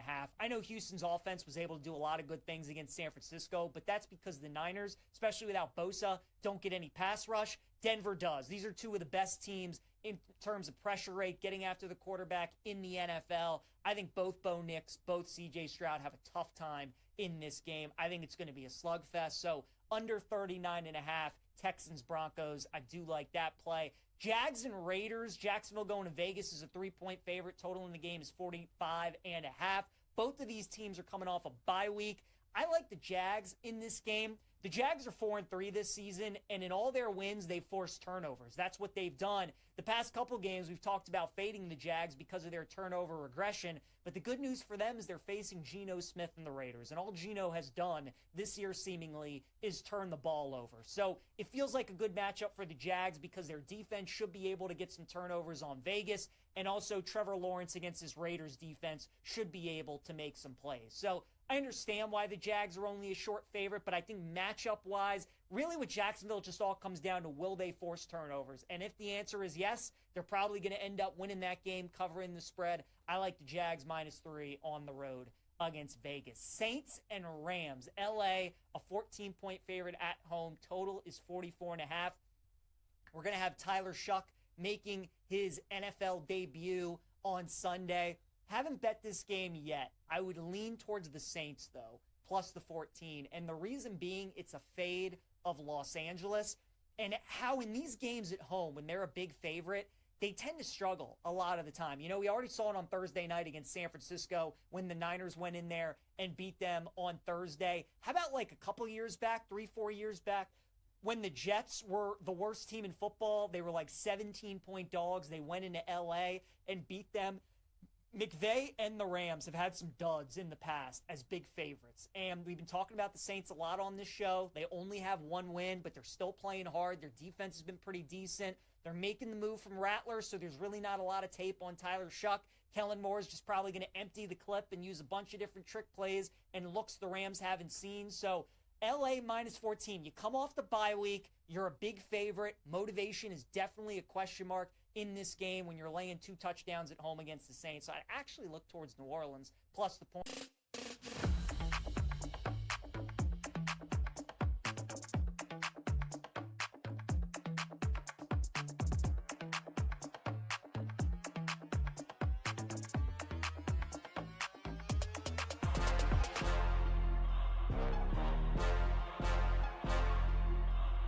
It's time to place your bets. This is BetMGM Tonight on the BetMGM Network. Welcome back to BetMGM Tonight. Brad the Big Noise Evans with you. Ryan Horvat in the house on this home day edition of the show. And our Campbell friend's going to come out and play here in a second as we're going to get some home day Hail Marys on the board, all plus money all the time. We're going to be zeroed in on NFL and a lot of touchdown markets here momentarily. For the reminder, we have our pole dancing poll question today live right now on the X or the Twitter at BetMGM Tonight, and it's asking you this: among a Thursday Night Football player prop options, which over most has your attention? And Ravens and Dolphins. Odds pull from BetMGM along with the markets. Your options are Tua Tagovailoa over 2.5 rush yards, Derrick Henry over 91.5 rush yards, Jalen Waddle over 63.5 receiving yards, or Lamar Jackson and his first game back since week 4 over 33.5 rush yards. So far, over 110 votes cast. Make your voice be heard.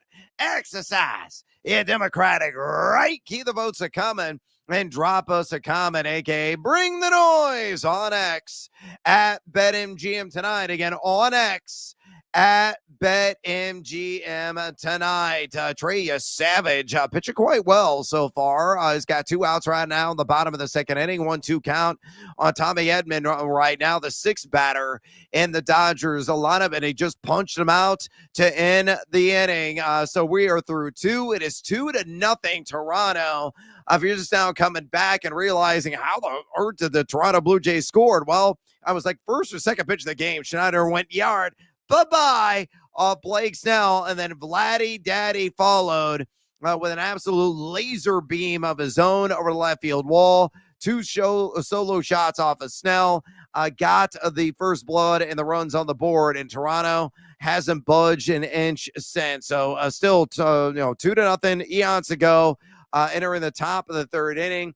Jays over the LA Dodgers. I tell you what, I'll just go ahead and pull up the line here if anybody's interested in doing any kind of live dive. And as it is loading right now here on my laptop, there it is at BetMGM. The Blue Jays are -1.5 of the run line at a -102, -125 plus 1.5 for the Dodgers. Over under is set at 7.5, and it's trending to the over at -140. And then if you believe Dodgers are going to come back and win this thing, they're plus 155 on the live money line. Horvey, you got a $50 bill burning a hole in your pocket. You're looking to get some action on the World Series because you're late to the party. So whether run line, total, or straight up on the money line, anything you like. Right now, if I were to bet anything live, I would take the plus money with the Dodgers, although it's not looking good right now for their lineup. Eventually, they're going to have to go to that bullpen. Toronto might just end up pulling this thing out, man. But if I were to do anything live, I would take the plus money price with the Dodgers right now at plus 155.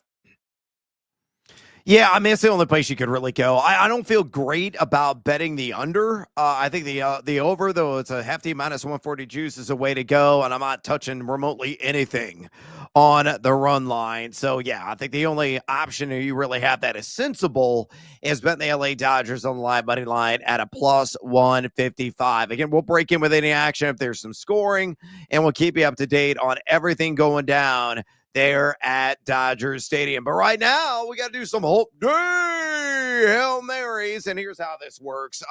Horvey is our scrappy leadoff man. He's our Schneider of the bunch. He's going to try to take one over the fence to start things out with his anytime touchdown prop. So he's going to toss it out. He is going to give you who it is tied to at what juice and then give you the reasons behind it. And then when he is done, he is going to say, hey, Brando, who's working the board here in EPN on BetMGM tonight, hit me with the camel. At that point, Brando's going to do. Yeah, then I'll be my cue to take it from there. We're going to squeeze in as many wagers as we possibly can here in this segment 6, and then we'll bid adieu and re-rack for a little fader following college football coming up next. So, Ryan, step to the dish, take your hacks. What do you like as your first Hope Day Hail Mary? Well, I usually avoid the prop market until about 11 p.m. tonight, so I don't cheat on our prop segment, predict the prop. But I'm waiting. I'm going to ladder Roma Dunze receiving yards at the best price available. And I'm also going to play an anytime touchdown. Now, I did grab this plus 105. I'm looking right now, man. I don't know if this is an error. Roma Dunze is minus 105 to get in the end zone now. I did grab this plus money, and I'm also going to ladder his receiving yards. But I do like this matchup against the Bengals, who they're going to play some man, they're going to play some zone, and they're not very good at either. Right now, they're a bottom 10 defense in first down plus touchdown rate, in man and zone coverage. And Roma Dunze, he's become wide receiver number 1. I know there's some people worried about Caleb Williams. I talked about this last night in the final hour. I'm not. I mean, Josh Allen had some accuracy issues, and he really took off year 3. Might just take Caleb a little bit more. But Rome right now, top 10 if you're looking at fantasy points per route run against man. Really solid still against zone, top 35. He's going to get the targets most likely. So let's go with Roma Dunze, anytime touchdown. And I like the alt on his receiving yards. Anything plus money. I think he explodes this weekend again.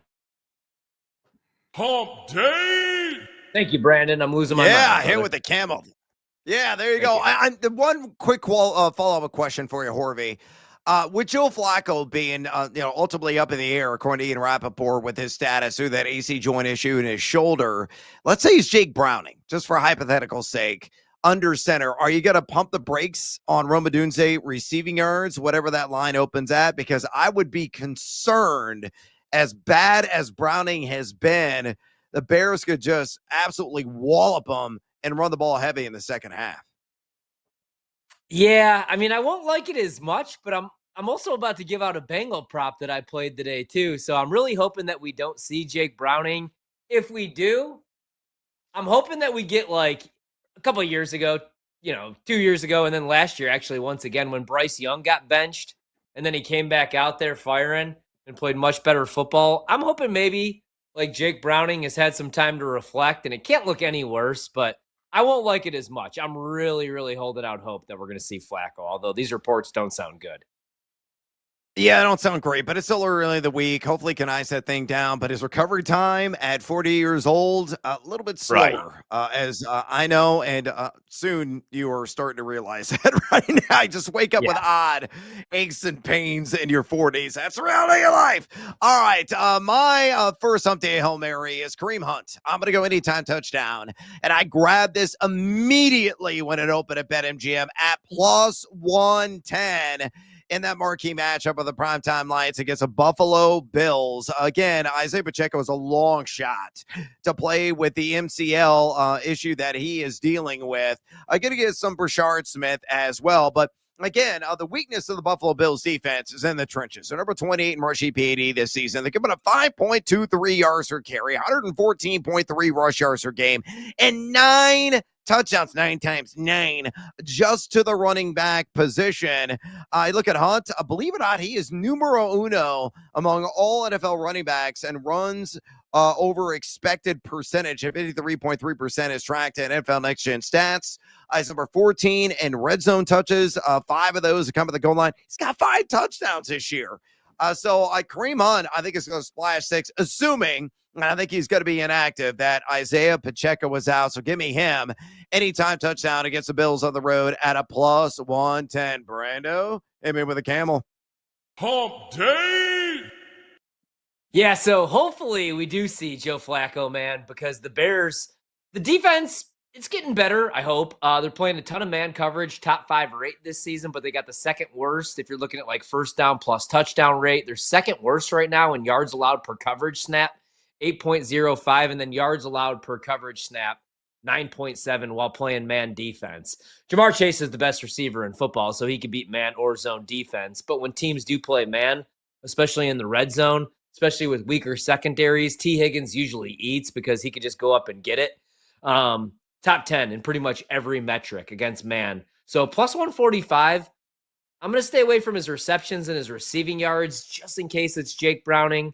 But I don't know that they get shut out. So I still kind of like this anytime touchdown at plus 145 for my guy, T. Higgins. Brando, hit me with the camel. Hump day! Could come out smelling like a rose in garbage time if it is indeed Jake Browning. I'm going to go to a prop that I have bet on numerous times and featured right here on BetMGM tonight. Let's hit a bullseye with Jackson Dart in that anytime touchdown market. And folks, he's got to score with his legs. That doesn't count if he scores with the arm for your rookies that are out there. Taking on San Francisco, not as sexy of a number as it has been previously, but I'm still betting it at plus 165. You look at the Niners, the number 8 in rush EPA defense. That has been a strength, giving up 4.11 yards per carry, just the running back position. But Dart pretty much just becomes a running back around 6-7 times per game. They have given up, the Niners, 15.4 rush yards per game to quarterbacks this season. You look at Dart, he's calling his own number 20.4% of the time. That is his carry share with this G-Men team, averaging 4.5 yards per carry, 6.1 attempts per game. And he has scored at least 1 touchdown in 3 straight games. He loves the RPO. Reads, reacts, and cross the chalk with regularity. Heavily featured there inside the 10-yard line. I think they will get an opportunity to possibly punch it in with Cam Scattaboo done for the season. We finally got a recovery time. It sounds like it's going to be 4 to 6 months. Again, I knew it was going to be a complicated injury with an open ankle dislocation. That was the case. So give me Dart anytime touchdown at plus 165. Brando, quickly, hit me with the camel.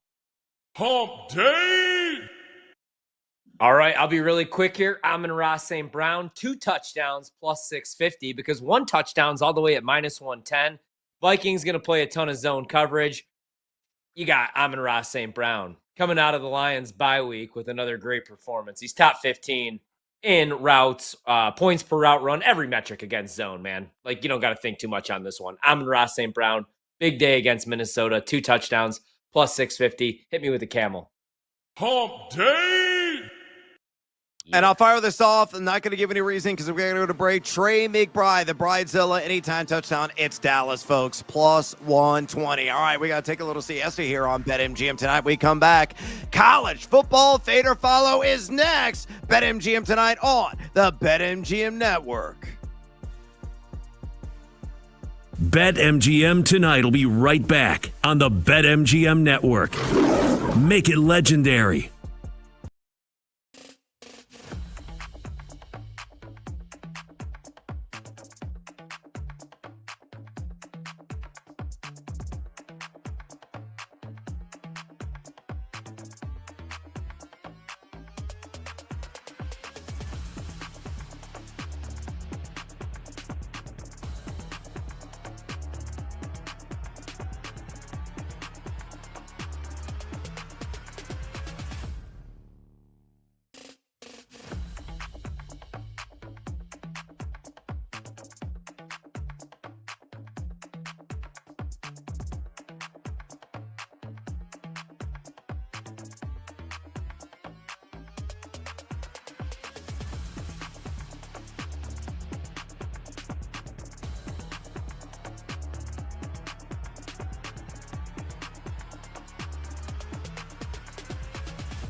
There's 4 or 5 underdogs on my radar come Wednesday morning.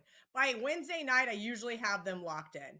And one of those underdogs is Nebraska. Now, I've heard the same rumors you guys have all heard about Matt Rule, almost a done deal to Penn State, yet it's not yet. And we heard the same thing about Lane Kiffin last week.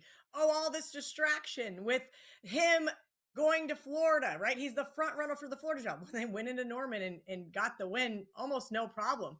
This is still USC going east, whether it's a central time zone or eastern time zone. They are 1-8 straight up and against the spread. If you guys remember last week, I bet against this Nebraska team. I took the 7.5. Was Nebraska ever going to lose that game? Not really. There was a chance where I thought Northwestern could kind of get the momentum going their way, but Nebraska really controlled the narrative there.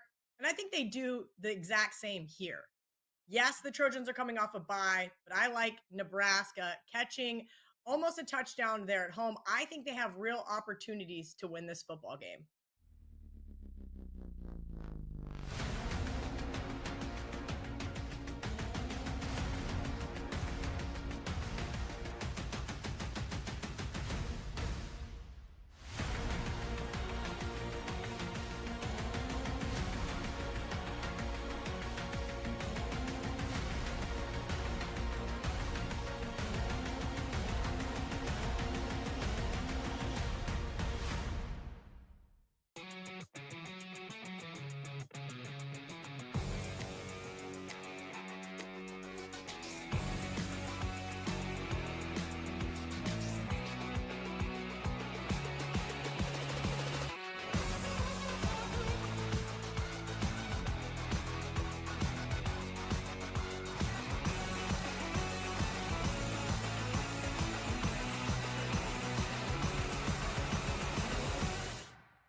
I just feel like Caleb, like, he's not terrible. Like, he makes, like, he just has to get stuff together. And I don't know if it's immaturity. Like, there's a lot of whisper about maybe he doesn't know the playbook fully yet. And just as a guy that when I played in the 3-4 and I got to college, it took me until honestly the middle of my third season to really understand the defense and like what I was running and like my properties. So like I could just imagine a quarterback just having to learn stuff. And maybe if you a lot of your life you've been relying off of talent or your coaches just kind of coaching you up to your talent level. Well, like in the NFL, like that isn't always going to work out, and coaches have their system and stuff. And I just feel like he probably just needs a little bit more time in that system. And Caleb, I think it's going to be fine, but I think he still would be in my top 3.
and sweat. The sweat is on. Yeah, the sweat is on. With your hosts, the big noise, Brad Evans. Not going to duplicate that. No way. No shot in the HE-double-L hockey sticks. And the mad better Ryan Horvat. You don't got to bet every game. That's how you see those guys that live under the bridge? They lay 25.5 with UNLV week 0. It's BetMGM tonight on the BetMGM network. Make it legendary. Welcome back to BetMGM tonight. Brad the Big Noise Evans with Ryan Horvat in the house on this Hump Day edition of the show. And as we joined Kike Hernandez, soon as Kike Hernandez sings in the postseason, he went yard and cut the deficit in half. Now 2-1. Toronto over the LA Dodgers, and maybe momentum is going to build off that at bat. Again, he was in the 8th spot and is able to get a run there on the board. Let me go ahead, Horvey, here and quickly pull up the live numbers because they've certainly adjusted since the last time you and I were addressing a live dive. The Jays are still a favorite on the run line at -1.5 at +165 now. Plus 1.5 for the LA Dodgers at -235. Obviously, no value there. Dodgers on the money line. They're now minus money at -125, although that just locked and went off the board. We're going to find out what the update is here in a minute. Last I saw, the Jays were at +100 on that line money line. Okay, so it has adjusted slightly. Jays now back at minus money and -105 on the money line.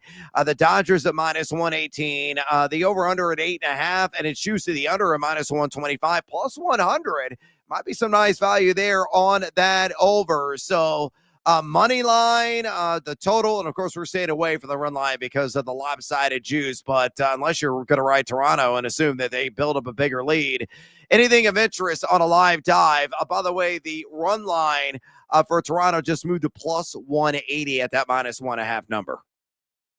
Ride it out with the Dodgers here. Grab them plus money on the live dive down 2 runs at +155.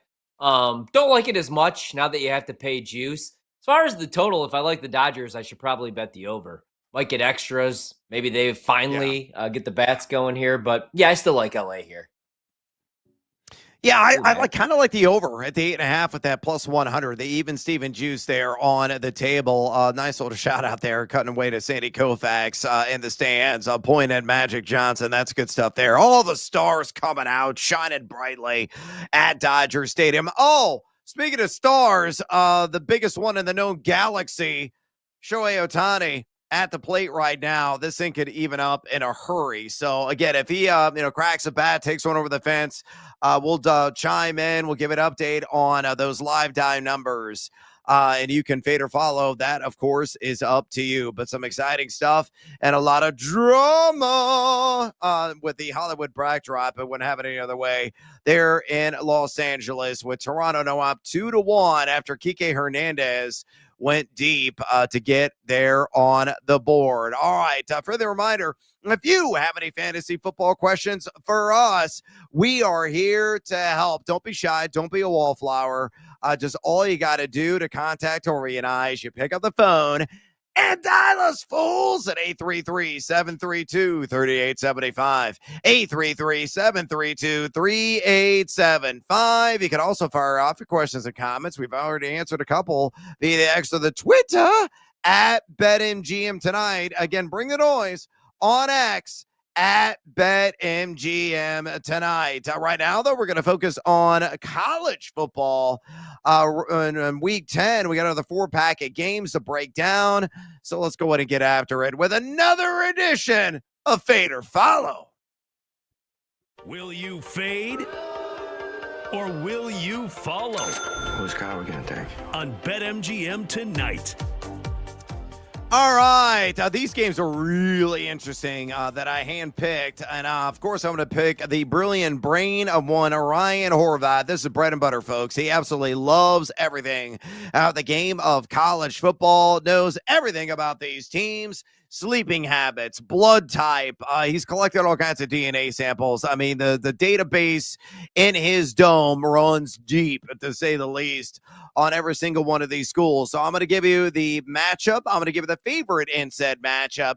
Then the numbers nerd is going to come out and provide some deep advanced data as a backdrop. And then I'm going to kick it to Ryan Horvat and simply ask him, you got to fade or follow? And he is going to give you the handicap. All right, let's go and start off in a Manhattan.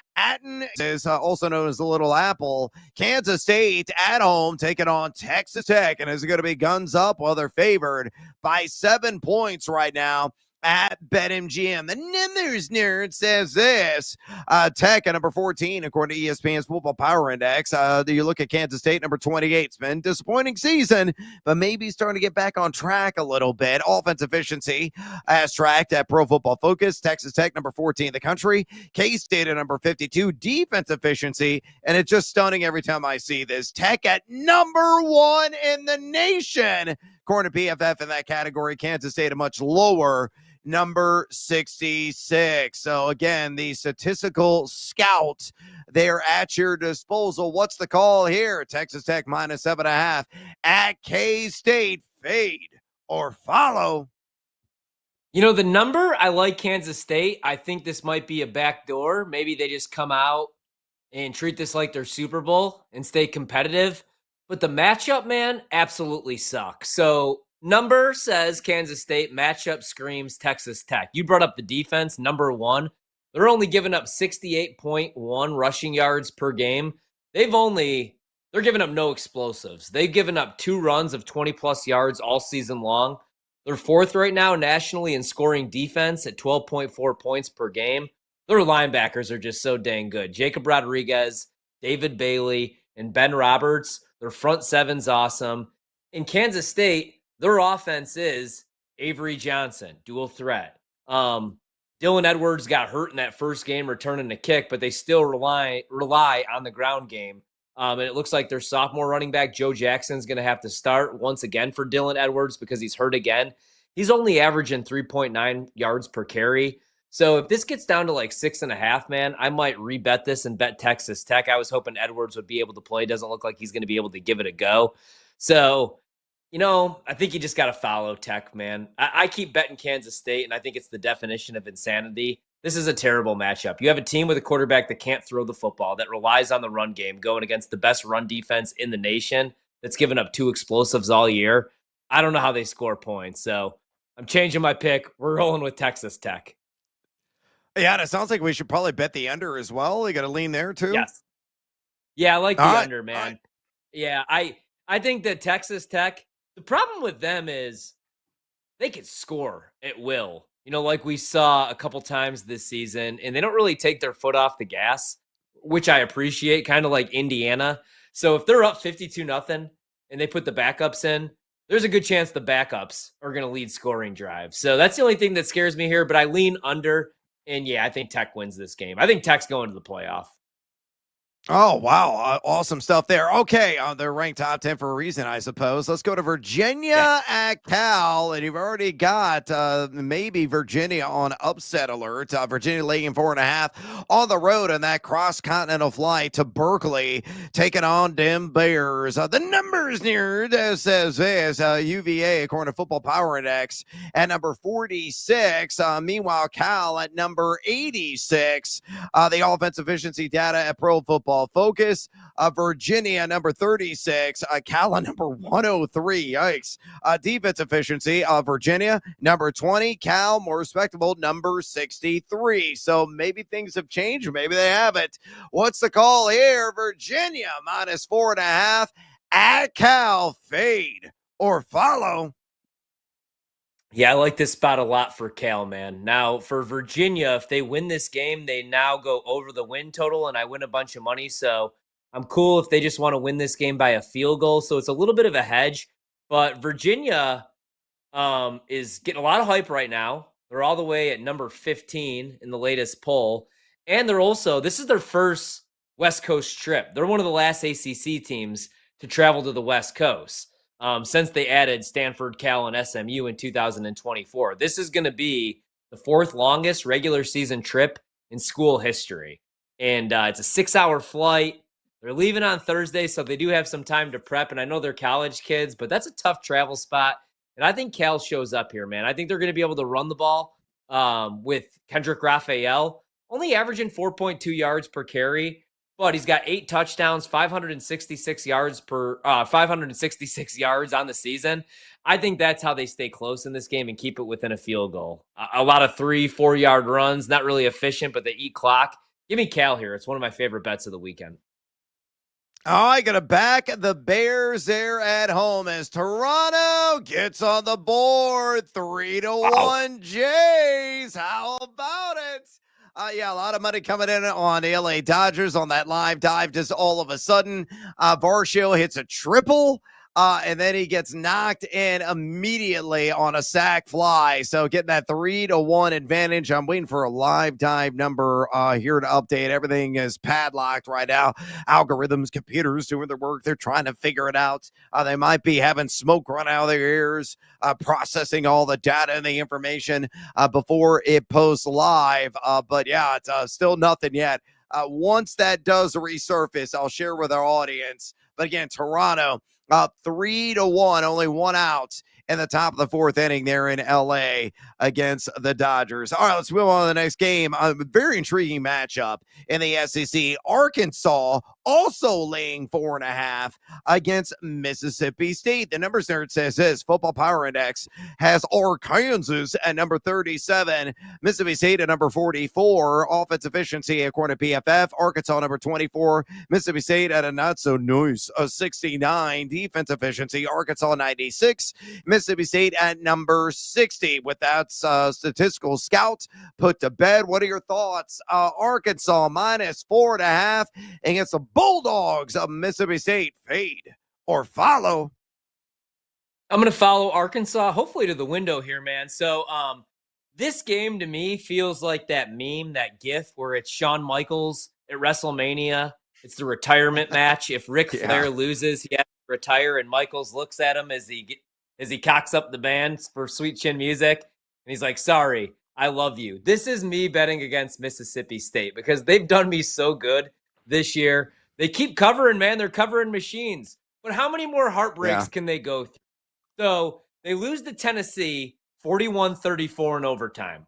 Probably should have won that game. Next week, they get pounded by A&M because it was a letdown spot. That's a heartbreaker. Then they almost beat Florida. Probably should have won that game, but they lose 23-21.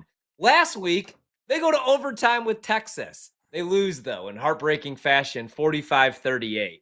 Next week, they get Georgia. So I think this is going to be an ass kicking, unfortunately, man. They fought hard, but just tough game after tough game and heartbreak after heartbreak.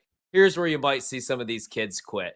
Arkansas, really fun on the offensive side of the ball. Taylon Green, when he's not throwing picks, is a pretty decent quarterback. The problem is every game they lose, they give up over 42 points. This game's most likely going to be a shootout. It probably goes to overtime. You probably shouldn't bet it because it's going to give you a stomach ulcer. But I did, damn it, because I love pain. Give me Arkansas here. I love them.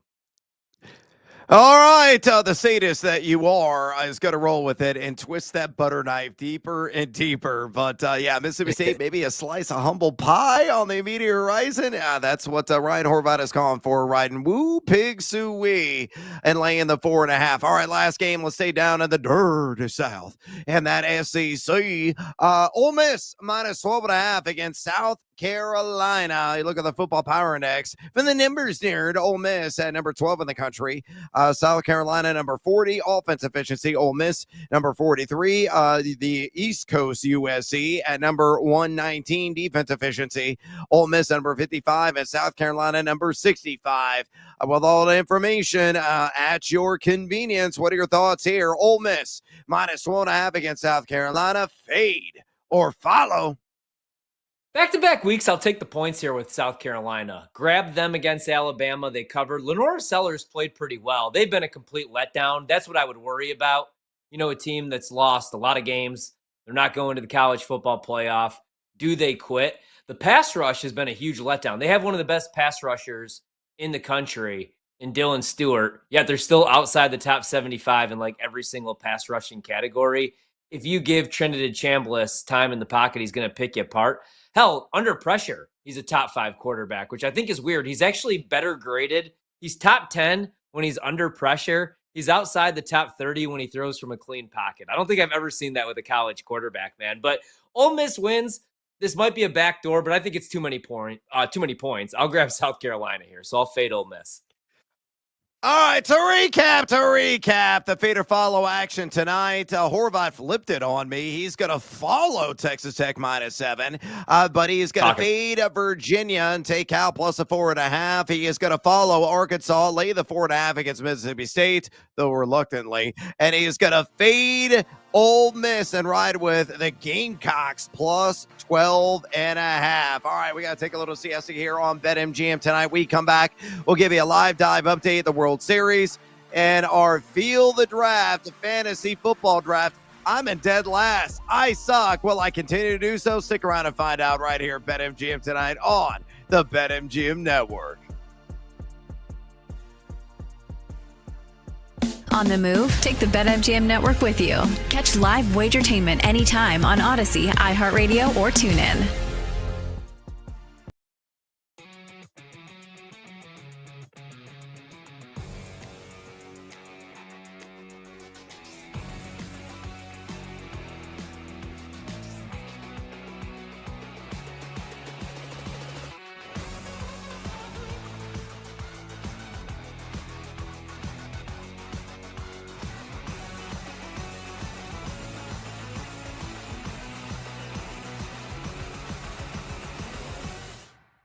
This Blue Jays team, tough as nails, because we gave the Dodgers their credit and all their praise yesterday. The Blue Jays are right there with them. And the biggest reason why is their big star, Vladimir Guerrero Jr. Vlad Jr., that dude came up big once again last night because the game starts out, first couple innings, LA has a 1-0 lead, and it looked like to me, as somebody who has been rooting for the Dodgers because of my bet, and someone who is has been fully invested on the Dodgers winning in this series in a quick manner, it felt like to me, all right, well, this looks like another Dodgers victory. Up 1-0 after 2. You got Shohei Ohtani on the mound, the exact guy you would want in that situation. It's all looking good for the Dodgers. But then the top of the third happened. And with a runner on first, Vladdy Daddy takes Ohtani to deep left center, and damn it, the Blue Jays were here and they never looked back. That gave them the lead for good. And while it looked like they were teetering early on in the game, especially after losing an 18-inning marathon the previous night on Monday, this was what they needed. Vlad Jr. said, we're not going home. We're not going out like this. I'm putting the team on my back, and we're going to even this bad boy up. And that's what they did. And last night, you look at the stat line for Vladimir Guerrero Jr. in the box score. 2 for 4, home run, couple RBI, walked, and 1 strikeout. But that's a hell of a line against this Dodgers pitching staff, especially going up against Shohei Ohtani. To take him deep, that's the stuff of a World Series MVP potentially if the Blue Jays can pull this thing off. So Vlad gets the lineup going. In terms of the pitching, standing ovation for Shane Bieber. And think about the bet that the Blue Jays made near the trade deadline where they said, hey, Cleveland, we will take Shane Bieber off your load. We will take on Shane Bieber, who we have not seen pitch since April of 2024. They took the risk. They said, bring Bieber to Toronto, and this is a guy we will need throughout the month of October. And damn it, they were right. Last night is why you make that trade for Shane Bieber. Now, did he look like Cy Young Shane Bieber? No. It wasn't like a stat line that we're sending to Cooperstown. But he was really, really good against an awesome lineup. And this is a man that's coming off Tommy John surgery. That's how good this performance was. 5 1/3, 4 hits, 1 earned run. He did walk a few batters, but struck out a few batters as well. He gave Toronto exactly what they needed after using all of those arms in the marathon loss in Game 3. That was what you want from a guy that is a potential frontline guy when he is healthy and good to go. Going head-to-head with Ohtani on the road and out-pitching him, hell of a job by Shane Bieber last night for the Toronto Blue Jays. And when you look at this series from a totality, because last night I thought the Dodgers, they were not the better team. The Blue Jays controlled the game, and they controlled it from not from start to finish, but from the third inning on, the Blue Jays were in control. But if you look at the totality of the series, because we've been kind of in the nitty gritty, looking at these things from an individual standpoint, the 10,000-foot view of this series, and this was an awesome tweet from John Morosi over at MLB Network, and it really sums it up perfectly. The World Series threw 6 innings in the last 3 games, so games 2, 3, and 4. In game 2, tied at 1. Game 3, tied at 4. And then last night in game 4, Blue Jays had a 2-1 lead on the Dodgers. The margins are razor thin in this series, and that's what I got wrong going into it. I didn't think the margins would be this thin. I thought the Dodgers would be the much better team, much better lineup, much better pitching staff. No, the margins are thin. And I think this bad boy has the makings of a 7-game series. In fact, I truly believe, and you can make this argument, and I'm going to make it right now because I do believe it's true. The Blue Jays have been more in control in this series than the Dodgers.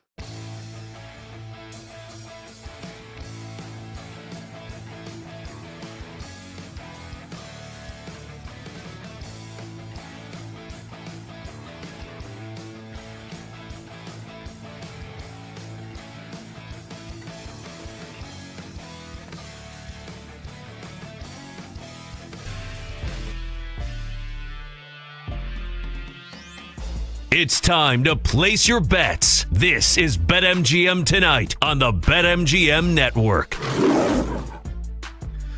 Welcome back to BetMGM Tonight. Brother Big Noise Evans with you. Ryan Horvat in the house on this whole day edition of the show. We're going to do our weekly Feel the Draft fantasy football exercise. We'll give you an update on the standings.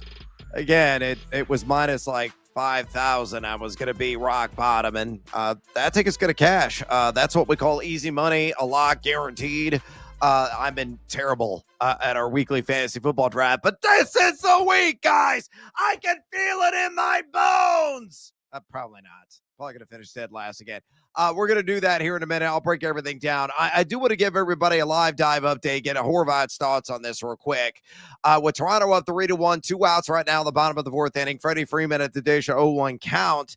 Jays are minus 1.5 on the run line at a minus 105. If you want to go the other direction at plus 1.5 on that run line, it is minus 115 for the LA Dodgers. Over under at 8.5. It is now juicy over. We liked it at plus 100 a few minutes ago. It's now minus 120, plus 100 in the under. Toronto is minus 210 on the live money line. The Dodgers plus 180 on the live money line. Horvat, your quick thoughts, interested in any action at all? I would, if I was going to do anything, man, I don't really want to bet the Dodgers at this point. I would maybe look at the over, though. Right, especially if we're going to get this Dodgers bullpen. I mean, the Blue Jays might break this open and look to send a message that, hey, we're about to close this thing up. Not tomorrow, but the next night. I keep forgetting about the travel. So maybe an overlook, if anything. That's probably it, though, for me. Yeah, they're in old Canada. Try to do in the home crowd. Another base hit, though. We got 2 men on, first and second, with 2 outs. Again, we'll break in if everybody scores. But right now, we got to do our Feel the Draft fantasy football exercise. The draft order tonight is Ryan at number 1. He won last week. Brando at number 2. Monty number 3. And, of course, I finished last. It is the state draft, which means I get back-to-back draft picks at 4 or 5. Ryan will then get back-to-back and works back in his direction. You got to take a quarterback, a running back, wide receiver, tight end, or a flex. That flex is not a super flex, a standard flex, a running back, wide receiver, or tight end. Once you take a player, you cannot take him for the rest of the season, and nobody else can take that guy in the draft tonight. Again, the standings update right now. Ryan is the pack leader at 571.5 points. Brando next up at 548.2. Then Monty way down list at 502.8. And I am living in the depths of hell at 447.5. That's how bad it's been. Absolute punchline. So let's go ahead and get after it. Ryan, you won last week. You get the honor of batting leadoff tonight. Who are you taking in your number 1 pick ahead of NFL week number 9 and our Feel the Draft fantasy football exercise? I will go with Devon Achane one of the only Dolphins. Although, I don't know, man. The Dolphins might be back, right? All it took for Tua to show up was an eye infection. But I'm going to go with Achane. I think this is a really good matchup for him. And I need a little early action, so we'll roll with that as the first pick. Oh, live sweat tomorrow night. I'll hopefully get us some player props on the show tomorrow, tie to him as well, and double down on it. I think it's a good selection because the Ravens are bottom 5 in rush EPA defense. And if the game script goes the way we anticipate with Lamar Jackson back, could be a lot of receptions for Achane, especially after halftime. All right, Brandon, you're up next. The board is wide open with the exception of one Miami Dolphin that went adios amigos. So who is your first pick? Well, I know you're afraid that I'm going to take your guy, but it turns out you suck at Don't this do fantasy thing, so I'm not going to take your guy. I'm going to go with Derrick Henry at running back. Oh, good call. Okay, did not take my guy.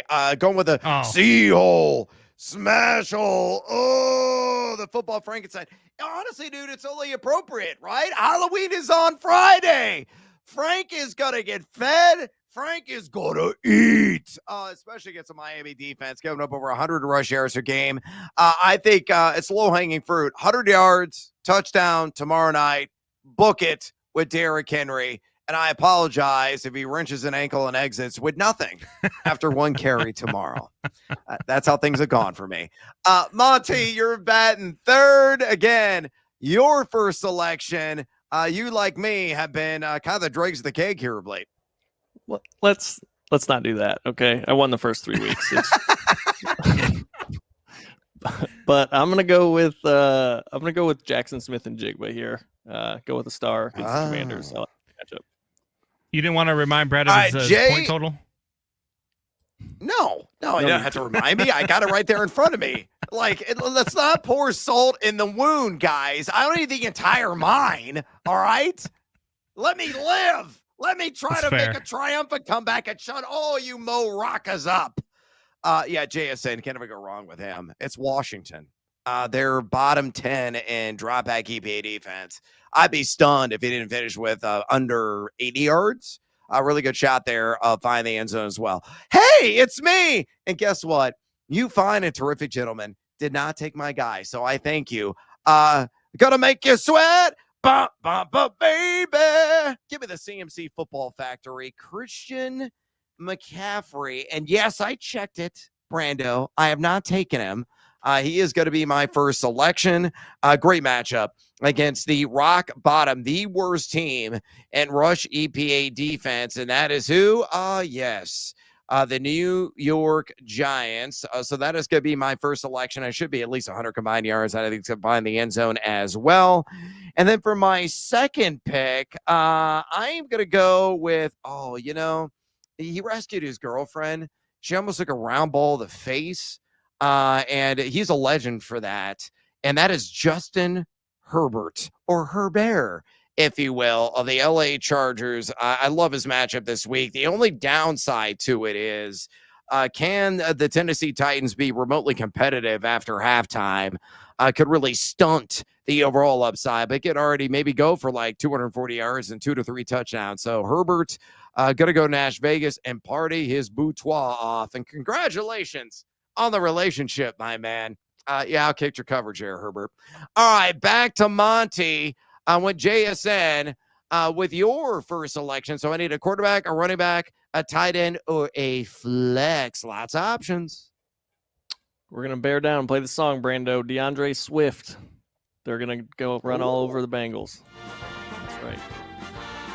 Yeah.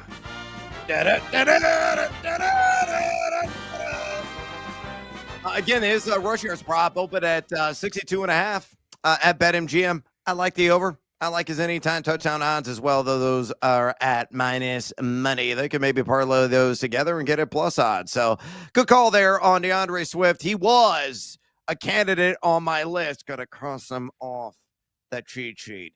All right, that was Monty. Back to Brando. You went Derrick Henry, C-hole smasher with a football Frankenstein. Do you want any other creepy characters on your roster? Well, I kind of wanted the guy that saved his girlfriend from the round ball, but you took him from me. So congratulations, I did. You took my guy this week. Thank you. So I'm actually going to go with another guy with a good matchup that I like. I think he's going to have a good game. I'm going to go with Jared Goff of the Detroit Lions. They're going up against the Minnesota Vikings. They love playing this Vikings team. This offense destroys this Vikings team. So I'm going to take Jared Goff to have a good game this week. Especially at home. And I know Minnesota is number 6 in dropback EPA defense, but not so golful is Jared with so many weapons at his disposal. And again, playing on his home turf, yeah, he should light up the scoreboard. Excellent call there. Harvey, you went Devon Achane with your first selection. Looking forward to the sweat and the pitting out tomorrow under the primetime lights. You got back-to-back picks. I need a quarterback, wide receiver, tight end, or flex. What do you got for pick number 1? Receiver, I'll go actually Michael Pittman against the Steelers. I think that game's going to be competitive, so I'll roll with him. Not quite a top 10 receiver, I don't think, this week, but right outside at number 11, I'd probably have him. And then let's go with a quarterback. Let's go. I don't remember using Lamar Jackson this season. If I have not, I'm going to roll with Lamar. I feel like I haven't, though. You have. I have used Lamar? Okay, I feel like I haven't even seen Lamar play football this year, so my bad. Give me...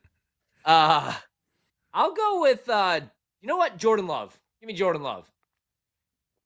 That one's when in doubt, go with the Packers love affair. It's an obsession. It's raging. The blood is always pumping. Yes, Jordan Love. I can't go wrong with that. All right, so Michael Pittman and Jordan Love back-to-back picks. Back to Brando. Again, he went Derrick Henry, Jared Goff. I need a wide receiver, a tight end, or a flex, mi amigo. Yeah, you know what? Let me get that quarterback wide receiver tandem going here. Give me Amon-Ra St. Brown. Yeah, Amon-Ra.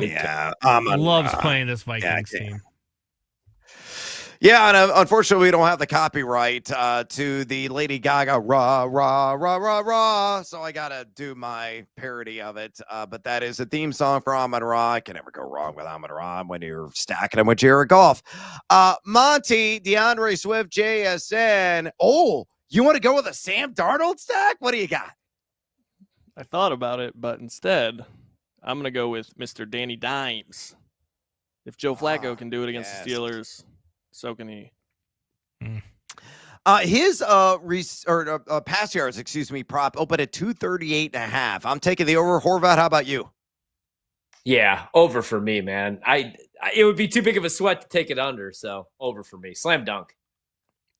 Yeah, and it's juice way up on the over 1.5 passing touchdown. So, Monty, it's probably an excellent selection there. You guys aren't taking my guys. And again, I'm very thankful for your shortcomings and absent-mindedness. I'm going to go back to the running back market and back to the game that I've already selected a dude in. And no, it's not the Niners game against the Giants. It's the Chargers. I'm going to go with Kamani Vidal. Dude, you got a Vidal. Indeed, I did. And I can flex him. A lot of flexy, sexy appeal there. Again, he's going to be the main man. We'll see if Hassan Haskins is back. Doesn't matter anyway. Probably going to get 75, 80% of the opportunity share. Tennessee, number 27 in rush EPA defense. I think it's a minimum 100 combined yards and a touchdown for him, and what should be a very positive game script on the road in Nash Vegas. Oh, and I get another selection. So I need a wide receiver or a tight end. Oh, let's do it again. Oronde Gadsden. We're just going to stack Chargers this week. He has been the hottest tight end in the known universe. Again, he's gone for over 60 yards, over 100 yards, over 70 yards in 3 straight games. We love the over on 42.5 receiving yards. I think he'll catch one of the many touchdowns that Justin Herbert's going to have in this one. So I'm stacking Chargers, Herbert, Gadsden, Vidal, and I also have CMC. I'm telling you, if I finish in last, this game's dead to me. Moving back to Monty. Daniel Jones, DeAndre Swift, JSN. I need a tight end to reflex. What do you have? I am going to go with the stack. It's just not the one you thought I was going to do. Give me Tyler Warren. Oh, okay. Yeah, that's a really good selection there. Lots of Colts. Can't go wrong. A one-loss team. Leaky, susceptible defense. And the Steelers, that's the soft curtain, not the steel curtain. So I think that's an excellent strategy you would build. All right, Brando, back to you. Jared Goff, Derrick Henry, Amon-Ra St. Brown. Quite the thrice that you already have. I need a tight end or a flex. We're going to go with this. That pick also took Tyler Warren off the board for the rest of the season because we've all now picked him. Yeah. I am going to, you know what? I'm going to do the same thing you did, Brad. You stack Chargers. I'm going to stack Lions. Give me Sam Laporta. Oh, okay. Sam Laporta. Yeah, the only downside with Laporta is A, you went to Iowa. B, he's a guy he's a roller coaster ride. Like, you may get like 5 for 70 and a touch, or it could be like 1 for 13. And it's so unpredictable. So hopefully, actually not hopefully for me, because again, I got to play catch up, that he has a clunker and opens up a Dunkin' Donut shop. All right, back to Ryan for 2. These are your last 2 picks. Got to go tight end or flex, my man. Yep, we're going to go tight end. We're going to get a little nuts here, kids. We're going with Colston, big game, Loveland to show up this weekend against the Bengals. So I think he's going to score a touchdown. I'm going to bet that actually tonight. I have back-to-back here, right, for the flex, you said? Yep. Let's go with, you know what? I'm going to go with Jordan Addison against Detroit. Oh, all right. He's off the board. Sorry there, Brando. All right, so that is a team. We'll recap it when we come back as my mic falls down, so we're pressed for time. Brando, we're back to you. I need a flex. I'm gonna go Kyron Williams. I'll just make it quick. Kyron Williams versus the Saints. I think he's gonna have a good day. All right, Kyron Williams. I can't go wrong with that one. That's an excellent one. A lot of volume. Monty, flex. I want some of this Lions action. Give me Jahmyr Gibbs. Oh, Jahmyr Gibbs. By the way, his Halloween outfit, absolutely outstanding. Dancing in the mirror behind his girlfriend. Find it on social media. You will laugh your tail off.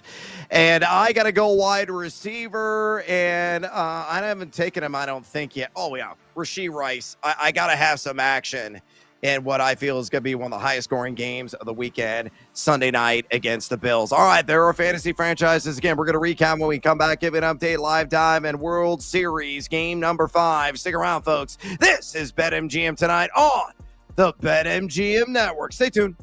On the move? Take the BetMGM Network with you. Catch live Wagertainment anytime on Odyssey, iHeartRadio, or TuneIn.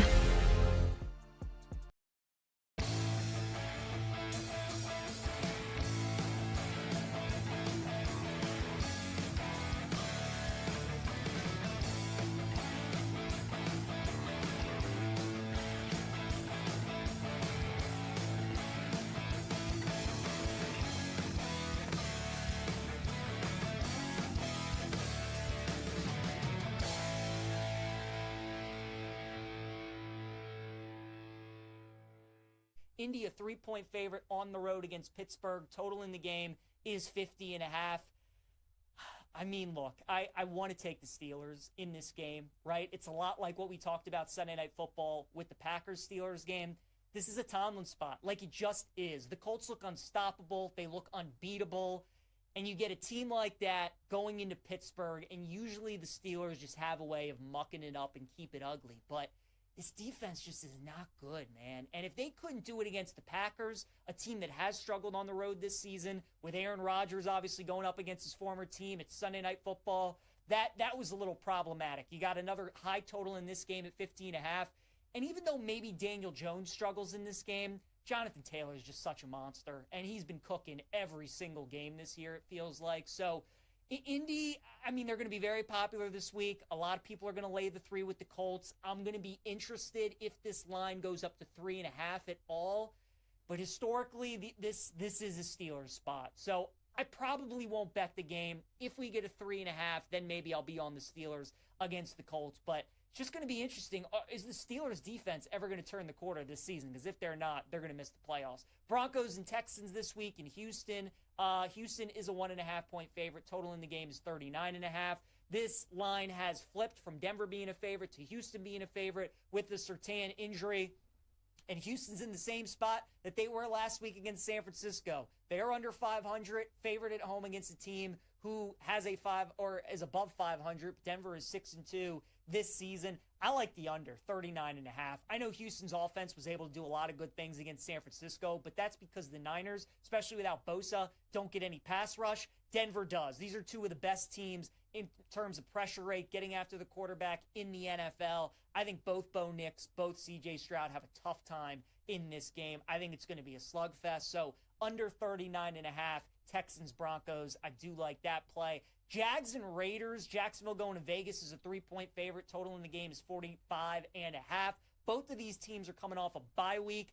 I like the Jags in this game. The Jags are 4-3 this season, and in all their wins, they've forced turnovers. That's what they've done. The past couple games, we've talked about fading the Jags because of their turnover regression, but the good news for them is they're facing Geno Smith and the Raiders, and all Geno has done this year seemingly is turn the ball over. So it feels like a good matchup for the Jags because their defense should be able to get some turnovers on Vegas, and also Trevor Lawrence against his Raiders defense should be able to make some plays. So I understand why the Jags are only a short favorite, but I think matchup-wise, really with Jacksonville, it just all comes down to will they force turnovers. And if the answer is yes, they're probably going to end up winning that game, covering the spread. I like the Jags -3 on the road against Vegas. Saints and Rams. LA, a 14-point favorite at home. Total is 44.5. We're going to have Tyler Shuck making his NFL debut on Sunday. Haven't bet this game yet. I would lean towards the Saints, though, plus the 14. And the reason being, it's a fade of Los Angeles. And how in these games at home, when they're a big favorite, they tend to struggle a lot of the time. You know, we already saw it on Thursday night against San Francisco when the Niners went in there and beat them on Thursday. How about like a couple years back, 3-4 years back, when the Jets were the worst team in football? They were like 17-point dogs. They went into L.A. and beat them. McVay and the Rams have had some duds in the past as big favorites. And we've been talking about the Saints a lot on this show. They only have one win, but they're still playing hard. Their defense has been pretty decent. They're making the move from Rattler, so there's really not a lot of tape on Tyler Shuck.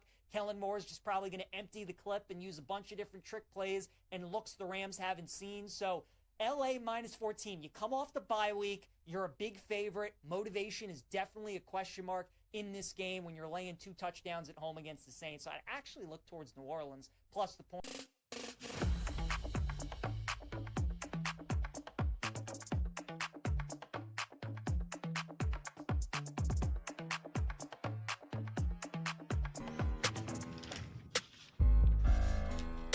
It's time to place your bets. This is BetMGM Tonight on the BetMGM Network. Welcome back to BetMGM Tonight. Brad, the big noise heavens away there. Ryan Horvath in the house on this Hump Day edition of the show. Make sure you stick around for a bonus time hour of BetMGM Tonight. Following this exact segment, Horvath's going to keep you updated on everything in the World Series. Toronto up 3-1 right now. There's going to be some thoughts on college football and whatever else is top of mind. And by the way, we had our Field the Draft fantasy football exercise in the last segment. We do it every single hump day here on the show. Again, I'm miserable and just pathetic in this particular virtual sport, if you will. I'm a dead last, really trying to chase the deficit and slice and dice it down, so at least be somewhat competitive. But here are the rosters that we built. Horvath led the way last week. He is numero uno. And picking in that one spot, I think it was back-to-back snake styled. He went Jordan Love, Devon Achane, Michael Pittman, Colston Loveland. I absolutely love that call, Horvey, because Cincinnati's allowed the most opponent fantasy points per game to the tight end position. I've been waiting on pins and needles for what his receiving yards mark is going to open at. And I think anytime touchdown, north of 2-1. Yeah, I'm probably going to be investing a lot of Loveland props this week. So excellent call there. And then flexi sexy pick with Jordan Addison. Brando was batting in the 2 spot.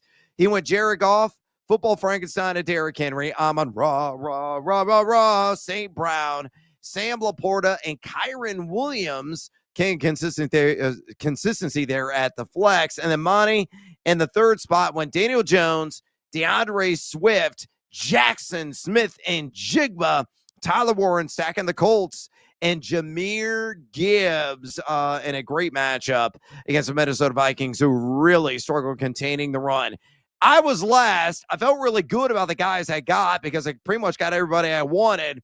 Stacking Chargers, Justin Herbert, and then the CMC Football Factory, Christian McCaffrey, Rashee Rice wanted a piece of the action on Sunday Night Football. Again, a mammoth matchup for Kansas City on the road against Buffalo.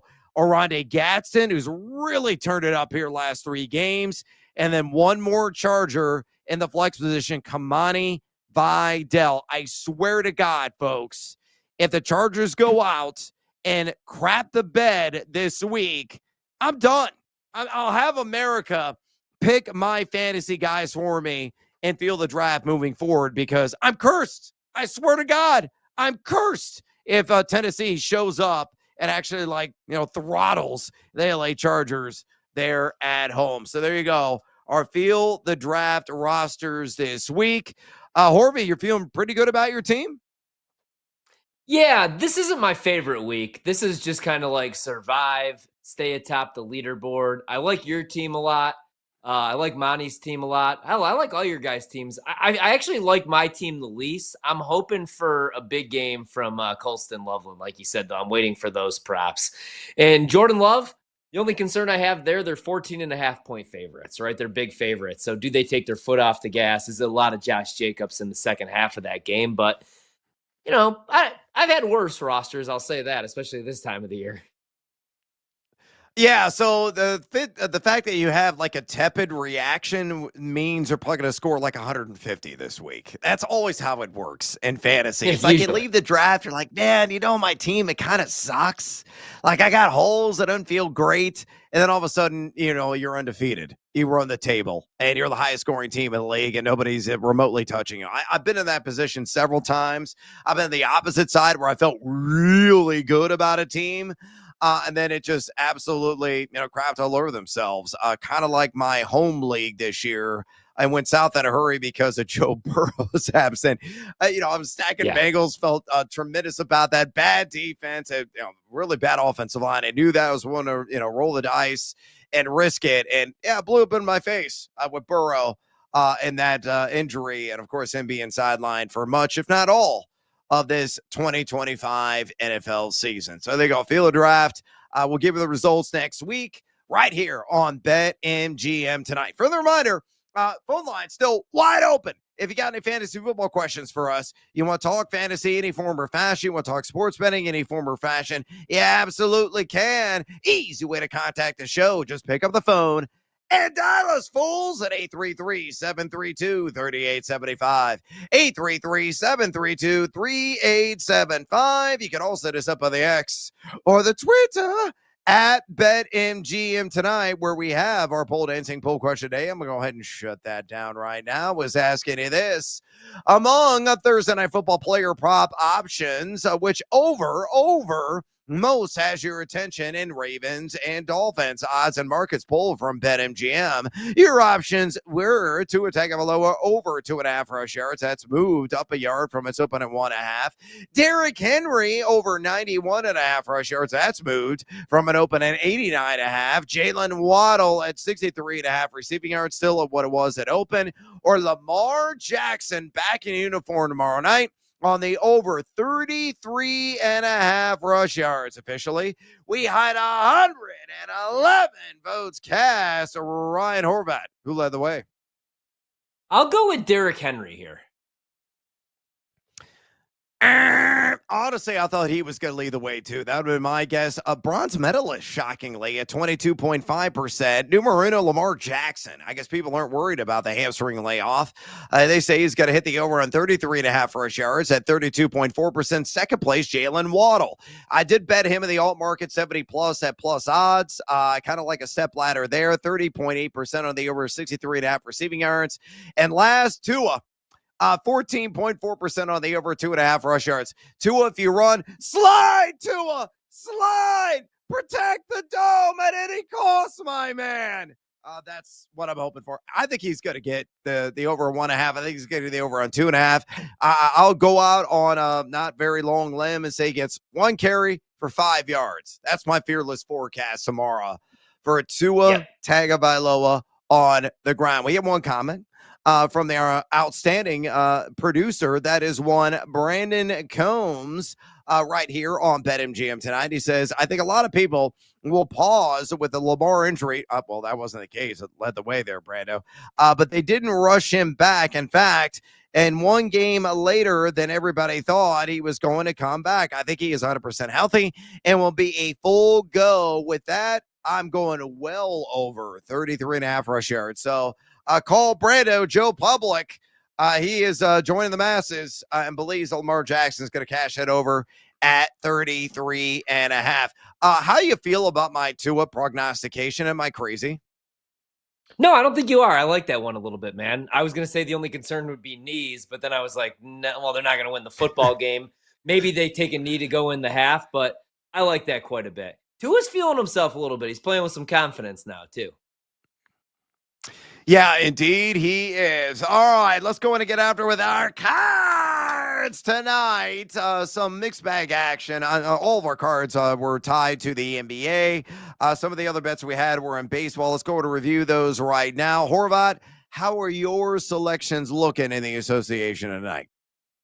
Horrific. If anybody tailed, I apologize. I have to be better. Magic 1.5. They got absolutely smoked, so they did not cover. They did not win. The Raptors, I bet them live at 10.5. Got a better number than the 6. Didn't matter. They lost by like 80. And then Naz Reid. That's our hope for tonight. Going over 13.5 points. That game just tipped off. It's only 8-all right now, so no official word there. So I need Naz Reid to score 14. As far as crew to cash, I may have let everybody down because I went with the Dodgers. Still a lot of baseball left. I do feel pretty good about Blake Snell going under 6.5 Ks at plus 102. That was the sledgehammer. Klay Thompson under 1.5 assists is still out there at plus 140. And then I went under on Nick Claxton rebounds, under 7.5. And I did not actually check to see where we are. He has, never mind, 11 boards. So lost that one too. Terrible night. No more NBA for me. Yeah, the NBA is just brutal. There's no question about that. All right, on my card, I had AD Anthony Davis. I think he got injured. Only played 6 minutes. It's halftime. He had 4 boards in a hurry. And, of course, he gets hurt. I need 13. Yep. He was all on pace to smash that. But, yeah, is he injured? Did you look that up? Yep, he's hurt because I played a Anthony Davis prop as well. Now, check your local listings. Maybe you get something back if people complain enough. But, man, yeah, he left that game. I hate this league. Sorry. Yeah, just it's rough. It really is. Second prop I had on the card tonight, Drew Holiday of the Blazers, 7+ assists. They just started the second quarter. He's already got 3 dimes. Okay, against the Jazz. That's promising. And the third one, Jock Landale, the pride of St. Mary's, over 14.5 points plus rebounds against the PHX. That is the Phoenix Suns. And I don't believe that game has even tipped off yet.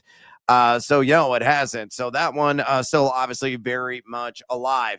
Sledgehammer special, cash right away. Second batter of the game, Vlad Guerrero. He gone over the fence. I hit the over on 1.5 HRR, also known as hits plus runs plus RBI, also known as here, at a minus 105. Seduced by Juice Blake Snell, 3+ base on balls. Cha-ching! That also cashed at plus 120. And then my bonus time, Lamar Jackson under 6.5 rush attempts. We'll find out tomorrow night. So, yeah, I mean, I should have featured those on the card. I'm a moron. I'm a boob. I'm an idiot. Shohei is at the dish right now, starting things off the bottom of the 6th inning. And again, you Savage still in there. I just love saying that last name. Toronto. I mean, this is stunningly exciting. Like, they may go north of the border and close this sucker out if it's still a giant if, a lot of ball to be played in this game, they can somehow win this sucker in LA. So very impressive showing by Savage. And of course, this offense is starting off with a bang. And I love seeing Sandy Koufax there in the stands, though his Dodgers are letting him down. Yeah, I mean, this World Series for the first time in a long time, I got to be honest, though, other than 2016, I'm always like, wait a minute. I always remember who won it, but I'm always like, who did they beat? Who the hell did they play? Usually it's the Astros in the American League, which makes it easy. But this one feels big. I'm actually enjoying it, staying up for these games. And it never hurts to have some stars. Like if Leo DiCaprio's in attendance, I'm watching the game, man. That's greatness right there. I love what we're seeing. And, man, this is a big one. Imagine that crowd in Toronto. It's going to be nuts. Bananas, no doubt about it. All right, I got to exit stage left. Stick around for a bonus hour of BetMGM tonight. Until tomorrow, adios, amigos. Take them down, Jays. On the move, take the BetMGM network with you. Catch live Wagertainment anytime on Odyssey, iHeartRadio, or TuneIn.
There's 4 or 5 underdogs on my radar come Wednesday morning.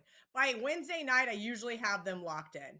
And one of those underdogs is Nebraska. Now, I've heard the same rumors you guys have all heard about Matt Rule, almost a done deal to Penn State, yet it's not yet. And we heard the same thing about Lane Kiffin last week. Oh, all this distraction with him going to Florida, right? He's the front runner for the Florida job. They went into Norman and got the win almost no problem. This is still USC going east, whether it's a central time zone or eastern time zone. They are 1-8 straight up and against the spread. If you guys remember last week, I bet against this Nebraska team. I took the 7.5. Was Nebraska ever going to lose that game? Not really. There was a chance where I thought Northwestern could kind of get the momentum going their way, but Nebraska really controlled the narrative there. And I think they do the exact same here.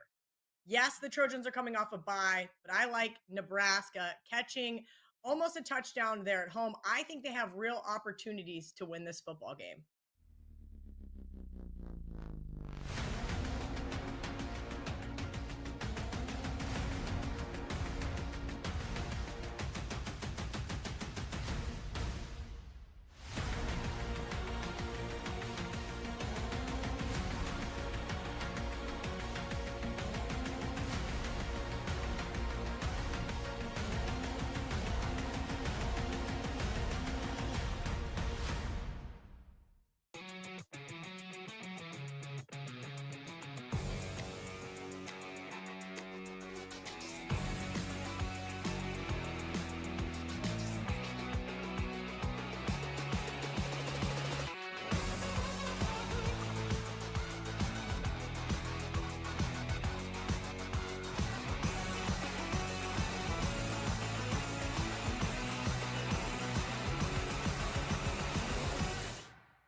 I just feel like Caleb, like, he's not terrible. Like, he makes, like, he just has to get stuff together. And I don't know if it's immaturity. Like, there's a lot of whisper about maybe he doesn't know the playbook fully yet. And just as a guy that when I played in the 3-4 and I got to college, it took me until honestly the middle of my third season to really understand the defense and like what I was running and like my properties. So like I could just imagine a quarterback just having to learn stuff. And maybe if you a lot of your life you've been relying off of talent or your coaches just kind of coaching you up to your talent level. Well, like in the NFL, like that isn't always going to work out, and coaches have their system and stuff. And I just feel like he probably just needs a little bit more time in that system. And Caleb, I think it's going to be fine, but I think he still would be in my top 3.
It's time for more Wagertainment. I wake up feeling really good about the day. We hit the gym. We hit the squat rack.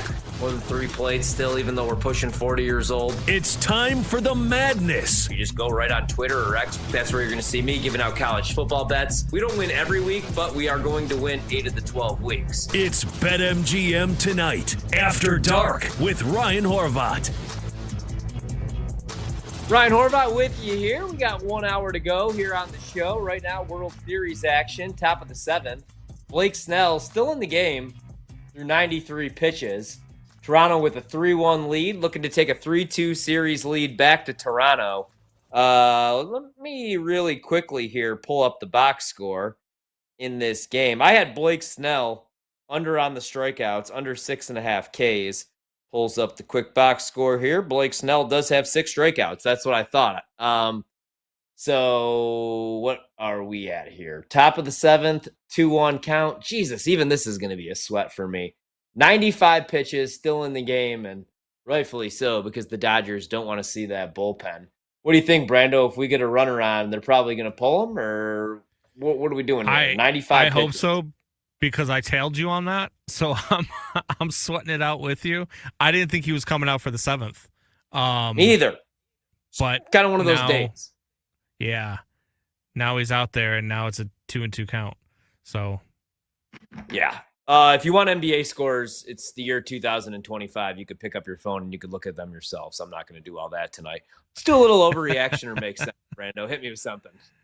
let's do it. And let's start right here in baseball, because I've been having this argument a lot on social media with meatheads on social media, I should say. Shohei Ohtani is not yet the greatest of all time. Overreaction or makes sense? I got to argue again. I'm going to say overreaction. I mean, actually, you know what, man? I'll go make sense. Only because it's tough, right? I mean, it really is. I think he's the greatest talent. I think he's the greatest talent of all time, because I was not around 100 years ago for Babe Ruth. And I did not think, like, growing up, there was a movie with, I think, Brendan Fraser's in it. And it's called, it's not The Natural, The Prospect. I don't remember what it is.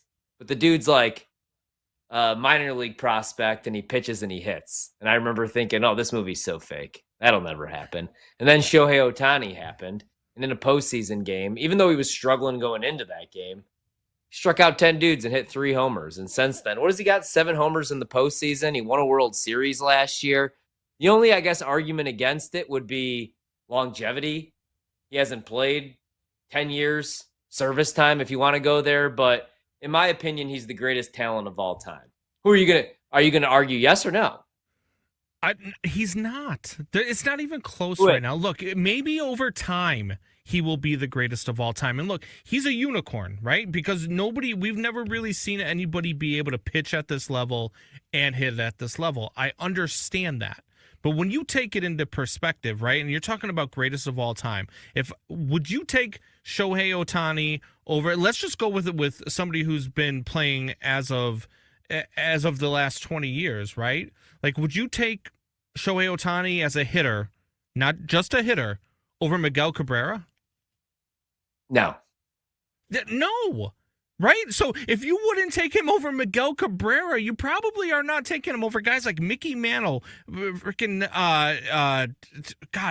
Barry Bonds. Just say Barry Bonds. Babe Ruth. I know you want to say Barry Bonds. I will say Barry Bonds, but you're not taking him over any of these guys, let alone Barry Bonds, right? So for me, like, I understand. Same thing pitching wise, right? Like, I'm not taking Shohei Ohtani pitching wise over guys like Pedro Martinez and Roger Clemens. Like, what are we talking about here? We're talking about a guy who in his career has only pitched in 100 games, has been hurt with 2 Tommy John surgeries, and we're taking a guy who's only had 280 career home runs. Let's slow down on the greatest of all time already. Maybe at the end of his career, yes, but not yet. Stop. No, it's not even close.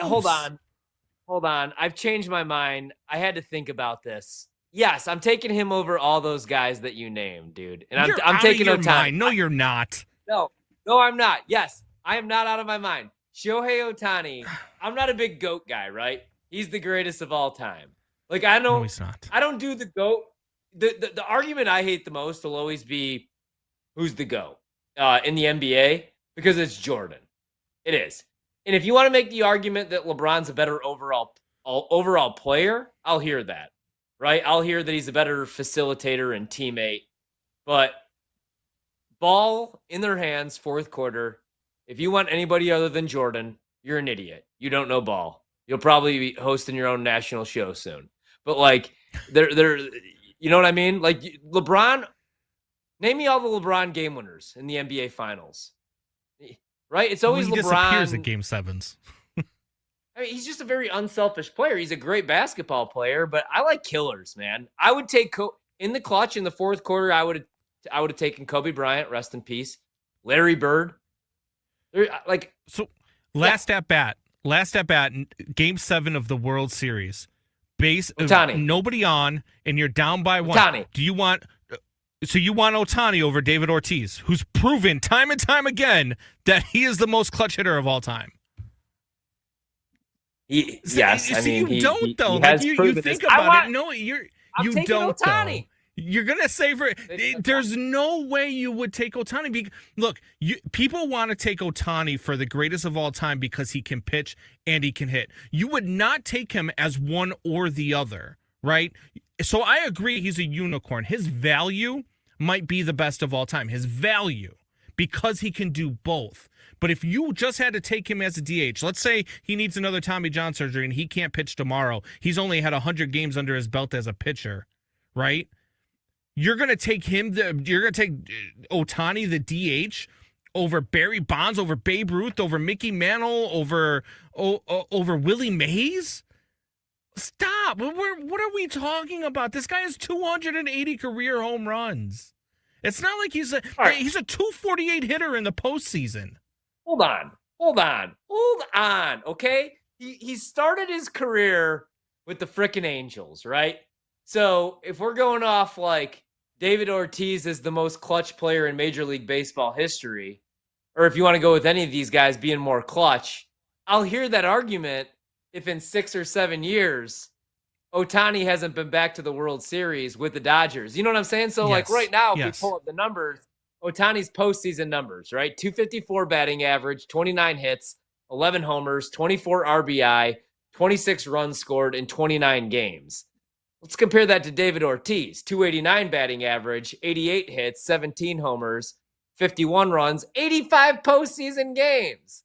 So he's played almost 70 more postseason games, Brando. So yeah, that's what I'm saying. The argument that I'm saying against Ohtani is, is it sustainable? But like right now, like yeah, man. I'm a Cub fan. We never have things like that. He actually in the clutch, he's going to deliver. And if he doesn't, Freddie Freeman is anyway. I mean, it's an awesome team, a lot of protection in the lineup. But yeah, I want Ohtani, man. And I think when we have this conversation in 10 years on Sportstown Chicago or wherever we're at, Brando, I think you're going to be like, Horvat, you were right. Hey, you know what? In 10 years, I might be able to give it to you. But as of right now, no. As of right now, no. But in time, he might be, yes. Because if he can sustain this pitching and hitting with his elbow falling off 3 times, yes, I understand that his trajectory is going towards the greatest of all time. But it's like the Mahomes versus Brady thing, right? Like, Mahomes is trending, if he continues the way that he's been going, towards being the greatest of all time. But he's not better than Brady yet. Can I hit you with the hot take? Can I hit you with a hot take? If we're talking pure talent, neither of those guys are the greatest quarterback of all time. I would agree with you. I would agree. I'm with Aaron you. Aaron Rodgers, if we're talking talent, I'm going to go Aaron Rodgers is the greatest of all time. And I love when people want to argue rings with me because I want to argue teams with you guys. Has Tom Brady ever taken a team with a defense outside the top 26 in every single metric to the NFC Championship game? No, Tom Brady, every single Super Bowl that Tom Brady won, he had a top 10 scoring defense. You know how many times Aaron Rodgers had a top 10 scoring defense? Once. You know what happened that year? They won the Super Bowl. Like, even this year, he's 41. He's not the reason that the Steelers are going to stink and miss the playoffs. That defense can't stop anybody. Rodgers still, like, look at the Hail Mary attempt a couple weeks ago. That's the furthest a pass has traveled in what, like 5 or 6 years? The Hail Mary stuff. People want to talk I've about argued like Rodgers clutch. before. So, but if we are talking pure talent, I'm going Mahomes over Brady. But see, this is the problem though. Like talent-wise, right? Rodgers can make throws that even Brady says, I can't make those throws. I wish I could make the throws that Aaron Rodgers and Pat Mahomes could make. But here's why you take Brady over both of those guys. Fourth quarter game-winning drive. I would argue Brady's I think Rodgers is a really good teammate and he is a leader. He just leads a different way. Brady's MJ though. Right? And like Rodgers and Mahomes, not Mahomes, because Mahomes is a winner. Mahomes is going to, if he continues on this pace, he's the greatest of all time. Yeah. I'm just saying the last couple of years, dude, if Rodgers had years like Mahomes the last couple of years, everybody would be ragging on him. Because those were like the numbers that he was that he's like putting up at like four. Like, let me really quick do this exercise just because people listening are probably like, this guy's crazy. Rodgers only has one Super Bowl ring. Tell me this is the greatest of all time stats in his prime, dude. He's not even 30 years old yet. Let's look at Mahomes' last 2 seasons. 27 touchdown passes, 14 picks, and a 92.6 rating. Last year, 26 touchdowns, 11 picks. That's not GOAT numbers right now. And I mean, the last 2 years. Now, this year he's balling out 17 touchdowns, 4 picks. They've also changed that offense, and defense is so much different now with the too high shell. You know, it's not like the explosive plays that they were hitting the first couple of years with Tyreek. I think Mahomes is awesome, and he could one day be the GOAT. Right now, I'm cool with people saying Brady's the GOAT. I think Rodgers is more talented than both of those guys. And imagine if Rodgers played in New England for Belichick. Like he had teams where Ladarius Gunter was his shutdown corner. AJ Hawk, I know it's like fun now because he's on Pat McAfee. AJ Hawk is one of the biggest draft busts of all time. I'm trying to think who the best defensive player Rodgers ever played with was, and I can't think of one. Like Charles Woodson, for a year. What happened that year? Super Bowl. Anyway, nobody cares about the Rodgers GOAT conversation. Well, I see you in the chat, Monty. Mahomes already is the GOAT too. No, I'm going to say he's not though. I don't know. Mahomes is awesome. Yeah. And that's the thing too. Like I've argued the Rodgers thing too because what was the stat? There's only been 4 quarterbacks that have had a season of 30 plus touchdowns and 5 or less interceptions in a season, and all 4 of them are Aaron Rodgers. Like, I mean, his stats are really good. Like Aaron Rodgers is he's easily a top 5 quarterback of all time, easily. And talent wise, you might be right. Like arm talent wise, like he might be the best quarterback of all time if you're just going off of pure talent. Because Brady, I'll tell you, Brady wasn't athletic. Brady was not that guy, but Brady could lead, man, and Brady did it with wide receivers that other teams would not even play on their team. Like I mean, you made Hall of Famers out of guys like Julian Edelman. Like I mean, what it's that crazy. Was actually, Julian Edelman was actually good. I mean, there was the year where he was throwing the ball to like lacrosse players, literally, like Chris Hogan. Yeah. Remember that year? I mean, and then look what happened. I'm not knocking any of these guys; they're all awesome. I want to throw something your way really quick. But the year that they did surround Brady with a ton of talent, Randy Moss, they went undefeated, and Brady broke a bunch of records. So Brady was awesome. But here's what I'm saying, man. Brady also had Bill Belichick, and I know he's a quack now, but he always had top 10 scoring defenses. I think as far as talent, I'm cool with if you guys want to go Mahomes, but you at least have to have Rodgers 1B, even if we want to talk playoffs. Because I love this argument that Rodgers is a playoff choke artist. No, the best team wins the Super Bowl every year. That's why the Eagles won it last year. Is Jalen Hurts a better quarterback than Mahomes? Hell no. We all know the answer to that. The Eagles won that Super Bowl because they had a legit pass rush. They didn't have to blitz, so they were able to drop extra guys back in coverage to take away the Chiefs' passing attack. And they got natural pressure, and Mahomes was under pressure on 75% of his dropbacks running for his life. But I love this narrative that Rodgers is a playoff choke artist just because he only has 1 Super Bowl ring. Listen to his numbers in the playoffs. His QB rating is 100.1, 5,894 yards, 45 touchdowns to 13 picks in 22 playoff games. 100 rating, perfect. Almost 6,000 yards, 45 touchdowns to 13 picks. That's a choke artist? I don't think so. Now, Mahomes is also awesome. 46 touchdowns, 10 picks in 21 games. Brady, granted, he's played a ton. 88 touchdowns, 40 picks, an 89.8 passer rating. Like, Brady's a leader, and he's a winner, and he's got the jewelry. But as far as talent, it's Mahomes and Rodgers all day. And I would even argue another guy that never won a Super Bowl ring in Dan Marino. Peyton Manning, was the better quarterback. Brady was just had his number. I think it was because Peyton, all he cared about, man, was football. And Brady just kind of was like, Joe Cool. He just kind of went in there and was like, if I win, I win. If not, I'm going to go home to a supermodel. And that's why he always beat Peyton. That was always my theory with it. We'll take a quick, We'll take a quick break. 3-1 Toronto over the Dodgers in the World Series. On the move? Take the BetMGM network with you. Catch live Wagertainment anytime on Odyssey, iHeartRadio, or TuneIn.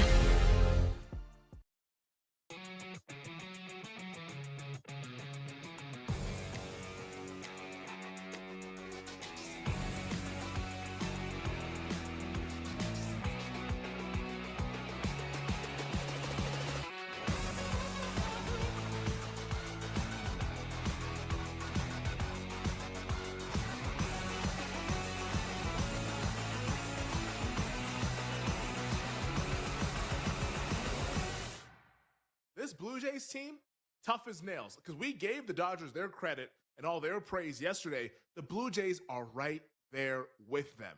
And the biggest reason why is their big star, Vladimir Guerrero Jr. Vlad Jr., that dude came up big once again last night because the game starts out, first couple innings, LA has a 1-0 lead, and it looked like to me, as somebody who has been rooting for the Dodgers because of my bet, and someone who is has been fully invested on the Dodgers winning in this series in a quick manner, it felt like to me, all right, well, this looks like another Dodgers victory. Up 1-0 after 2. You got Shohei Ohtani on the mound, the exact guy you would want in that situation. It's all looking good for the Dodgers. But then the top of the third happened. And with a runner on first, Vladdy Daddy takes Ohtani to deep left center, and damn it, the Blue Jays were here and they never looked back. That gave them the lead for good.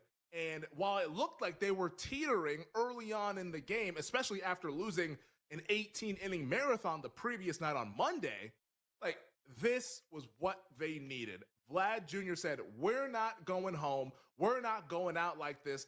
I'm putting the team on my back, and we're going to even this bad boy up. And that's what they did. And last night, you look at the stat line for Vladimir Guerrero Jr. in the box score. 2 for 4, home run, couple RBI, walked, and 1 strikeout. But that's a hell of a line against this Dodgers pitching staff, especially going up against Shohei Ohtani. To take him deep, that's the stuff of a World Series MVP potentially if the Blue Jays can pull this thing off. So Vlad gets the lineup going. In terms of the pitching, standing ovation for Shane Bieber. And think about the bet that the Blue Jays made near the trade deadline where they said, hey, Cleveland, we will take Shane Bieber off your load. We will take on Shane Bieber, who we have not seen pitch since April of 2024. They took the risk. They said, bring Bieber to Toronto, and this is a guy we will need throughout the month of October. And damn it, they were right. Last night is why you make that trade for Shane Bieber. Now, did he look like Cy Young Shane Bieber? No. It wasn't like a stat line that we're sending to Cooperstown. But he was really, really good against an awesome lineup. And this is a man that's coming off Tommy John surgery. That's how good this performance was. 5 1/3, 4 hits, 1 earned run. He did walk a few batters, but struck out a few batters as well. He gave Toronto exactly what they needed after using all of those arms in the marathon loss in Game 3. That was what you want from a guy that is a potential frontline guy when he is healthy and good to go. Going head-to-head with Ohtani on the road and out pitching him, hell of a job by Shane Bieber last night for the Toronto Blue Jays. And when you look at this series from a totality, because last night I thought the Dodgers, they were not the better team. The Blue Jays controlled the game, and they controlled it from not from start to finish, but from the third inning on, the Blue Jays were in control. But if you look at the totality of the series, because we've been kind of in the nitty-gritty, looking at these things from an individual standpoint, the 10,000-foot view of this series, and this was an awesome tweet from John Morosi over at MLB Network, and it really sums it up perfectly. The World Series threw 6 innings in the last 3 games. So games 2, 3, and 4. In game 2, tied at 1. Game 3, tied at 4. And then last night in game 4, Blue Jays had a 2-1 lead on the Dodgers. The margins are razor thin in this series. And that's what I got wrong going into it. I didn't think the margins would be this thin. I thought the Dodgers would be the much better team, much better lineup, much better pitching staff. No, the margins are thin. And I think this bad boy has the makings of a 7-game series. In fact, I truly believe, and you can make this argument, and I'm going to make it right now because I do believe it's true. The Blue Jays have been more in control in this series than the Dodgers.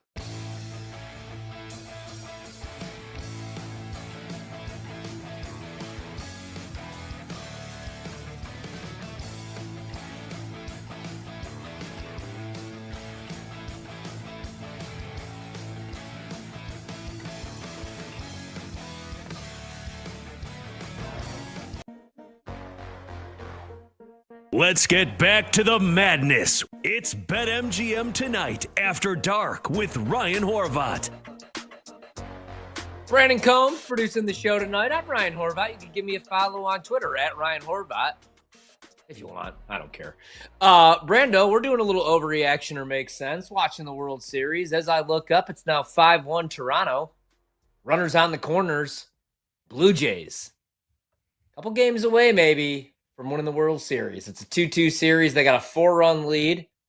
Could add a couple more insurance runs because it's the Dodgers, but the Dodgers also into the bullpen right now, man. Looking really good for Toronto. If, I don't want to jinx it for the Toronto fans out there, Brando, they wrap this up and they go back home, you think they close it out, though, Game 6?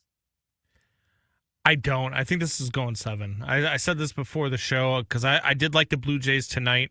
I think that they win tonight and then lose Game 6. But I do think they win it in 7. I really do. I think winning, I think in Toronto is just a different atmosphere. And this team plays really well at home. So I like the Blue Jays, but I like them in 7. I think Yamamoto on the mound in 6. The Dodgers find a way to get it done. I think that one will be a really low scoring game, though. Yeah, I'm gonna bet the Dodgers again, Game 6. I'm gonna go out fighting with them, but I don't know, man. I don't know. I mean, I think everybody just expects this series. I heard it all day. This is really Game 7, and I was like, well, no, because Game 7's only Game 7. You know, idiots. But what do I know? Brandon, let's do a little overreaction or make sense on this fantastic. I'm told it's a Wednesday, but it's all just the same to me. It is a Wednesday right now. Hump day. Yeah. Indiana would be the underdog against at least 9 teams that are currently ranked in the top 12 if this was the college football playoff. It's a good question. I don't think that they would right now be an underdog to 9 teams. I think that they would be an underdog to Alabama. They would probably be an underdog to Georgia, but I would bet Indiana. I think Indiana's a better football team. Honestly, man, I didn't really want to believe in Indiana. This has been the weirdest college football season, I would argue, of all time. Where I keep saying, like on Saturday nights to my wife, who just does not care, I'm like, babe, this ain't even college football anymore. Like, now's the time to get out. I was like, this is minor league football. It used to be, man, where like the good teams were good and you would have an occasional trip up. But I've never seen anything like this year, where you had teams with a bunch of returning starting production that went to the playoff last year and were a couple plays away from maybe going to a championship game that just completely fell apart somehow. And you could blame like coaching, but let's take Clemson, for example. Dabo's won national championships. In that team brought back everybody, man. Cade Klubnik, people thought that he was going to be the number 1 overall pick. He was one of the favorites to win the Heisman. Last year, they won double-digit games and went to the playoff. So how do they get worse? How do they regress? It reminded me of the 2016 Cubs, where we win the World Series, and I think everything's only going to continue to get better. I'm like, man, all these guys are 23. And instead, everybody regressed because everybody was just looking to hit homers, unfortunately.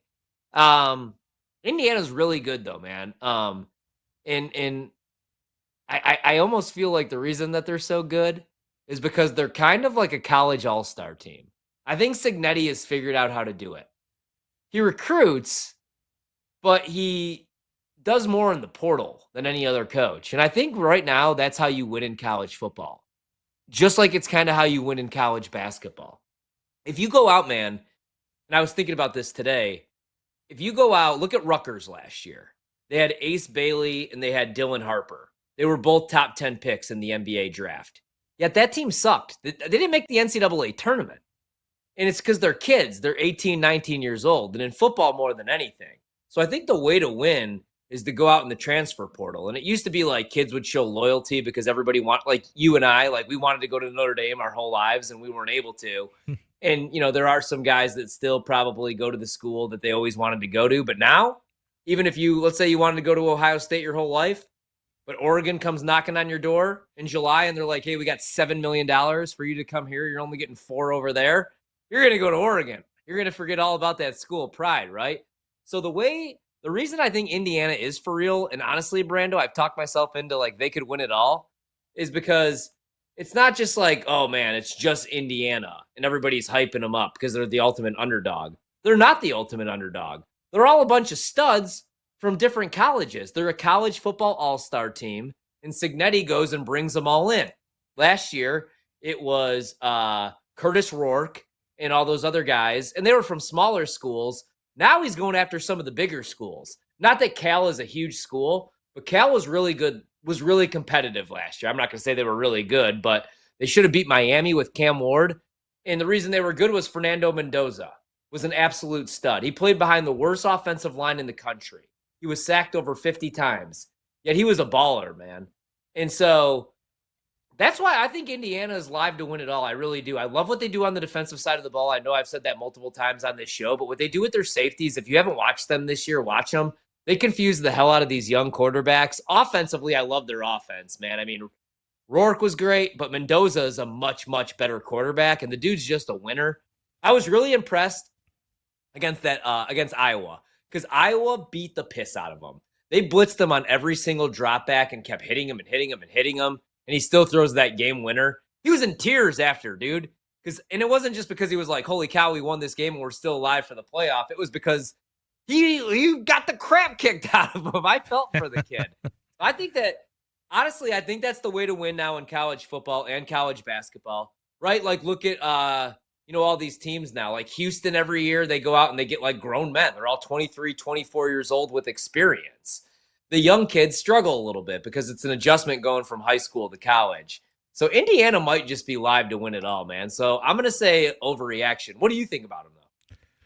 No, I like Indiana a lot. I agree with pretty much everything that you just said. With the I just think that they would be underdogs. Like I think that they would be like if you go to a neutral site game, I think that Vegas would make them at least a 1-point underdog, at the very least, to a team like Texas A&M, to a team like Oregon or Ole Miss, maybe even Georgia Tech. Probably a slight underdog to Georgia Tech. Teams I think that they would be favored over would probably be Vandy and BYU, and maybe even Notre Dame, right? Like, I think that they would be. I think they'd be favored. I think they'd be favored over Tech, especially if they finish undefeated, dude, because they have the data point over Oregon.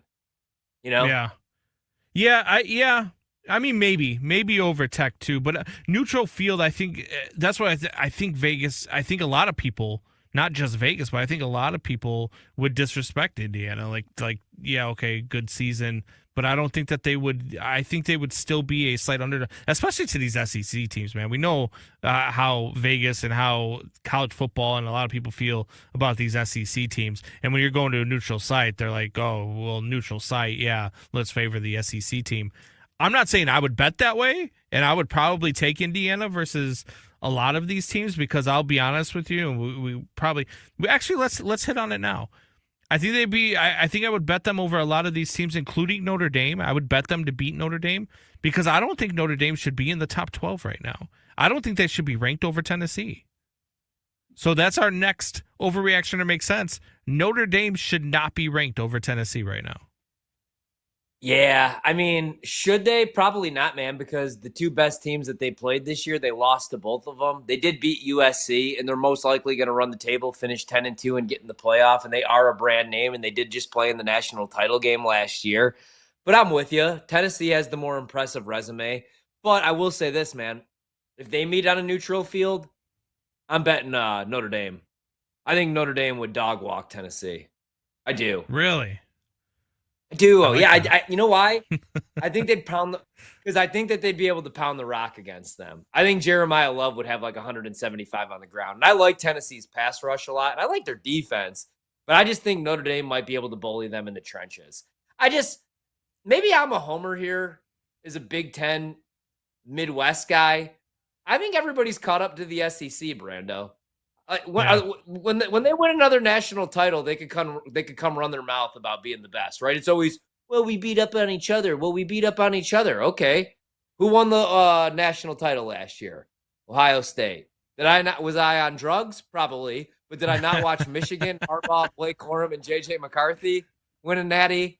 So, yeah.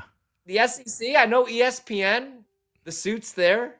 They want to control our minds, and they want us to believe that it's SEC. I got to be honest, man. Some of these SEC games bore the hell out of me, too.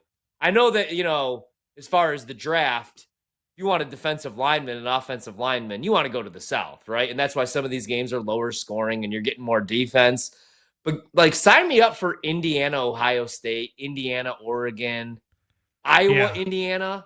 I thought Iowa, Indiana, Iowa, I thought was a better game than all these SEC games that get hyped up are always blowouts too. Yeah, way to show up, LSU. Ass hats. So I don't know, man. I just think the SEC's a little overrated. Call me Big Ten Ryan. I'm with you there. I just think Tennessee's 2 losses over Georgia and to Bama is a little bit of 2 better losses than Notre Dame's 2 losses to Miami and A&M, right?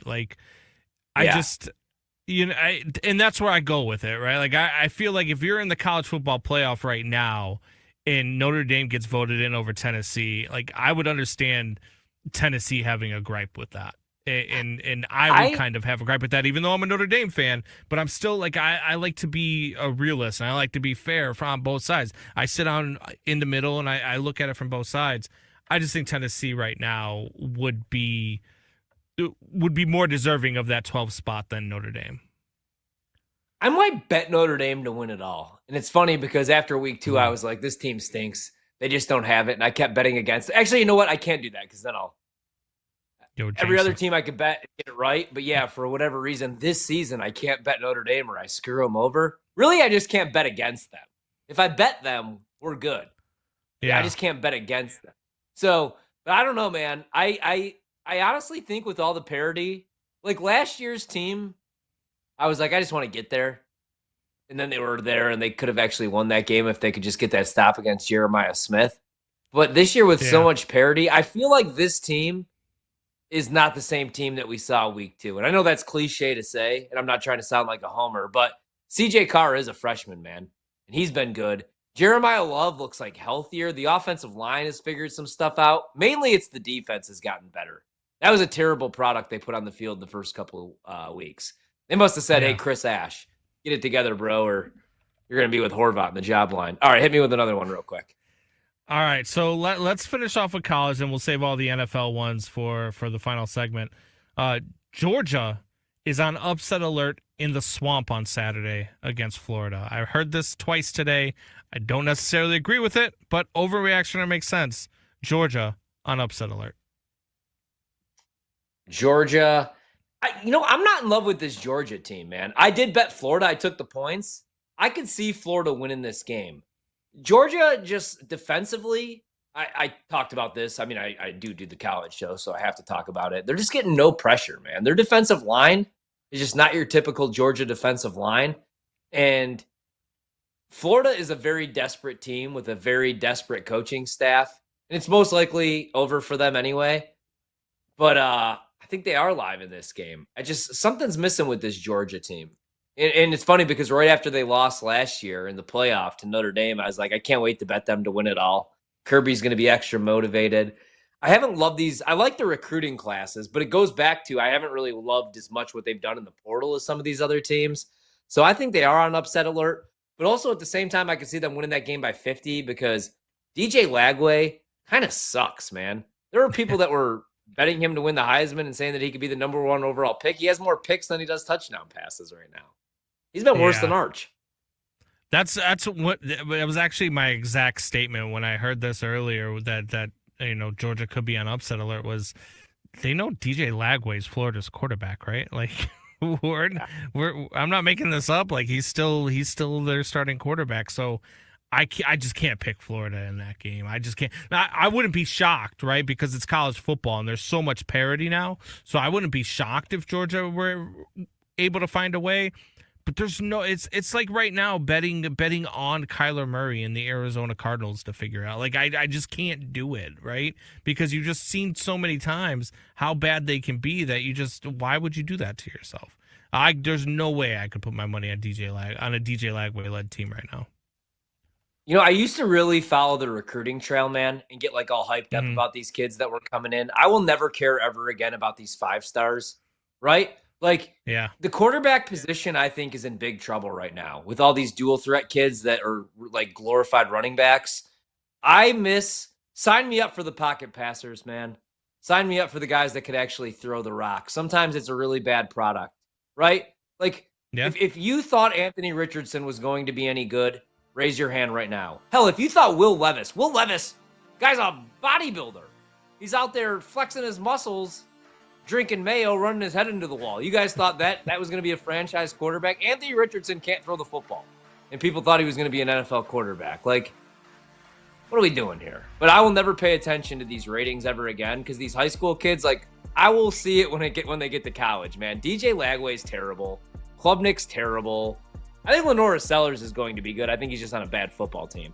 We'll get back to more overreaction or make sense. Close up the show. Let you know what's going down in the World Series next. We're bringing the Wagertainment wherever you are. Stream the BetMGM network live on Odyssey, iHeartRadio, or TuneIn. Open the app and listen now.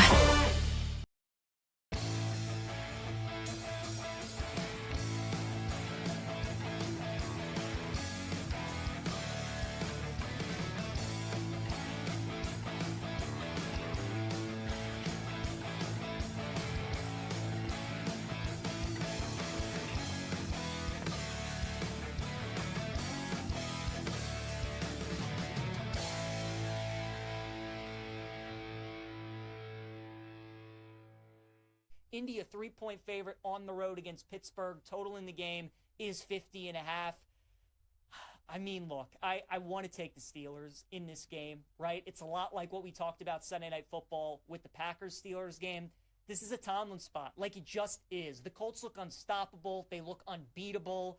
And you get a team like that going into Pittsburgh, and usually the Steelers just have a way of mucking it up and keep it ugly. But this defense just is not good, man. And if they couldn't do it against the Packers, a team that has struggled on the road this season, with Aaron Rodgers obviously going up against his former team, it's Sunday Night Football, that was a little problematic. You got another high total in this game at 50.5.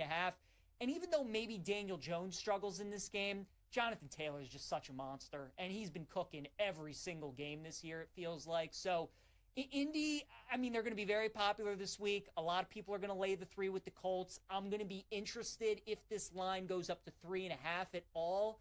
But historically, this is a Steelers spot. So I probably won't bet the game. If we get a 3.5, then maybe I'll be on the Steelers against the Colts. But it's just going to be interesting. Is the Steelers defense ever going to turn the corner this season? Because if they're not, they're going to miss the playoffs. Broncos and Texans this week in Houston.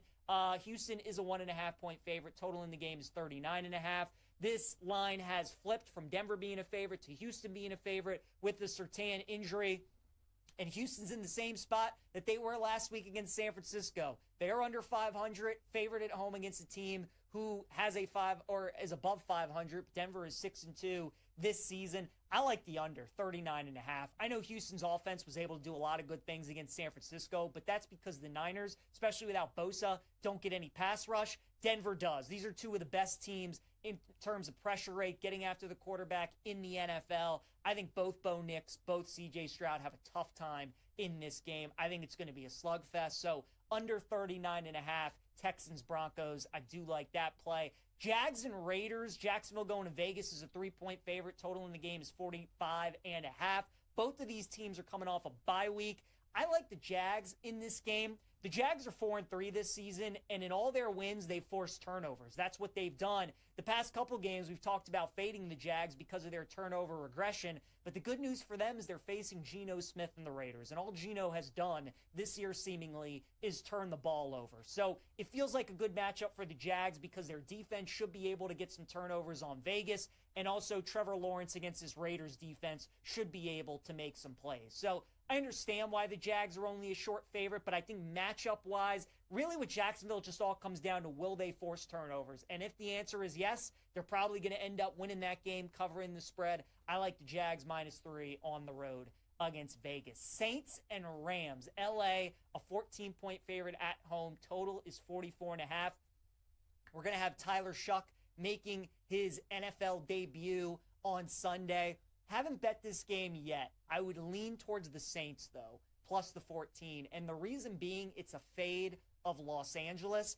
And how in these games at home, when they're a big favorite, they tend to struggle a lot of the time. You know, we already saw it on Thursday night against San Francisco when the Niners went in there and beat them on Thursday. How about like a couple years back, 3-4 years back, when the Jets were the worst team in football? They were like 17-point dogs. They went into L.A. and beat them. McVay and the Rams have had some duds in the past as big favorites. And we've been talking about the Saints a lot on this show. They only have one win, but they're still playing hard. Their defense has been pretty decent. They're making the move from Rattler, so there's really not a lot of tape on Tyler Shuck. Kellen Moore is just probably going to empty the clip and use a bunch of different trick plays and looks the Rams haven't seen. So LA -14. You come off the bye week. You're a big favorite. Motivation is definitely a question mark in this game when you're laying 2 touchdowns at home against the Saints. So I actually look towards New Orleans plus the point.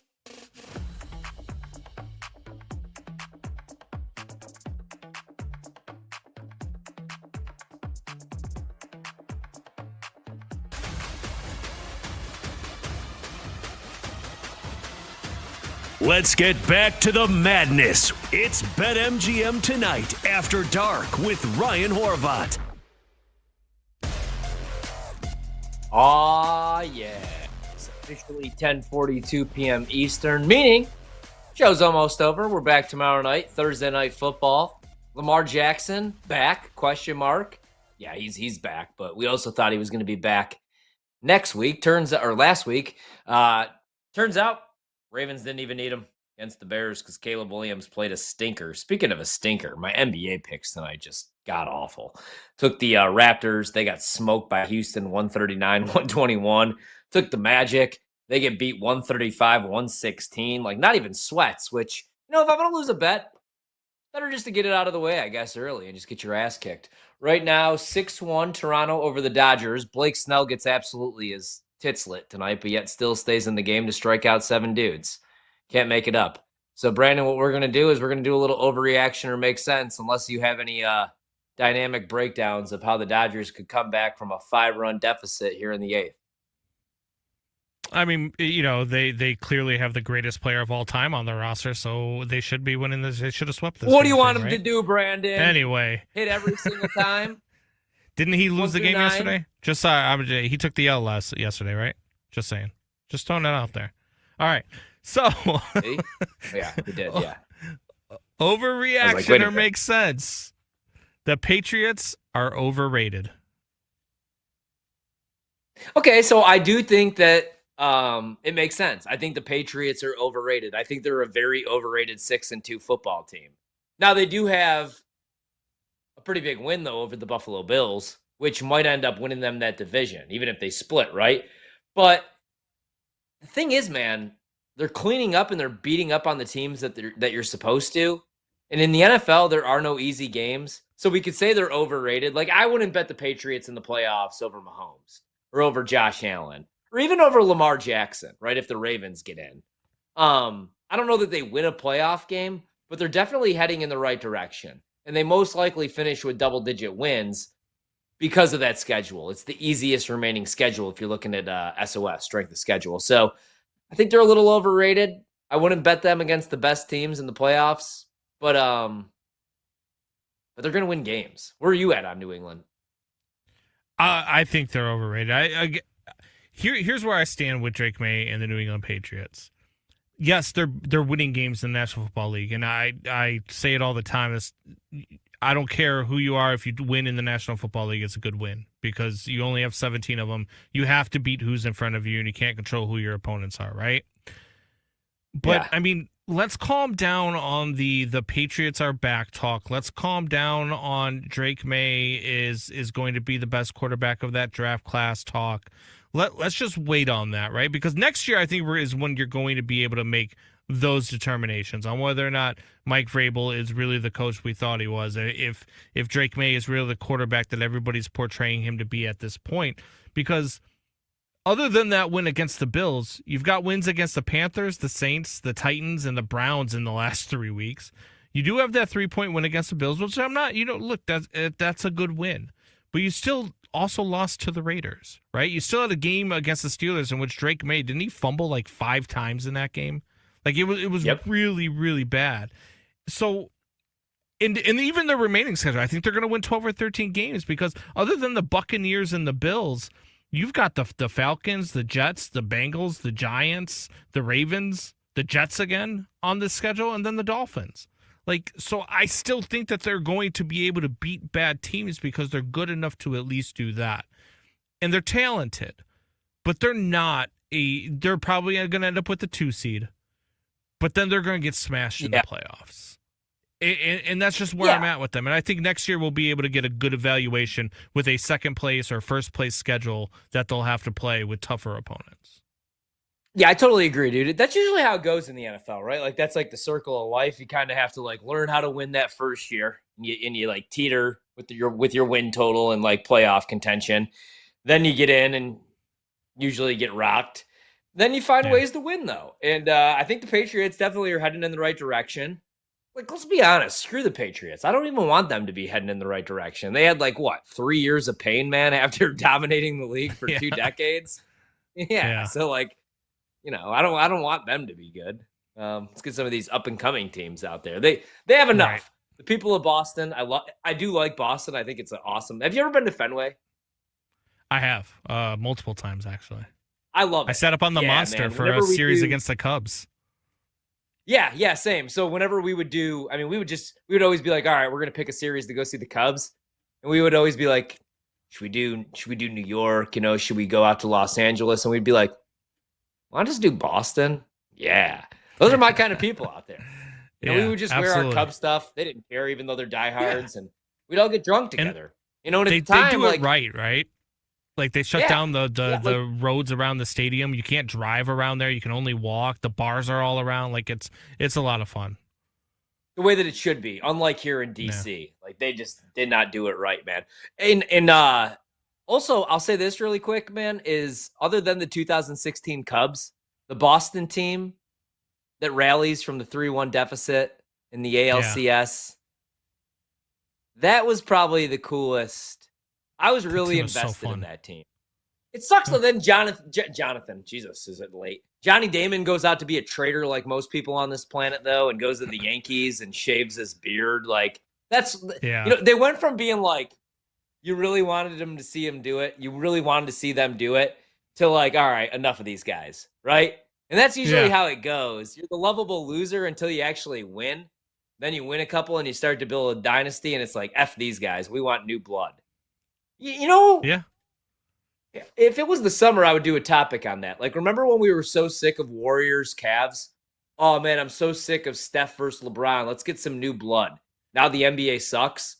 Like, build me a time. Like, give me Steph versus LeBron every year. Give me the 2 best players and the 2 best teams every year. We don't need more parity sometimes, man. I'm here for greatness. Hit me with one more before we get out of here, Brando, because this game is over. Bottom of the 8th, 6-1. Trying to jinx it. So the Dodgers. All right. We've got the NFL trade deadline on Tuesday. So overreaction or makes sense. The NFL trade deadline is the worst deadline in all of sports.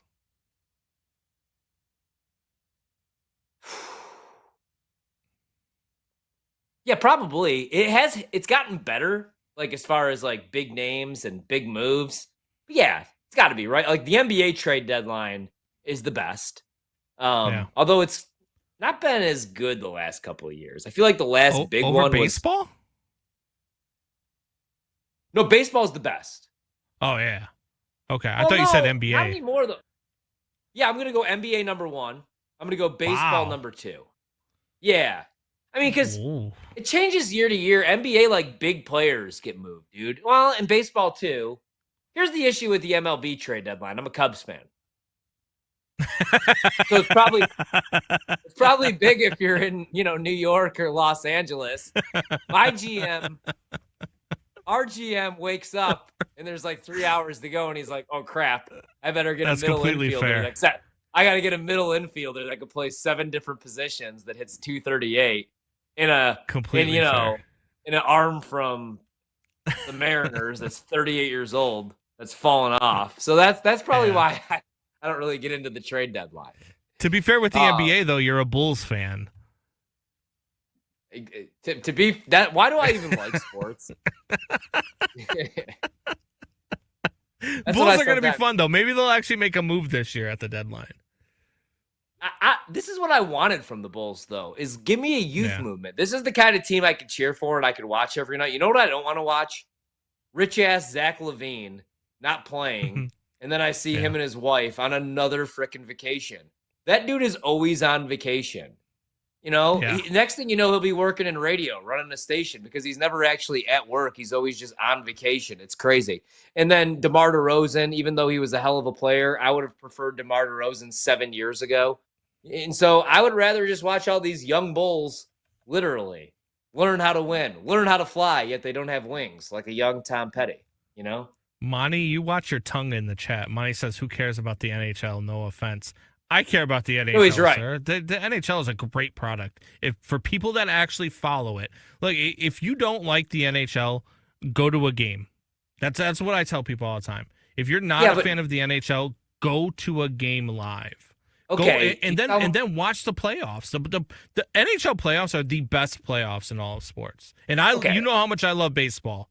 The NHL playoffs are the best playoffs in all sports. That is, I hate when I hear people say that, Brando, and I like hockey too. Yeah. And don't get me wrong, it's exciting, right?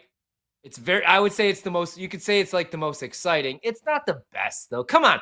The NHL Stanley Cup playoffs are not better than the NFL playoffs. They're not. Yes, they are. Because the end-to-end action, especially in a game 7, like it is, there's nothing like it. There is absolutely nothing like the NHL play. And I love all sports. Trust me, I get it. And baseball is my first love. I've said this before, and I'll say it again. I love it more than I love my wife and kids. I'll say it again. But the NHL playoffs are the most exciting playoffs in all sports. And I watch all of them. Yeah. No. It's dude, if you got a dog in the fight, man, baseball. I mean, the Cubs run in 2006. Hell, the Cubs run this year. It wasn't even a run, and it was exciting as hell. You live with every single pitch. I'm with you. It's exciting. It's fun. But I just feel like that's just a cliche thing that like 55-year-olds, 60-year-olds, like tomorrow on the network. I'm only 44. What's up, clones? Let me tell you, the best postseason is the Stanley Cup postseason. It's like, yeah. You guys have all been saying this for 30 years. All right, name me 8 players. Name me 10 Bruins, Rome. It's not. Okay, the NFL playoffs are the best. The college football playoff is the best. Football, I'll take the NBA. I'm going to be honest. Give me the NBA play. The NBA playoffs, everything's a 7-game series now. They last 7. Every series is 3 months. And nobody long. plays defense. No, stop. No, in the playoffs they do. In the playoffs, you're taking the NBA over the NBA? Oh my god! Yeah, I can't with you, Orby. I can't with you. I am. I really am. The NHL, they try to kill you. They try to kill each other. They try to run each other through glass board. Like it's not. It's just. I mean, stop. I like the sport. I'm not like, hockey sucks. It's an exciting postseason. But, I mean, I follow football year-round. We do fantasy drafts, all this content. I enjoy sitting on my couch watching the NFL playoffs more than I do, Harry Zollnercheck scoring goals for some team like the Kraken, some team I don't care. I'm a Blackhawks fan. We haven't been relevant since the early 2000s, man. Since Corey Crawford fell at that damn concert. All right, we're back tomorrow night, maybe. Who knows with me. Brad will be here, though, 7 to 11 p.m. Eastern. BetMGM tonight. That's a wrap. Come back for more Wagertainment on BetMGM tonight, Monday to Friday, 7 to 11 p.m. Eastern on the BetMGM network. Make it legendary.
There's 4 or 5 underdogs on my radar come Wednesday morning. By Wednesday night, I usually have them locked in. And one of those underdogs is Nebraska. Now, I've heard the same rumors you guys have all heard about Matt Rule, almost a done deal to Penn State, yet it's not yet. And we heard the same thing about Lane Kiffin last week. Oh, all this distraction with him going to Florida, right? He's the front runner for the Florida job. They went into Norman and got the win almost no problem.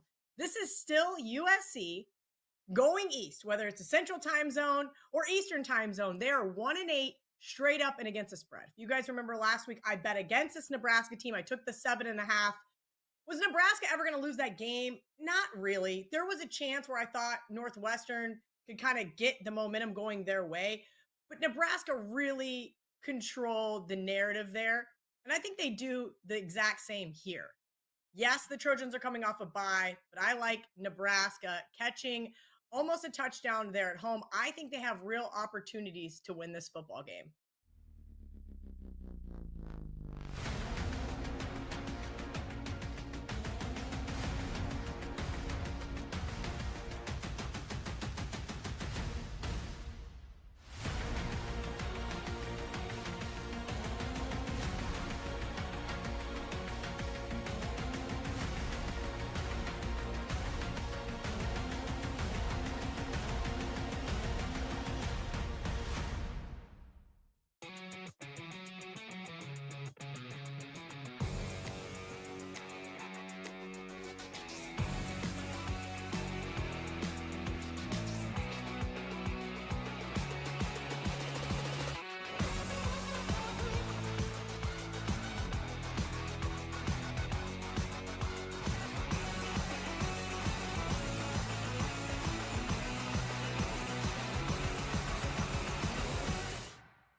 I just feel like Caleb, like he's not terrible. Like he makes like he just has to get stuff together. And I don't know if it's immaturity. Like there's a lot of whisper about maybe he doesn't know the playbook fully yet. And just as a guy that when I played in the 3-4 and I got to college, it took me until honestly the middle of my third season to really understand the defense and like what I was running and like my properties. So like I could just imagine a quarterback just having to learn stuff. And maybe if you a lot of your life you've been relying off of talent or your coaches just kind of coaching you up to your talent level, well, like in the NFL, like that isn't always going to work out, and coaches have their system and stuff. And I just feel like he probably just needs a little bit more time in that system. And Caleb, I think it's going to be fine, but I think he still would be in my top 3.